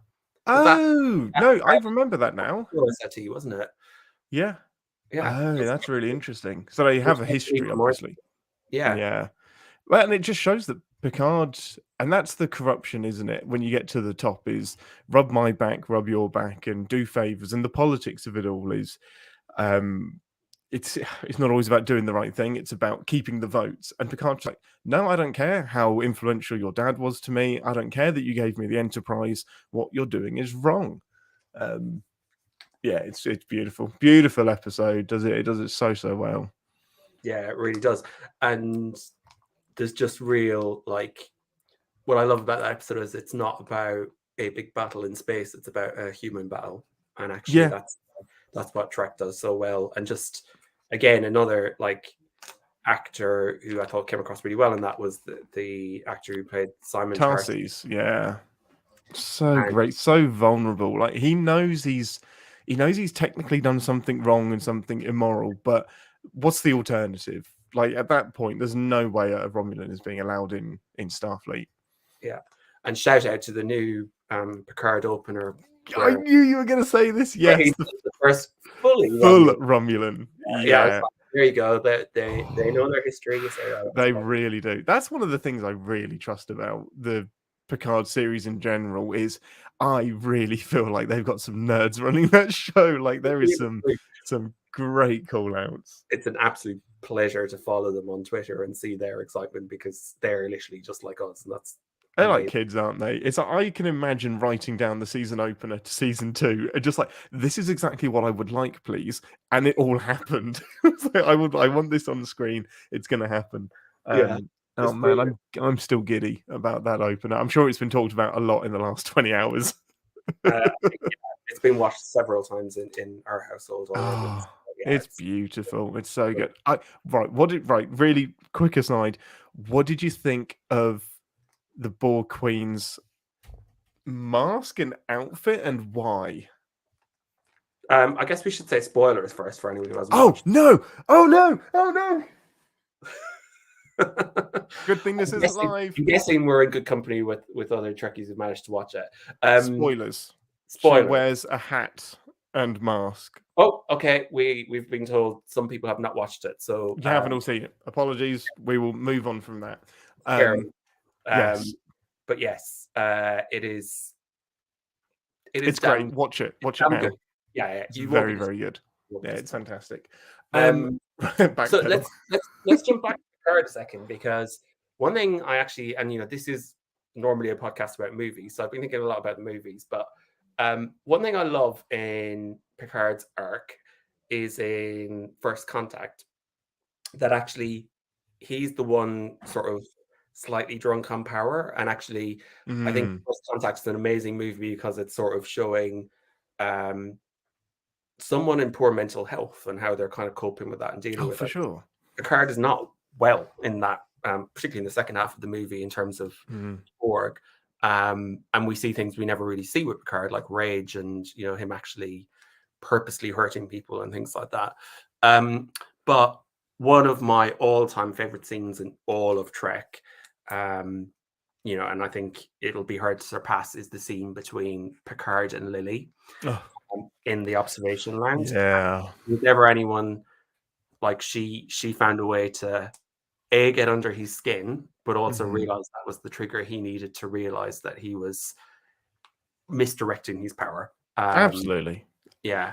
And again, the writing in that scene, the acting in that scene. I mean, Alfred Wood just sensational, and like to go toe to toe with the likes of Patrick Stewart and actually pull it off. And I don't think that anybody on the crew, actor or otherwise, could have pulled it off. I think it would have felt strange. If it had come from Deanna, it would have felt weird. Beverly, it would have felt odd. Riker, it was such a perfect story beat to have a human from a fresh perspective deliver that. And somebody that's just pretty much that's lived through World War III as well. So she's seen violence, she's seen resistance, and still has this point of view of, nothing's worth it. Blow up the damn ship. Nothing is worth this crusade. And crusades are a dangerous thing, aren't they? They're getting to the goal at any means necessary at any cost, and sometimes the cost is far too great. Yeah, and it feels like in that scene alone is like a whole movie. I mean, there's like this sort of crazy roller coaster of emotions where you go from literally screaming at each other to her just kind of very softly saying, "You broke your little ships," and and that breaks my heart. But that is honestly, I think, one of the strongest scenes of Trek. It's one of the strongest scenes in cinema. Like, it is so. One of my biggest complaints about movies is character motivation. So you always have this third act conflict where everyone disappears and then they have to team up again for the finale. And more often than not, you don't buy it. And it's just, we need the conflict, but we don't know how to put our pieces back together. But I don't even think about it during that scene. Even Worf, there is this big argument with Worf, "Get off my ship, you're a coward." And then they're fine, but you buy it. They understand he apologizes. Worf doesn't completely accept it, but you get the Worf classic. Like resisting to punch someone. Yes, I will rip your head from your shoulders. It's so well done, and it's probably the first we ever saw Picard rightfully get taken down a peg or two, because it's only ever been admirals that have disagreed with a moral decision that he's made. But he's absolutely wrong. Everybody thinks that he needs to blow up the ship, leave it, because that'll solve the problem. But he doesn't want to take another defeat from the Borg. It's so well done. It's Yeah, beautiful. it really is. So like it's interesting that you go from Picard being the one always speaking truth to power to actually someone having to do it to him on occasion. I think that just shows he's a human character at the end of the day. And Yeah. again in Picard season 1, and I know we talked about this on another podcast. Yes. In Nepenthe, there's that brilliant moment where both Riker and Troy like actually dress him down a little bit and saying, "You're being a bit of a dick," especially Deanna. And yeah. I mean, and I know Sean was talking about this in the last hour, but like that is again some amazing, like Trek at its best moments is like character. It really is, and the sci-fi is there, but it's not the driving force. So yeah, it's really, really fascinating. Any other kind of Picard moments you could think of when you're thinking of these kind of, yeah. What else did we come up with? I mean, the whole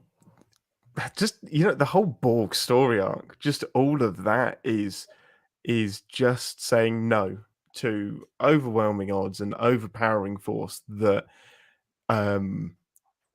later on it becomes very personal because Picard was obviously used by the Borg, but even the initial episodes, the first Best of Both Worlds and Q Who, it's this oppressive force that wants to invade and steal their identity and make everything their own, make everything in their own image for what they think is the greater good, and just saying no to that.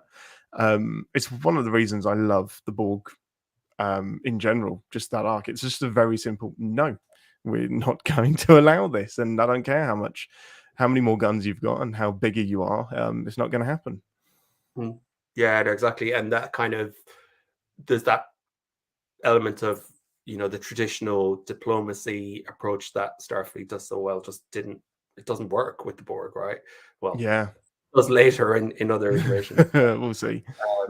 But yeah, no, I think you're right. Yeah, definitely. There's something about like absolute power and how you the David and Goliath kind of approach. So, and it is interesting where Voyager took that as well with it's one of the like Scorpion, just in general, is one of the episodes I really struggle with, because is Janeway right? Like, should she really be compromising with the Borg to get the crew home?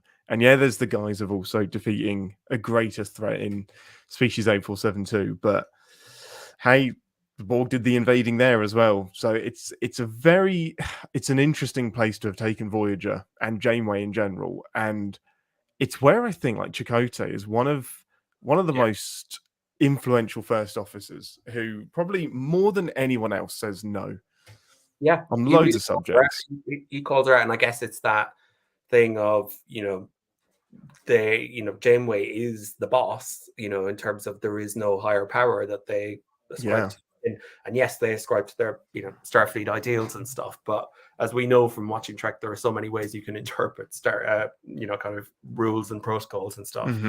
And I love that about Chakotay. He is not afraid to say you're wrong. And actually, Scorpion, I think, is the time when they realized, the writers, that actually some conflict in that relationship without compromising the fact that they are clearly respect each other and are friends, I think actually made the show even better. And then when you bring Seven into the mix and her like constantly butting heads with Janeway, at least in the earlier seasons, it just kind of made this like interesting dynamic where Janeway was constantly being tested in terms of her conviction and her power, I guess, as well. So yeah, it's an interesting one, isn't it? And there are lots of things that Janeway did that are debatable. Well, this decision comes back to bite her, doesn't it? Because what's the name of the episode with the guy that comes back with a pretend Federation ship? Well, he helps them find. Oh, the Dauntless, Hope and Fear. Yeah, Hope and Fear, that's it. And that is a direct result of her helping the Borg. Like, an entire civilization has been wiped out because of her. I don't think we should be rooting for Janeway anymore. Don't say that. I'm sorry. I take it back. This is my drones and insurrection. This is my no, I'm not going to take that argument. No, we'll just pretend that episode didn't happen. It's fine. While we're on Voyager, the Equinox is another great one of compromising and it's it's so great because it asks the question, what would you do? What would you? How much of a blind eye would you turn? And Janeway asks the question as well because they're basically on a cruise liner compared to the Equinox. They've got a top of the line ship, can still flip around with the holodecks and do whatever they want, even though they're in the middle of nowhere. They've had a pretty easy ride, and the Equinox is the opposite. They've had the roughest ride, losing a third of the crew immediately. It's a very different story that we could have been shown, and yeah, it's obviously what they're doing is wrong, but it's important to give a lot of grace as well. But yeah, Janeway speaks to that a lot. Yeah, and it's interesting because you get a little microcosm of if Voyager was being made now, it would probably feel more like the Equinox journey and a bit more like I think you're right. Year of Hell. Yeah. And I guess that's one of the, with hindsight, one of the things that maybe Voyager could have done more with is actually show the consequences of things, and that we don't come back every week with a shiny ship again, and so that's I think why Year of Hell stands out as such a great episode, and the likes of Equinox, because there are consequences and you see what happens in extreme situations, and it's if of all the Trek shows, I think probably Deep Space Nine did it the best in terms of showing consequences, at least of that generation. And talking about power, I mean, the whole sort of Dominion War was all about power plays and politics, and all the good guys and bad guys, and I know Sean and Show were talking last night our time about the infamous episode with Cisco and Garrick basically. It's so good. Yeah, I mean, it's bad. I don't endorse any of that, but it's so good. Again, it's that kind of thing. When you have the power, does doing something wrong for the ultimate good make it right? That kind of way. The interesting thing about that episode is, regardless of, it's like, where does the guilt lie? So in a lot of ways, Cisco, regardless of whether the decision is right or wrong, he will take the brunt of the guilt and the moral ambiguity on his shoulders and just make the decision that had to be made. So there's a little bit of actually taking the question out of the equation at all. It's like, it doesn't really matter if this is right or wrong. This will get the result that we need, and I will take the burden of whether it's immoral and whether I can sleep at night. And I think ultimately that's why he can live with it, which is a bit messed up, but I get it. It's a great philosophical debate. Yeah, it is. And I remember watching that episode when it first came out and just being like, that's amazing. And I remember thinking at the time, would I want to be a captain? Because I'd have to I don't know if I'd want to be making decisions like that. Would you want to be a captain, Ian? Would you want to be making those decisions? Strangely, the episode that made me think maybe I don't want to be a captain was, and I've forgotten the name, but it's when Deanna decides to take the commander's test. Yeah. I can't remember what the B plot or A plot was for that episode, but she aces all of the exams pretty much, and then there's a scenario on the holodeck where she has to prevent a disaster in engineering, and the only way to do it is to send poor holographic Geordie on a suicide mission. They all know that there's no coming back, and she has to do it anyway. And even though it's holographic Geordie and it's not real, that broke me. It's just, and as much of it is Geordie's, I know he's a hologram, but it's Geordie's reaction of, "Yep, okay, I'll do it. That's what's got to be done." It seems fun to be captain of the Enterprise, but it is like being captain of, imagine if it was a submarine. today, here and now, I would not want to be captain of the submarine in charge of hundreds of lives and military personnel and those kind of decisions. Yeah, how many wars have started by one captain making the wrong decision? Yeah. Hopefully not many, but you got to think it's maybe one or two. Yeah. So you're going to go for first officer then, are you? Every day of the week. It's the glory position. Like there's pretty much there's no downside to it. You keep the captain safe, you get the glory, you get the beard. It's a pretty sweet deal. And you still get to command on occasion, but then you get to hand. It's always you get fun. to keep the seat warm every now and again. It's perfect. Yeah, I don't know. Why Riker didn't move on. Yeah, it's funny because in my real world job, I am sort of a leader of people, and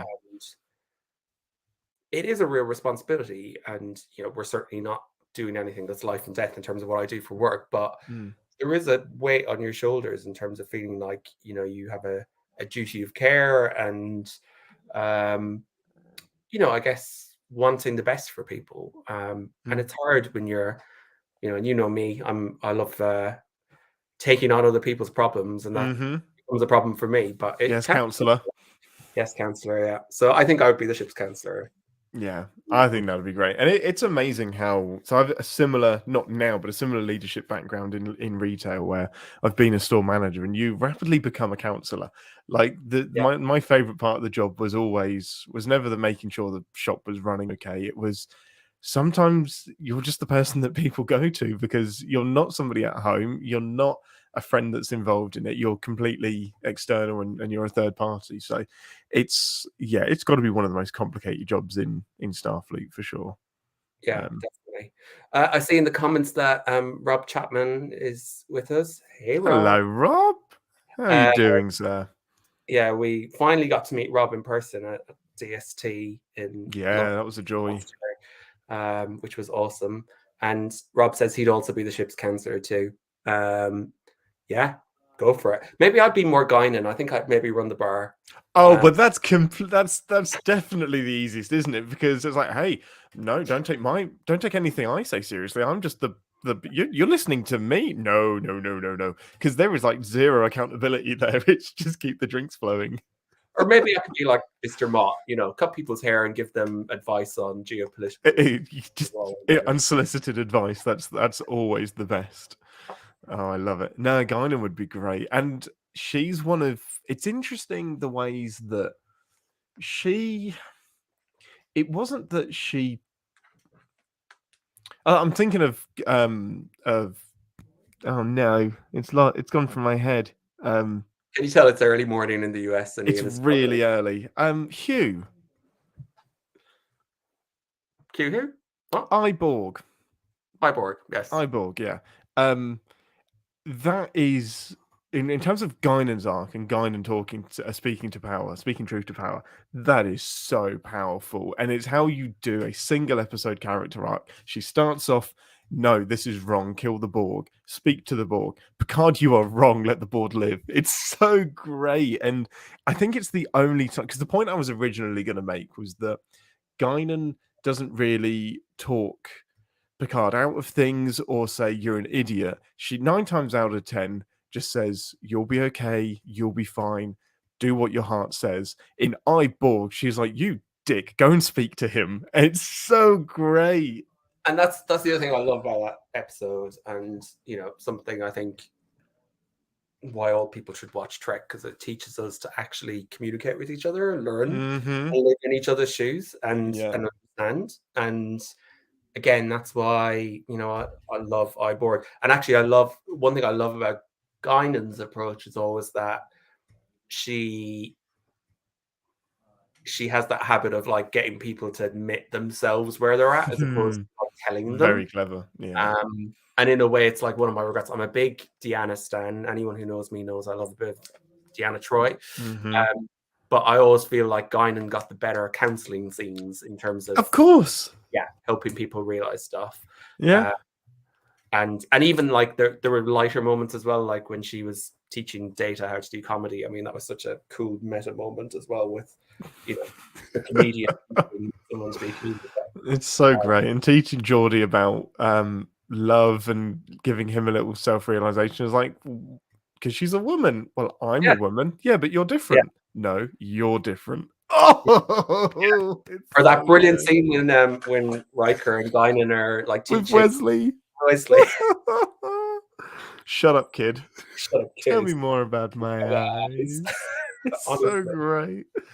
I reckon the It's so writers had good. a ball writing for Guinan. I really do. I really do, because it's one of the few characters where they can. It's just that lack of accountability, isn't it? It's like I 10 bar and I listen. It's so great. It's so great. But It really is. yeah, and cute. I do it with an awesome collection of hats as well. Yes, which is the best. And Now a gun in my bar, that is still also a great moment. it's the biggest gun you've ever seen in Star Trek as well. It's just a monster. If I can't speak truth to you, I'll just get my gun out. Yeah, I will just shoot the ceiling. Now, Eyeborg is a really great one, actually, where Picard is convinced he's doing the right thing, but stays really blind to the problem that's in front of him. And I think throughout the whole episode, it's because he knows if he takes a second to speak to Hugh, he knows he'll have his mind changed. And that's the difference between him and Sisko in some ways, is that Sisko was, no, I can't afford to have my mind changed. This is more important. My convictions need to stay true. Picard is always ready to challenge his convictions and probably does the moral thing to a fault. Like, regardless of whether the universe is coming to an end, he probably sees it as, well, the universe isn't worth living in if we can't stick to our morals and stick to our guns. Yeah, exactly. And it's one of those rare instances in Next Gen where we get some continuity as well, because he's called out at a later stage about. Oh, it's gorgeous, isn't it? Yeah. Yeah. It was Nechayev, wasn't it? Nechayev, yeah. I never had a problem with Nechayev. And this is why I like Nechayev more than Clancy, because I think there's more. I kind of get where Nechayev is coming from a lot more. Clancy seems a lot more beat Picard because we need to see Picard getting beaten. She's not saying anything wrong, but it's very heavy-handed. Nechayev was very much the needs of the many to a fault. Yeah, and Nechayev was always a bit more hawkish, but I wouldn't class her as a bad admiral in not at all. As we've got in many other episodes. Yeah. So yeah, she's someone I would love to know more about, and I know that the wider kind of Trek lit universe delves into her kind of captaincy a bit as well, which is really, really interesting. But Rob, give us a crazy fact about Nechayev while we carry on talking. Got the right person on. If anyone knows it, it's definitely Rob. And actually Peter as well. He's a fountain of knowledge when it comes to Trek. So let us know if we should know there. So we talked a lot about Picard and we've talked a bit about Janeway. Anything from the original series? Well, it was always a bit more heavy-handed, wasn't it, with the original series? And that's just the state of television in the 60s. And just the evolution of television and serialized storytelling is fascinating. I could write a thesis on it. It would not be in any way educational or worth reading, but I would have a great time writing it, and that's what counts. Write it, Ian. Write it. But pretty much every episode was Kirk sticking up for the little guy, wasn't it? Everything was universe ending back then, to be honest, as well.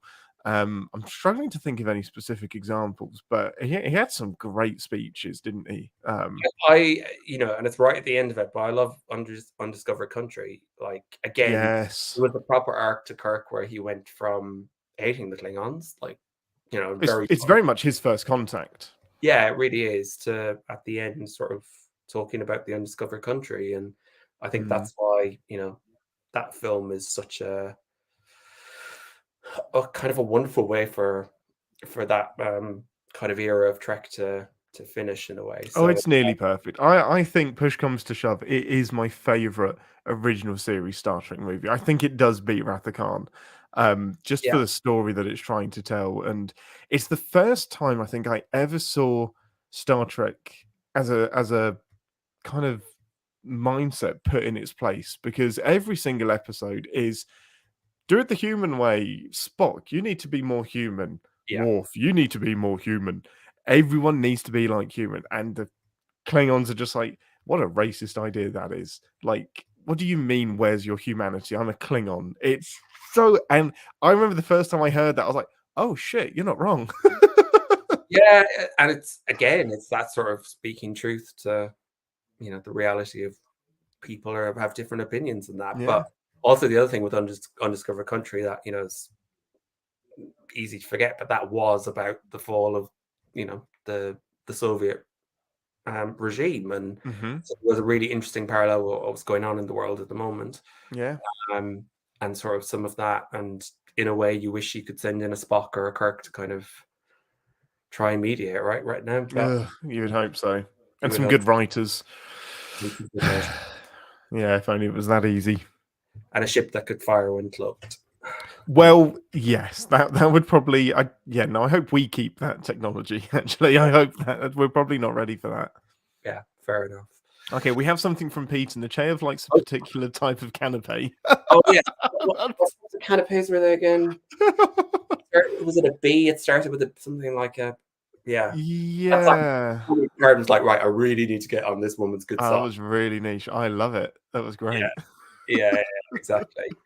And Rob's saying that Undiscovered Country is his favorite movie as well. It's gorgeous. It's so great. And Peter is saying it's number 3. I'm interested to know what 1 and 2 are, Peter. I'm going to guess First Contact, Wrath of Khan, but I'm not going to say which order. Which is interesting because that is mine's actually First Contact, Undiscovered Country, then Wrath of Khan. Yeah. Oh no. What have you I done? have to go away and figure out an algorithm or some sort of. I need something more. I need some more science behind why First Contact is my favorite. Actually, I've got the Enterprise E tattooed on my body. Yes, First Contact is my favorite. Please show it off to the people watching because I can't even. It's beautiful. I love it. So yes, I think First Contact has to be my favorite. Yeah. Yeah. No, it's beautiful. It's great. I still think you need to find a way to extend the tattoo so that when you flex your gun, the engine. Well, I'm hoping to do that with Voyager, so that when I flex, the nacelles come up. That's the ship to do it with. Here's Peter. It's Balarian canapes. I knew Balarian it was canapes. or something. Amazing. Good old memory alpha. We'd be lost without it. Fantastic. Interesting. So he's number 1 is Wrath of Khan, and he's number 2 is Voyage Home. Nice. I respect that. Yeah. Like a comedy. It's a great movie. It's very different, obviously tonally, but it's fun. Where are the nuclear vessels? Just a Russian walking around America asking where the nuclear vessels are. Yes. It's one of the best sight gags in all of Star Trek. Yeah. Sean is still with us when he should be resting, telling us justice for Final Frontier. Well, that's an interesting one, right? Because Kirk talks to the ultimate power there in that it's God. And I don't remember that movie. What do you mean? Which one? Final Frontier? I don't know. There's only 5. There's only 5 Kirk movies. We've named them all, other than the motion picture. 6 technically, if you count Generations. I'll count that as the 6th. Yeah, that's fine. Yeah, it's weird. Who let Sean host this? But in Final Frontier, yeah, he does. He properly goes, no, I'm not going to accept what God says. I'm going to challenge what you say. And only Shatner would put himself in that position. It is a very valid question. What does God need with a starship? It's like, yes. It's just the way he kind of goes, hello. It's beautiful. Oh, fantastic. So yeah, I'm trying to think other great kind of moments in Trek of this. It's really interesting, isn't it, with some of the newer Trek as well, because there's definitely a trend in giving us more infallible or fallible characters, yeah. Yes. And I think actually Lower Decks is an interesting one because the whole thing is about power dynamics. Do what I want. Lower Decks. Love you. Don't tell me what to do. And like just silly things like they get the nicer replicator menus and stuff like that. Oh, it's so great, isn't it? There is some great scenes that are truly Trek in that you've got Mariner talking down her mum and kind of saying it's the way it should be, and there's still that kind of theme of everyone's opinion should be heard and matters. And yes, you might be emptying the holodeck waste extractors by day, but your opinions don't matter. So it's one of the things I love about Lower Decks in particular. What do you think about Disco? So there is a brilliant the episode that stuck out in my head was all the way back in season 1, when we have the "We Are Starfleet" moment where they all kind of basically say to Admiral Cornwell, "Please don't blow up Kronos." That felt like a kind of like classic Star Trek moment, didn't it? Yeah, especially when the entire series is about the Klingon War and it's about building towards all of that. And it's the entire planet isn't to blame here. There's a more subtle approach. And there's some great examples in season 4 that I won't talk about in case people haven't seen it yet. But pretty much all of Discovery is about that. And I think it's why it's even more important that Michael is first officer or at a lower rank for a lot of the series, because it puts her in a unique position of speaking out against admirals, captains, everybody. And as much as it can be a little bit like she's very self-righteous and very self-assured with it, but she believes she's fighting the right fight and she's always speaking for the greater good. Yeah, and it's interesting, like the whole kind of premise of the show was based on her challenging authority and doing what she thought was right, and it ultimately turned out. My goodness, what a humbling experience. Yeah, but she hasn't lost that ability, and I think what's been nice as well, particularly between her and Saru, there's that kind of dynamic of, them calling each other out, and really, it is that kind of like brother-sister relationship, which I love as well. But yeah, no, it's definitely, isn't it? It's.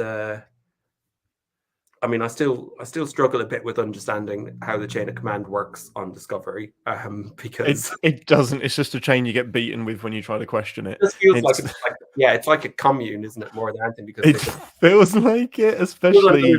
Medical officers still don't know who actually is the chief engineer. Is it Stamets? Is it not Stamets? Is it Reno? Is it not Reno? Where is engineering? Is that engineer? Is that not? So there are things like where in previous Trek we had very regimented like roles and kind of ranks and stuff. But it does allow Discovery to play around a bit with that, so you get different character pairings, and in the way that it would always have been Chakotay calling out Janeway or Riker calling out Picard. In Discovery, you get like some different dynamics going on, which is kind of fun. You get lots of people in lots of different places, and I hope it gets a lot more years to come, because I do feel like it's now hitting a stride and hitting a groove. It's just and to be honest, it's probably it's definitely what the franchise needed. What it probably didn't need was another. I love Enterprise, but we didn't need another series that's just a rehash of the original series in TNG. Do something different. And Strange New Worlds is coming. You're going to get it with that. I'm absolutely positive that's going to be more like the Star Trek that we kind of know and are used to. But Discovery is telling some of the best stories we've ever seen in Trek. Yeah, and there is like a real. The thing I love about Discovery is that they listen to reactions and fans and make changes as well, and much the way that Picard has as well this season. Picard has as well, yeah, absolutely. Yeah. I see Ed Brewster has joined us. Hey, Ed. Hello, Mr. And Penny's Brewster. on as well. And Penny made a very valid point, which is a whole planet not to blame for the actions of a select few. Sounds familiar. Which we know Trek is at its best when it's sort of an allegory for what's going on in the world. Of course it is. Absolutely. Sean is saying she had to deal with the consequences of what she thought was doing the right thing. Yeah. And it's, it's the same as what we were saying earlier about Cisco in the Pale Moonlight. Is it the right thing in his book? But, to someone else it might not be. Rob's missing Tilly. Yeah, I think we all are, because she is that sort of. Wait, what? Missing Tilly? Yeah. Oh, what do you mean missing Tilly? Where's she gone? Tilly, my dog. Oh, good shout. Good save. Yeah. Good. Where is Tilly? And welcome, Niamh. Nice to have you on. I've got another nice one from Picard. Is Raffi. Raffi is probably the definition of speaking truth to power to a fault. but then paying the consequences of not using the more subtle approach that Picard might use. So it's just like, I don't care. I am right. Nobody is listening to me, and I'm going to keep screaming. And there is a lesson to be learned from that, is that sometimes the loudest voice shouting the uncomfortable truths is the one that is uncomfortable to listen to and gets pushed to one side. That's not the right thing, but it tends to be what happens. Which is why some of the best public speakers are the ones that are very calm, factual, and it's hard because it almost looks dispassionate, doesn't it? When you're talking about something that is so important and so crucial, but in order to be heard and taken seriously, you have to speak about it in a very logical and dispassionate way. Yeah, it's true, isn't it? And Trek is built on fact and science and observation and analysis and all that sort of stuff. So when it comes, like it does with Raffi, from a place of pure passion, a lot of the time pure kind of frustration, I guess, as well. I just imagine her at the end of season 1 when stuff's gone down and she suddenly is like, see, I told you so. I told you so, fuckers. Exactly. So she's definitely more of that kind of character rather than I think one thing Trek does teach us that it's something I've brought into my working life is it is good to debate, it is good to get different opinions, but once a decision is made, let's act as a team and get stuff done. Mm-hmm. And I think Trek does that really, really well. And it's something I try to bring into my own life because I think it's important to take in different viewpoints and different opinions. But sometimes you can get caught in inertia because you're kind of mulling over what to do, and you still need someone that'll go, right, this is the path and this is the way. Yeah, this is the way. Sorry, I'm going to get kicked off of the stream for quoting the Mandalorian. It's easy to forget that you are not the center of the universe. You are the center of your own universe.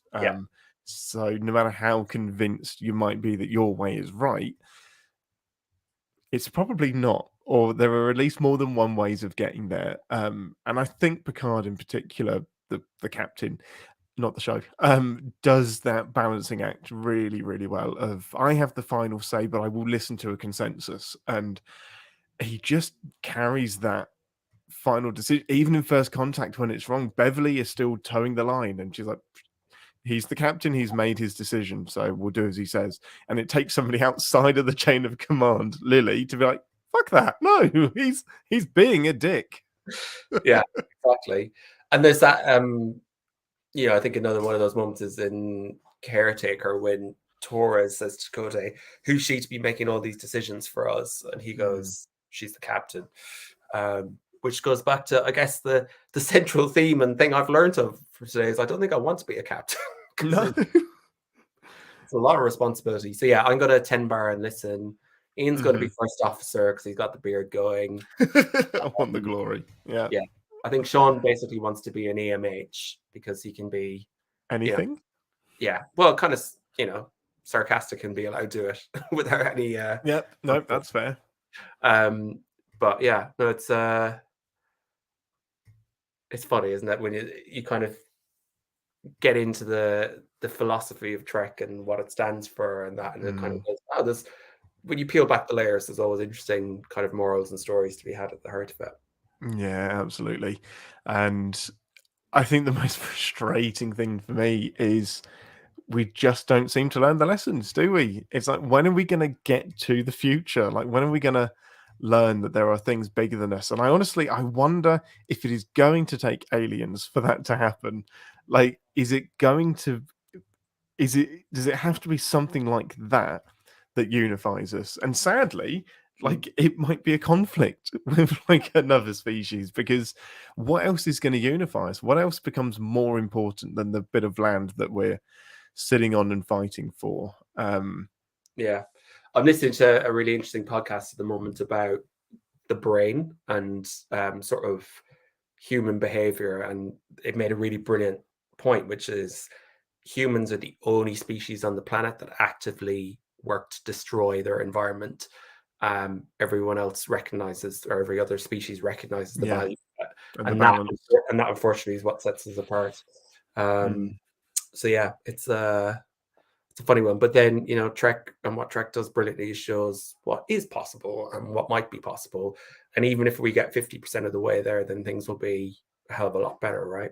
Yeah, absolutely. And there's just to quote the Avengers, there will always be people like Loki and people like that want to grab power and think that their way is right. You just got to hope that they become fewer and fewer, and that it becomes harder and harder and harder for them to do the terrible things that they want to do. And hopefully that's what we're seeing the world doing now. I think we're having a very measured response to something really hideous that's going on, but I understand the measured response. I just hope it ends sooner rather than later. Yeah, and it's the kind of tragic human cost of it all, you know, is the sad thing when it's all about power and land and things like that. But there you go. Fraunhof's, yes, that is exactly it. I didn't mention it because I may work for the company and I didn't want to be sued. I'll mention it. Our own product. But yes, it's a very good podcast and worth a listen. And yeah, like Rob says at the end of Drumhead, what Picard says at the end of Drumhead, it's exactly right. We must be vigilant. Rob, famous for playing Picard in the Drumhead just for one episode. Yeah. Oh man, if you know what, that's a great question actually. If you could act out one episode of Star Trek, which one would it be, and which character would you play? Okay, I might need an hour to think about this. Yeah, there's too much. I wonder, what would I do?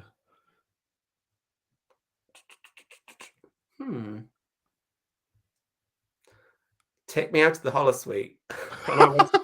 And just run the baseball team. Yeah, I want to be Odo. I quite fancied the umpire. Oh, that's talk about speaking truth to power, isn't it? It's like Cisco, you're out. It's so great. I don't care that you're the captain. Cisco properly throws these toys out of the pram there, doesn't he? That is such a great episode for Cisco of just like how unhinged he can be, and it's so great. What a great lesson. For me, I think it might be it's definitely not Move Along Home. Thank you, Rob. No, we'll not be doing that. I think it might be. Bear with me. I think it'd be Disaster. Okay. And I think I'd be Deanna. Oh, okay. Because for someone who said he doesn't want power, that's a lot of power, right? And here's the reason. It's a cop-out completely. Because I don't want to choose to have power. I want power thrust upon me. So I think I could do it. I think I would be good at the job, but I don't want to seek it out. So it's the perfect situation for me. I don't have a choice. I'm the highest ranking officer. I'm woefully ill-equipped and ill-prepared. But I think in the moment I would hopefully make some right decisions. Yeah. And it's just those situations where I thrive is where I don't really have a choice. Just get on with it and do it. But man, sorry, I just remembered O'Brien correcting her. She's like, "Oh, so it's like a quantum filament or something," and he's like, "No, that's entirely wrong." But at least he was diplomatic about it, unlike Roe. He was. He's another character who's not afraid to speak truth to power, right? And how has she survived? Like, how did she progress in Starfleet? It's interesting, isn't it? Lots of wiggle room, I think. Yeah, definitely. But as we're seeing on lower decks, I think the crews that we have been used to seeing are often the best of the best of the best, and actually, maybe there's various shades within. I always think about, like in TNG, they talk about, how Riker graduated in the 96th percentile of his class and all this. You're the guys that are down at like 50 and 40. Like, I know. Where are they? What crap assignments did they get, But I kind of imagine they might be, who would they be? They may just end up on star bases. Maybe they're not set for deep space, because Starfleet needs a lot of personnel that stays in offices and stays on star bases and does stuff like that. Or maybe they just head into like research instead of they progress in other ways rather than leadership. Oh, and I think I've just picked up a Rigelian flu. Oh, Please just by standing here. Please don't start a new pandemic. We've already had that. That's how we find out about aliens, is that we actually get an alien virus. Riker, why did you have to bang that alien? That is a really good question, though, about what episode or scene or moment in Trek would you want to be in, and what character.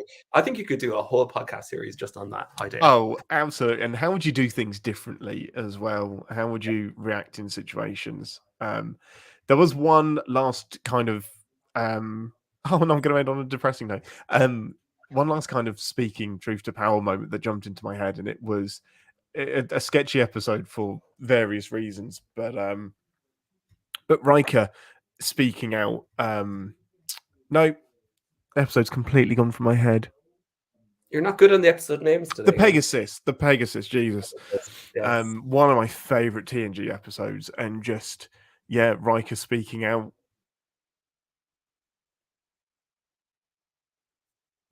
Oh, I think we've lost you, Ian. So yeah, you were talking about the Pegasus and Riker speaking out against Admiral Pressman, who's another Badmiral. No, we still can't hear you. Silenced. Oh, you're back. You're back. Yeah, someone decided you're not allowed. That's Section 31 cutting you off right there. Yeah, we don't talk about the phased cloak. We don't mention Bruno, and we don't mention the Pegasus. But yeah, it's great where he has to speak out against his loyalty as well, because there's really loyalty to Pressman is the only thing that's been keeping him quiet that whole time. Yeah. No. Heath in the comments. Riker got to bang Babe Newirth, and I'm gay, and I'm jealous of that. I think that's fair.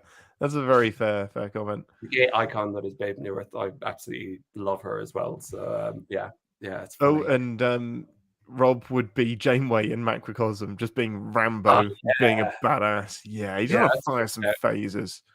That's a good show. Or maybe Picard in, was it Starship Mine, when he goes on? Oh yes, that's his Die Hard episode. Yeah. I would love that. And Burnham had one, didn't she, last season as well? So yes, they even had a moment where her shoes come off. Like, it's basically it was literally Die Hard. Yeah, that was great. Did he still get a Die Hard episode? I don't think he. Well, I guess you could say the Circle. Cisco was a Die Hard episode. Yeah, that's fair. That's very fair. Hey, Shawnee. Hey, Shawnee boy. Hey. The difference is shower mix, lads. The difference is shower. Yeah, I mean, it changed your uniform. Absolutely. I just kind of I take my showers in the washing machine. I just think it just saves time. It's so much quicker.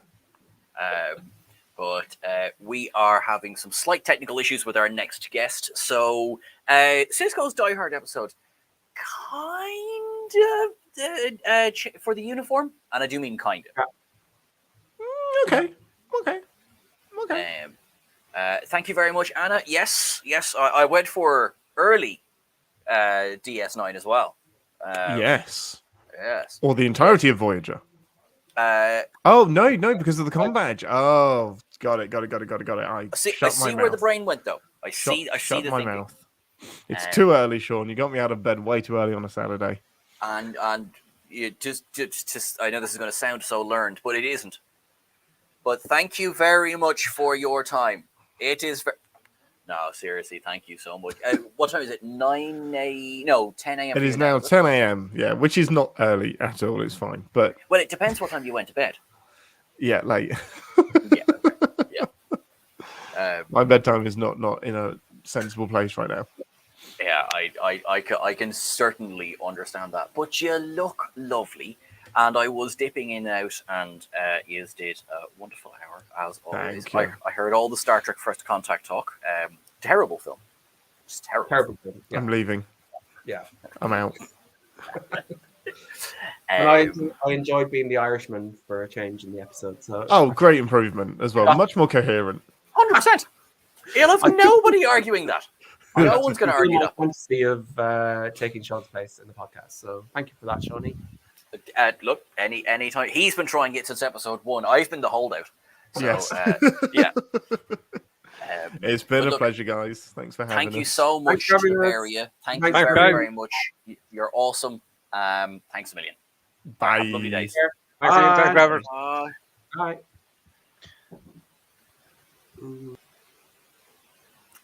Hello, Joseph. How are you? Are you We're in- alive? We are, and Rashid is finally connected up properly, so we'll be able to. Sean, I'll let you introduce him because I think we made a mistake last time. One of the calls, we were introducing and removing people at the same time, so we kept making mistakes. So I'll let you bring Rashid into the conversation. That is absolutely grand. Okay, so hopefully we are about to welcome the wonderful, wonderful Rashid to the call. Okay, wish us luck, everyone. Yay! Hello, everybody. Hey, hello, Rashid. Yay! Hello. Excellent. Welcome, sir. How are you today? I'm very well. How are you? Very good. Not at all sleep deprived. Not even a little bit. No. And Rashid, thank you very much for giving up an hour of your Saturday. Because I know normally on Twitter you put up that you and your family are doing about 100 million different things on the weekend. So thanks very much for coming on with us. Absolutely. It's my pleasure. It's such a great cause. Thank you guys for doing this. Such a brilliant idea. And over $3,000 raised already. That's phenomenal. Well done. So hopefully if I can help towards raising a bit more, I'm all for it. I'm all for it. We're at 3,331 at the minute. If we made 3,500, which is our target, we'd be absolutely delighted with that. Oh, fantastic. That'd be great. Rashid, I've got a question for you straight away. You are effectively the nicest man on Twitter. And let's be fair about that. Thank you so much. That is absolutely the best description that I think anyone should ever give anybody because it's completely accurate. Why are you the nicest man on Twitter, Rashid? Oh, wow. What a lovely question. Thank you.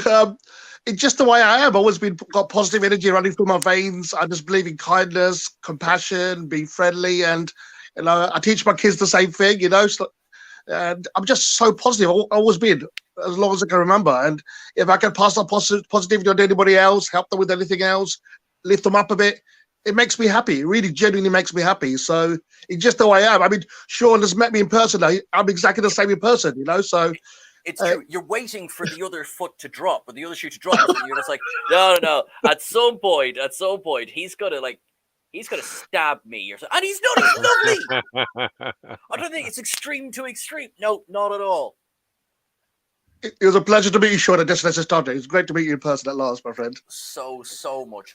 There was just this moment when I met you. It was kind of like, oh, sure, of course it's fresh. Yeah, sure, it's no Rashid forever. Yeah, kind of forgetting the fact that this is the first time we've ever. I know. Met.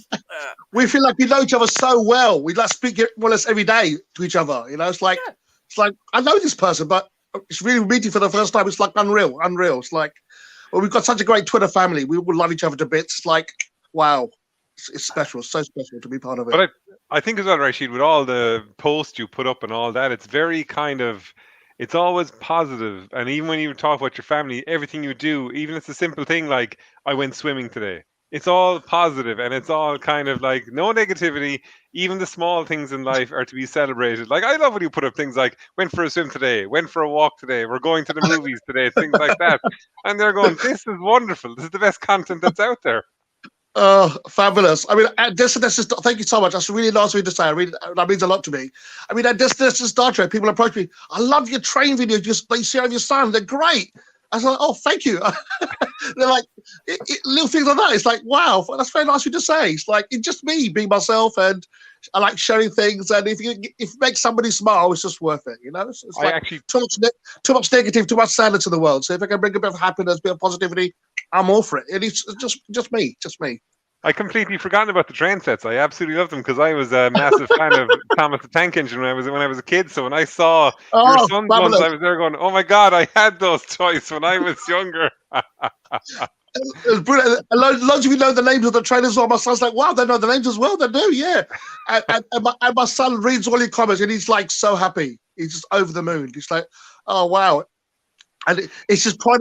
His trains and his tracks is pride and joy. So when he sees them, when he enjoys watching the tracks he makes, and you get enjoyment watching it, it makes him happy. It makes me happy as well to share it. It's great. It's fantastic. So it's wonderful. It's wonderful. Rashid, one of the things we were going to do, because we've only got 2 hours left in our mad 24-hour thing, is we were we're going to just look at kind of like why we got into Star Trek, what appeals to us, and things like that. So, Rashid, where did you come into Star Trek? Like, was it always a part of your life? Did you come into it late? When did you first start watching it, and what made you watch it? Great question. I began to watch it when I was actually in school over 30 years ago. A girl called Michelle just gave me some VHS tapes in those days, what they call VHS tapes. And they're like, she just said to me, Rashid, take this home and watch it. I said, what are these? Just one last one, just watch it. So I put it into my video cassette player, and it had episodes of TNG on it. TNG, full of TNG episodes in it, about eight episodes. I put it on. I stayed up all night watching one after the other. I was like completely hooked. I thought, wow, I love this. I was like, a Trekkie was born that night, there to speak. I couldn't put the switch off. I was up all night watching. Do you remember what episodes they were, Rashid? I do. It's the one where Riker's really badly beaten up. You know, when it's called, I think it's called First Contact in TNG. When he dressed up as one of the natives of the place. Yeah, and that's how they initiate first contact. Sometimes you just to get to know the culture a bit, you know. And he gets badly beaten up. He's put in a hospital. And another one where he's like Riker's in it as well. It's like he's acting in a Shakespeare play. And he goes mental for some reason. That's Frame of Mind. Love that episode. Yeah, those are the two episodes I remember. The first two ones I watched, and it's like, wow, I just love this Gene Roddenberry's imagination of the future. You know, it's like, it just blows me away. I've always been into science fiction as long as I can remember. I love science fiction, but this is just, Star Trek is just something else. It takes you somewhere else, gives you hope, I love the different characters, what they bring, the different cultures, and just flying in space, just fascinating. It's my dream to fly a starship. I love to be at Tom Paris, at Detmar, just to fly a starship. It's like, wow, I'd be blown away just to do that. There was one thing, Rashid, that really shocked me about you recently enough, is I saw you tweet that you had never seen the original series. Is that still correct? I haven't. Oh my God, it's outrageous. I've seen more or less everything else. It's like I watched from TNG onwards. I just never looked back. I watched everything after that, all the movies, obviously, everything after that I watched, but I just haven't gone back. Maybe one day, I don't know. Maybe I will, but still, that's the only thing missing. And also the animated series as well. I haven't watched the animated series, but apart from that, I watch everything else. It's like I'm crazy. I live, breathe Star Trek. I talk Star Trek every day. It's a huge part of my life. It's like my Star Trek friends are like my family now. They'll be my friends for life. It's like I love it, and I can't wait for the next convention. It's like the best place to be. Those 3 days at the convention, it's like my people, and it's like I feel so happy to be there. It's brilliant, fantastic. There's a question in the comments actually for you here, Rashid, from Rob Chapman. There's 3 questions he has, so we'll take them one at a time. Okay. Who is your favorite? What's your favorite episode? Wow. Well, Dear Star, I love them all, but Dear Star is my number one, and it has to be The Way of the Warrior. That's just something very extremely special. It just everything about it. Every character's featured. It's one thing after another is happening. Worf comes in. That entrance by Worf is just something else. It's like it's just everything. I can't fault it. Every bit, every scene. It's like riveting to watch. You know, it's like wow. That is my favorite episode. Closely followed by In the Pale Moonlight. That's my second favorite with Garrick and Cisco. But those two are very, very, very special to me. And I suppose with Way of the Warrior as well, it was like in the way that The Next Generation had a slow first, second, and third season in terms of settling itself in. DS9 was slightly similar. With Way of the Warrior, it completely transformed what DS9 was and what it would be. Absolutely. 4 years. You're so right. It just takes DS9 to a whole new level. I mean, the Dominion War is genius.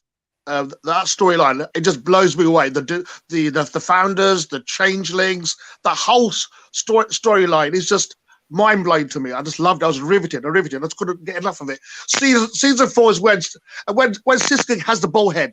Just when he gets that bull head, the goatee beard, that's it. That's when DS9 propagated to a new level. He felt more comfortable. He was Captain Sisko. He was just I love Sisko to be here. Sisko means so much to me. I can't tell you guys how much I love Sisko. He's like my favorite captain.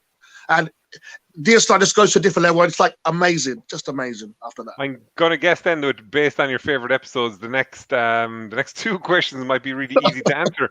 What's your favorite series? Would it be DS9?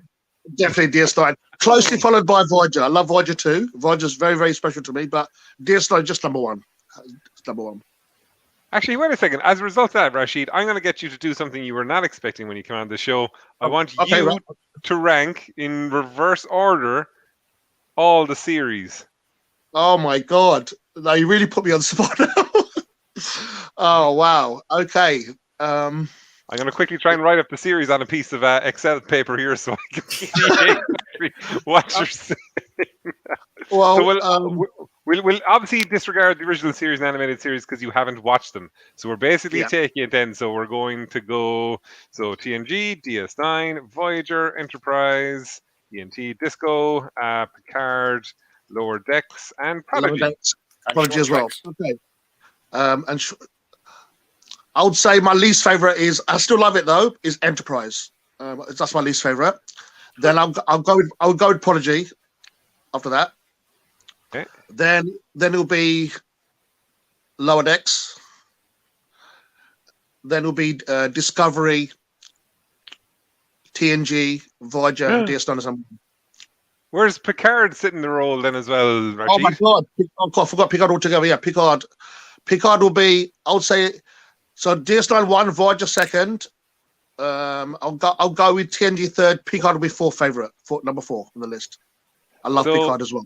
In Rashid's final summation, here is the ranking of the Star Trek series. So we have DS9 is first, Voyager is second, The Next Generation is third, Picard is fourth, Discovery is fifth, Lower Decks is sixth, Prodigy is seventh, and Enterprise is unfortunately all the way down at the bottom in eighth on its own.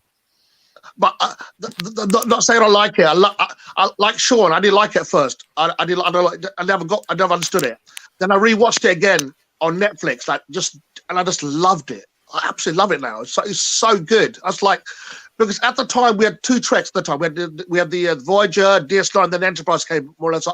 And I don't know why. I just never got into it. But now I'm gonna say I love. I mean, Trip.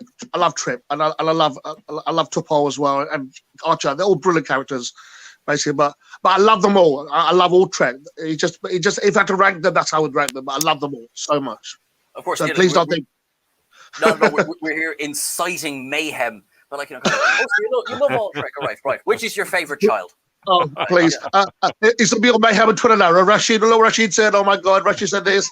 Oh, hell's gonna break loose. For the record, I love all Trek so much. If I had to rank, that's how I'll rank them, basically. So thank you for putting me on the spot as well. I think Rashid has now lost his title as nicest man on Star Trek Twitter because of that. Well, certainly to Scott Bakula. But anyway, Rashid, what are we doing here, Joseph? What are we doing to the poor man? The very last question, Rashid, and I think I know the answer to this, is we've obviously got your favorite episodes, your favorite series. Now, the obvious question is your favorite character. It's definitely Data. Without question. Yeah. Data is so special to me for many reasons. Obviously, his desire to be human, the way he is, the way he came through Starfleet. That episode, The Offspring, is very special to me as a dad as well. So, wow, I'm getting a bit emotional here for some reason now. It's very special as a dad myself as well. I love my kids, and Offspring just blew me away. It's such a special, beautiful episode of Star Trek, and also definitely Data. Closely followed by Cisco. Cisco's was number 2, but Data's number 1 without question. Data's very special to me. I was really expecting Cisco number 1 there, actually, on that. I think what you're saying about Data is completely accurate. I think with the Next Generation, he probably was for a long time probably the favorite character of most people, just because of the type of character that he was and his constant search to be human. Just he was brilliant. Yeah. Absolutely amazing. And his desire to be human, and it's like no corruptness whatsoever. He had no emotions, which I find fascinating.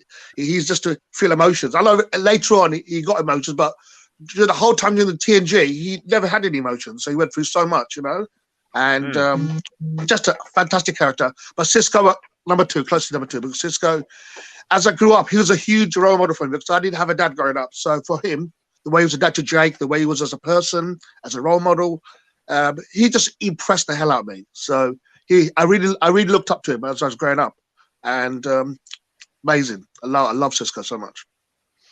Sean, I'm conscious of the fact that I've asked Rashid about 800 million questions and not given you any chance to jump in here. So I'm just going to back off for a minute or two here now.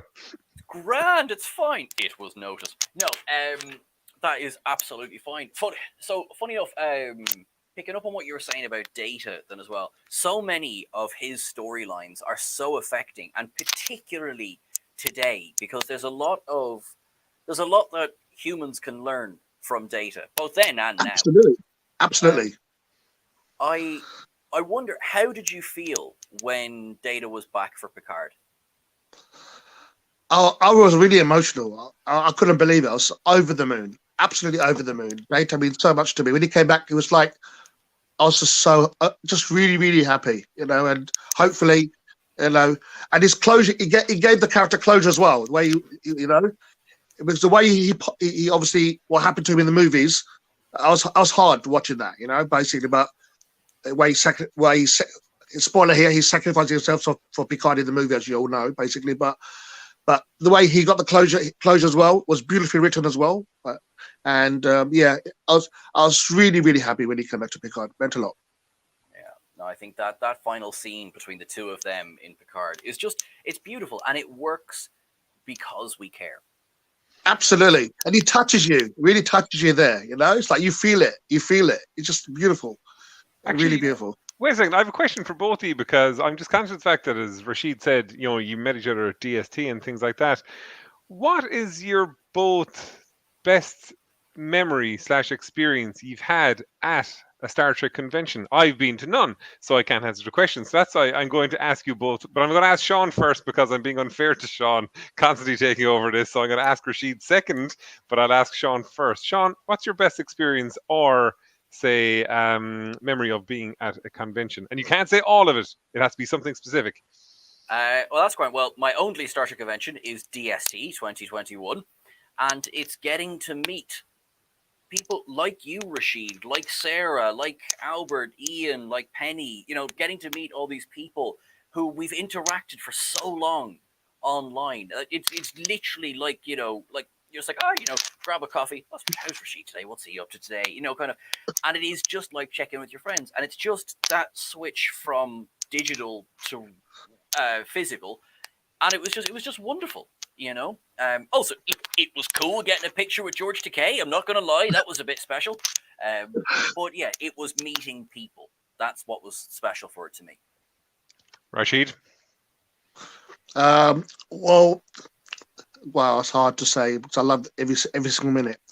If I had to choose, I would say going to the DS9 25th anniversary, the first convention I went to back in 2018, and seeing all the cast. I watching the DS9 documentary with the cast, watching that, and then meeting Alexander Siddig afterwards, Aaron Eisenberg, Chase Masterson, and R.S. Stephen Bear after the showing.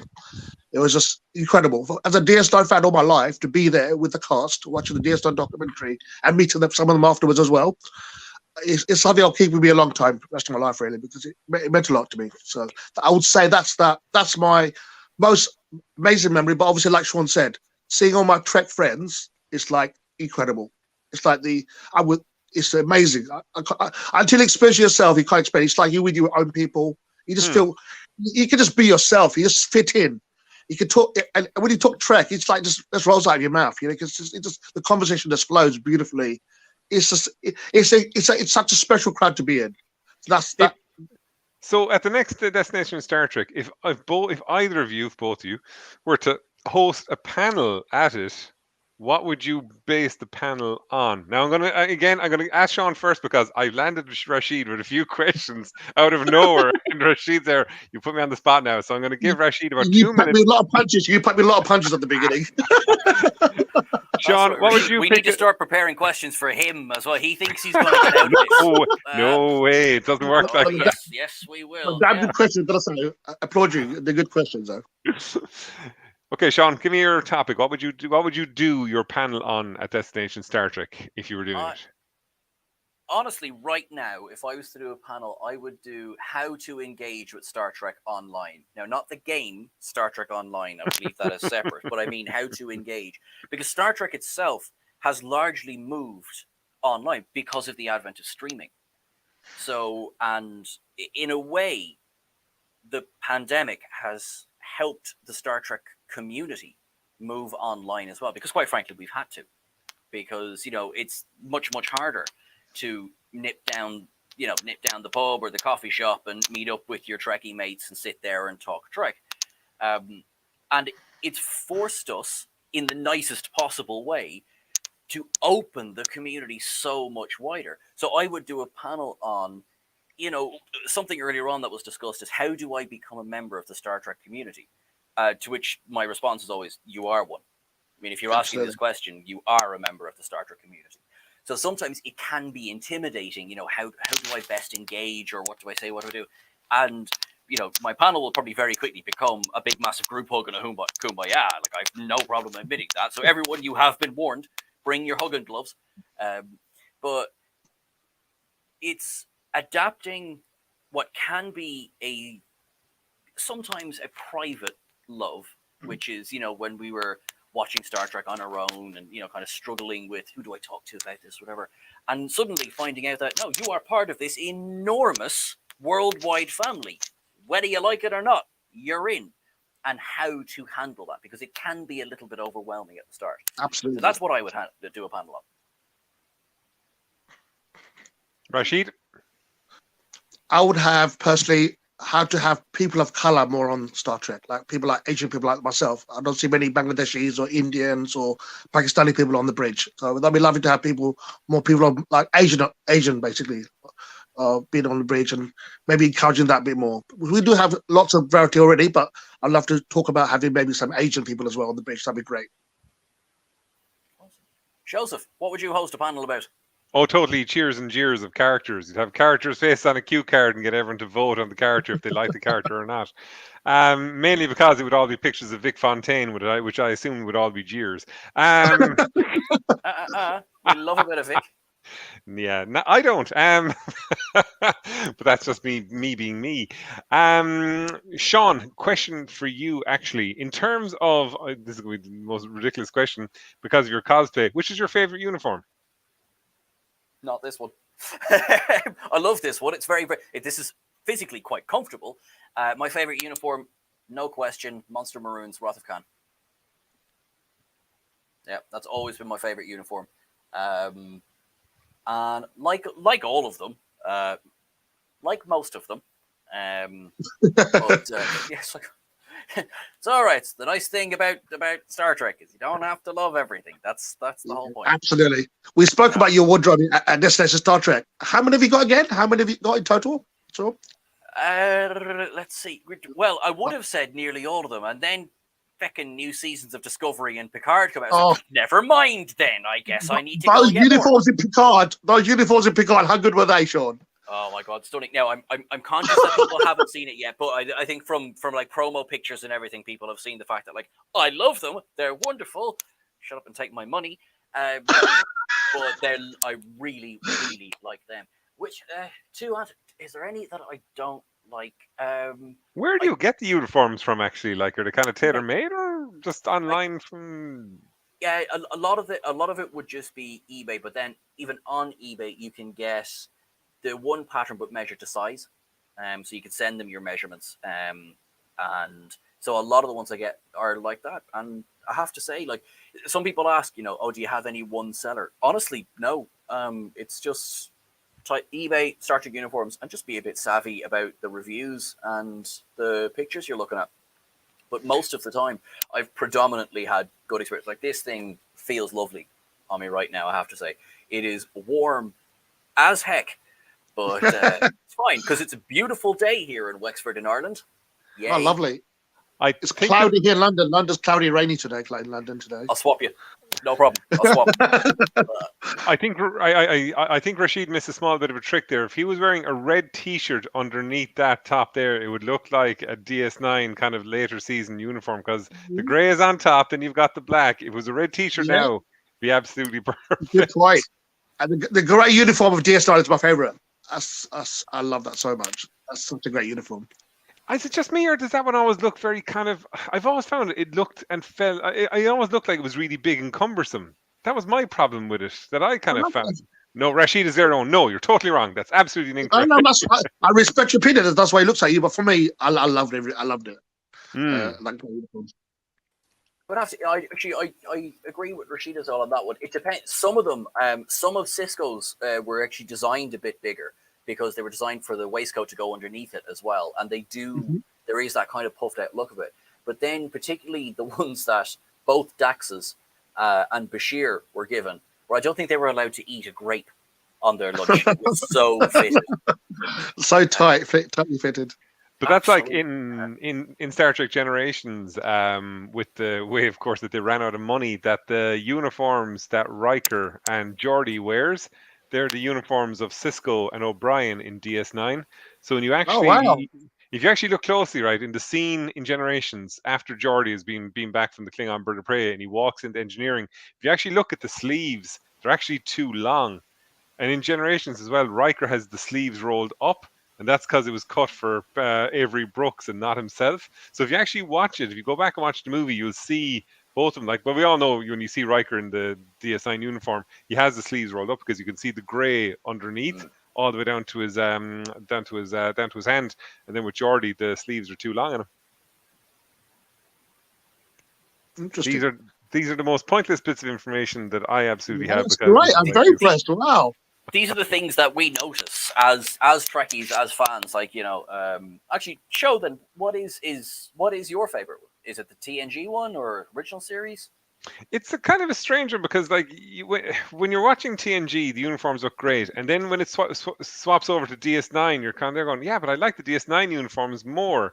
But then when you see people in DS9 wearing the Next Generation uniforms, you're going, yeah, the Next Generation one stands out a bit more. Like, if you think of the two-parter DS9 episode, Homefront and Paradise Lost, and when Sisko is back on Earth and he's wearing the Next Generation uniform with the new comm badge, you're going, geez, that actually looks really, really cool. Like they look much more functional uniforms. That and the one you're wearing, Sean, at the minute, they just look like better uniforms. I love the Monster Maroons as well, but like it's just it doesn't look really kind of like you wouldn't want to be like beaming down to Risa in that bloody thing because you'd just be sweating.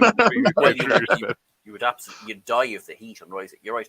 I think the Maroons, for me they represent this change in Trek. You know what we got between motion picture. Obviously, it had happened before I was born, but not season 1 and 2 TNG uniforms. Heath. Now, we shall have no naysaying from yourself.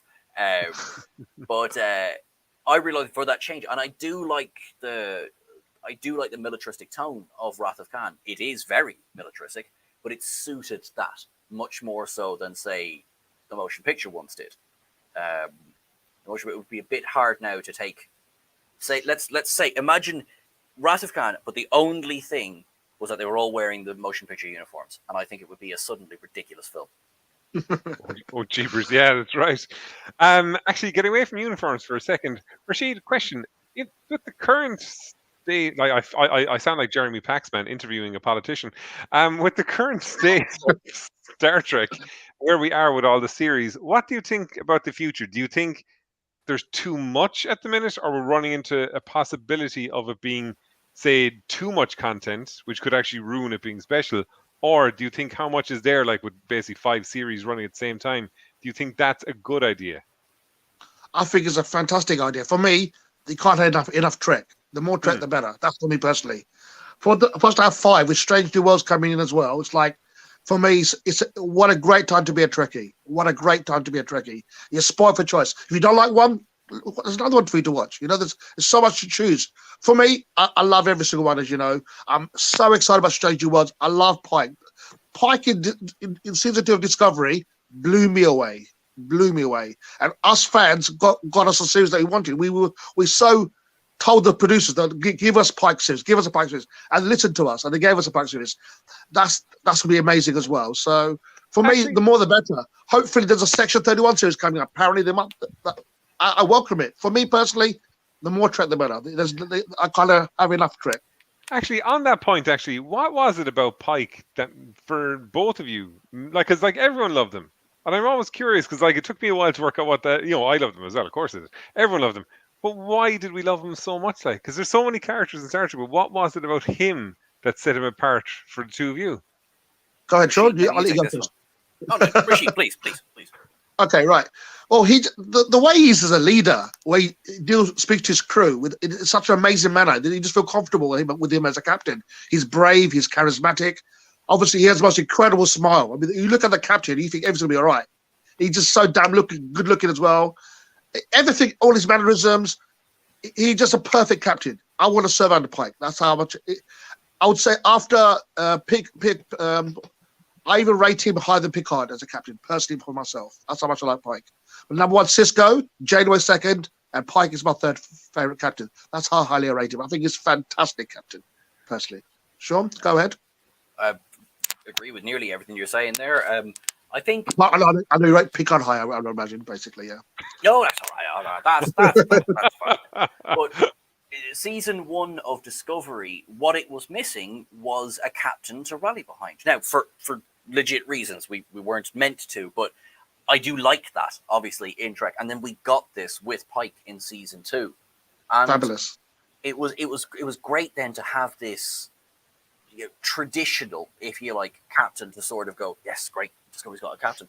Because Burnham was still on her journey, Burnham, by the end of season 3, I had to think about that one for a second. The end of season 3, when she sits down and goes, let's fly, I'm just like, I'm flying with you. You're awesome. Yeah. This is dead. Yeah. I love Burnham. I love Burnham so much. I love Burnham. Like I'll be honest and say I didn't really understand where her character was going in season 1. Thankfully, she got better and better and better and better. So took up the topic. Sorry, carry on. Sorry.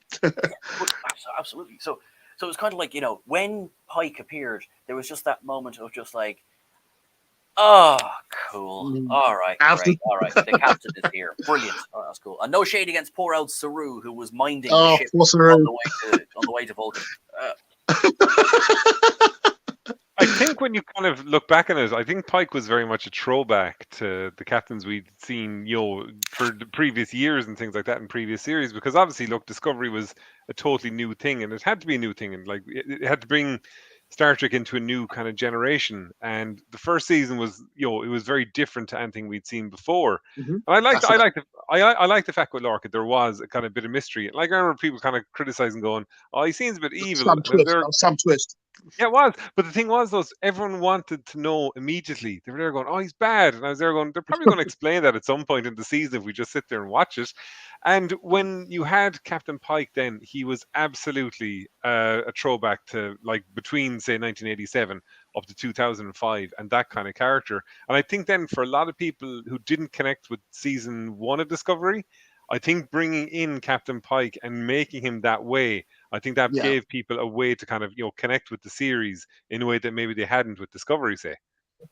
Well, good. Well, and New Eden, the episode New Eden is such an incredible episode. Oh my goodness, that's in my top 10 favorite episodes now. That was an incredible episode with Captain Pike in it. Yeah, he was amazing, really incredible. Rashid, you've walked yourself into another awkward question from me now by saying that you've said it was in your top 10 episodes. I need to know now what your top 10 episodes are right now. There's only you woke up and chose violence today. Only 800 episodes, Rashid, right? I need your top 10 right now. I'm going to open my Excel file here now again. Okay, right. I'm sorry about this person over here. That's okay, don't worry. I'll take it with you later. We'll have words later, Sean. Okay, right. Okay. Cool. That's okay. Well, in no particular order, but obviously, of course. Top 10. Okay, so number 1 obviously is Where the Warrior. Number 2 would be In the Pale Moonlight. Number 3, I'll go to Voyager. Voyager Shattered. Number 4. What is it about Shattered that you like the most, Rashid? I'm a huge Chakotay fan. He's my favorite first officer in Star Trek. I think he's fantastic in so many ways. And that episode is genius the way it's been written. All the different time fractures across the ship, and each part of the ship was a different point in time. And the way he just puts it together, it's just brilliant. Taking January for all the time fractures. I think it's a brilliant episode. I just love Shattered so much. It's just the way it's written. And all the things that happen in it. You see Seska comes back, you see Icheb and Naomi older as well in the future. And I think just brilliant. I love that episode so much. Shattered is absolutely brilliant.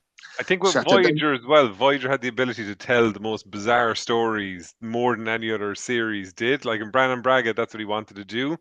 And Yeah. like there's certain episodes you'd watch and you could never say they could be anything other than a Voyager episode. Say, and Shattered is absolutely one of them. Voyager has so many amazing 2-parters and 3-parters. It's brilliant. It's like and I totally agree with the way you said there. And he just works. It just works the way Brandon Braga did it. It just works, and I loved it. I couldn't get enough of it. So number 4 will be Deadlock from Voyager. Deadlock is a brilliant episode with the 2 Janeways, basically, when the ship is duplicated and from the Vidian attack. That's such a fantastic episode. And number 5 will be Timeless from Voyager again. I think Timeless is the 100th episode. Spoke about Timeless yesterday. We were going through some of our favorite episodes, and I picked Timeless. And one of the things that we said about it was that we feel, well, look, it's not just us. Harry Kim got a really raw deal, and we kind of felt that he was a character, and we had a good actor in it that could have been like basically the O'Brien of the Voyager universe. In terms of, like as you said, in Deadlock as well.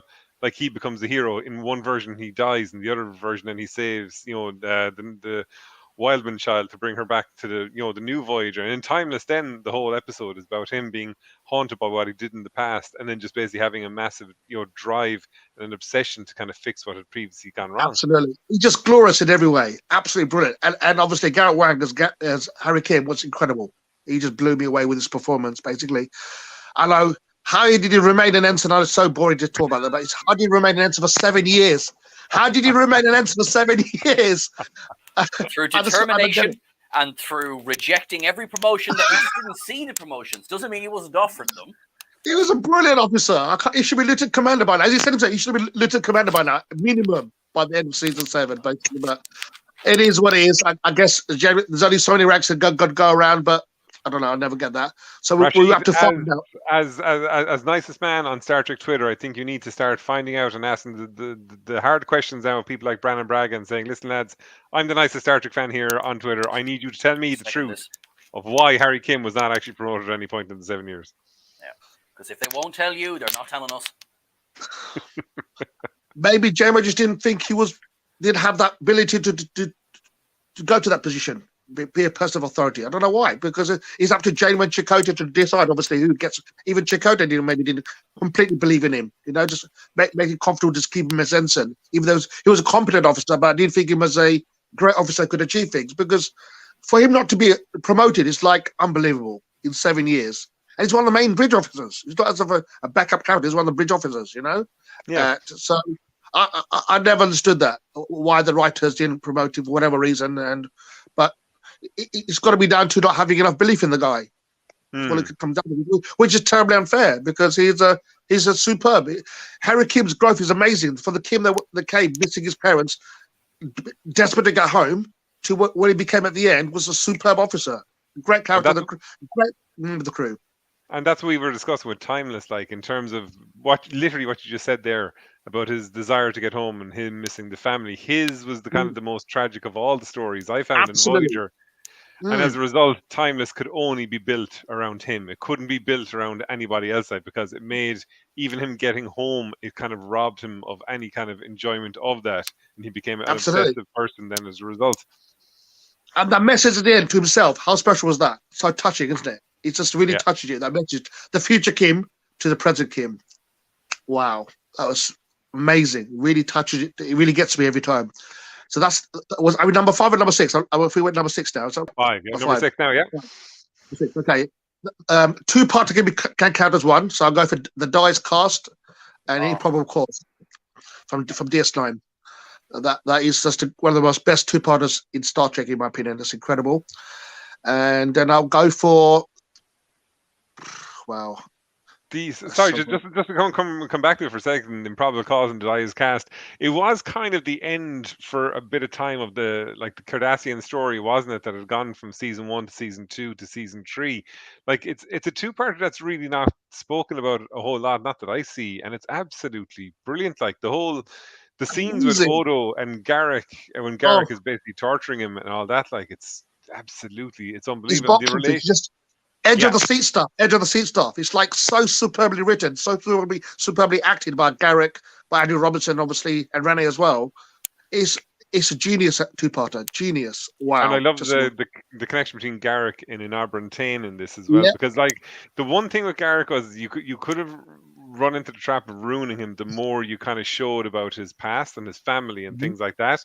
But they handled it so well that like even right up to the end, even with this episode in mind, you were still kind of never fully sure of what his motivations were, what his past was, and things Mhm. like that. I mean, Garrick is such an incredible character in Star Trek. I love Garrick so much. It's like, wow. The way his relationship with Tain, you know, and later we find out the relationship, what they were, but at that time we didn't completely know then, basically. But and the way Garrick goes back for Odo in the end as well, you know, that Yes. is so brilliant as well. Rescues Odo after everything he did to him as well, and in the end they become friends. That last scene with we should have breakfast together. That's such a great scene as well, you know. That's lovely, Like, isn't it? Yeah. And like course we don't eat. I don't. There's such a great ending. when Star Trek does the subtlety like that, and it can just be so heartwarming, like because there was no music sting with it, there was no kind of nice No. music. It was just very straight out. We should have breakfast some morning. That was it. Bang, scene is done, and it's lovely, and it's absolutely wonderful. It's left a good feeling. It's left a great feeling at the end. It's like superbly written. That's has to be there. And obviously Sorry, one last thing there on that one, Rashid, because of course we love behind the scenes stupid trivia that only someone like me would notice. In the battle scene in the Daya's cast, the music Yep. is basically the music from the battle scene in Generations. Really? It's also the music from the battle scene in The Way of the Warrior. Oh yeah, that's right. The Way of the Warrior has scenes from the movie as well, from Generations, doesn't it? Yeah, from the so the music is literally it's note for note. Because of course Dennis McCarthy did the score for all three. Well, in fact, okay, Dennis McCarthy did the score once, took a month off, and got 3 episodes out of it. And you know what? Fair play to that, man. That is working smarter, not working harder. Yeah. When Lisa and Beto while I'm blown up in Generations, you know, the Klingon sisters. That's that one of the scenes got into Where the Warrior as well. Yes, it did. Yeah, the Klingon, it kind of flying down the corridor, isn't it? That's right. That's the one. Yeah. So that was, oh gosh, that fight scene at the end in Where the Warrior. How good was that? Incredible. Oh, brilliant. Yeah, it's very good. Like, oh my God, Worf was proper showed off, when he's stabbing with that looking in, and wow, that's good. Okay, we'll go backwards there. Okay, where were we? So we're now off the Offspring, but Data. So the Offspring has to be in my top 10. That's very special to me. The Offspring, with Data, obviously has Lau, creates his own daughter, and obviously Lau obviously wants to be taken away by the Admiral, and the way Data stood up for her and told how much being a dad meant to him, and he wants to raise her as his own daughter. It's just one of the most beautiful episodes ever written in Star Trek. It's just very special to me. So that's definitely my top 10. I think as well with Data, isn't it awful that he meets his brother completely evil. He creates a daughter, she passes away. Meets his father, he dies by encountering his evil brother yet again. Meets his mother years later, and she basically says, "Yeah, we left you on the colony. We got the hell out of there." So anytime he's had any connection to his family, it has never ever gone right for the poor guy. Never once. In a way, I'm glad that he doesn't have emotions, because obviously, otherwise, if he had emotions, it would be really deeply painful for him, you know. But he just like gets on with it, and we, the audience, feel the pain instead, don't we? Because Data doesn't feel any emotions, but we feel the pain that he would feel.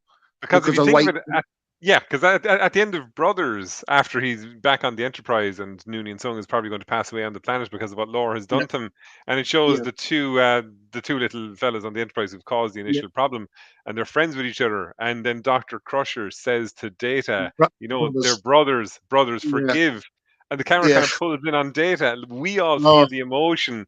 I know, we all feel it. Like, yeah, proper pulls out strings, you know. It's like proper does. It's like. Superbly done, basically. And Caretaker, the pilot episode of Voyager, has to be my top 10 as well. I think that was one of the best pilot episodes in Star Trek. Caretaker, that's absolutely amazing. Caretaker, just wow, what a two-parter! What a way to open a series. And I have to do. Well, sorry, we're talking about Caretaker. Like I love the towards the end of Caretaker, when they're deciding are they going to use the Caretaker's device to send them home or not, And I love kind of, like they're all kind of there going like, we want to go home. Like we can go home in 8 hours if you just let us do this thing. And I just love the way that Janeway just orders the destruction of the caretakers thing. And it's brilliant because Torres is going ape that, she's going to make this decision. And Who Janeway's does she there think going, she is? yeah, And exactly. she got to hold herself. She's a captain. Yes, she got to that's hold it. her. Brilliant, That yeah. as well, because even in that first episode, she saw Harry Kim's potential, and she knew that if they went back to the Alpha Quadrant, he'd get a promotion like that. He was having none of it. Absolutely. It doesn't matter if I have to strand 150 people 75,000 light years away. This man is not getting a promotion. Oh, and New Eden from Discovery has to be in my top 10 as well. Obviously, that's New Eden. That's Captain Pike, just at his best. I was amazing. And that scene at the end when he explains to the person them traveling the stars. That's obviously Sonequa Martin Green's real husband. Obviously, who played the role at the end. Look at Rashid now hitting us with a background bit of information that neither of us knew about. Look at that now. Yeah, no, Sonequa's husband played that role. Yeah, he was the role. And the way he explained that how Discovery is from the future, like they run the stars, that's absolutely beautiful scene. That was. I think really as well, good. in the way that Discovery has always been kind of like an overarching storyline. It was great to introduce, as we said, with Pike being a throwback, and then for the second episode of the season to focus on him and effectively being just obviously the Red Angel connection is there, but you could watch this episode as a standalone episode, and it's a great introduction for Pike because it's just a straightforward away team mission. Coming up against the kind of say not as technologically advanced people and all that. So it's like I fully agree with you, Raishi. It's a brilliant episode. It's about 10. I'm at number 10 now. There's one left. I think there's 2. I think that was 9. There's 9. Okay. Yeah, so you have 2 left, Rashid. 2 left.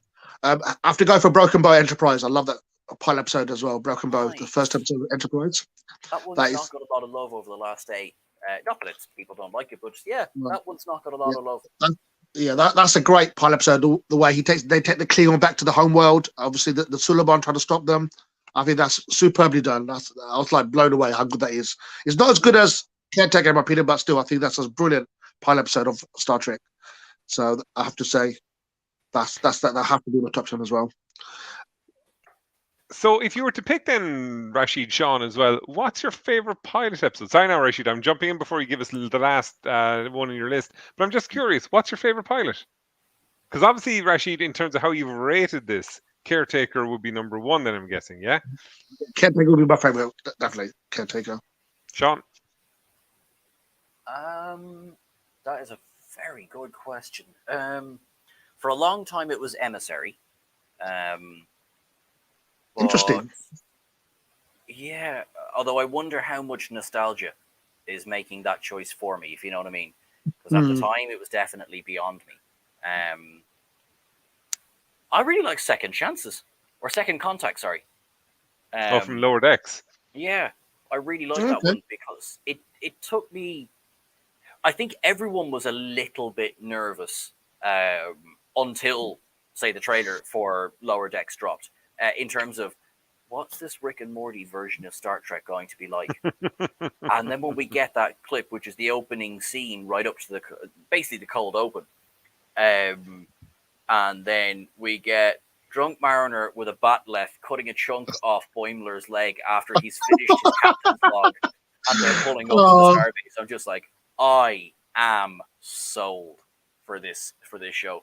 So yeah, I think possibly Second Contact.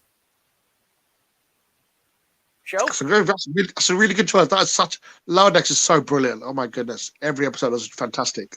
Oh, so good.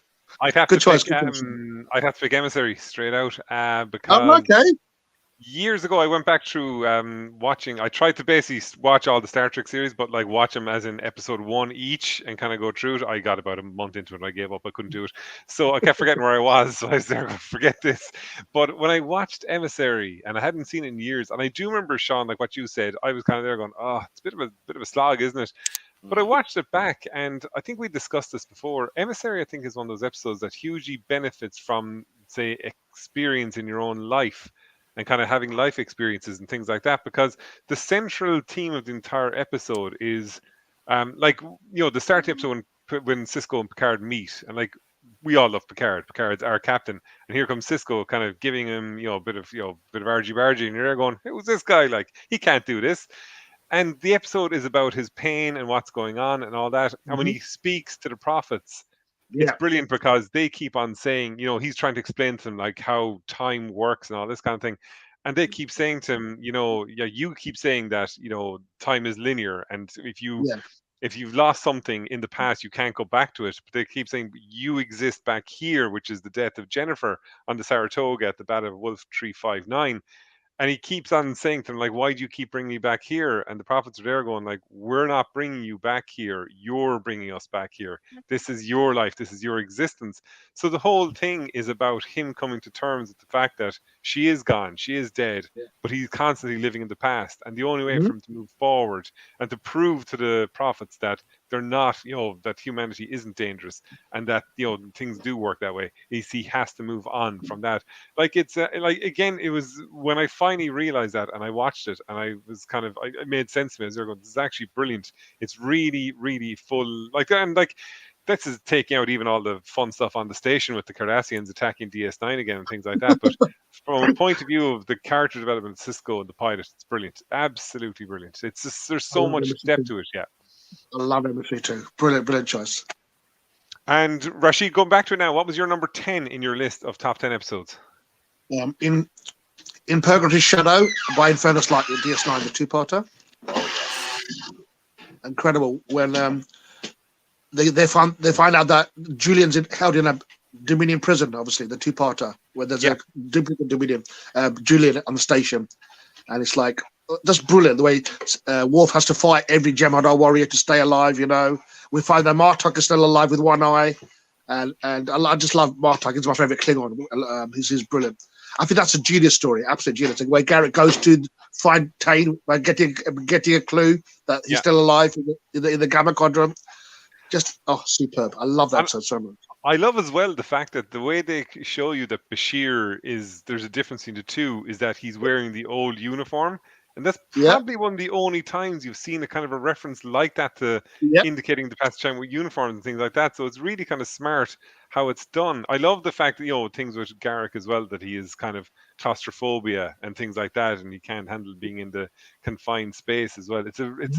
It's a real kind of it's a very tense episode, the whole build up to it, especially when Dukat leaves to join the Dominion forces as well. You don't see that coming, just the way this goes like that, and it's just superb. So many good things about the episode. It just blew me away. I love it so much. I think with DS9 as well, because you're of the continuous storyline that you have, there's a wonderful thing whereby the you never know what's going to happen next. You don't know, like, is it a case that you know, like as you're saying, you never know that Dukat's about to join the Dominion. You don't know what's going to happen with one episode another. Like, and it's so good as a result then. And like, you know, Bashir's being replaced with a changeling. Like, how would you even know this is going to happen at all? There's so many good episodes I left out. Oh my god, I love so many episodes I started, but that's so hard to. I'm gonna hit myself. Like, oh, why did I pick that? Why did I pick that? But well, you put me in the spot, so I picked good 10 episodes. I'm gonna say that's a good. He does do that. Richard. So don't feel bad about it. I have to say, he is an incredibly skilled interviewer, and he won't ever let it drop either. Definitely, Jerry Pat's walked out.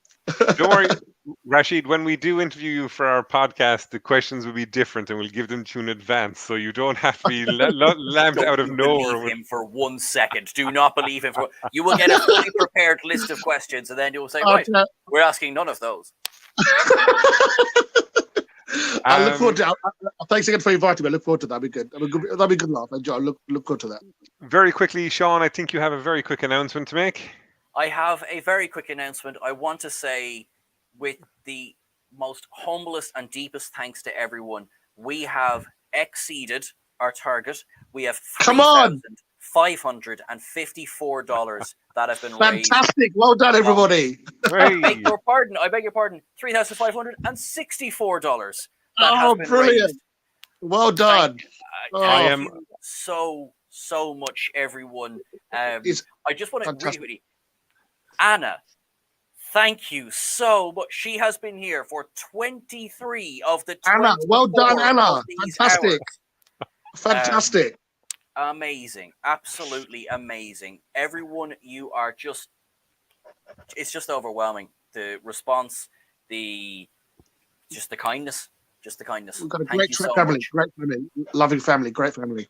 I'm going to 100% say getting us over the line was Rashid being on the show. Let's be absolutely honest about it. It wasn't about me or you, Sean. It was having Rashid in as the guest star and challenging him to all the hard questions. People were taking pity on him, said, "Just donate money now. We're going to give him all the money, and they might leave Rashid alone." I think that is fair.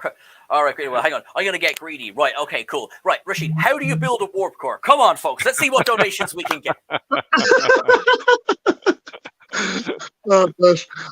I do like engineering, but the con at the bridge, that's my place to be. But that's all right. That's cool. Definitely. That's cool. Definitely. God, yeah. Rashid, we've taken up your hour, and you've been so nice and you've been so kind to come on with us for an hour. So what we're going to do is we're going to let you go, and Sean and myself are going to do the last hour then together, just to wrap up the 24 hours together. So Rashid, thank you so much for taking time out. Thank you for coming along with us. We're absolutely delighted. It was my pleasure to chat to you because I've seen you. You're the nicest man on Twitter. I've always wanted to interact with you. So to actually speak to you has been magnificent. It's been wonderful. Pleasure was mine. Thank you again for inviting me. Thanks to you, Sean. Thanks to you both. Really appreciate it. Okay. I wish you all the best. Thanks very much. Thank you, Rashid. Thank you very much. Thanks a million. Thanks, Rashid. Bye-bye. Bye-bye. Now, show, I would be doing people a disservice if I didn't do one more costume change. So make sure you vamp now for about 20 seconds or so. Okay, people in the comments, what's his last uniform going to be? Start putting in your guesses right now. Look, for my own self, I just want to say again, just echo what Sean said. Thank you so much for everyone who's donated. As some of you might know, this idea came up last Thursday night out of nowhere. I just had a stupid thought that we might try and do something like this, because if you're going to do something, you may as well try and do something completely bonkers. I didn't think we'd be able to achieve this. I didn't think we'd get podcasters to come back and say that they'd take part. We were shocked that people started to come back saying, yeah, they'd take this hour, they'd take that hour, and things like that. And we wanted it to be a 24-hour continuous thing, because we wanted to just be like, everyone having different topics to talk about. And like, as Anna will tell you, because she's the only person who's actually been here for the whole 24 hours, it's been different. Each show has been different. You might have had similar hosts in certain places, but overall, it's been a completely different experience. And even the last hour we're going to have, Sean and myself, it'll be different to what we just had here with Rashid and things like that. So like, we've been lucky. We found StreamYards. They were able to facilitate this whole thing. I'm not going to lie to you, this time yesterday I was terrified. I thought it might go disastrously. I didn't think it would work. Mainly because I was just basically terrified of it being, a failure. And so the fact that we've been able to raise 3,500 means it isn't. But that's not just down to ourselves and the organization we did. It's to all the podcasters that came onto us, all the people who gave up all their time, and all of you for coming on here, watching it, and whoever said Monster Maroons is right, for donating and things like that. We couldn't do it without you. So from myself, thank you so much. I'm going to stop talking because I'm probably going to start crying. Thank you so much, everyone. Gareth, have that shot. Good Lord. I mean, what do we even say? Jeez, we're still going. We're 3621 now. 362. Oh my, folks! Thank you so much. Now, what was it? Sorry, drink. Yeah, actually, I should have got wine or something while I was out to celebrate. How's this last 24 hours been for you, Joe? I was just saying there a minute ago when you were gone. Like, as I said to you, I texted you this time yesterday because I was sitting on the couch and I was just watching TV, trying to relax. But like, deep down, I was a mess. Like, I was really nervous. Like, because even when we started organizing this, when I left you that voice message on Thursday night, Friday morning at 2 o'clock in the morning, I genuinely was expecting, I'll wake up now and Sean's going to message and just say, it's not going to work. It won't, for X, Y, or Z reason. And then you said, oh no, it's a great idea. And I was kind of there to myself going, the sad reality is I'm going to do this myself, not disrespect to you, Sean, just because I'm a complete psychotic. So I said, I'm going to do this myself. I'm going to reach out to every podcast I can possibly find. And I said to myself, no, this is where it'll fall apart. People will say they can't take part. And then we started getting people come back saying, well, oh, we can take part. And then I was there going, we won't fill the 24 hours. And then we did fill the 24 hours. And then I said, no, hang on a second. The next thing is going to be, we won't find a streaming platform. And then you said StreamYards, and then we found the streaming platform. And I was there going, this is actually going to happen. And I'm quite terrified that it's going to happen, because I was just there going, I've organized a lot of charity events over the years and things like that. And I put a lot of responsibility on myself, because I want to make sure that the experience for people taking part, for people, donating, things like that, that everyone gets something out of it. I hate just asking money and giving nothing in return for it. I want people to have an experience. So with this, it brings me back to, say, the BBC Two Star Trek night many, many, many years ago. My friend Dave, we often still discuss it. If I'm right, I think it was the night Caretaker premiered on BBC. It was either the first or second one. I think it might be in that one. And like myself and Dave were massive Star Trek fans going back all the years when we were younger and things like that. And I always remember that, because it was just this wonderful collection of different shows that were on. I remember like looking in the RT guide as we have over here, and I was just looking at all the different shows. I said, isn't that cool? So one of the things that I was so happy about is we had all these different podcasts who have all their different shows. Like when you look back at what we've got, you and I discussed some of our favorite episodes. Then we got into, say, the top 10 Next Generation episodes. Then we got onto the top 10 movies. After that, then we moved into like leadership in Star Trek wartime. We also had then newbies, new to Star Trek and what they were going to talk about. And like there was just so much different things. I think there was like 13 different topics we had. And like out of nowhere, we were bringing in, guest hosts to kind of do different hours. So like I genuinely, and like I can only go by say what Anna said, because she messaged me on Twitter a few times just kind of saying that she's really enjoyed it, and the topics have been diverse and the content's been diverse, and that's what we want. Because if it was just us sitting here for 24 hours talking the same thing, it'd be pointless. Like we've had so much different, and it all comes down to everybody who has donated and made this a wonderful success. Now I've waxed lyrically too long. Sean, what has the last 24 hours been like for you, and the last week even? The last week, so I like to present myself as cool as a cucumber. Yeah, right. I was a bit of a bag of nerves the last week now, if I'm honest, because I wanted it to go so well. Obviously, we've deliberately not gone too much into the details of why we're doing this over the last 24 hours, because we're all aware of why we're doing this. But that has been on my mind constantly. And I just really, really wanted this to go well, because I mean, I wanted it to go well for myself and for yourself, particularly for yourself. I did think at one point, I thought, this man cares so much, he's going to drop dead in one of the panels from how much he cares. And so I'm very glad that you didn't. I must just say, I'm quite glad that you didn't do that. And then just to see the support, just the people who followed along, people who have, come and quite responsibly gone to bed in the middle of this as well. And we commend you, people who've gone to sleep. And Anna, for the love of God, please go to bed after this. And thank you so much for joining us for as long as you have. But even the interactions on social media as well. I've been between windows here messaging people on various messenger apps, sending out links, and it's just been a bit wow. And then of course there was the physical, like, oh my God, how are we going to pull this off? And I think there was more worry about, oh my God, I hope nothing goes wrong going into it than there was from 6 o'clock yesterday to now. I have not worried one bit about, will this happen? Is this happening? Is that, or is that how since 6 o'clock up to 6 o'clock, I was just like, oh my God, oh my God, oh my God. I hope everyone shows up that said they will. And everyone was early. Do you know what I mean? Like, it was just I think the biggest issue for me was the very first 10 backwards when they came on. I introduced them and I was just walking away, and for some reason I said, I'll just stop here for a second. I think I was on the phone to you, Sean, and one of their guys, Rick, he couldn't connect properly because I could see him in the background. Like, basically, guys, you can't see this, but on the main page we have here, we can see anybody who's in the backstage area at the bottom of the screen, but we have to let them in. And I was kind of watching. I was there going, wait a second. If I leave here, he can't log in. So I was kind of there going.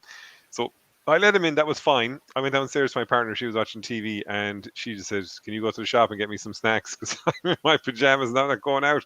So I put my tablet on the desk, and I just said to her, "If I said there's 3 people there." I said, if that goes to 2, I said, ring me immediately.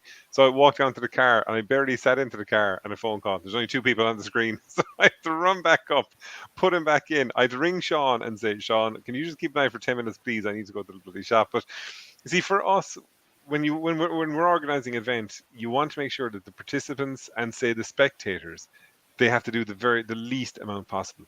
So what we had done is like we sent about 800 million Twitter messages over the last week. They were all messages to the extent of like, you'll do this, you'll do this. That's all you need to do. You need to just click on this link 5 minutes before your show starts and you're in.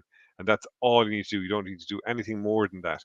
And like that then put obviously pressure on Sean and myself because, but at the end of the day, the reason for this is because people are in a hell of a lot more need than us. And like we can take the hit of staying up late, not being sleep deprived and things like that. Look at Anna. Anna's stayed up longer than all of us. We should have actually made her an administrator. Actually, next time we're doing this, Anna, you are an administrator. Yeah, exactly. Yeah. Because I'll be much happier with that.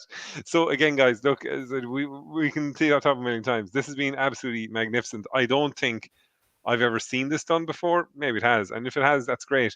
But it's been done again now, and it's absolutely brilliant. And what's really great is that I think I can't remember who said it, but they were saying that they've experienced new podcasts as a result of it that they mightn't have come across before. And one of the things we wanted to do was also to make sure that people actually kind of engaged with the community more as a result of it. Like we've met new friends from this that we're going to try and collaborate with in the future because of it, and that is a massive byproduct of what we've actually done.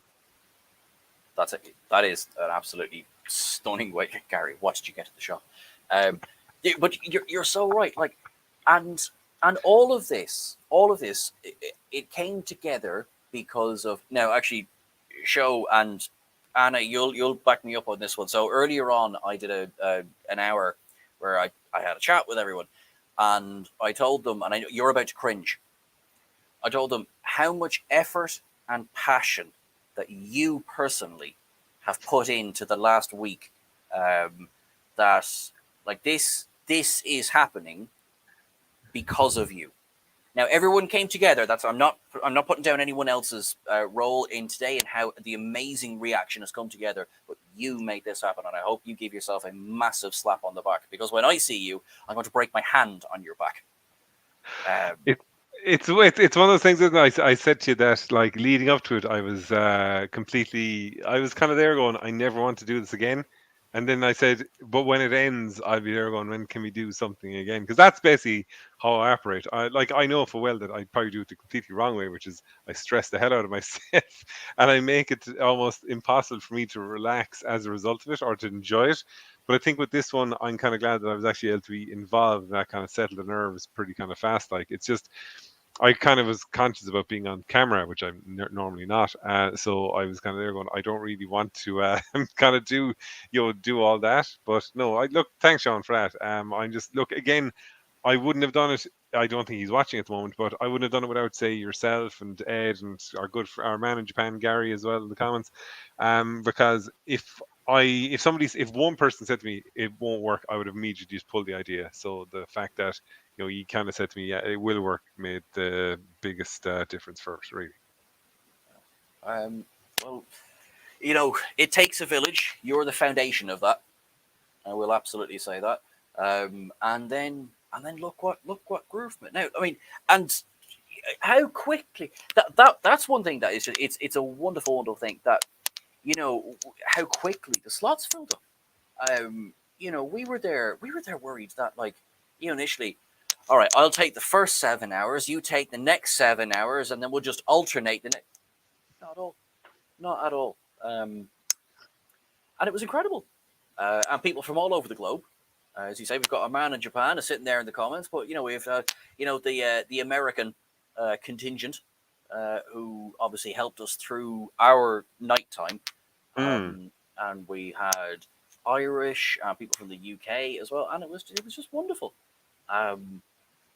And Yeah, okay, let's go again. All right, so we start again at 6 p.m. GMT today, guys. Let's just do this again. I've also noticed that there's a weird sound on the sound. I realize what it is on your earphone on your your earphones. Is it It this? keeps hitting. Hang on. Yeah, it keeps hitting off the Starfleet logo. Yeah, actually, the one on the collar, is that the one I gave you? It's not. The one here. Oh, that one's No, there. yeah. Ah, right. There we go. Yeah, because when I got this is slightly symbolic. Hang on.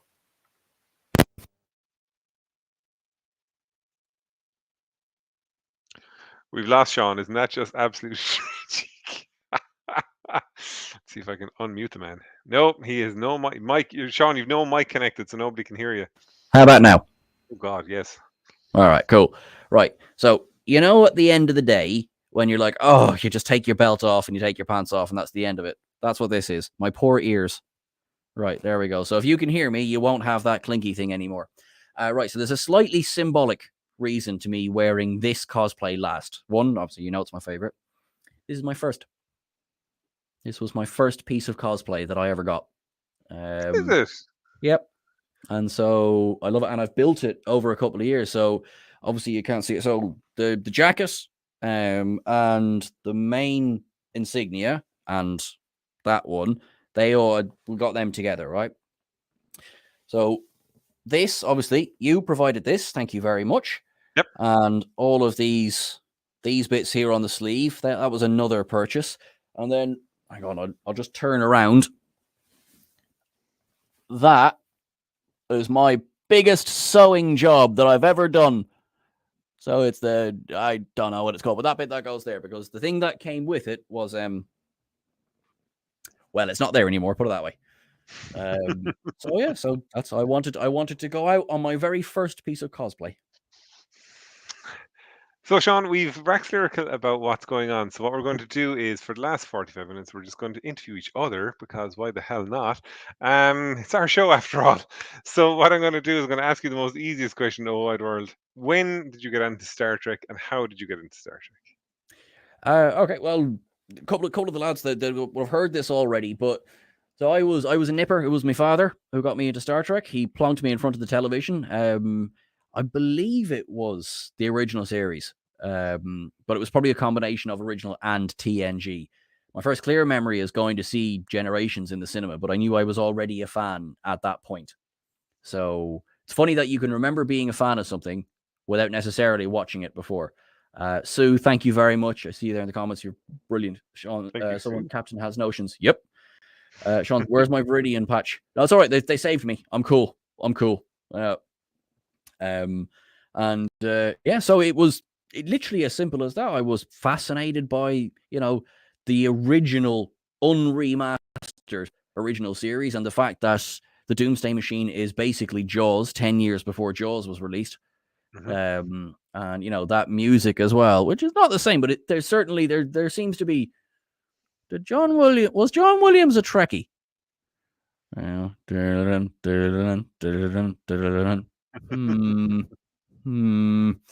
about you, Joe? I suppose I was lucky. My eldest brother was into Star Trek already, so I kind of grew up. It's weird. I remember liking the original series and hating the Next Generation, which is really weird. I don't know why that was, and I felt it was a cheap rip-off of the original. What was that about? And I do remember back in '91 going to see Star Trek 6 in the cinema. Now, I wasn't really a Star Trek fan at that point. I'm not too sure it was, but I remember going. I don't remember actually seeing it, if you know what I mean, as well. But I got on to, it was luckily that over here in Ireland, Next Generation was such a massive success. Like I said earlier, at some point today, everybody watched the Next Generation over here in Ireland. Like Gary in the comments now, our man in Japan, Gary is the same age as me, so Gary is from Limerick as well, so he'll remember all this.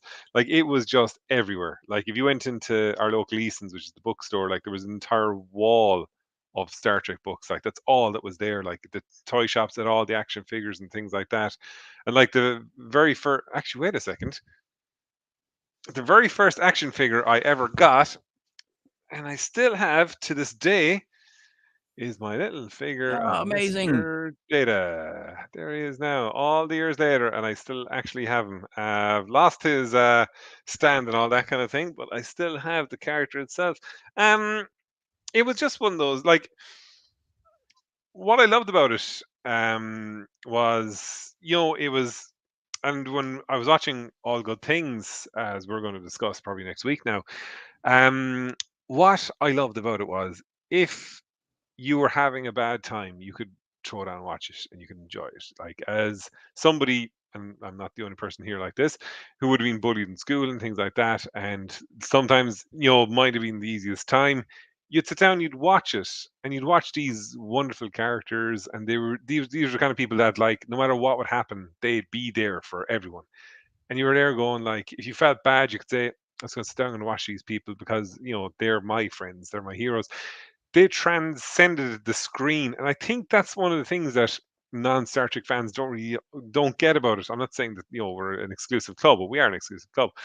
These characters made a difference in our lives because they weren't, like, when I put it like this, back in 2019 when we went to Dublin Comic Con and Jonathan Frakes was there, and myself, my friend Jonathan, my friend Barry, we were in the queue, and I remember I said to them, I said, this is really weird. I said, we're not meeting like an actor. I said, we're actually meeting a friend. And I said, and we've known him for like nearly 30 years. I said, it's just we've never had the chance to actually meet the man. And like, that's what it always meant to me. Like, that was kind of the impact it would have in your life, and how it would kind of make you feel, and the connection that you'd kind of have to it, if you know what I mean. Yeah, absolutely. I was at that same Comic Con. Funny how our paths obviously crossed just while we were getting ready to love each other. But I remember, yes, meeting the immensely tall William Riker. I suppose he also goes by Jonathan Frakes. Then I also remember at that same con. So season 2, I think I'd wrapped on Star Trek Discovery because Doug Jones was there. And I queued up to meet Doug Jones, and I was a bit nervous because, it was almost similar to the way you were describing. I wasn't as nervous meeting Frakes because, sure, I'd known Frakes for 20 odd years. Of course, I'd never met him, but I'd known him for so long, and yet Doug was a new friend. Yeah, I didn't know him as well, and then I queued up, and this was before the great unmentioned. And I got the biggest hug, and he just was this pole of joy. I have to describe him like that because the man is built of sticks. He's like a hat stand with limbs, and he's just so open. There was none of this, oh, I'm at a con, which would be understandable because how many people must you meet every day, And it was I just walked away beaming, absolutely beaming, smiling. And then it continued to get better, and I went and met Mr. Frakes, and it was lovely. When we met John Frakes, the three of us, we just started chatting to him. We were chatting to him for ages. Like it might have been a minute, it could have been 3 minutes, I don't remember. But I know it felt like an eternity. Like, his manager basically had to go over and kind of tell him, look, shut up and get the photos taken with these guys, right? So that was fine, right? So it really was, as you said, he could have easily come across, oh God, just sign the damn thing. He was so personable, he was so likable and things like that. And I remember we went off and we had something to eat, the three of us, and like we were like kids, like we were there going like, Jesus, he was brilliant and all this kind of thing. So we came back in and the official photos were being taken and we were in the queue. Whatever look I gave, I looked over in his direction because his seat was kind of near enough to where the queue was. And I looked over and he kind of looked back at us at one point, and he did it once or twice. And I said to the two lads, I said, he's actually looking over at us. I said, every time there's a gap, I said, he's actually looking straight at us. And they were there going, no, he's not. I said, he absolutely is. I said, watch this. And so one person was up and second they moved away, looked down straight at us, right? So we just waved and he waved back. And I said, I told you he's watching. they're going, what's this about? So anyway, that was fine. So the queue for the photos was being done, all that. And we got up, then we went in to see him. And the second we came in, he kind of took a step forward. He was there going, "Oh, troublemakers!" He said, "If I gave specific instructions not to allow these men in, we obviously got him in trouble, right?" That was fine. So we got the photo. So there's a lovely photo of the four of us, and then I had paid for my own photo, so it was just me and him. And when the two of us just started laughing, so the picture is a genuine, lovely kind of smile between us. But when we were getting ready to leave, and we did one more lap around, we went back up, and I just said, "Look," I said, "we're just going to keep looking back at him, because I said I can guarantee you he'll look down at us." And they were there going, "He won't." I said, "I bet you bloody money he will." And as we were walking away, the person was up, and the second they moved away, he looked over at us and he just gave us the old two fingers. And I was like, "Oh my God, this is the greatest thing in the whole world." And it was wonderful, because it was, I was kind of there going, it surely won't be as good as I'm expecting it to be. And it was actually like a million times better. I love that. Because you can just never know, can you? You know, your brain will build something up so much, or not enough, because you have no way of knowing, because this is we know a character so well, we've known them for years, we feel like we know them. And you then, in the back of your head, you have that phrase, "Never meet your heroes." Yeah. And yeah, it's just like, oh God, please go well, please go well. And I'm delighted to say that, yeah, I've been lucky so far, and with the people I've been lucky enough to meet. I'm sorry, I've been interrupted for a second. Sean O'Sullivan just put in the comments, my favorite Frakes moment is the video of him asking the random questions. That's from Beyond Belief, Fact or Fiction, and it's absolutely marvelous. And I love the one where he keeps telling you you're wrong. You're wrong. Oh, that's it. That's wrong. That's also wrong. Not a chance. Yeah. Oh my word. I suppose. You have? I'm gonna. Sorry to talk over you. Do you? Oh, Because I know you're like me. You like all the behind the scenes stuff. You like the interviews and everything. Do you have a favorite, either interview or behind the scenes video that you find yourself coming back to? Oh Jesus, yeah, 100%. If you haven't seen it, just put into YouTube Next Generation Season 2 bloopers. It's only, I think it's only the teaser video of the actual thing. It's one of the funniest things I've ever seen in my entire life. It's basically, the majority of it is Michael Dorn laughing, and he just can't control himself. And it is the most ridiculous thing I've ever seen. Like, by and large, I normally hate bloopers, because it's just kind of like, they kind of exaggerate it a bit. But the laughter ones are flipping priceless. Like, and when you just see Michael Dorn cracking up, and it shows him cracking up with Brent Spiner as Data, and it shows him cracking up with Jonathan Frakes as Riker. It's so bloody funny. There is two more I'm going to quickly bring up, though. One is, I'd say this is one a lot of people haven't seen before, or maybe if you have, you haven't seen it in a while. If you ever pull up the teaser trailer for Star Trek 6, it's a wonderful kind of explanation of what Star Trek actually is. It's strange. It's narrated by Christopher Plummer, of course, plays General Chang. It contains no footage from Star Trek 6 whatsoever, and it just shows kind of the Enterprise flying past the screen, but they kind of superimpose images from the series and the movies up to that point on it. And it kind of says, like, that these people have been our guides, our protectors, and our friends. And I've often considered, like, it'd be very hard to define what Star Trek actually is to everybody. But I think it's like, we'll put it up on the Twitter later on, but like, it's probably the best description I've ever heard. It's simple, it's short, but it completely connects with kind of like, how we all feel, say. I love it. I know the teaser you mean, and yes, it is lovely. Just a couple of comments I just want to highlight here. Andrea nearly throwing up in the queue to meet Jason Isaacs. Oh, come on now, he's not that ugly. No. I joke. I know what you mean. These nerves, they take over you, and you then want to put your best foot forward. And you want to be like, I don't want to be that fan. Yeah. And there's forgets his line, starts singing the theme tune. Heath, yes, not to forget that. Imagine being a kid loving TNG and then getting to work on Insurrection. That's pretty impressive as well. Ooh. Yes, Heath was I believe he served on board the Enterprise E, which is a bit cool. Never seen that outtake. Talking Adrian, outtakes. you have to find it. It's hilarious. Yeah. It's brilliant. It's like you'll be actually in stitches laughing at it. It's priceless. Actually, Jonathan, sorry, just to cut across for a second. I'm going to quickly tell. I've told you this story before, but obviously I haven't told the group here. For Andrea, because she said about queuing up to meet Jason Isaacs back in 1995, right? Leonard Nimoy came to Dublin to sign his the autobiography "I Am Spock." Right. This is how some Irish people understood Spock. I went to buy the book in my local Eason's because it's always Eason's, and I brought the book up to the counter, but there was no price tag on it. And the person at the desk rang down, and she said, "I'm trying to get the price of a book." And obviously, the person on the other end said, "What's the name of the book?" And she said, "It's I Am Spook by Leonard Naomi." Oh my god! But anyway, that was fine. I got the book. That was fine, right? So the book signing was in Dublin, so I went up to it, and I went up with my brother and his now wife, and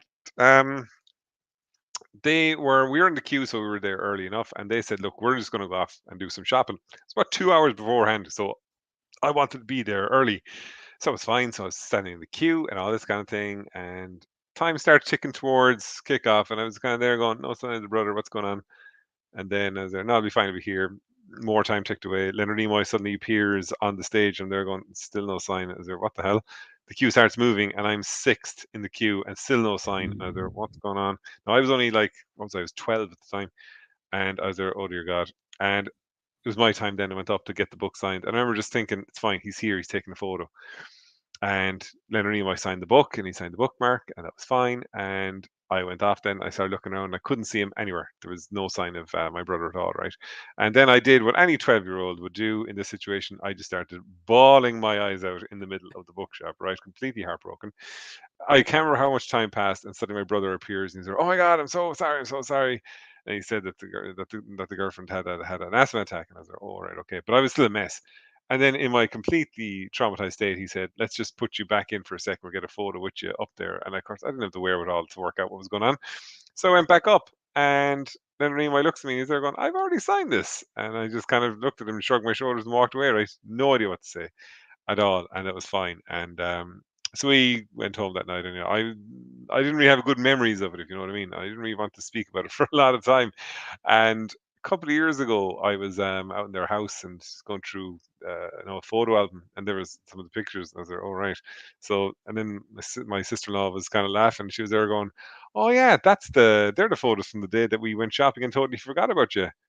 And I said, "What?" I said, "Eamon said you had an asthma attack." And she said, "Oh yeah, we just told you that to make you feel better. We just totally forgot." I mean, it's not funny, but it is. But it's not. That's fine. It's absolutely fine.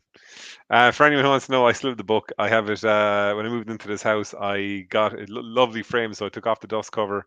And then the inside 2 pages are open with the signature on it, and the bookmark is still there. So I have it at least. I don't like remembering it because that's terrible. But I have the book at least to prove that something came out of that memory. I just thought, sorry, Sean O'Sullivan there. If no one has said it, actually, funny enough, we haven't said that over the last 24 hours that Leonard's parents were Ukrainian and Adam Nimoy is supporting these causes. Yes, I did notice that, and thank you for mentioning that there as well. People are still donating. Like, thank you so much. 3657. I mean, it's just incredible. Yeah, because I remember when we were at 1704. I think just when we finished our first broadcast last night. Sean, I've gotten away from now. What is your favorite behind the scenes video or whatever it might be? The same question you asked me. I just can't remember the phrasing of it. Mine is from a con. It was, I can't remember what year it was, but it was the whole Next Generation crew together. It was everyone, like from Will Wheaton to Denise Crosby to John Delancey. I don't think Whoopi Goldberg was there. I think that was the only one. Oh, sorry, Diana Muldaur wasn't there. And it was great seeing them all banter. And then Will Wheaton just started to talk about his experience in leaving the show. And I have heard some of that story before. You know, he wanted to go and make it big in the movies, and suddenly the movies didn't, they didn't really pan out for him the way he wanted to.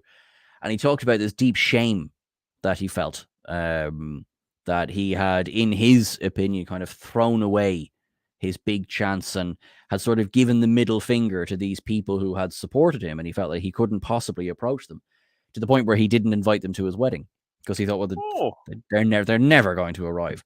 Yeah. And to a person, now he said, now I'm saying this because we've spoken about this in the past, and this is why. And to a person, they all just went the biggest hug, and it really felt genuine. And what made it feel more genuine was LeVar Burton went, "You were some pain in the ass," and everyone burst out. It breaks the tension, and he goes, "But you were our pain in the ass." And it was just lovely. It was. We spoke a little bit earlier on about the sense of family that came from the TNG crews, particularly. Now, in their own way, the other crews definitely have that feeling, and I think increasingly you see that more from the DS9 cast as well. But definitely the TNG crew just seemed like they were drunk together for 7 years and having the time. Well, maybe 6 years, because I know it took the first season for Patrick to kind of calm down a bit. But had the time of their lives. And it was just, and that was just a wonderful video. I've watched the full video, it's about an hour and a half, several times, because it's just, I don't know these people. I've never met these people, with now the exception of 2. I met Gates at a con before as well. And now I feel like I'm watching my aunts and uncles, cousins sitting down having a fan reunion. And it was just a wonderful, wonderful video. It's lovely. I've never seen it. I never even heard of that, actually. I will absolutely. I'll find it now. So to everyone in the comments as well, I think just if it's in Canada, if that narrows it down, like a Canadian convention, Fan Expo. It's about an hour and a half, and it's all of them. It's not that long ago. It's definitely pre-Picard, but yeah, and it was just lovely. Pre-Picard, definitely post-Nemesis, very post-Nemesis, because I think they're honest about Nemesis in it. So that is my favorite. That's the one I keep returning to. What are kind of like, in terms of just, I'm just curious about this. You have many memories of Star Trek to do with your family, not necessarily family who enjoy Star Trek, but do you have any memories like that from when you were younger? Say that to me again now. In terms of memories of, say, watching Star Trek or whatever, something to do with Star Trek that has to do with your family. Do you have any of those? As it doesn't necessarily mean you have to watch it with your family or things like that. I'm just curious. I've two. I've two that stick with me, and they both my nephews, right? So actually, I'll start with the second one, because actually I said this story earlier on in our panel last night. One of the reasons I picked Endgame as one of my favorite episodes was because I vividly remember my 6-month-old nephew sitting, Anna, calm down, Patrick, absolutely, sitting there on my lap watching the Borg sphere explode, and eyes the size of dinner plates. He was transfixed by this, this moving images. And I've joked with him about this since, and of course he's just like, "Yeah, Sean, I definitely remember that." I was just like, you do remember it. But I love that memory. But the other one, now my other nephew, he's older by a year. Now he couldn't remember this, so that's absolutely fine. He was 2 days old, and I was babysitting, and I can tell you the first episode of Star Trek that he watched was Tomorrow Is Yesterday. And we watched that. Well, I mean, I say we watched that together, but yep, I was had him cuddled up. So I was minding him in case he cried or anything. I was giving his mum a very well-earned break, and stuck on Tomorrow Was Yesterday, and that is the first episode of Star Trek that he has seen. Possibly the only episode of Star Trek he has seen, but I have tried. But yeah, so that's for me. So do you have any other memories featuring your family, possibly happier memories? I remember my dad was absolutely not a Star Trek fan under any circumstances. He used to say that if there was nothing else on TV but Star Trek, he'd have actually turned it off. But it turns out, and I didn't know this at all, apparently in the 1970s he used to watch it, because apparently there was nothing else on TV but Star Trek, and he watched the damn thing. I did not know this. But anyway, one thing I said my dad never really did is whenever he went to the cinema, but I decided to make exceptions for that, for Star Trek Generations, First Contact, and Insurrection. And I remember I dragged him to Generations. So Generations came out here in '95, even though the film was released in '94. It didn't come out here until '95. And I brought him one Saturday and went to see it. And like my dad knew nothing about Star Trek, and I mean nothing about Star Trek whatsoever. So at one point in the movie, anyway, I decided I was going to just try and see if he was actually paying attention. And I just turned to him and I said to my father, I said, Dad, I said, what's going on in the movie right now? And he just dismissively just kind of was waving his hand, and he was there going, the Klingons, they're looking through Geordie's visor. I just turned to him and I said, how the hell did you know that? And he said, sure, I'm watching this stupid thing. And he was totally right. Didn't give a damn, but he was totally right in what he was saying. I don't care, but this is what's happening. And I remember in '96, I dragged him to first. It's actually, do you know how sad this is, right? I was going through an old scrapbook recently, and I still have my cinema ticket from Generations in '95. I have a cinema ticket for First Contact in '96, and my cinema ticket for Insurrection in '99, because it came out late '98 into '99, and brought that to First Contact anyway. I don't remember him. I don't remember any comments on it, but I do remember on my Christmas card, I opened up the inside of it, and it was like a picture of, like, it was a box present. There was a little kind of animal near it, and my father just had an arrow pointing to the box. It said Vulcan Cube First Contact.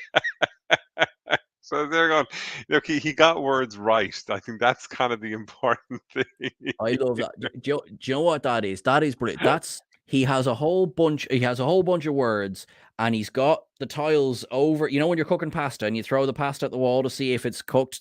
Don't at me. And he throws the words at the wall, and whichever one sticks, that's what's going in the card. I remember as well, actually, just before we went to see that, I remember Sky One were doing a whole, like, basically Borg day on nice. that Saturday. And I remember anytime I watch Best of Both Worlds, when the episode starts, if I watch on Netflix or if I watch on my DVDs or what have you, I always remember, because obviously for years my version of First Contact that I had taped Best of Both Worlds was from Sky One, so I can still remember the Sky logo coming down to the screen and the way it kind of separated out before the episode started and things like that. But just when we were kind of talking about All Good Things there a while ago as well, like I remember going into my father's to watch that because his parents were separated and all that. And I remember going in, again, same thing. My dad had no bloody clue, but it's so weird. You can watch something and can bring you back to a place very fast. Like, in terms of, I haven't watched All Good Things in years, and like when I watched it on the weekend before last, I remembered why, because it really upset me, because it was at the time, like, The Next Generation was the first kind of show I'd watched like kind of regularly, and I didn't know, like, that a show could end. I didn't know that, like, actors might have desire to do something different and things like that, or that, like, that they want to move to the movies and all that kind of thing, and I remember I got really upset when it ended, like, and I always remember that was really weird on RT, on the Irish broadcaster. They actually cut out certain scenes for editing purposes. I don't know why. They cut out one or two really important scenes in it. But I remember when the episode ended, there was this real sense of finality, and I was just kind of sitting there going, like, what the hell do I do now? But as the credits were rolling, the voiceover came on. She said basically, that's the end of Star Trek Next Generation. Next week will be blah blah blah blah. And then she said, next up we have a short cartoon, which I don't know why, because it lasted 5 minutes, and like they could have just put back into deleted scenes. And it said a conundrum that even Mr. Data would have a problem solving. And I remember thinking, what the hell? As they're going, is this a Star Trek thing or something? And like, I was an emotional mess, like, because I was there going, oh my god, like, the Next Generation's over, what's happening here? And it was a little cartoon about what does it mean to be. And like, I will always remember that. I've never seen it since. I've never gone looking for it, but I'll always remember that I was actually there going, Josh, she actually is right. Data would struggle with that one, I suppose. And it always stuck with me watching that, because, like, you can always go back and watch all the episodes 100 million times with any series that ends. But for some reason, I always get into my head, as long as I don't watch All Good Things, the adventure just continues. But when I watch All Good Things, the adventure ends. And it always gets to me watching the last 20-30 minutes. I like, once the Enterprise in the future, when Admiral Riker comes around to Picard's way of thinking, like, I hate it from there on in. It's phenomenal, it's brilliant, but you're coming to the end, and it really gets me every time. Yeah, no, that I'm not trying to upset you, but that poker game. Yeah. No, it is. It's you could for different reasons you could flip a coin between All Good Things and What You Leave Behind for me. Like I think they're both very, very different. But they both bookend their own particular series, I think, perfectly. Like All Good Things is a much better adventure. And it ends with the adventure continuing. Whereas What You Leave Behind is very much it's an end to a much bigger story. Like it Yeah. really is. Like All Good Things is an episode you can just watch in isolation. Like you couldn't watch what You Leave Behind without having watched basically the whole bloody series.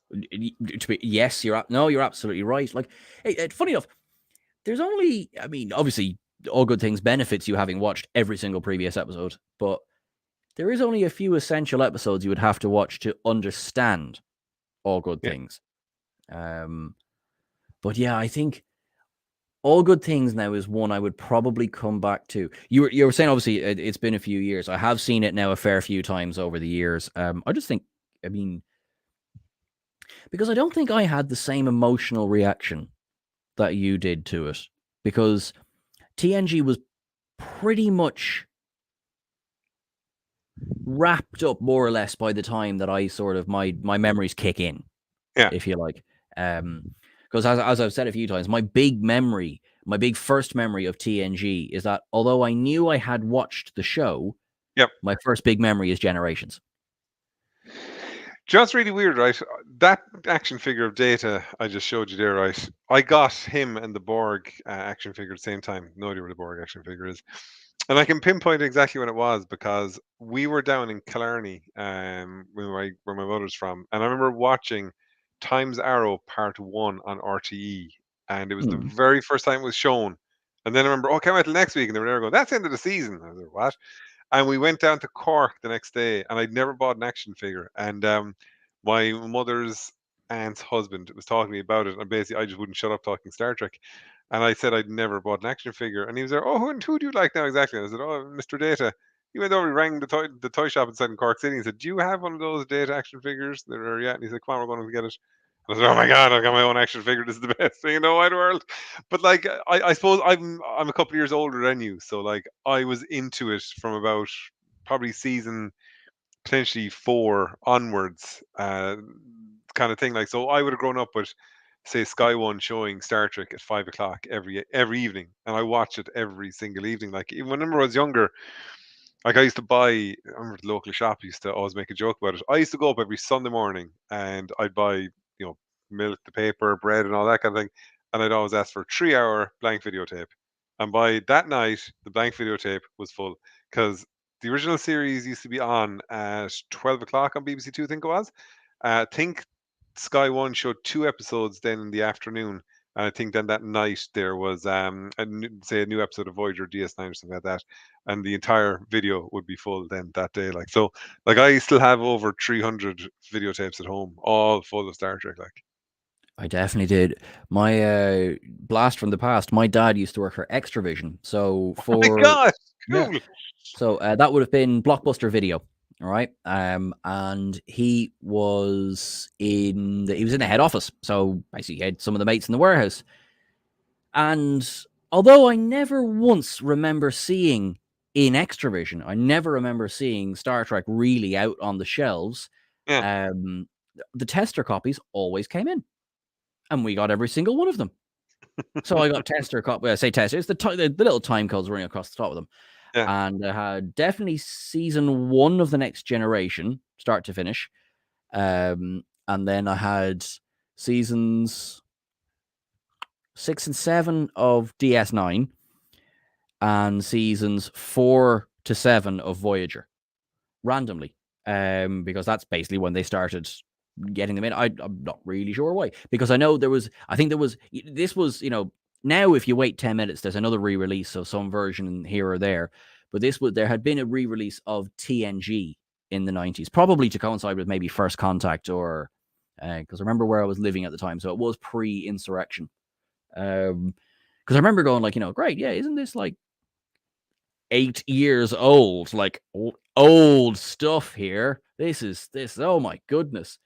Yeah, like that's so some of the things that have been some of the horrid comments that have been thrown across this evening, such as how long it's been since TNG premiered. Oh yes. Yes. I do remember. I do remember this actually. I was a wee tot. I say a wee tot. I was 27. No, I was about 6 or 7 or something.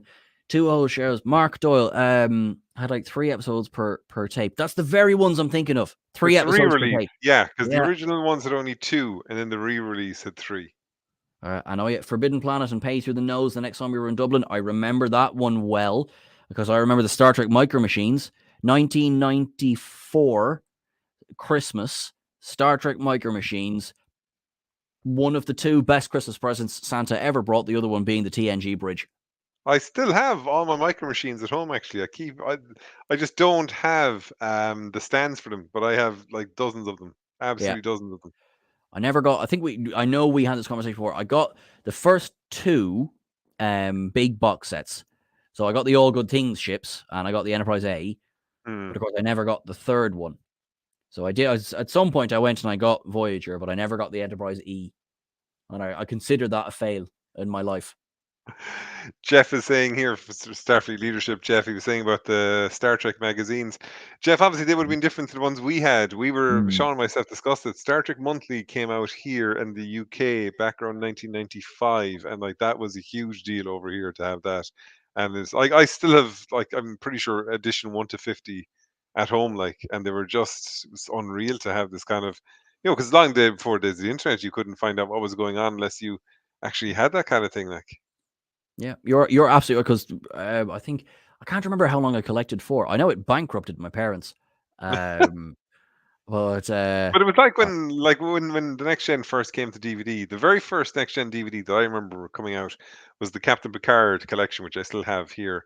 Has an image of him from a season 7 episode firing a phaser, and they're going, lads, if there's one image to not sum up Jean-Luc Picard, it is him firing a phaser. Like, come on. You can't do diplomacy all the time. But when the box sets came out, like, you look nowadays, you can get the entire 7 seasons of the Next Gen for about 20 quid. Like, the box sets, you'd get them for either 100 or 150. And I remember I bought season 2 because I wanted to get season 2 first of all, and it was 150 quid, and I still maintain it's one of the best purchases I have.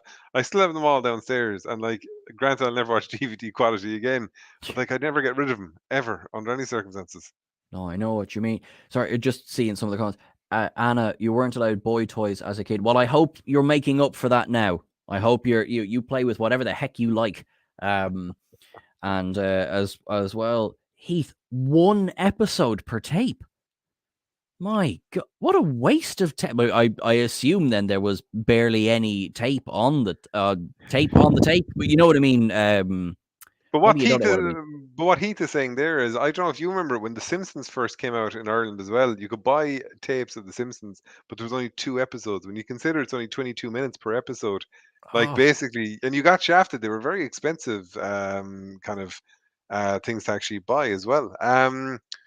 But yeah, like with the, like, again, like, Next Generation videos, they were everywhere. Like, everybody was buying them. Like, same with DS9 and Voyager. Like, yeah.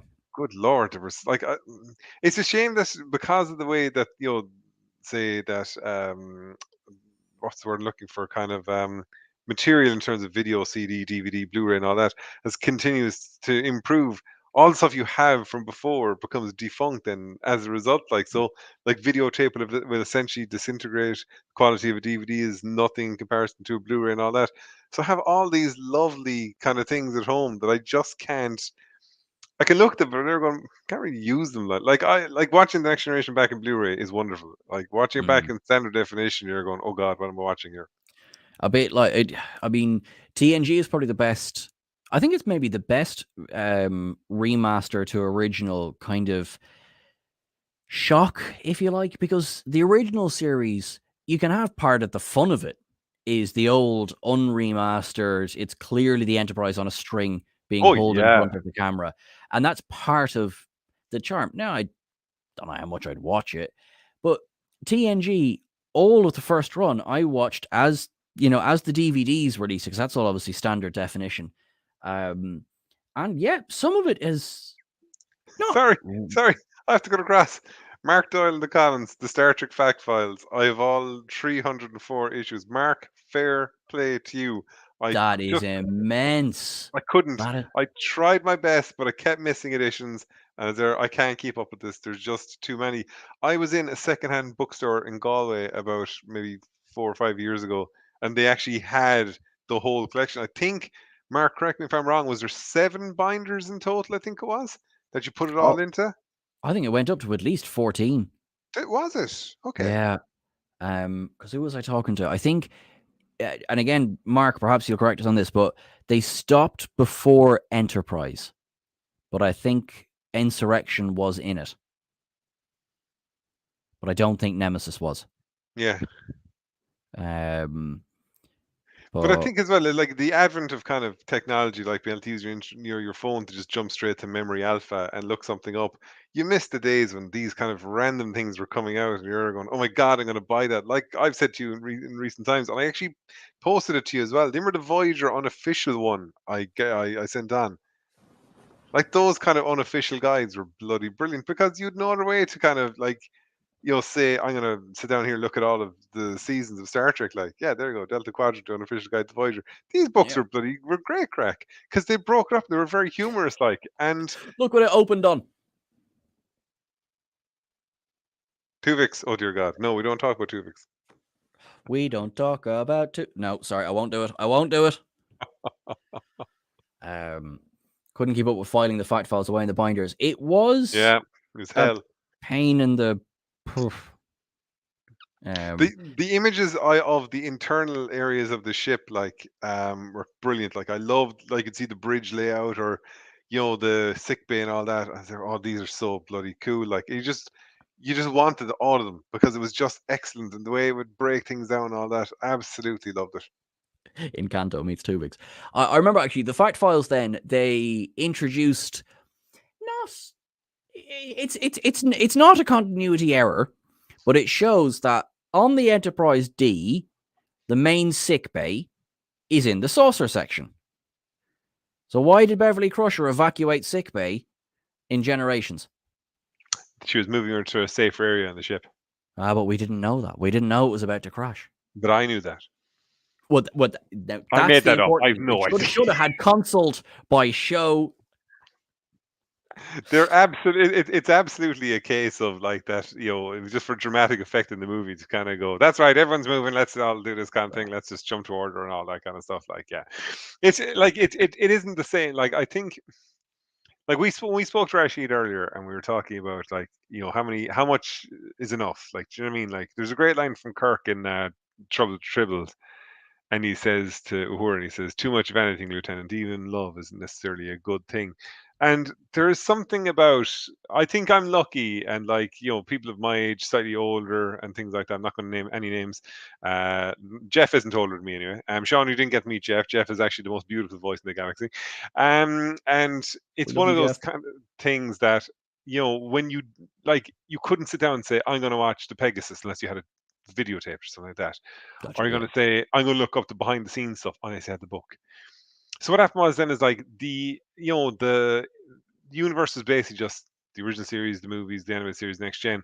And like, you just craved everything. You wanted to get all the behind the scenes details. You wanted just anything, books to expand the story and all that. And the more than we've gotten, I think the less kind of, I think it's kind of removed a certain element of the magic, just for me. And that's because I'm probably older, because I'm an old man. And it's kind of, I miss that time. Like Gary, our man in Japan, put in the comments earlier, he had a phaser. Like, I remember I had a phaser. I still have the phaser. I still have the tricorder. I have the Type 2 phaser from later as well. Like, there's something better than pretending you were on. Yeah, exactly. I have that at home. Like, I, run around pretending you're on an away mission and all that. And it was wonderful. It was for me, I'm lucky. I grew up, I feel, in the best time to be a Star Trek fan, because I grew up just as it was starting to, really take off with the Next Generation. And like, I was able to then appreciate the original series as a result. So for me, I'm delighted I grew up when I did, being a Star Trek fan, to, where I am now. Oh Jesus! I had that. I had the Romulan ship. I had the Romulan one. I had the did you Bird of have Prey. the Bird of Prey? Yeah, I think we must have gone to the same shop. Did you get the communicator transporter room? No, I had the phaser though. I didn't have the phaser. There you go. You must have bought the phaser, and I bought the communicator. Yeah. And did you get the Enterprise? I have the Enterprise up in the attic. I'm trying to find. Oh, sorry, no.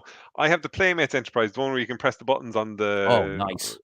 I'm trying to find a stand for it because I want to put it up somewhere. It's my friend Dave gave it to me years ago, and I have it. I want to get a stand for it, but it's basically impossible. To actually find it, like as Gary Irwin is saying here, the companion books, all about the series of great books. Yeah, absolutely brilliant. There's one, the continuing mission about the next generation. If you haven't gotten it, I would strongly suggest you get it. There's actually a book series coming out, I think starting this summer, about the next generation, season by season. That I'd say absolutely that'd be absolutely worth it. Cheapers ads, we're actually down to 4 minutes, so 23 hours. Wait, hang on. Show, go back there. There's a book coming out about Next Generation season by season, and we've just finished all 7 seasons. Well, we're about to finish, 7 seasons of the Next Generation. Do we have to redo them? No, we absolutely do not. The only way I'll agree to do it is if our good friend Jeff comes on and does it with us, because Jeff has the most beautiful voice in the galaxy. I'm going to keep on saying that, Jeff, because you have the most beautiful voice in the galaxy, and we need you on our show as quickly as possible. Yes, I know. Yeah, unfortunately, Sean, we're going to have to do a lot of collaborations. We've had so many wonderful people on in the last 24 hours. We have to bring them back on again, because it can't just be me and you talking to each other, disagreeing about a certain episode from Star Trek Next Generation season 1. Lads, no one tell him what we talked about on that hour. Oh my god. I can watch it back, but I don't think I can ever bring myself to do that. Sean, in the 2 and a bit minutes we have left, let's wrap it up. I'm going to let you go first. I mean, at the risk of sounding like a broken record, thank you, everyone. Thank you. I have to say thank you, Anna, first. 24 hours. I expect to not hear from you until about Tuesday. All right, please get your rest in. But I don't want to make a joke out of it. That's incredible. Thank you so much for being a part of this. Thank you, everyone, for being a part of this. It's overwhelming. It's wonderful. It's been such a happy 24 hours. And I know, Sho, you'll agree with me for that just the outpouring of support. Nobody had to be here. Nobody had to join in. Nobody had to donate, and yet you did. And, who are we except 2 mental Irish lads who are just like, sure, what else would you be doing on a Friday? And yes, this has all come together. So thank you so much. Sho? Thought echo everything Sean has said. As we said, it was a bonkers idea, but it wouldn't have worked without people just coming out and just saying they were going to do it. We just had to throw a plan together fast. Our original idea would have been like March 12th, I think it was. And I remember our good friend Gary, our man in Japan, just basically said that's too far away. And he unfortunately said what I needed someone to say to me, which is you have to do it this weekend. And I was kind of glad that he did. So we did it. I was nervous. I was a wreck. I honestly could have got sick this time yesterday, but we didn't.